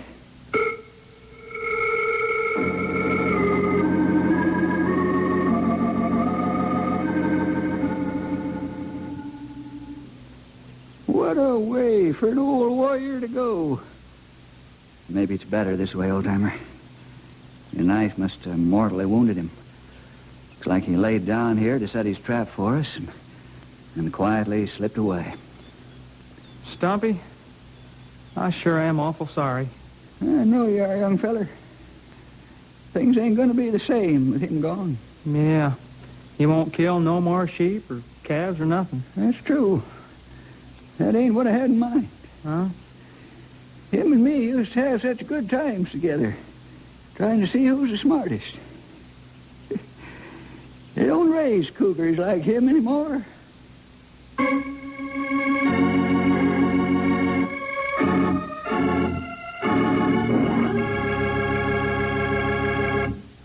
And that's the story of Old Three Toes, boys and girls. Well, see you next week for more adventure with...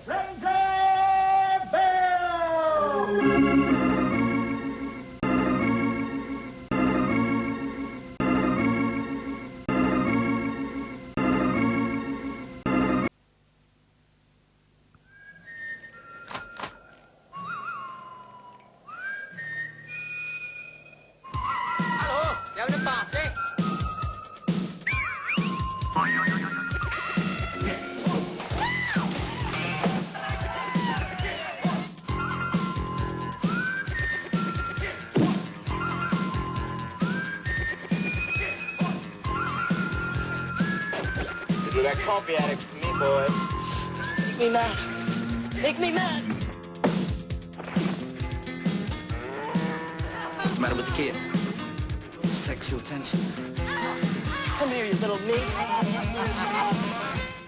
Kiss me, you fool.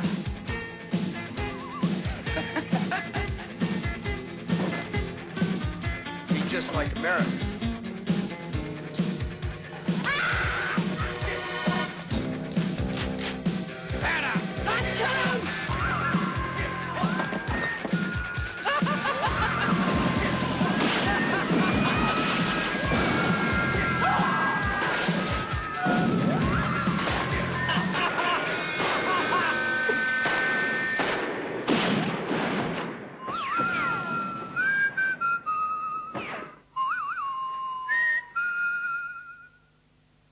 Two of my personal favorites, George Burns and Gracie Allen, are up next in our lineup.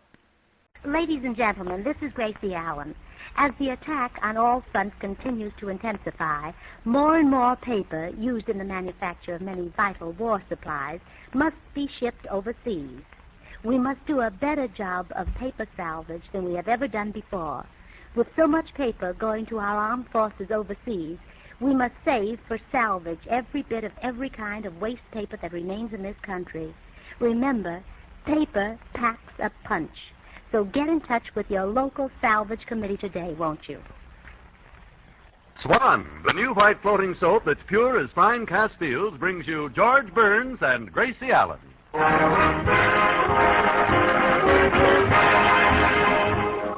With their guest star, Alan Ladd, the Swan-Tette, the music of Felix Mills, and yours truly, Harry Von Zell. And now meet the people who live in the Burns house, George and Gracie.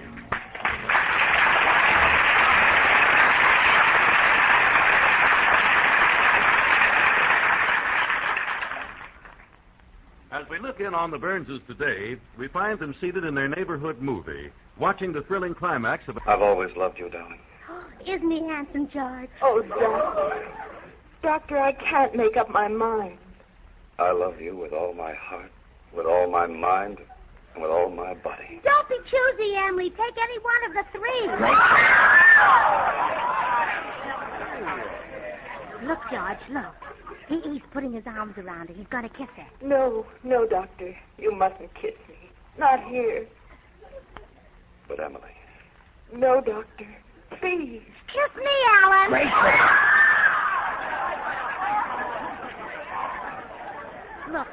Look, George. He's kissing her anyway. That lad never takes no for an answer.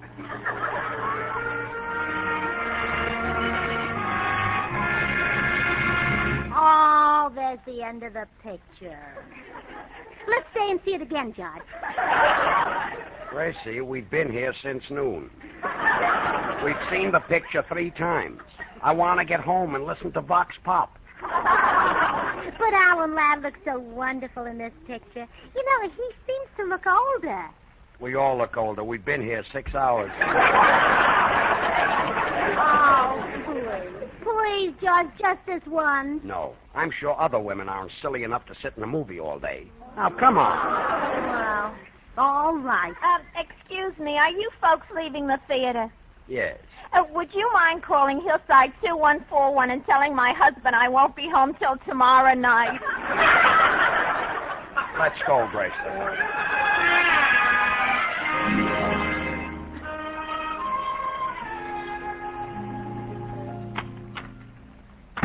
Now, Gracie, you've been talking about Alan Ladd all the way home. I don't want to hear any more about him. Oh, but George, did you see the way he kissed Loretta Young? Certainly I saw it. Just took her in his arms like this and kissed her like this. There. George, were you watching Porky Pig?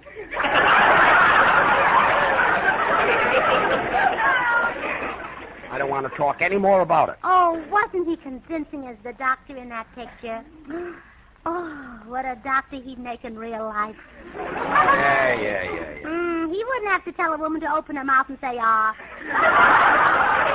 That's the way she'd walk right into his office. Look, Gracie, Oh, it was so wonderful the way he cured Loretta Young of her deafness. I wish he'd work on my ears sometime.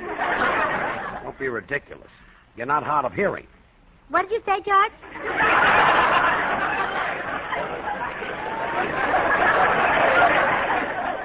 I said you're not deaf.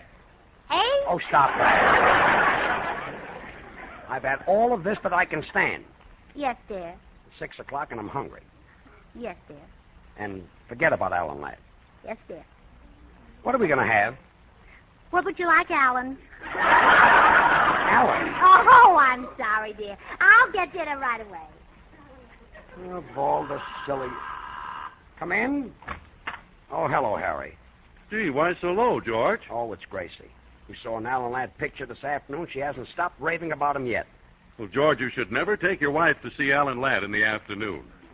No? No. Take her at night when it's too dark to make comparisons. Right. This is nothing to joke about. I'm plenty mad. Oh, well, George, it's nothing to get upset about. There are certain popular idols that all the women worship. Alan Ladd, Van Johnson, Frank Sinatra, Swan Soap, Cary Grant. Swan Soap? How did that get in there? Well, what do the women do when they see those fellas? Swoon? That's right. Swoon, the white floating soap Oh, that's no. pure as fine jasmine. The soap that's so mild, so gentle that doctors recommend it for babies. And you'll find that its baby mildness makes Swan great for your hands and face. Swell for doing the dishes and perfect for washing your fine things. Look, Harry. Oh, George, Oh, hello, Harry. Hello, Gracie. Is dinner ready, dear? Oh, no, dear. I just couldn't bear to cook that chicken. Why not? Well, its chest stuck out just like Alan Ladd. Well, that's the last straw. I'm eating at the Brown Derby. Goodbye. Well, what's wrong with him? He's mad about Alan Ladd. Well, so am I. No, I mean he's angry. And if you don't stop talking about that guy, George might do something desperate. You mean he might leave me? Oh, that would be terrible. Darn right it would. Why, if you two separated, I just couldn't stand it. He wouldn't be on the radio anymore. And I couldn't talk about Swan Soap anymore. Oh, well, Harry, don't worry. We won't split up. Oh, no, please don't. I couldn't stand that. My two favorites in the whole world separated. Me and Swan Soap. Gee, Swan, the pure soap that's so wonderful for doing dishes. You not only get loads of suds, but Swan babies your hands. Helps keep them looking so lovely. Look, Gracie, I just got to talk about Swan. My goodness, Alan Ladd means nothing to me. I'll call George at the Brown Derby and tell him I didn't mean it. I know it'll take more than that to convince him. In fact, it'll probably take Alan Ladd. Oh, what do you mean? Well, for example, if Alan Ladd were to throw himself at you in front of George and you gave him the brush off, that would convince him. Harry Von Zell, are you suggesting that I get Alan Ladd to make love to me? Well, I couldn't do a thing like that. Huh? Well, sure you could. Oh, I could not. Huh? Yes, you could, Gracie. Oh, no. Huh? Well, if you'd rather not. Oh, okay, Harry. You talked me into it.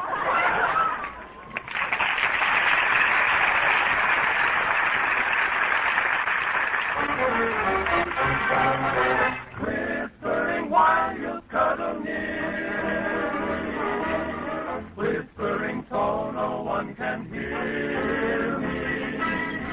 Each little whisper seems to cheer me, 'cause I know it's true. There's no one dear but you. You're whispering while you'll never leave me, and you're whispering while you'll never grieve me. Won't you whisper and say you'll believe me when I'm whispering that I love you?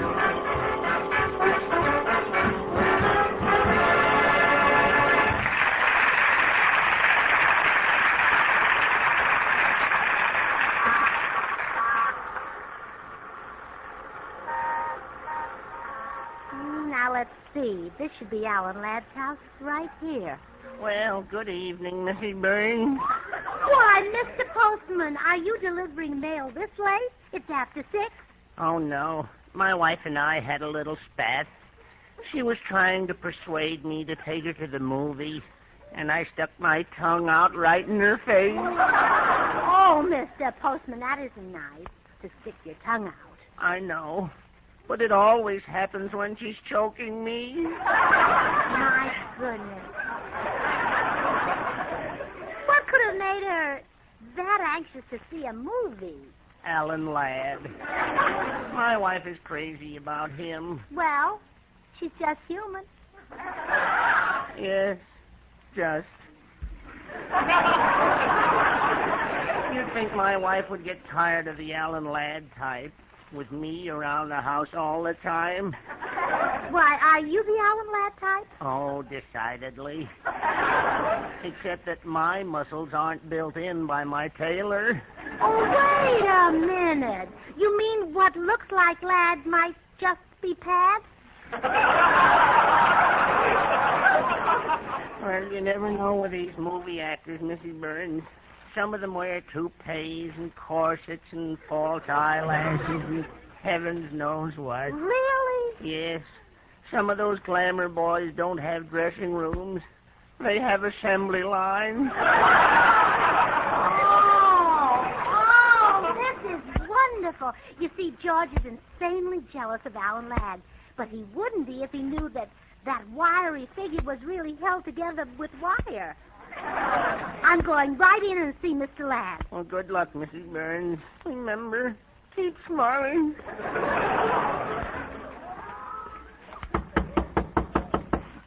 Gee, this is exciting. I don't know whether I'm going to see Alan Ladd or a reasonable facsimile. Yes? Hello, Mr. Ladd.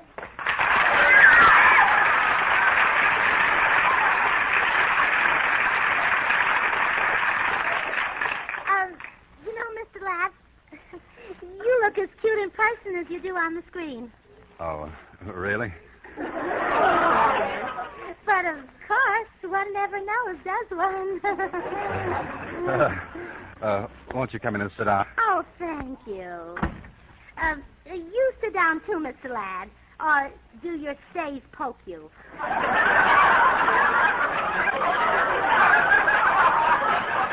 Stays? I don't understand. Oh, come now, Mr. Ladd. Don't blink your false eyelashes at me. Now, look, I don't wear a corset. My eyelashes are not false. Oh, well, I was just joking. Oh, come on, Mr. Ladd, smile. It was just a joke. There, that's better. I like your smile. Your teeth are so white and dazzling. Thank you. That Dr. Cowan does some beautiful work. I did not get my teeth from Dr. Cowan. Oh, Dr. Beecham, huh? I love your hair. It's so soft and nice-looking. Thanks. I grow it myself. Oh, well, I'm glad to hear that. You know, you're really very attractive, Mr. Ladd. I'll bet when you take a girl in your arms, they are your arms. Oh, yes, I've had them for years. Look, are you by any chance pulling my leg? No, but maybe I'd better. Whatever gave you the idea the men I put together with string, Miss Allen? Oh, it's not Miss Allen. I'm married to George Burns. Now, what was that question you asked? Never mind, you just answered it. Well, Mr. Ladd. Now that I see you're all in one piece, there's only one thing left to do. You have to make love to me in front of my husband and let me spurn you. But why? Well, so he'll stop being jealous of you. You know, we saw your picture this afternoon, and every time you came on the screen, I swooned. Why, Mrs. Burns, shame on you. Aren't we youngsters a problem? But, Mr. Ladd, I just couldn't help it. You make me feel romantic. Well, your husband was sitting in the theater with you. Why didn't you get romantic with him? Well, you don't know my husband. You know, I'd be ashamed to tell you how long it's been since an usher turned his flashlight on us. Well, I'm sorry, Mrs. Burns, but I can't make love to you just because you want your husband to see us. I have a wife, you know. Oh, would she like to watch, too? Oh, no. I mean, I'm happily married. She might not understand. Well, you make love to Loretta Young. Oh, that's different. Oh, I guess it's because she's prettier than I am. Not at all. You're just as pretty. Oh, thank you. I guess it's because she has a nicer figure. Oh, no, you have a wonderful figure. Oh, thank you. I guess it's because she looks smarter in her clothes. No smarter than you do. Oh, gee. Too bad I'm in a hurry. I could keep this up all day. No, seriously, Mrs. Burns, I can't do what you ask. But I've got to convince my husband that you mean nothing to me. If I don't, he might leave me. George might leave you? Yes. Well, in that case, I'll do it.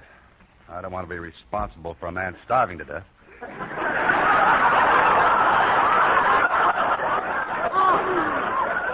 Mr. Ladd, thank you. Now, be at my house at 8 o'clock. Goodbye.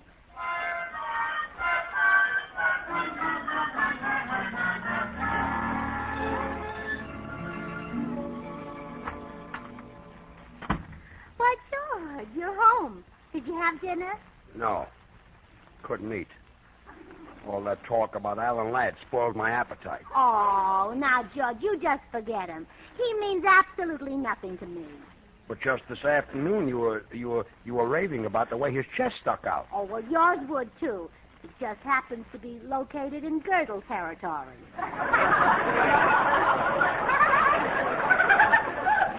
How about his eyes? You were saying how thrilling it was when he dropped his eyes. Oh, and you've got him beat. You not only can drop your eyes, you've got little built-in pockets for them to drop into. Yeah, I'm a drop.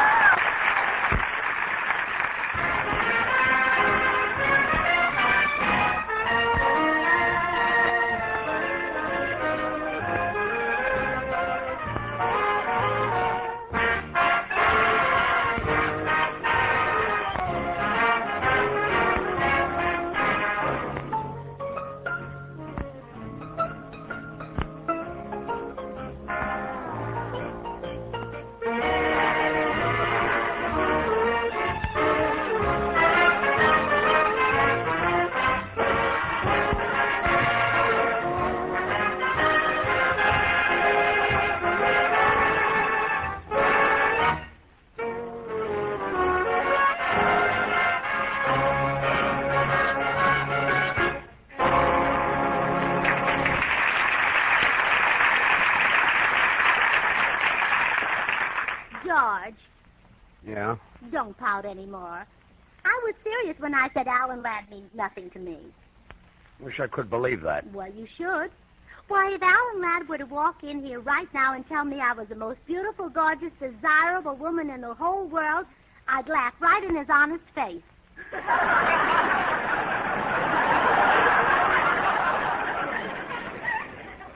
You would? I certainly will. Huh? Oh, I'll answer it, dear. Well, here I am. Come on, my husband's in the den. Huh? Well, what's my opening line? Oh, but you want me to leave this house. You say, get your things, baby. I'm taking you away from this broken-down wreck you live in. Well, it's not exactly a broken-down wreck. Well, never mind. I know how to do it. Oh, good. Well, let's go in.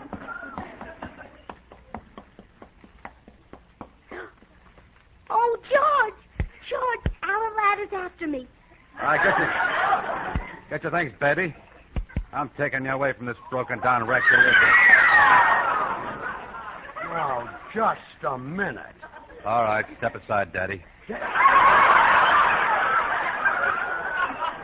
I will not step aside. She's my wife, and I'll protect her. It's my duty as a husband. Yeah? What are you going to do about it? Lucky for you, I'm off duty right now. Just a minute, Alan Ladd. You can't just come in here and carry people out. Where do you think you are? At Montgomery Ward?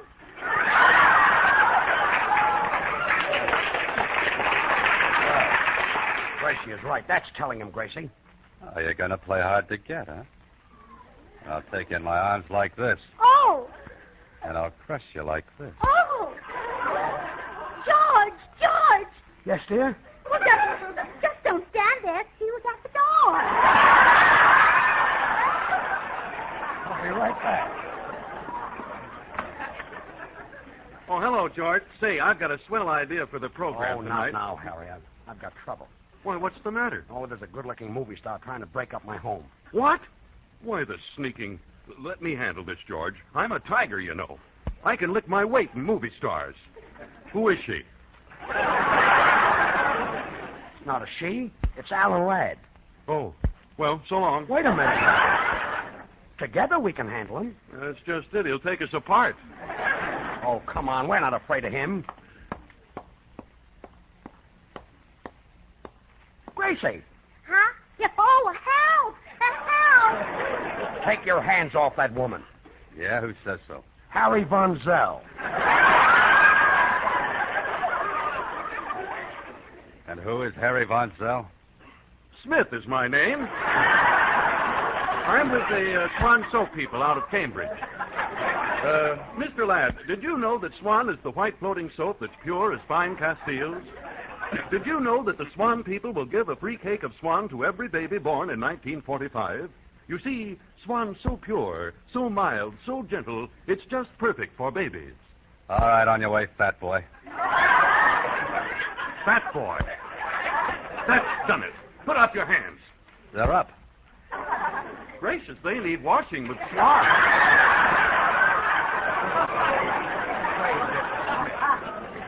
You know, Mr. Ladd, Swan is wonderful for your hands and face. After all, if it's great for baby's tender skin, it must be great for your complexion, your tub or shower. Not only that, but Swan gives baby gentle care to your lingerie, too. And, Mr. Ladd, we know how important it is to protect our dainty things, don't we? All right, look, Bubble Boy, get out of my hair. Don't let him talk to you like that, Harry. You're just as good as he is. I am? Well, sure. You're both men. You're both flesh and blood. It just happens that you've got the flesh and he's got the blood. Yeah. Well, believe me, I'm not afraid of Alan Ladd. I'll be very happy to fight him. Yeah, when? Anytime we're not in the presence of ladies, that's when. Just come by my house. Here's my address. I live there with my mother and 14 sisters. Come on.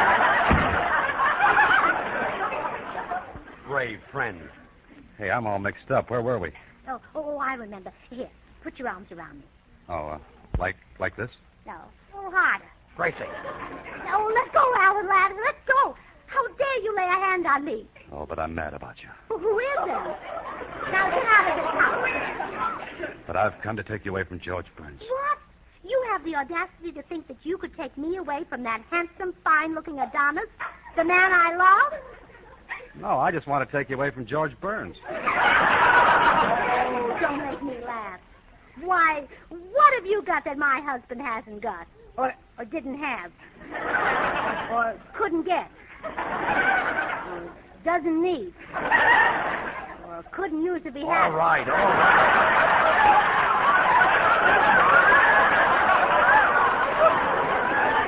Alan, lad, get out of this house. You pumped up Frank Sinatra. That did it. Goodbye. Goodbye. Well, you see, dear, he means nothing to me. Gosh, I guess you're right. Well, are you happy, darling? Happy for the first time all day. Come on, sweethearts. Let's go out and eat. And you can pick the spot. We'll eat any place you say. Any place I say. Sure. The treat's on me. You name it. All right. Get your hat and coat and let's go.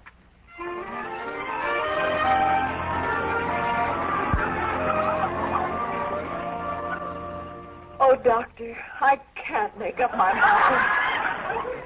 I love you with all my heart, with all my mind, and with all my body. Oh, George, isn't he wonderful? Have another ham sandwich, dear.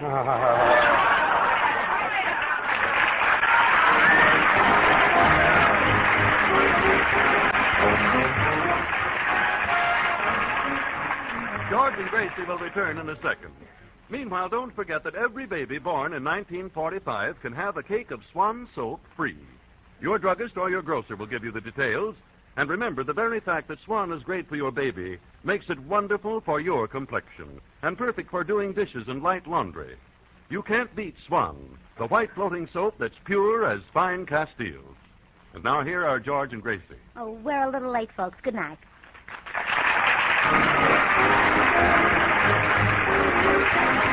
Alan Ladd appears with the courtesy of Paramount Pictures, producers of Here Come the Waves. The makers of Swan, the new white floating soap, join George and Gracie in inviting you to tune in to your Columbia station next Monday, same time. Remember, George Burns and Gracie Allen on CBS every Monday night.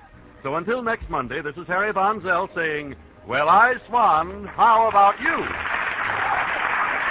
This is CBS, the Columbia Broadcasting System.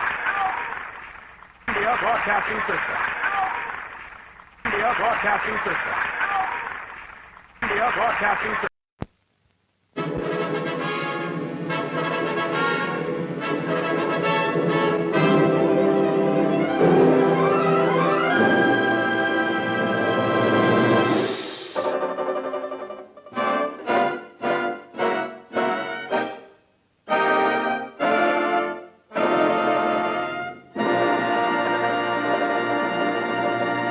Connor's the stick.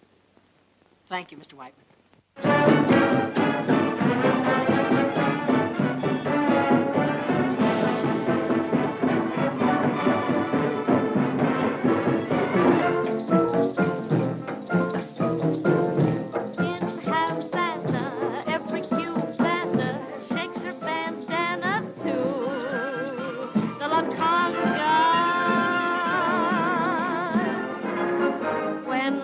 Was gay and charming, but with great propriety. Great propriety.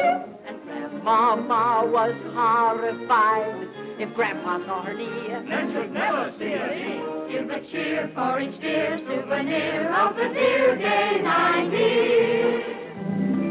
Our love affair was meant to be. It's me for you, dear, and you for me. We'll fuss and quarrel, and tears start to brew. But after the tears, our love will smile through. If you feel you need a kick, rhythm ought to do the trick. Mr. Leader, shake that stick, let 'em hear the drummer boy play. Watch his cat spin those drums. Swing it, brother, beat that high. And we'll all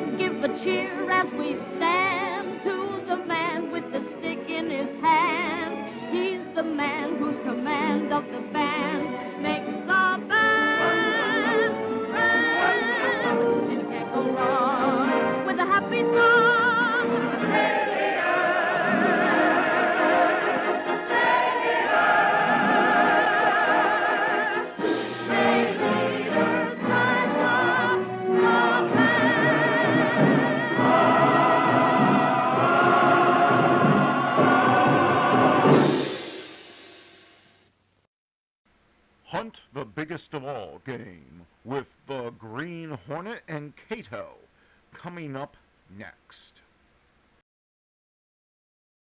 The Green Hornet.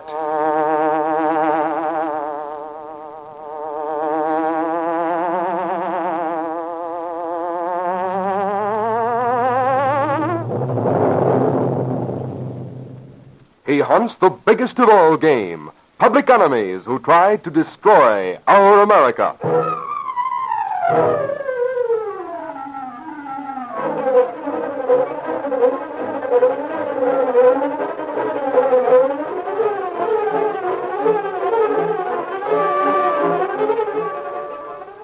With his faithful valet Cato, Britt Reed, daring young publisher, matches wits with the underworld. Risking his life that criminals and racketeers within the law may feel its weight by the sting of the Green Hornet.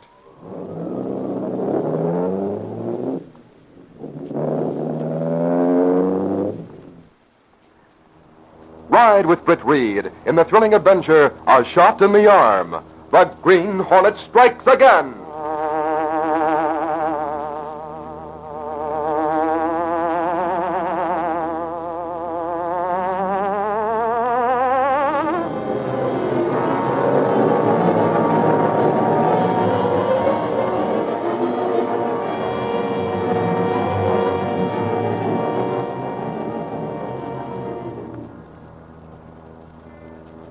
The sleek black car that moved along the back city streets attracted little attention from those who might have observed its passing. For in appearance and design, the car was like many others in the city, of late model and expensive make. But unknown to any who might notice this car, there was a difference. For this was the car of the Green Hornet, and under the conventional type hood, a super-powered motor gave extra speed and power, far surpassing that of any other car in the city. It was after midnight, as Britt Reed, alert and vigilant in his role as the Green Hornet, maneuvered the fast-moving car through the dark streets, he spoke to his valet and companion, Cato. I don't know what we'll run into, Cato, so we'll be ready for most anything to happen. Where we go, Mr. Britt? The wholesale jewelry house of Robbins and Brown. I'll tell you why later. Place like that have guard on premises, perhaps? Yes, I happen to know they have. But we'll have to take that chance. Where a jewelry house located? In the corner of 4th and Murray Lane. We're almost there now. Oh, yes, sir. We're coming to 4th Street now. That's right. We'll turn here.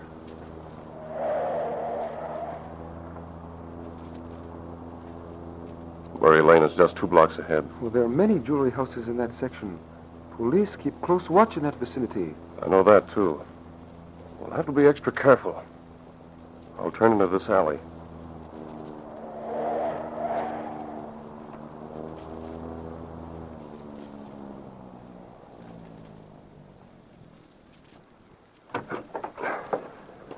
You'd better come along with me just in case. The car not be noticed here in darkness. There's other cars parked in the alley, so our car won't be conspicuous. Come on.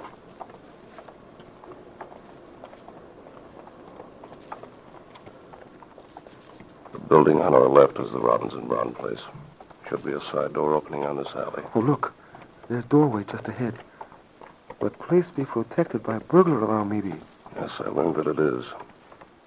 But I brought along the magnetic circuit breaker we invented.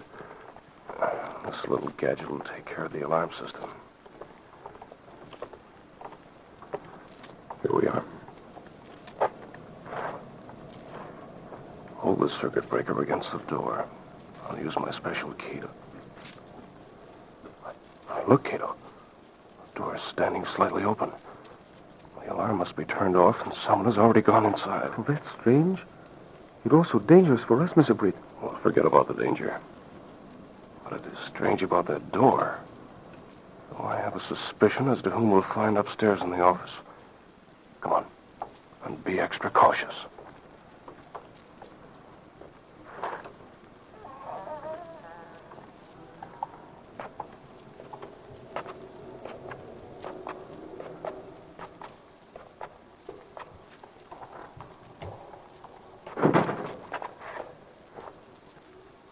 What's that?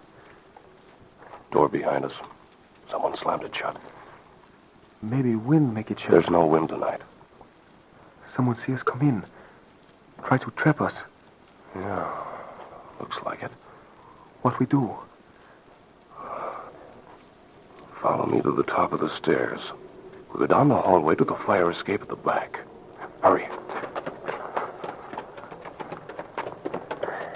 Good thing this hallway's dimly lighted. That window ahead leads to the fire escape. Someone find out Hornet plan to come here. No time to figure things out now. Get through and start down, quick. Yes, sir. Look, right through the window at the end of the hallway. It's the Hornet. Sound the alarm.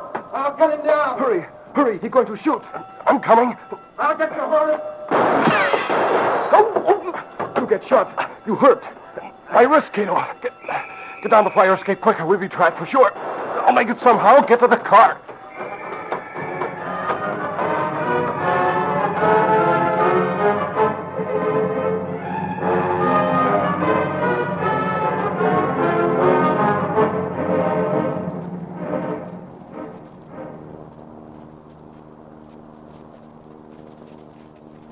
We lucky to get to car in time. Police close behind when we run through alley. I know. Oh, my wrist. I go to doctor's office quick, Mr. Britt. It's not good you hurt. No, Cato, no. Head for home. The wound is painful, but superficial. Fortunately, on the left wrist. I don't dare go to a doctor. Will you think doctor question reason for wound? My doctor knows me well, and I can keep a confidence. But I'm sure the guard who shot at me saw me grab my left wrist. He'll tell the police, and they'll put out a warning. Oh, that it. Then wound be tip-off to doctor that you Green Hornet. Exactly. And he'd have to report it. Even though he personally didn't believe Britt Reed could be the Hornet. Cato, get me home so he can fix this.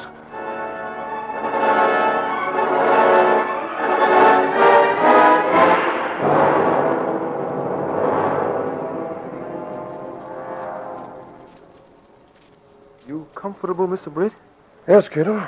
Oh, it's good to be home. This wrist feels much better since you fixed it up. You did a good job. Well, you better get sleep now, Mr. Britt. Much happened in past hour. You can say that again. You feel able, perhaps, to tell why we go to Robbins and Brown Jewelry House? Yes, I'll tell you. I know Robbins pretty well. He's a member of the Civic Club. But I know little about his partner, Brown. Well, this afternoon, I should say yesterday afternoon, since it's well past midnight, Mr. Robbins came to my office. Miss Case called me on the inter-office phone to tell me he was there.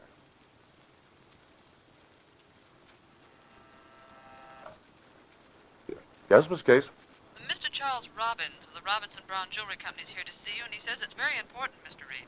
Well, tell Mr. Robbins to come right in. Yes, sir. Huh.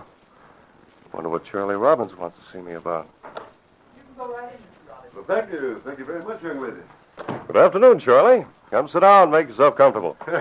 It's nice of you to see me, Britt. I should have phoned first, but, well, I had so much on my mind I didn't think of it. I won't take up much of your time. Between you and me, Charlie, time hangs heavy on my hands when I'm here at the office. Good thing Dad turned over an efficient staff to me when he left the paper. You seem to get along all right in spite of your reputation as a playboy, Britt. I wish I had the nerve to enjoy life as you do, as a matter of fact. Well, as Dad said when he turned the Daily Sentinel over to me, son, he said, hard work never hurt anybody. Of course, I never worked hard enough around here to find out. Well, you have a beautiful office. And a beautiful secretary, Britt. And I think she has a crush on you, too. Who, Miss Case? Oh, ridiculous. What gave you that idea? Well, I made the remark that I thought you were a young and handsome chap to have for a boss. She blushed all over the place. Maybe we'd better change the subject. Eh? What's on your mind, Charlie? Britt, you seem to be a clear-thinking chap. And I need advice. Thanks. Go on, give me the dope. I'll get to the point quickly, Britt. Since the war ended, we've been getting large shipments of diamonds from the Dutch market. Last week, we had such a shipment. Well? Each stone was checked, of course, by our experts, then put into the vault in trays according to their size and value. Well, yesterday my chief clerk came to me with one of the trays and suggested that I check them. I found a tray full of zircons instead of diamonds. Oh. Zircons, especially the blue-white variety, look like diamonds to the average person. They're a comparatively cheap stone. Exactly. Well, what's your problem, Charlie? I mean, if you know diamonds came in, why not tell the police and have them check your personnel? Well, first, only Brown and I have access to the vault. And the publicity would be embarrassing and might hurt our business with the trade. But the loss to you, Charlie? We're covered by insurance, of course, though I haven't notified the insurance company. Brown thought we should do some checking ourselves first. Brown suggested you hold off, eh? Yes. Of course, I trust him, but... I understand. But you'll have to report the loss very quickly to collect insurance. I know. Another thing. This was found stuck on the bottom of the tray. Oh. Seal. Seal of the Green Hornet. I suggest you go to the police. I suppose I should. We received another shipment this morning. I wouldn't want the same thing to happen to that. Mm-hmm. Well, the police are your best bet, Charlie. And, of course, notify the insurance company. Since you seem to have proof that the Green Hornet's behind the robbery, the publicity won't hurt you. Well, that's what Brown said. He was the one who found the seal. I see. Well, I'll follow your advice, Britt, in spite of Brown. I'll also call the insurance company. And thanks for your advice. Oh, don't mention it, Charlie. Your customers will realize you're trying to protect them as well as your own interests. Drop in again sometime. So, of course, Charlie Robbins notified the police as I advised Cato. I went down there to his place to see if anyone was tampering with the new shipment. You know the rest. Well, what do you think about the Green Hornet seal, Mr. Britt? It was a crude imitation of our seal. Of course, Brown is the logical suspect. The police have idea, too, that someone show up to tamper with new shipment. Yes, and they almost trapped us. Oh, I'm going to have a time explaining this wrist wound if anyone notices it. Well, guess I'll get a bit of rest. Good night. Good night, Mr. Britt.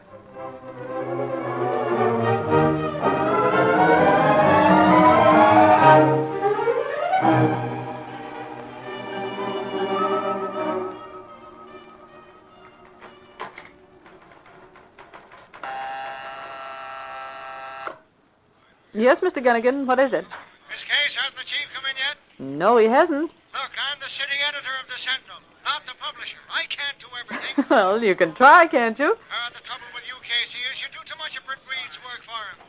If his old man Look, was here... Gunnigan, Mr. Reed is publisher of this paper. All we have to do is what he wants and expects us to do, both of us. And he has the right to come in when he pleases. Oh, nothing the chief does is wrong to you, Casey. Now, look here, Gunnigan. Good morning, Miss Case. Oh, Don't get down to business and stop being the city's Wait, number one let him playboy. talk. He'll wreck this paper. It's 10 a.m. and he ought to be on the job. Believe me, if I was the boss... What would you do, Gunnigan? I'd make a cub reporter out of him. Be on his neck every... Hey, Casey. Who said that? Tell him. Oh, that was only Mr. Reed, Gunnigan. Don't let him bother you. What were you saying? Holy mackerel, why didn't you... Look, Chief, I was only... Well, to fire you, Gunnigan, but then I'd have to do your work, so I'll overlook the cracks. What's up? I'll come right in, Chief. It's important. Oh, come on, then. Get it over with. Poor Gunnigan's face is sure red by this time. Oh, I couldn't do without the old worrywart, though. Reminds me of the way Dad used to tell me off after I came home from closing the nightclubs. Honest, Chief. If I'd known that you... Skip it, Gunnigan, skip it. I can take it, even from you. Now, what's on your mind? Well, you see, Chief. Hey, ain't that a bandage on your left wrist? Oh, well, why, yes, it is. Oh, what happened to it, Mr. Reed? Well, it was hurt when I got into the car. That's a funny way to get hurt. Well, Reed, did you hear the news? No, I haven't heard the radio or seen the paper yet. What is it? Well, the Green Hornet tried to rob the Robbins and Brown Wholesale Jewelry Company during the night. He was wounded by a shot in the left wrist. In the left wrist? Yeah, and that ain't all, Chief. Later, they found Mr. Brown in the office over there, murdered by the Green Hornet.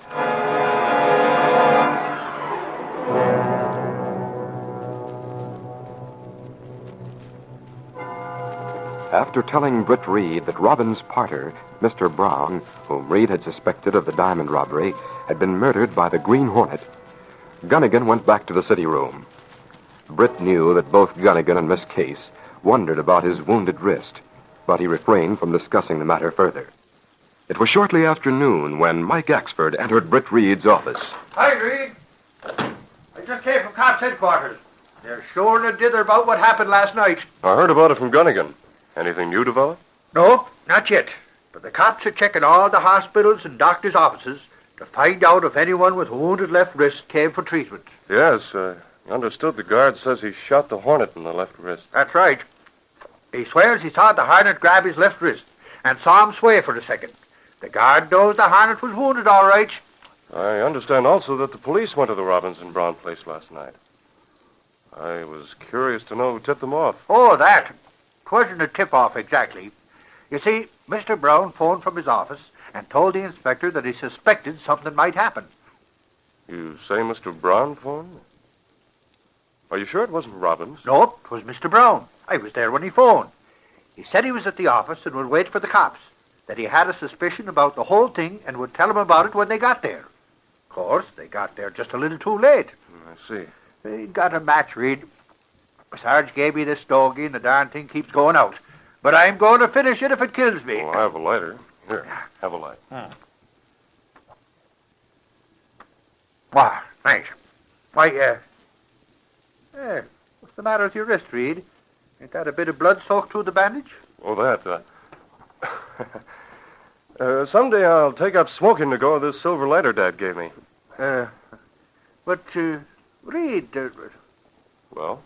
You didn't answer me when I asked about your wrist. What happened to it? Oh, maybe the guard that shot the Green Hornet also shot me. You better not let the cops see it. They might think you're the Hornet. And right now, that guy's wanted for murder. Yes, I know. And that reminds me. I'm glad to have you live in my apartment. But don't drive nails in the wall. Someone might get a serious scratch. Oh, so that's Any more nails and out you go. Oh, no, Reed. Your dad wouldn't like it if I wasn't around to protect you. Around to protect me when? Well, of course, I don't see much of you, but Gunnigan keeps me busy. I guess I'll run on back to cops' headquarters right now. Well, good idea, Axford. More news might break this afternoon. And don't slam the door when you come home, either. See you later, Reed. And when I come home tonight, I remember what you said about slamming the door. So long. Oh, I hope he forgets my wrist as quickly as he forgot that resolution about the door. I'm going home a little early, Miss Case.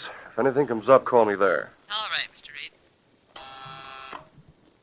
I'll go home and have a talk with Cato. Things are just a little too hot for comfort.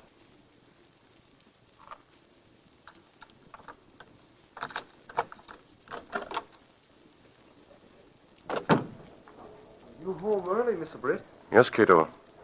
Certain complications have come up. I read about killing. They say it done by Hornet. I know. I'm slightly on the spot about this wounded wrist. If by any chance the police should decide to ask me about it, it might prove embarrassing. Why, here on radio, they check hospitals and doctors. I know. Cato, something Axford told me caused me to do a bit of heavy thinking. What's that? Well, Robbins distinctly told me yesterday that his partner, Brown, didn't want him to notify the police about the robbery. Yet, it was Brown who did notify them at headquarters. Well, that's strange. Yes. And it's strange that Brown should be murdered after he also told the police he had a suspicion about the whole thing, as Axford put it. I'm inclined to think he found out the truth about the robbery and intended to tell the police when they got there. But guilty one know he intend to tell police and go there first to kill Mr. Brown. That's right. Someone who could get in and out without setting off the alarm. But could be someone who work with Brown, baby, on robbery. But find he going to double cross, so Brown get killed. Someone like chief clerk, perhaps. Well, that's possible, too. Well, I have my own suspicions about the matter. The Hornet will go out tonight and see what can be done to untangle the mess and bring the killer to light. We go now, Mr. Britt? Yes, it's dark enough. Come on.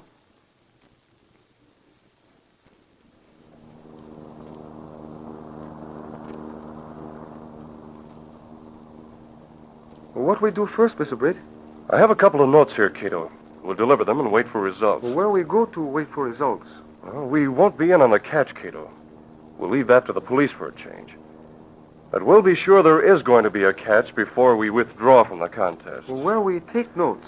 One of them is to go to the chief clerk's place.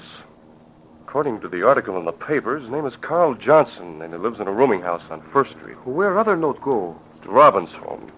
Because of him, I'd rather have the police close the case. Robbins knows me too well. He might see through the disguise. We'll leave the notes and then hope something will happen. And happen quick.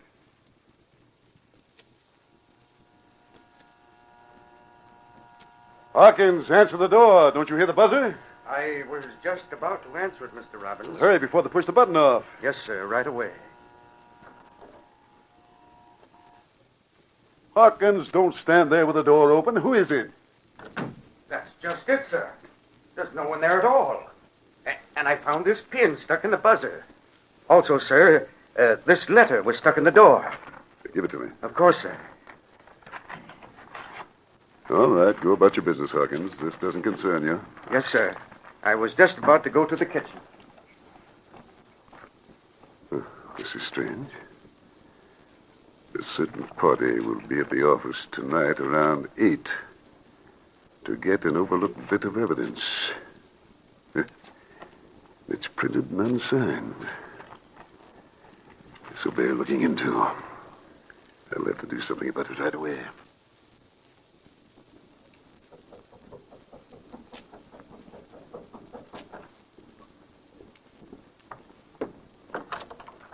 Yes? Evening, Mr. Johnson. The messenger just brought this to the front door downstairs. The missus thought it might be important, so I brought it up to your room right away. Thanks very much. I appreciate it.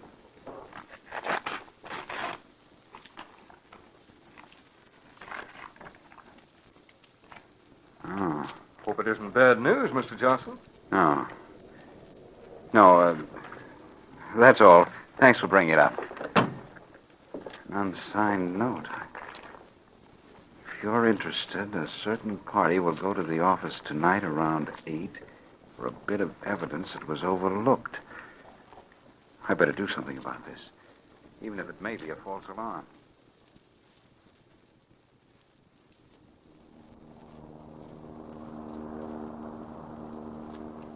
One more job, Cato, then we'll see what happens. Well, what we do now? We phone the police.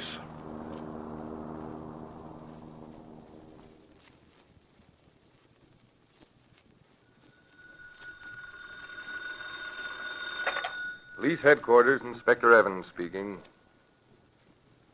What's that? I see. Well, who is this? Who? A friend. Now, listen, we can't... Hello.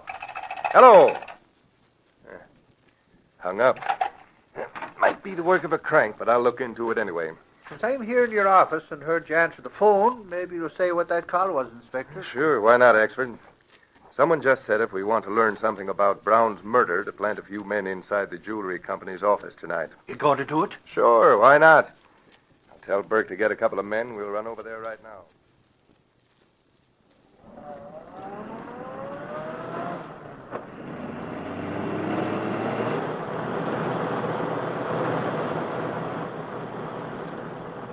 Inspector, do you really think that tip was on the level? Oh, how do I know, Mike? But after all, there's no use overlooking anything that might solve the Brown murder case. If it is a phony tip, all will be out as a little time. Yeah, guess you're right. But it seems funny to me. If anyone would know something was going to happen, it would have to be the guy who murdered Brown. Maybe the Green Hornet, no less. Don't be a dope, Mike. The Green Hornet wouldn't tip off the police to something might result in his own capture. Remember, right now, he's wanted for murder. Yeah, I didn't think of that.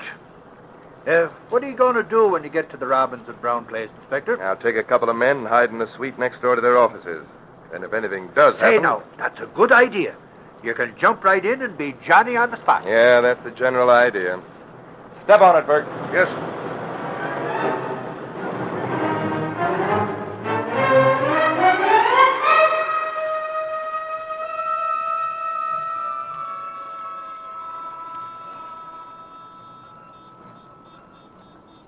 Where we we sit here in car, parked in alley alongside buildings, Britt? I'm waiting for a light to come on in the Robbins and Brown offices, Cato. What we do then? We'll go up the fire escape to the window that opens into the office. Why we do that? It's risky if police already hiding inside building. Well, Look, the lights have gone on. Come on. I'm coming. But you not say why we For go. a very good reason, Cato. And we'll have to hurry. You see, I hope to be in time to prevent another murder.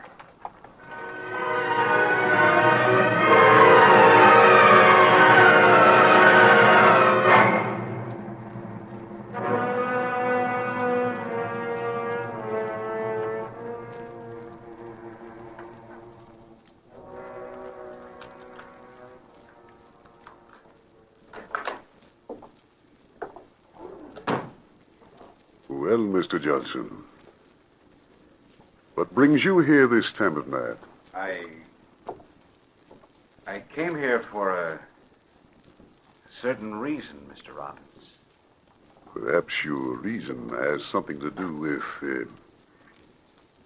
let's say, a certain unsigned note. Yes. That's right, it has. Then you sent that note to me. What sort of a trick is this? What do you know about this? I was going to ask you the same thing. Oh, you were? Johnson, you came here because you found out. How, I don't know.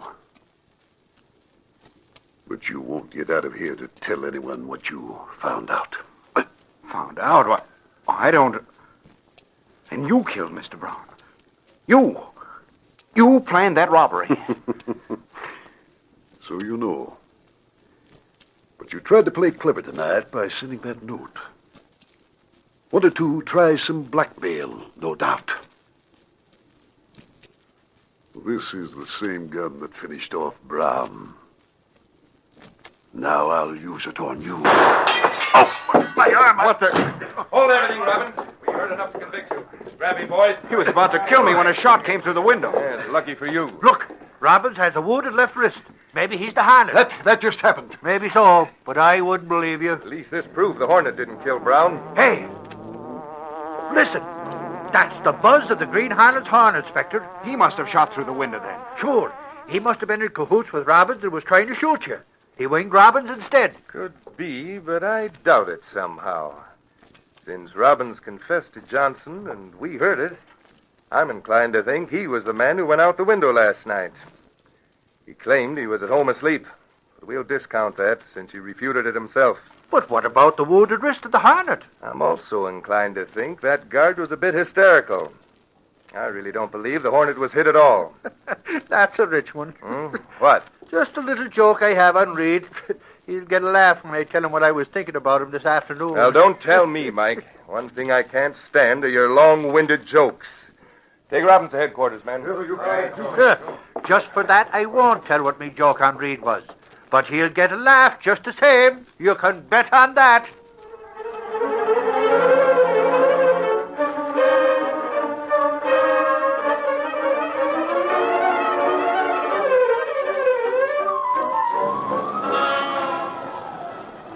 That's the Lux Street. Headbob. Robbins indicted for murder of partner. Green Hornet implicated. Read all about it. Green Hornet still in search. That's the Lux Street. Headbob.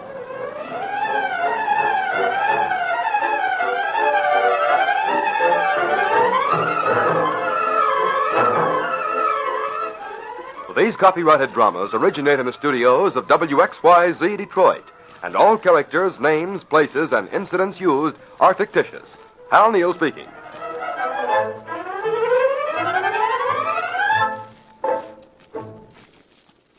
Now here's a special program note. Ready, aim, throw. It's Darts for Dough, where contestants win cash prizes for hitting the target. Darts for Dough follows next over the same ABC station. This is ABC, the American Broadcasting Company.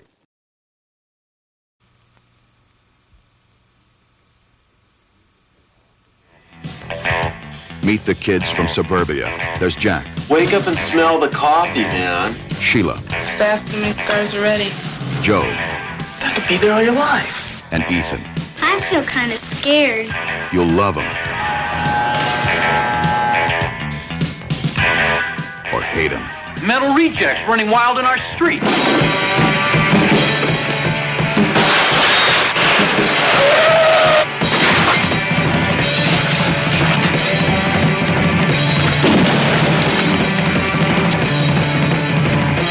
Book 'em, Dano.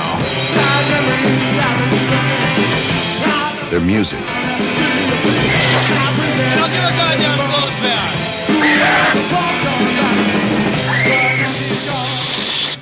We're talking about kids. Kids like yours and mine. Well, I'm damn sure they aren't my kids. Their home. This is the best home any of us ever had.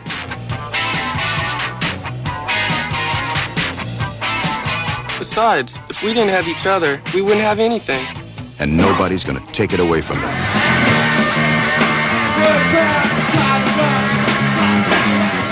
You shut up! You molested your own daughter, you scumbag.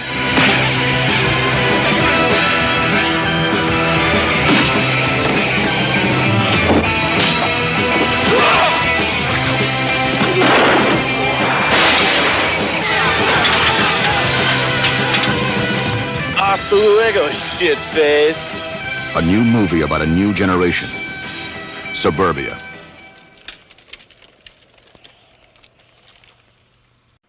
Well, Silver, wait those thrilling days of yesteryear with the Lone Ranger up next.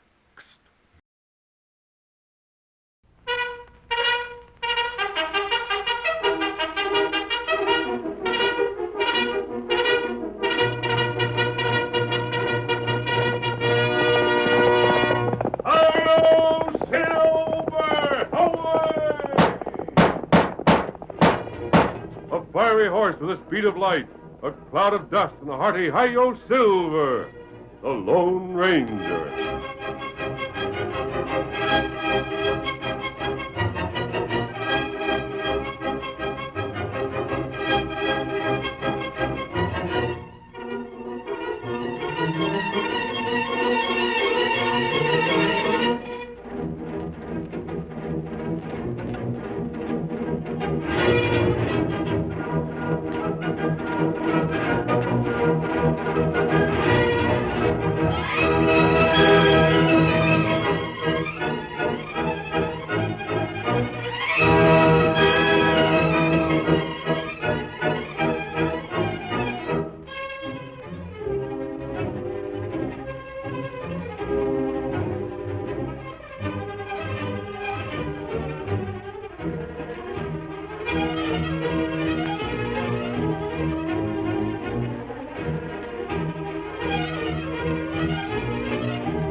On the wild and lawless frontier of the early western United States, a man's life often depended on the quickness of his draw.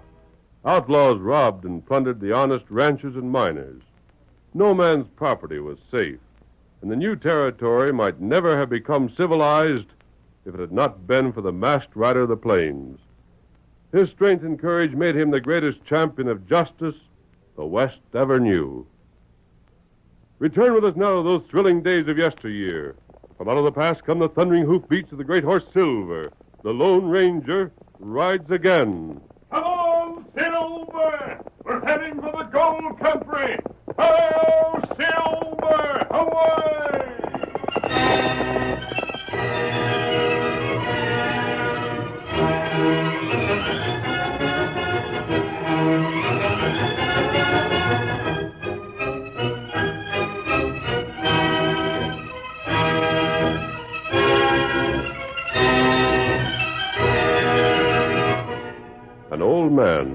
known throughout the hill country as Lonesome, was aiming a rifle through the window of his tumble-down shack. Crouched beside him was Sheriff Rankin. Outside, taking shelter among the surrounding trees, were 4 hooded outlaws and... Try and catch me napping, will you? Well, I'm a heap too smart for you. You missed again. Well, take this.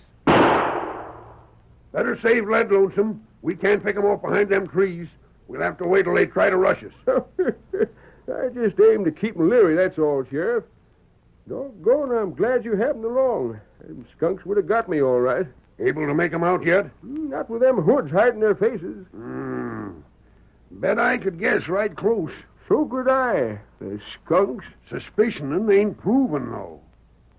Looks like that one fella wants to say something. Huh? You there! You aim to parley? Better give up. It'll be the best for you in the end. You can't hold out against the 4 of us. No? Shucks, mister, we'll hold out to the big freeze if we have to. I savvy what you're after. Aim to get the map to where my gold's hid, don't you? Well, you won't. You just bet you won't. Come any closer and we'll fill you so full of lead you won't hold water. Just stubborn old idiot. Walk out with your hands over your head and we'll let you live. Oh, get back behind your tree. That made you jump, by golly. The next one will be closer. Yippee! I'm just getting warmed up, Sheriff. So them stories about you having a map are true after all, Lonesome. Sure are.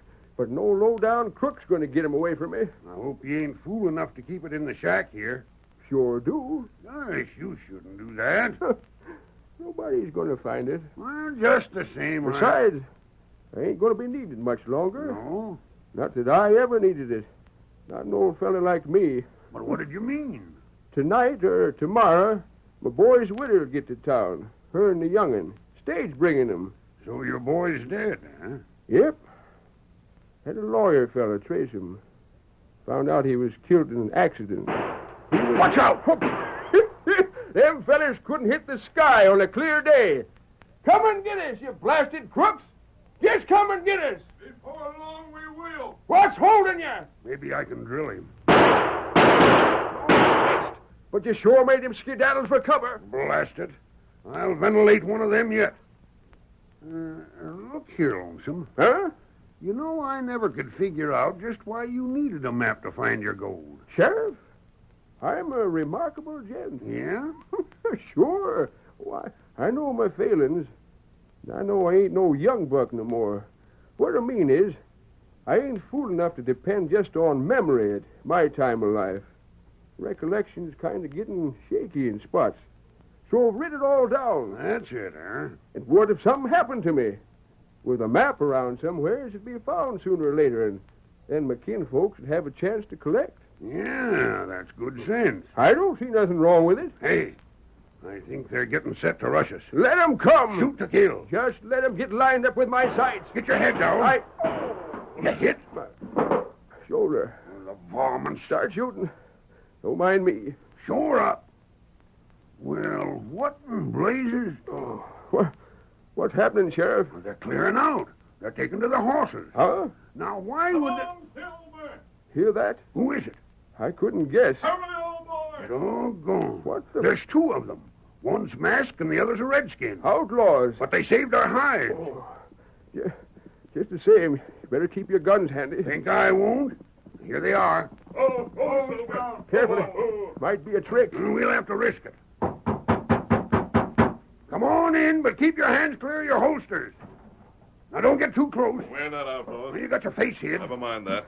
Him got heap bad wound. Yeah, let's have a look at this. Me fix him. Stand back, I tell you. Oh, shucks, Sheriff. What's the harm? Sure, Injun, take a look. Ain't nothing but a flesh wound, is it? You need bandage. Ain't nothing here that'd do except... Tonto's bandages in his saddlebags. Get them, Kemosabe. I'll have to tear away the sleeve of your shirt, Lonesome. Huh? How come you know what I'm called? Who is there around here who doesn't? No, reckon there ain't many. Now then, this won't hurt. Go right ahead. Is that hot water on the stove? I'll get it. I'm going to wash this out a bit before Tonto wraps it up. There you are. Thanks. Oh! Hurt? Hurt? Tickles is all. Keep right at it. Look here, stranger. Yes? Maybe I was wrong about you. You don't talk like no outlaw. Don't act like one neither. Only thing I can't figure out is that mask you're wearing. I wear it for reasons of my own. Yeah, but Hand me those, Tonto. Here, bandage. I'll be finished in a moment, Lonesome. Any idea who shot you? That's something I don't know. Didn't you see him? We heard shots, but they must have left just before we got here. Oh! Bandage too tight? Tight? No, just fine. Thanks a heap. That'll do for the present. But I'd advise you to have it dressed again soon. The doctor in town can do it. Shucks, I ain't no baby. You listen to the stranger, Lonesome. That wound is going to need tending to. Well, I suppose these fellows were after your map. Say, don't you know an awful lot about my affairs, mister? Everyone's heard of the map you have. Yeah, that's so. It'd be more suspicious if the stranger claimed he hadn't heard about it. Yeah. How many attacked you? 4 that we counted. Wasn't that it, Lonesome? 4 is right. Their trail shouldn't be hard to find. Tonto and I'll get after them.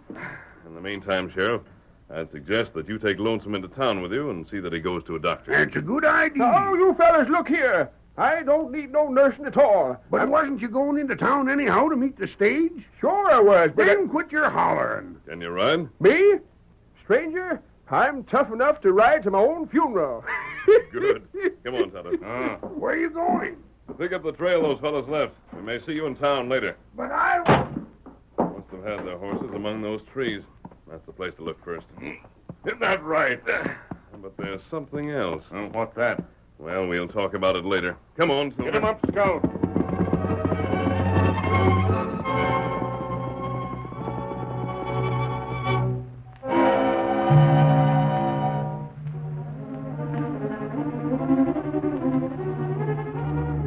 Tonto's keen eyes found the empty shells discharged from the guns of the outlaws. And a moment later, he found the place from which they had ridden away. The masked man and the faithful Indian followed. Tonto, they seem to be heading straight for town. You look. Yes? There, town now. Right. And here, trail. Go that way. And they aren't heading directly for town. They're making a detour. I've got an idea what they're doing. What that? You can see they don't intend to avoid the town. If they did, they'd ride more to the south. That's right. I think what they're doing is circling to dodge the main street. If I'm not mistaken, we'll find they're headed for the rear entrance of the cafe. Maybe you're right. If they did, it'll help. How that? We'll find cover there.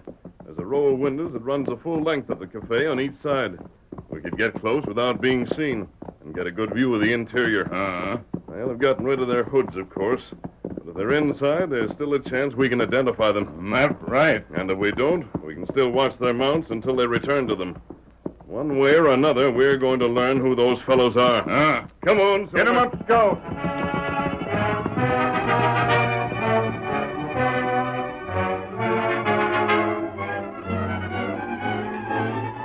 Curly Beckett, the proprietor of the cafe, was lean and dark with cruel, shifty eyes. He had been leaning against the bar, but suddenly he straightened up, looked around the cafe, and then strolled toward a room at the rear of the place. Hello, boys. Waiting for you, boss. Yeah? Well, what happened?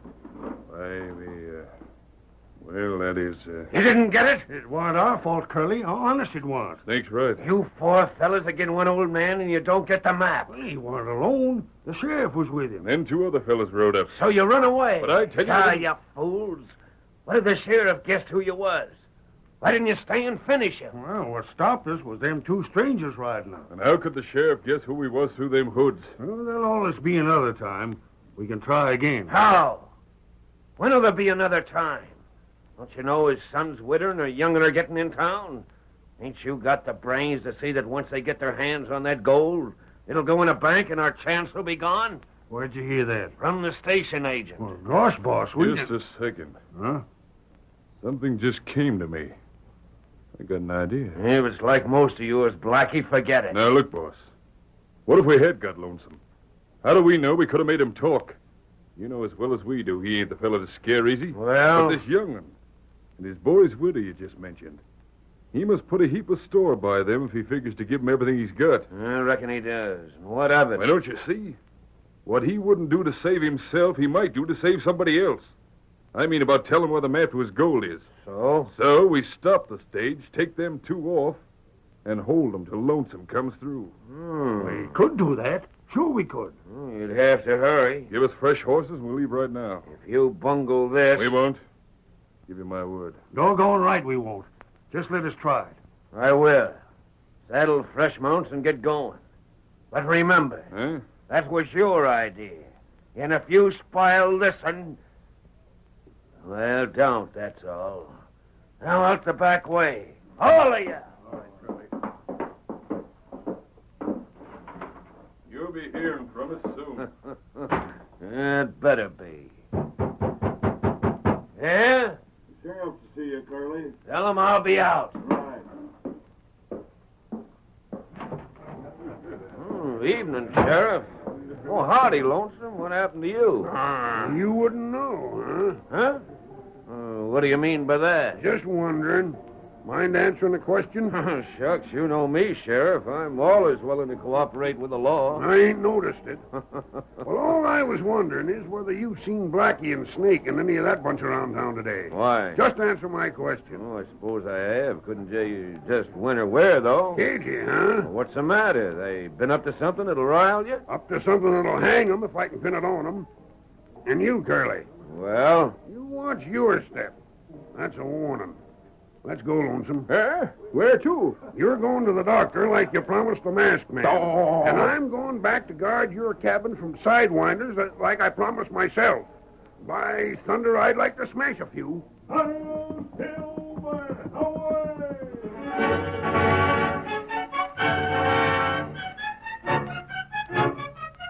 The curtain falls on the first act of our Lone Ranger drama.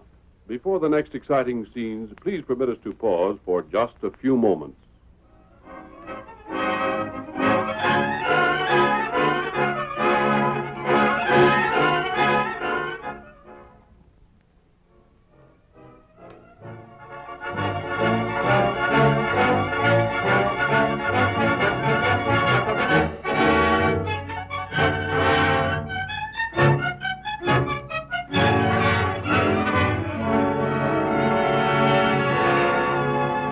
Now to continue our story. Blackie and his three companions cut across country until they reached the stage trail. There they halted and put on their hoods. Night had fallen, and their figures could scarcely be seen. They waited the better part of an hour, and then, faintly at first, they heard the distant rumble of the approaching stage. There she is. She's late. She's making up time. Keep back. I'll give the word. All right. Hadn't we better go Wait. around? All right, boys. Come on. Get up there. Come on. Hold up there! Pull in them horses! Hold up! Rein in there! Rein in! Come on! Come on!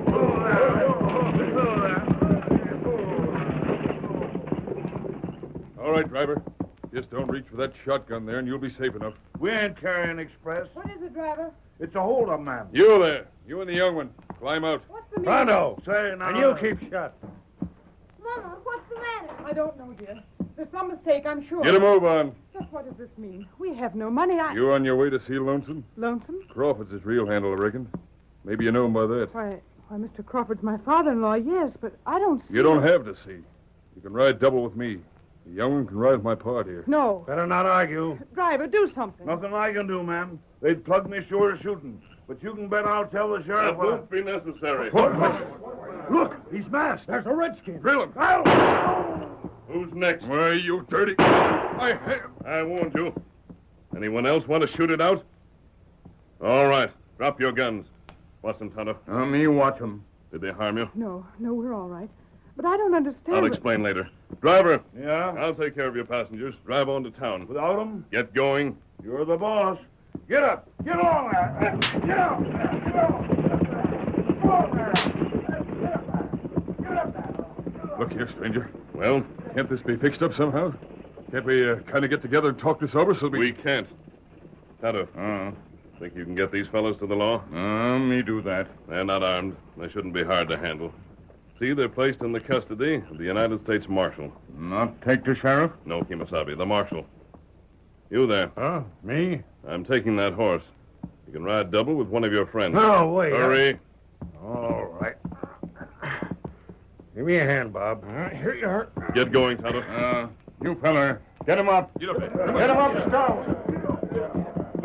Mr. Crawford, you'll have to trust yourself and your son with me. We seem to have no choice. You'll come to no harm. And where are we going? To Lonesome's cabin. You'll ride this extra horse, and your son will ride with me. Yes? Yes? I'd like to ask you a question. Go on. That mask. Are you really an outlaw? I'm not. As you'll learn before this affair is finished.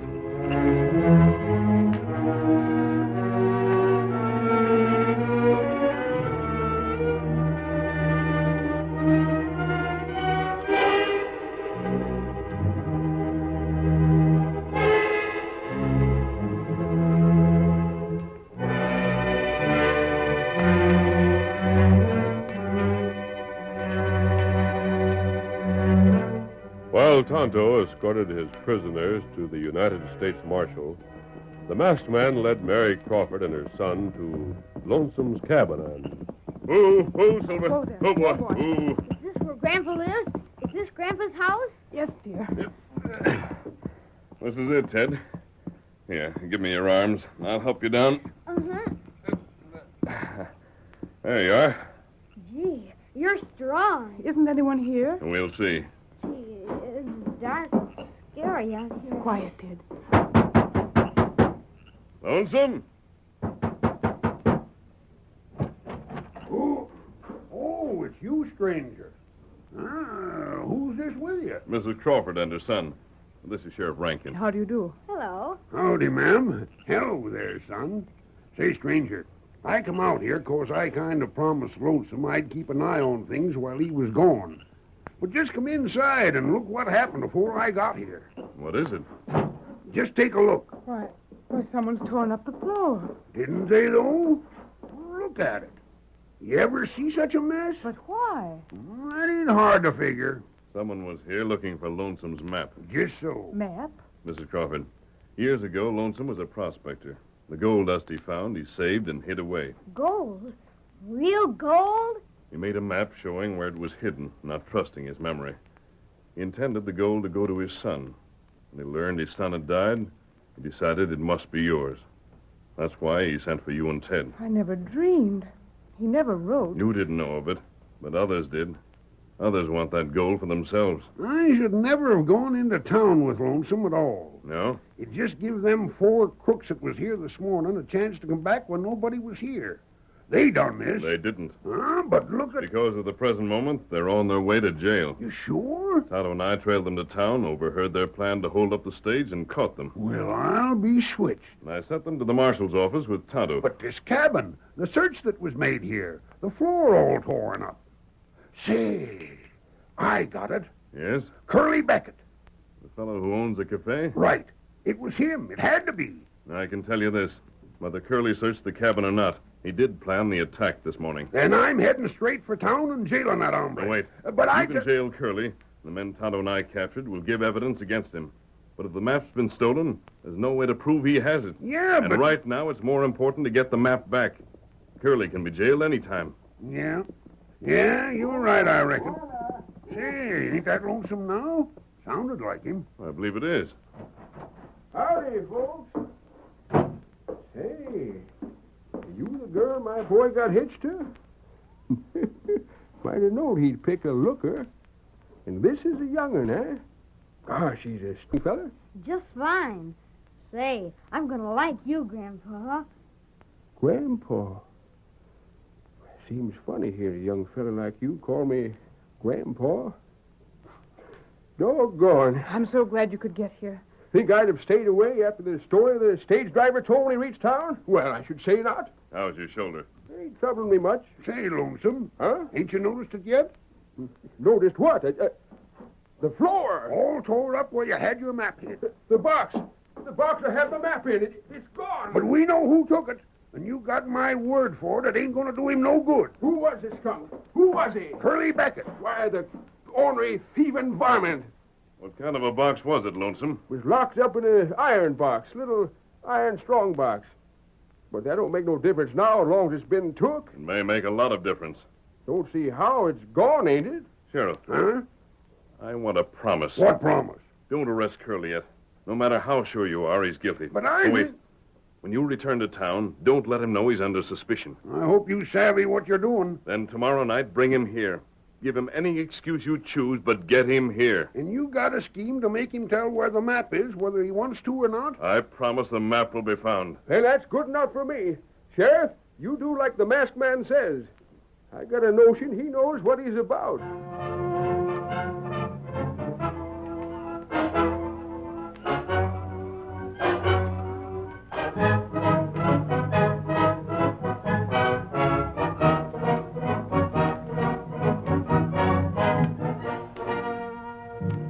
After the sheriff had left, the masked man talked with Lonesome for a few minutes. Then he, too, left to rejoin Tonto at their hidden camp. He did not return until the following evening when, besides Lonesome, Mrs. Crawford, and Ted, he found the sheriff and Curly Beckett awaiting him. Curly denied all knowledge of the robbery and... Curly, we'll give you one more chance. Where did you hide Lonesome's map? I tell you, I don't know nothing about it. Let me work on him a while, stranger. I'll handle this, Sheriff. All right, Curly, you... No! Oh, the masked man! Someone outside drilled the masked man! Watch out, catch it! The lamp! His arm knocked the lamp off the table. The oil's spreading. Watch out for fire. This old shack's as dry as dust. The floor's catching fire! Mary, get that young'un out of here. Come, Ted, hurry. Can't nobody get that fire out? It's spreading too fast. Help me drag the masked man out. The blazes with you, I'm saving myself. Sheriff! Run for it, Lonesome. I'll look after the stranger. You can handle it? Sure I can. Now run for it. You better hurry. We'll be all right. You all right? Are you? You bet I am. And don't you worry about the masked man either. Oh, how can you laugh when he was wounded? Oh, why don't they come out? There's the sheriff. Alone. I couldn't save him, folks. The fire spread too fast. I had to get out. Reckon the bullet finished him anyhow. Who fired? You seen the skunk? The United States Marshal fired it. What? It's the masked man. You said he was dead, Sheriff. I wasn't even wounded. Then what? You can make your arrest, Marshal. What's the U.S. Marshal doing here? You'll soon learn, Sheriff. Sheriff Rankin, I'm placing you under arrest. Resist, and I'll have to shoot. It ain't me you want, it's Curly. There he is, arrest him. I'm arresting both of you. Now look here. Search him, Tonto. Get away from me, stand back. Hey, give me that. Here, box. Thanks, Tonto. That's the box with your map. Uh-huh. And the sheriff's the fellow that stole it. No. Wait, that ain't so. You gave yourself away, Sheriff. But... Quiet. When you told Lonesome you'd come back yesterday to guard the cabin, it was simply to get a chance to search for the map. Mrs. Crawford, Ted, and I arrived here unexpectedly. You'd found it, but you'd had no chance to hide it again except in the cabin itself. I saw to that when I made you leave ahead of me last night. But how could you be sure I'd found it? How did you know? You were certain the map was gone. When Lonesome arrived, we knew it was gone. Yet the floor had only been partially torn up. You couldn't have been certain unless you had taken it. I let you think I believed Curly had it, so that you wouldn't realize you were suspected. And the masked man had me fire through the window so he could pretend to be wounded and knock the lamp off the table to get the fire going. You stayed behind, Sheriff, to save the map after everybody else had cleared out. and I was in on the whole scheme. The masked man told me just what he was going to do. Look at her, Mary. All burned down. Well, that's the way it should be. I'm going to live civilized again. We're digging up that gold, Mary, and building us a house in town. Hi-yo, Silver! Away!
you've just heard is a copyrighted feature of the Lone Ranger Incorporated.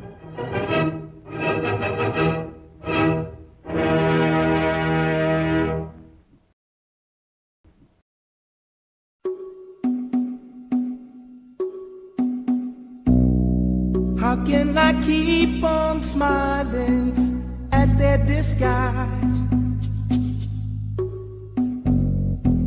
when I know nothing good ever comes from lies? My heart is no beginner, but still I can lose my temper. Je vous aime. Yeah.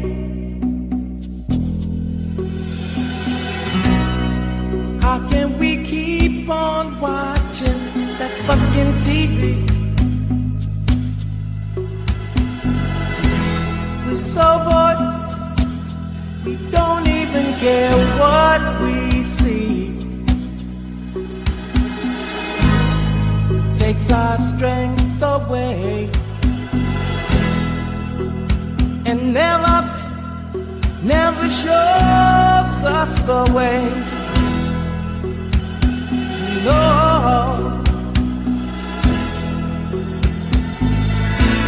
But I think I know the answer.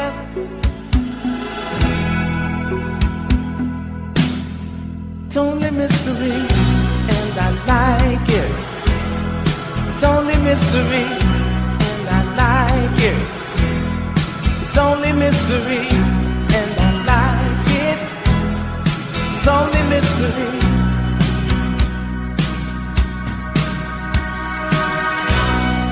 How can the banks of a river meet? Sitting on her bed, staring at her feet.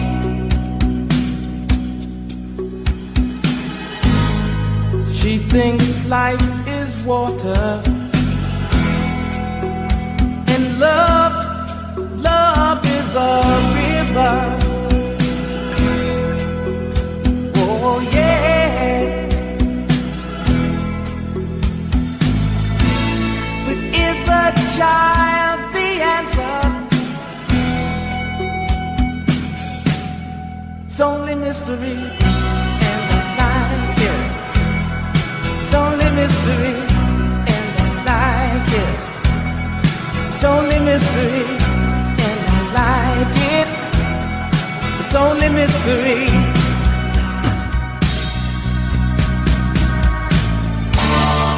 We could dream of a grand evolution where we wouldn't ask any more questions.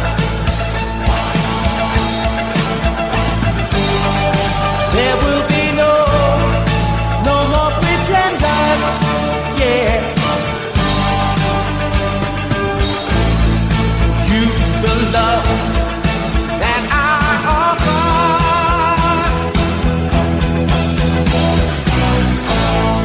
Dreaming's not the answer.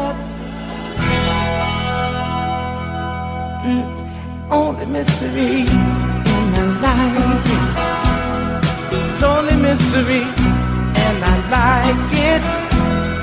It's only mystery, and I like it. It's only mystery. It's only mystery. It's only mystery. It's only mystery.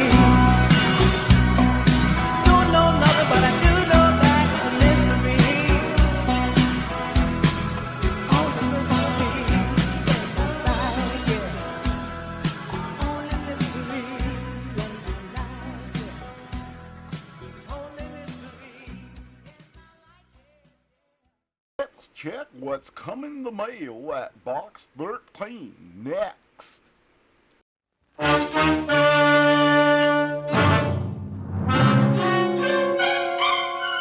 Box 13, with the star of Paramount Pictures, Alan Ladd, as Dan Holliday.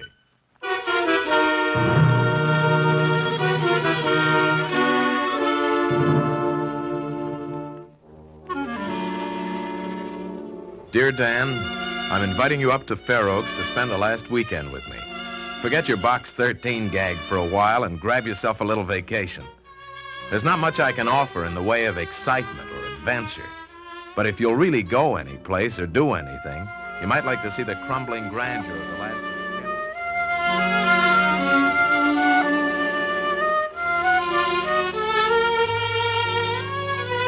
Crumbling grandeur of the last of the Kenworths. You know how to get there, and I'll be waiting. How about it, Ted? Vacation, the man said. You know, someday I'm really going to take a vacation. But this wasn't it.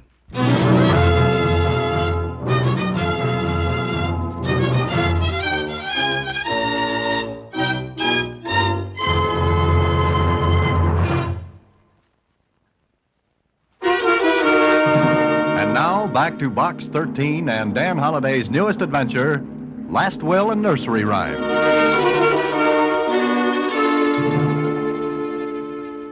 I think you should go, Mr. Holliday. You need a rest. Oh, Susie, every time I go for a rest, something happens to me. But what can happen at a nice, quiet place like Fair Oaks? Gee, from what your friend Ted says about it, it's just the spot to take it easy. You sure of that, huh? Uh-huh. Why, you'll come back all full of vim and vinegar. Okay, Susie, you talked me into it. Forward my mail to Fair Oaks, care of Ted Kenworth. It was pleasant, a 200-mile drive through the countryside. I was forgetting all about Box 13. It chased after me all the way up to Fair Oaks. I got there in the evening, and Ted was waiting for me. Maybe I should explain Ted and Fair Oaks. You see, Ted was my closest friend at college, and, well, he had inherited Fair Oaks. One of those big, overdone houses people were fond of building in the 1890s. It looked like an insane wedding cake. Gingerbread balconies, all running around and contributing nothing to the architectural value of the place. Anyway, I parked on the drive, walked up the stairs with Ted, and into the house. Oh, I'm glad you came, Dan. I've been wanting to have you up here for a long time, but guess I never got around to it. Hey, what do you do for space here? Suppose you have a house full of guests and you've only got 20 rooms. Yeah. Well, don't worry. I won't have it long. What do you mean? Come on in here. It's the only room with chairs. Hey, why the crepe hanging? Oh, I'm selling, Dan. Selling? Oh, but you're kidding. No, I wish I was kidding, but can't keep this place up. You broke? Flatter than last week's pancakes. Oh, but I thought you inherited a lot of money from Uncle Thaddeus? No, not a thin, round dime. Oh, now, wait a minute. He had $1,000 for every breath he took. Did he? I'm asking. I'm telling. No, Dan. All he left me was this house. Are you sure? There we go again. Look, fella, I've been asked that question 1,000,000 times. All he left was the house. That doesn't seem right. Wasn't he a millionaire? Uh-huh. Then where's his money? Gone. Finished. Kaput. But look, where could a guy like your Uncle Thaddeus spend all of his money? That's the gold-plated question. He never spent a nickel if he could help it. Okay, then the money's still with us. Dan, you kill me. You're so tied up with fiction that you look for a deep, dark plot and everything. Yeah, but this makes no sense. It does when you check and find out that Uncle Thaddeus lived the last 5 years on credit. Credit? You mean with all of his dough? That's right. Well, there must be a record of the money. I had help looking for it. Help? Who? Uncle Sam. Income tax, inheritance tax. If they couldn't find the dough, how could I? No, Dan, Uncle Thaddeus fooled everybody. He didn't have a nickel.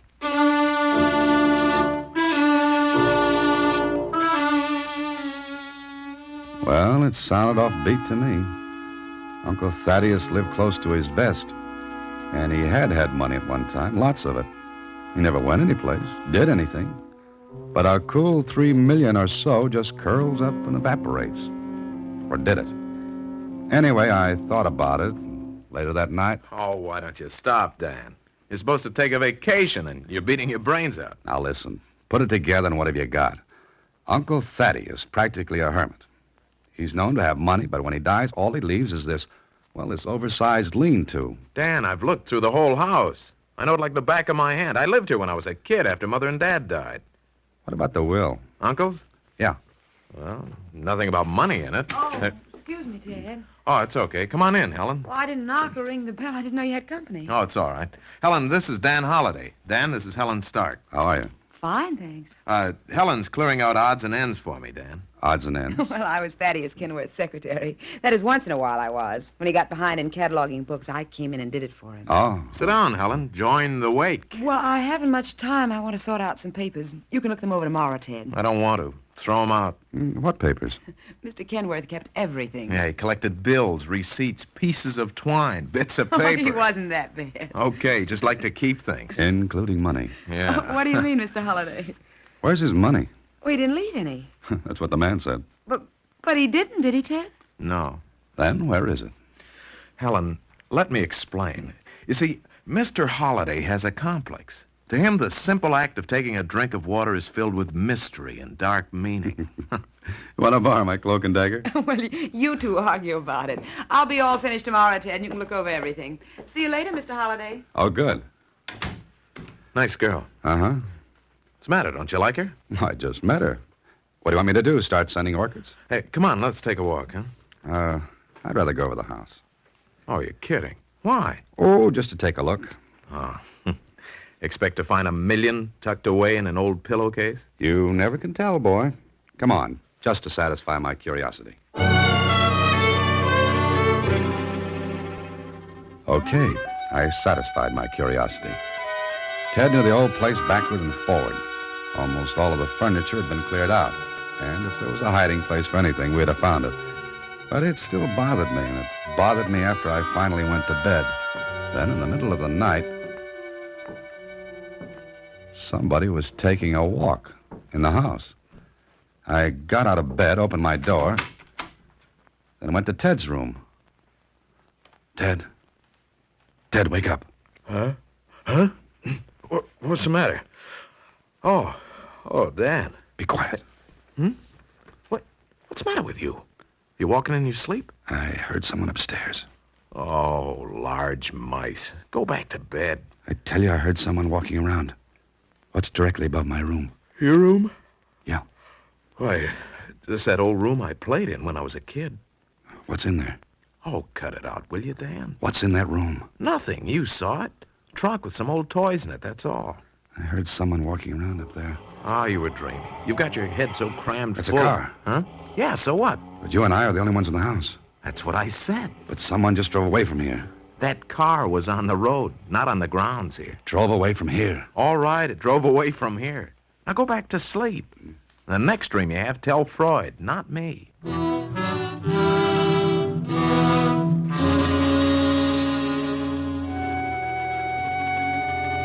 I knew I'd heard someone upstairs. Somebody was going through that old room which Ted had used as a playroom when he was a kid. But why? Ted and I had gone through it with a fine-tooth comb, and there was nothing there. But the next morning, I wanted a better look, so Ted and I went back. I don't know why I'm doing this except to humor you, Dan. There's nothing in this room. Hey, how old is that horn? I don't know. Maybe 20 years. Oh, get this.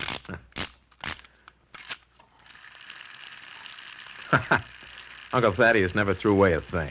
Not even his money. Oh, still harping on that, huh? Yeah. Hey, what else is in that trunk? Oh, baseball glove, dust, ball, bat. Gosh, this rabbit's almost as old as I am. Then, let's see, tops, strings. That's all. And there's nothing else in the room. Nope. Yet someone was up here last night looking for something. Oh, Dan, stop it. Huh? What's the matter? Nothing. Nothing, I guess. Come on. What were you going to say? Wait a minute. Lose something? I don't know. Why don't you know? Seems to me there's something missing from this bunch of junk. Well, what? I can't remember. But there's one thing. Toy?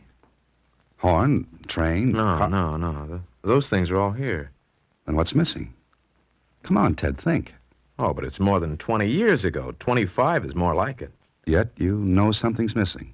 I don't know. It's just that something hit me, you know, like a name you try to remember, place or a date.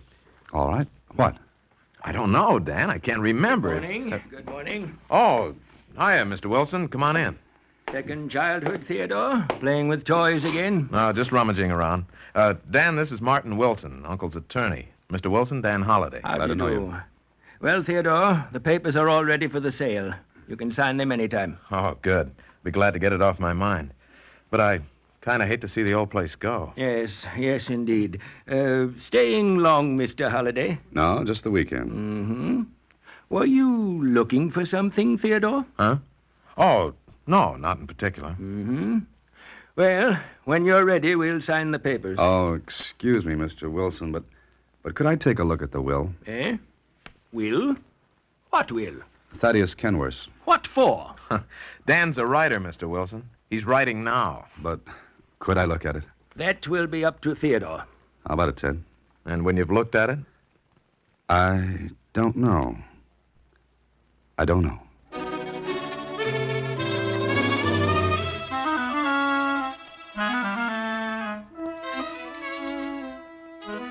Is this the only will? Of course. It's the only one I've been able to locate. Well, Dan, what'd you find? Just the house and all that's in it. What? I said this clause states you'd receive the house and all that's in it. Is there something curious in that, Mr. Holliday? Maybe. Here's a clause that strikes me as being peculiar. Which one's that? Oh, listen. The happiest days of all of our lives are those spent in innocence.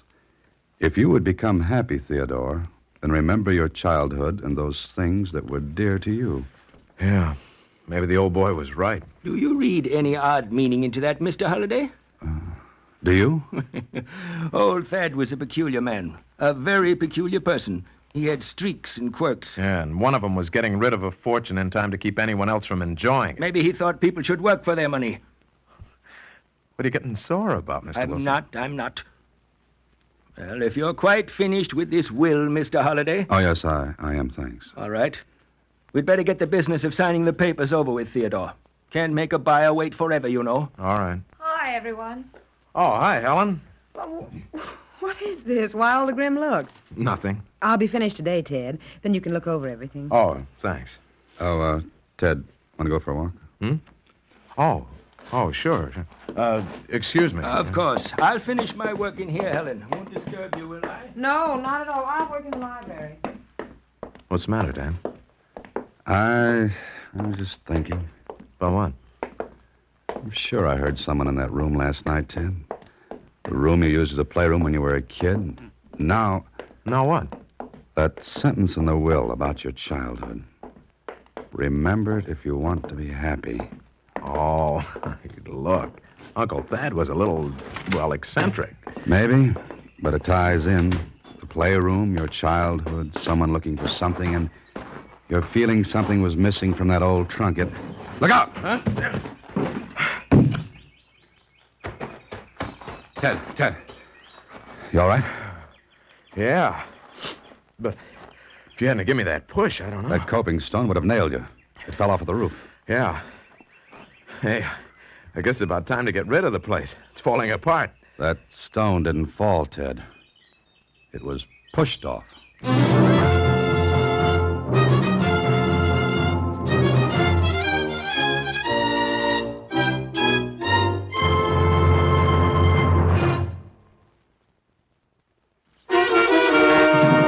And now back to Last Will and Nursery Rhyme, another Box 13 adventure with Alan Ladd as Dan Holliday.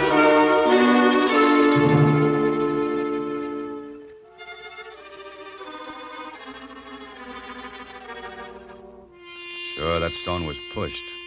Ted and I went to the roof, saw the marks made when the stone had been shoved forward. And it was meant to put the lights out for him. Why? That's what I want to know. Why?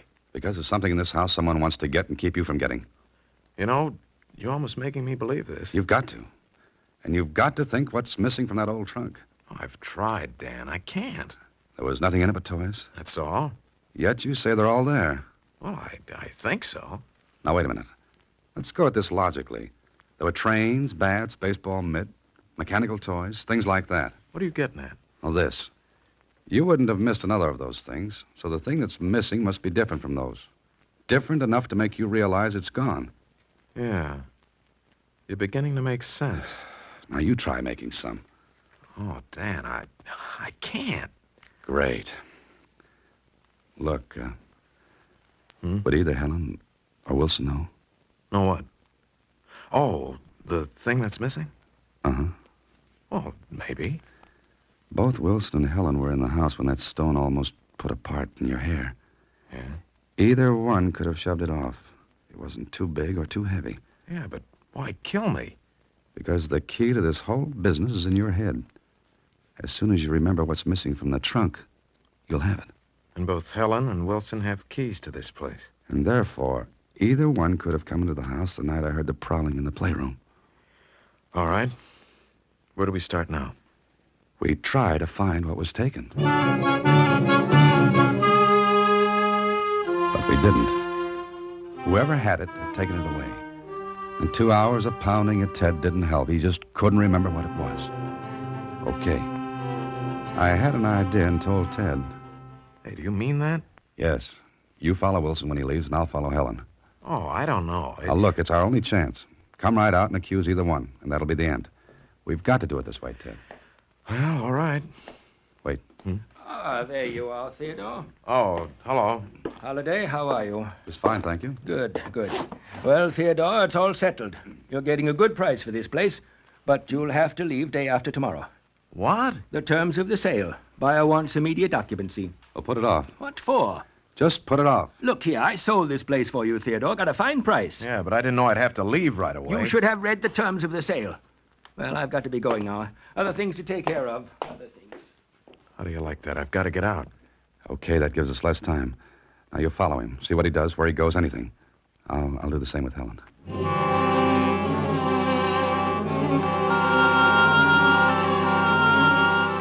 Helen didn't leave until that afternoon.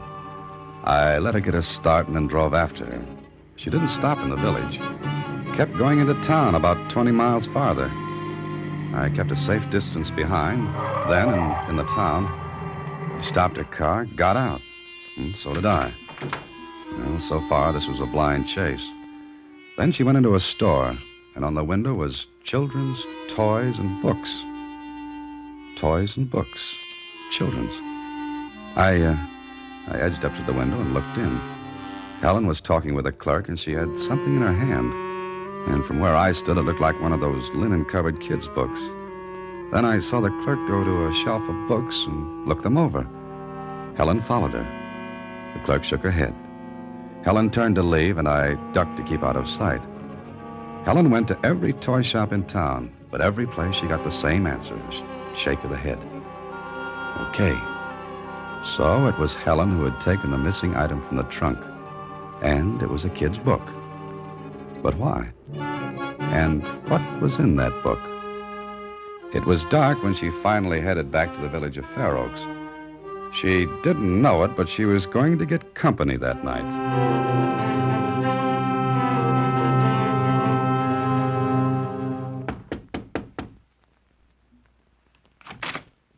Well, hello there, Mr. Holliday.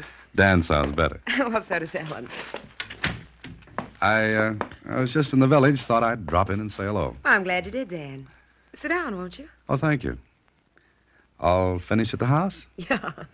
Oh, things were in a mess. Thaddeus Kenworth kept everything under the sun. Yes, including a secret. Secret? What secret? Oh, just any secret. I wonder what he did with his money. Oh, I don't think he had any. I believe he was an old fraud. Why, he lived the last 5 years of his life on credit. Uh-huh. And there must have been a good reason for everyone extending credit to him. Well, he was an institution around here. Everybody humored him. Well, maybe. Why, maybe. Did you know him? No, but tradesmen wouldn't extend credit for 5 years without expecting to get their money.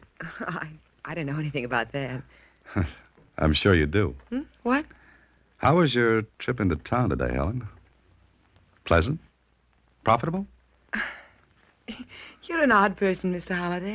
The name's Dan, remember? All right, you're still an odd person. You didn't find what you were looking for, did you? Was I looking for something? All right, Helen, let's quit shadowboxing. You went into every toy shop in town to... Was that a crime? Oh, no. No, not at all. But shoving a stone off of a roof might be called one. What does that remark mean? Helen, I want what you took from the playroom at the house. Well, I didn't take anything. Oh, yes, you did. And among Uncle Thaddeus's papers, you must have seen a letter telling Ted to look in that trunk for a clue, some sort of a book. Well, you're crazy. But it's fun. Now, hand it over, Helen. I told you I didn't take anything. Listen, that stone just missed killing Ted. Well, And anyone who wants to kill someone has a strong motive. What's yours? It was just an accident. I leaned on the stone. Oh, sure. But how will it look if we put two and two together? The stone and the stolen book. I want it, Helen.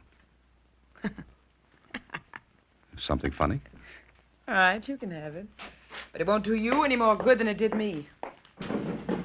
Now, get out of here. Oh, the lady's armed. I'll kill you. Go right ahead. Stop there. Must be a lot of money to make you attempt to murder and threaten another. I want that book, Helen. Now. You stay away from me. Go. Go on. Take it easy. Take it easy now. There. I'll take the gun with me. And the book. It was an old book of nursery rhymes, the kind kids look at hour after hour.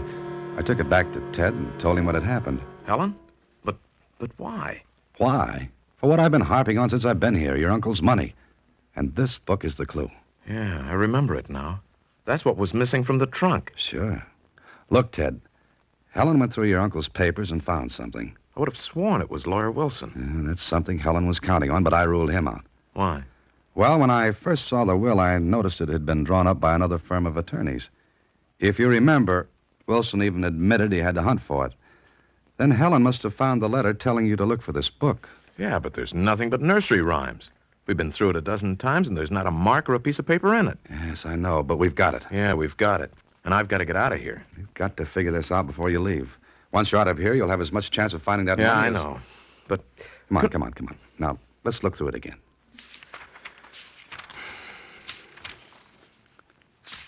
See anything? No. Well, keep looking at it. Well, wait a minute. What's the matter? Go back. What did you see? I didn't see anything. It was something I didn't see. Oh, Dan, you're crazy. Look, Ted, look. Each rhyme is numbered. 1, 2, 3, 4, then 6. Number 5 is missing. Hey, you're right. Helen took it. No, she didn't. What? Of course she didn't. That's why she was trying to buy another one like it. But she couldn't. It's too old. All right.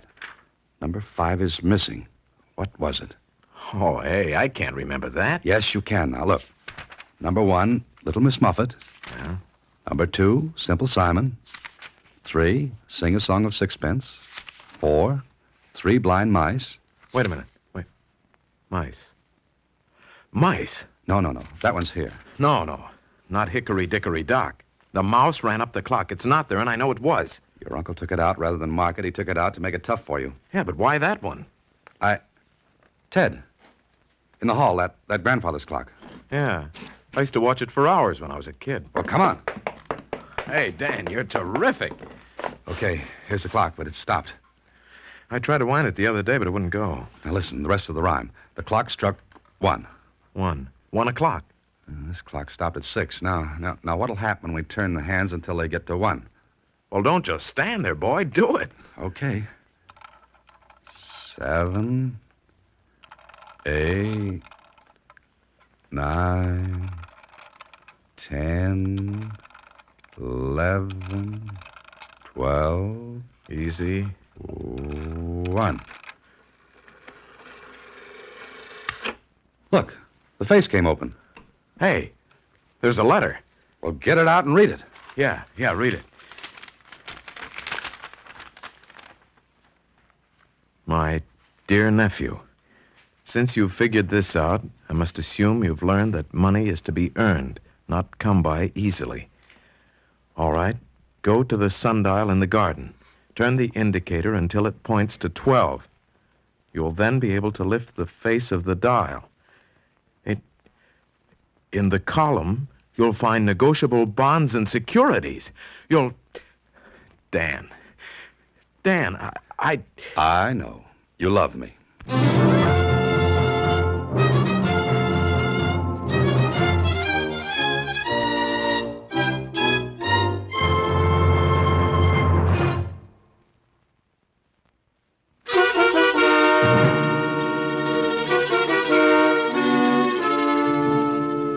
Did you have a nice time, Mr. Holliday? Great, Susie. Great. Do I look rested? Well, not exactly. That's what I thought. Oh, maybe you won't want to go to the party tonight, then.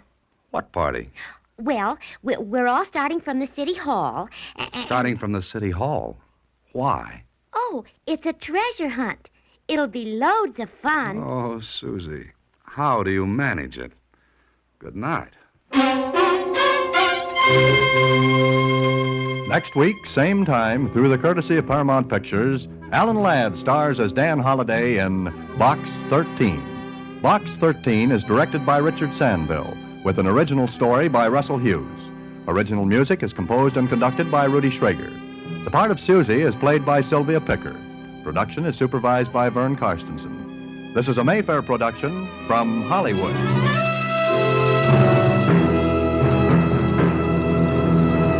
Watch for Alan Ladd in his latest Paramount picture.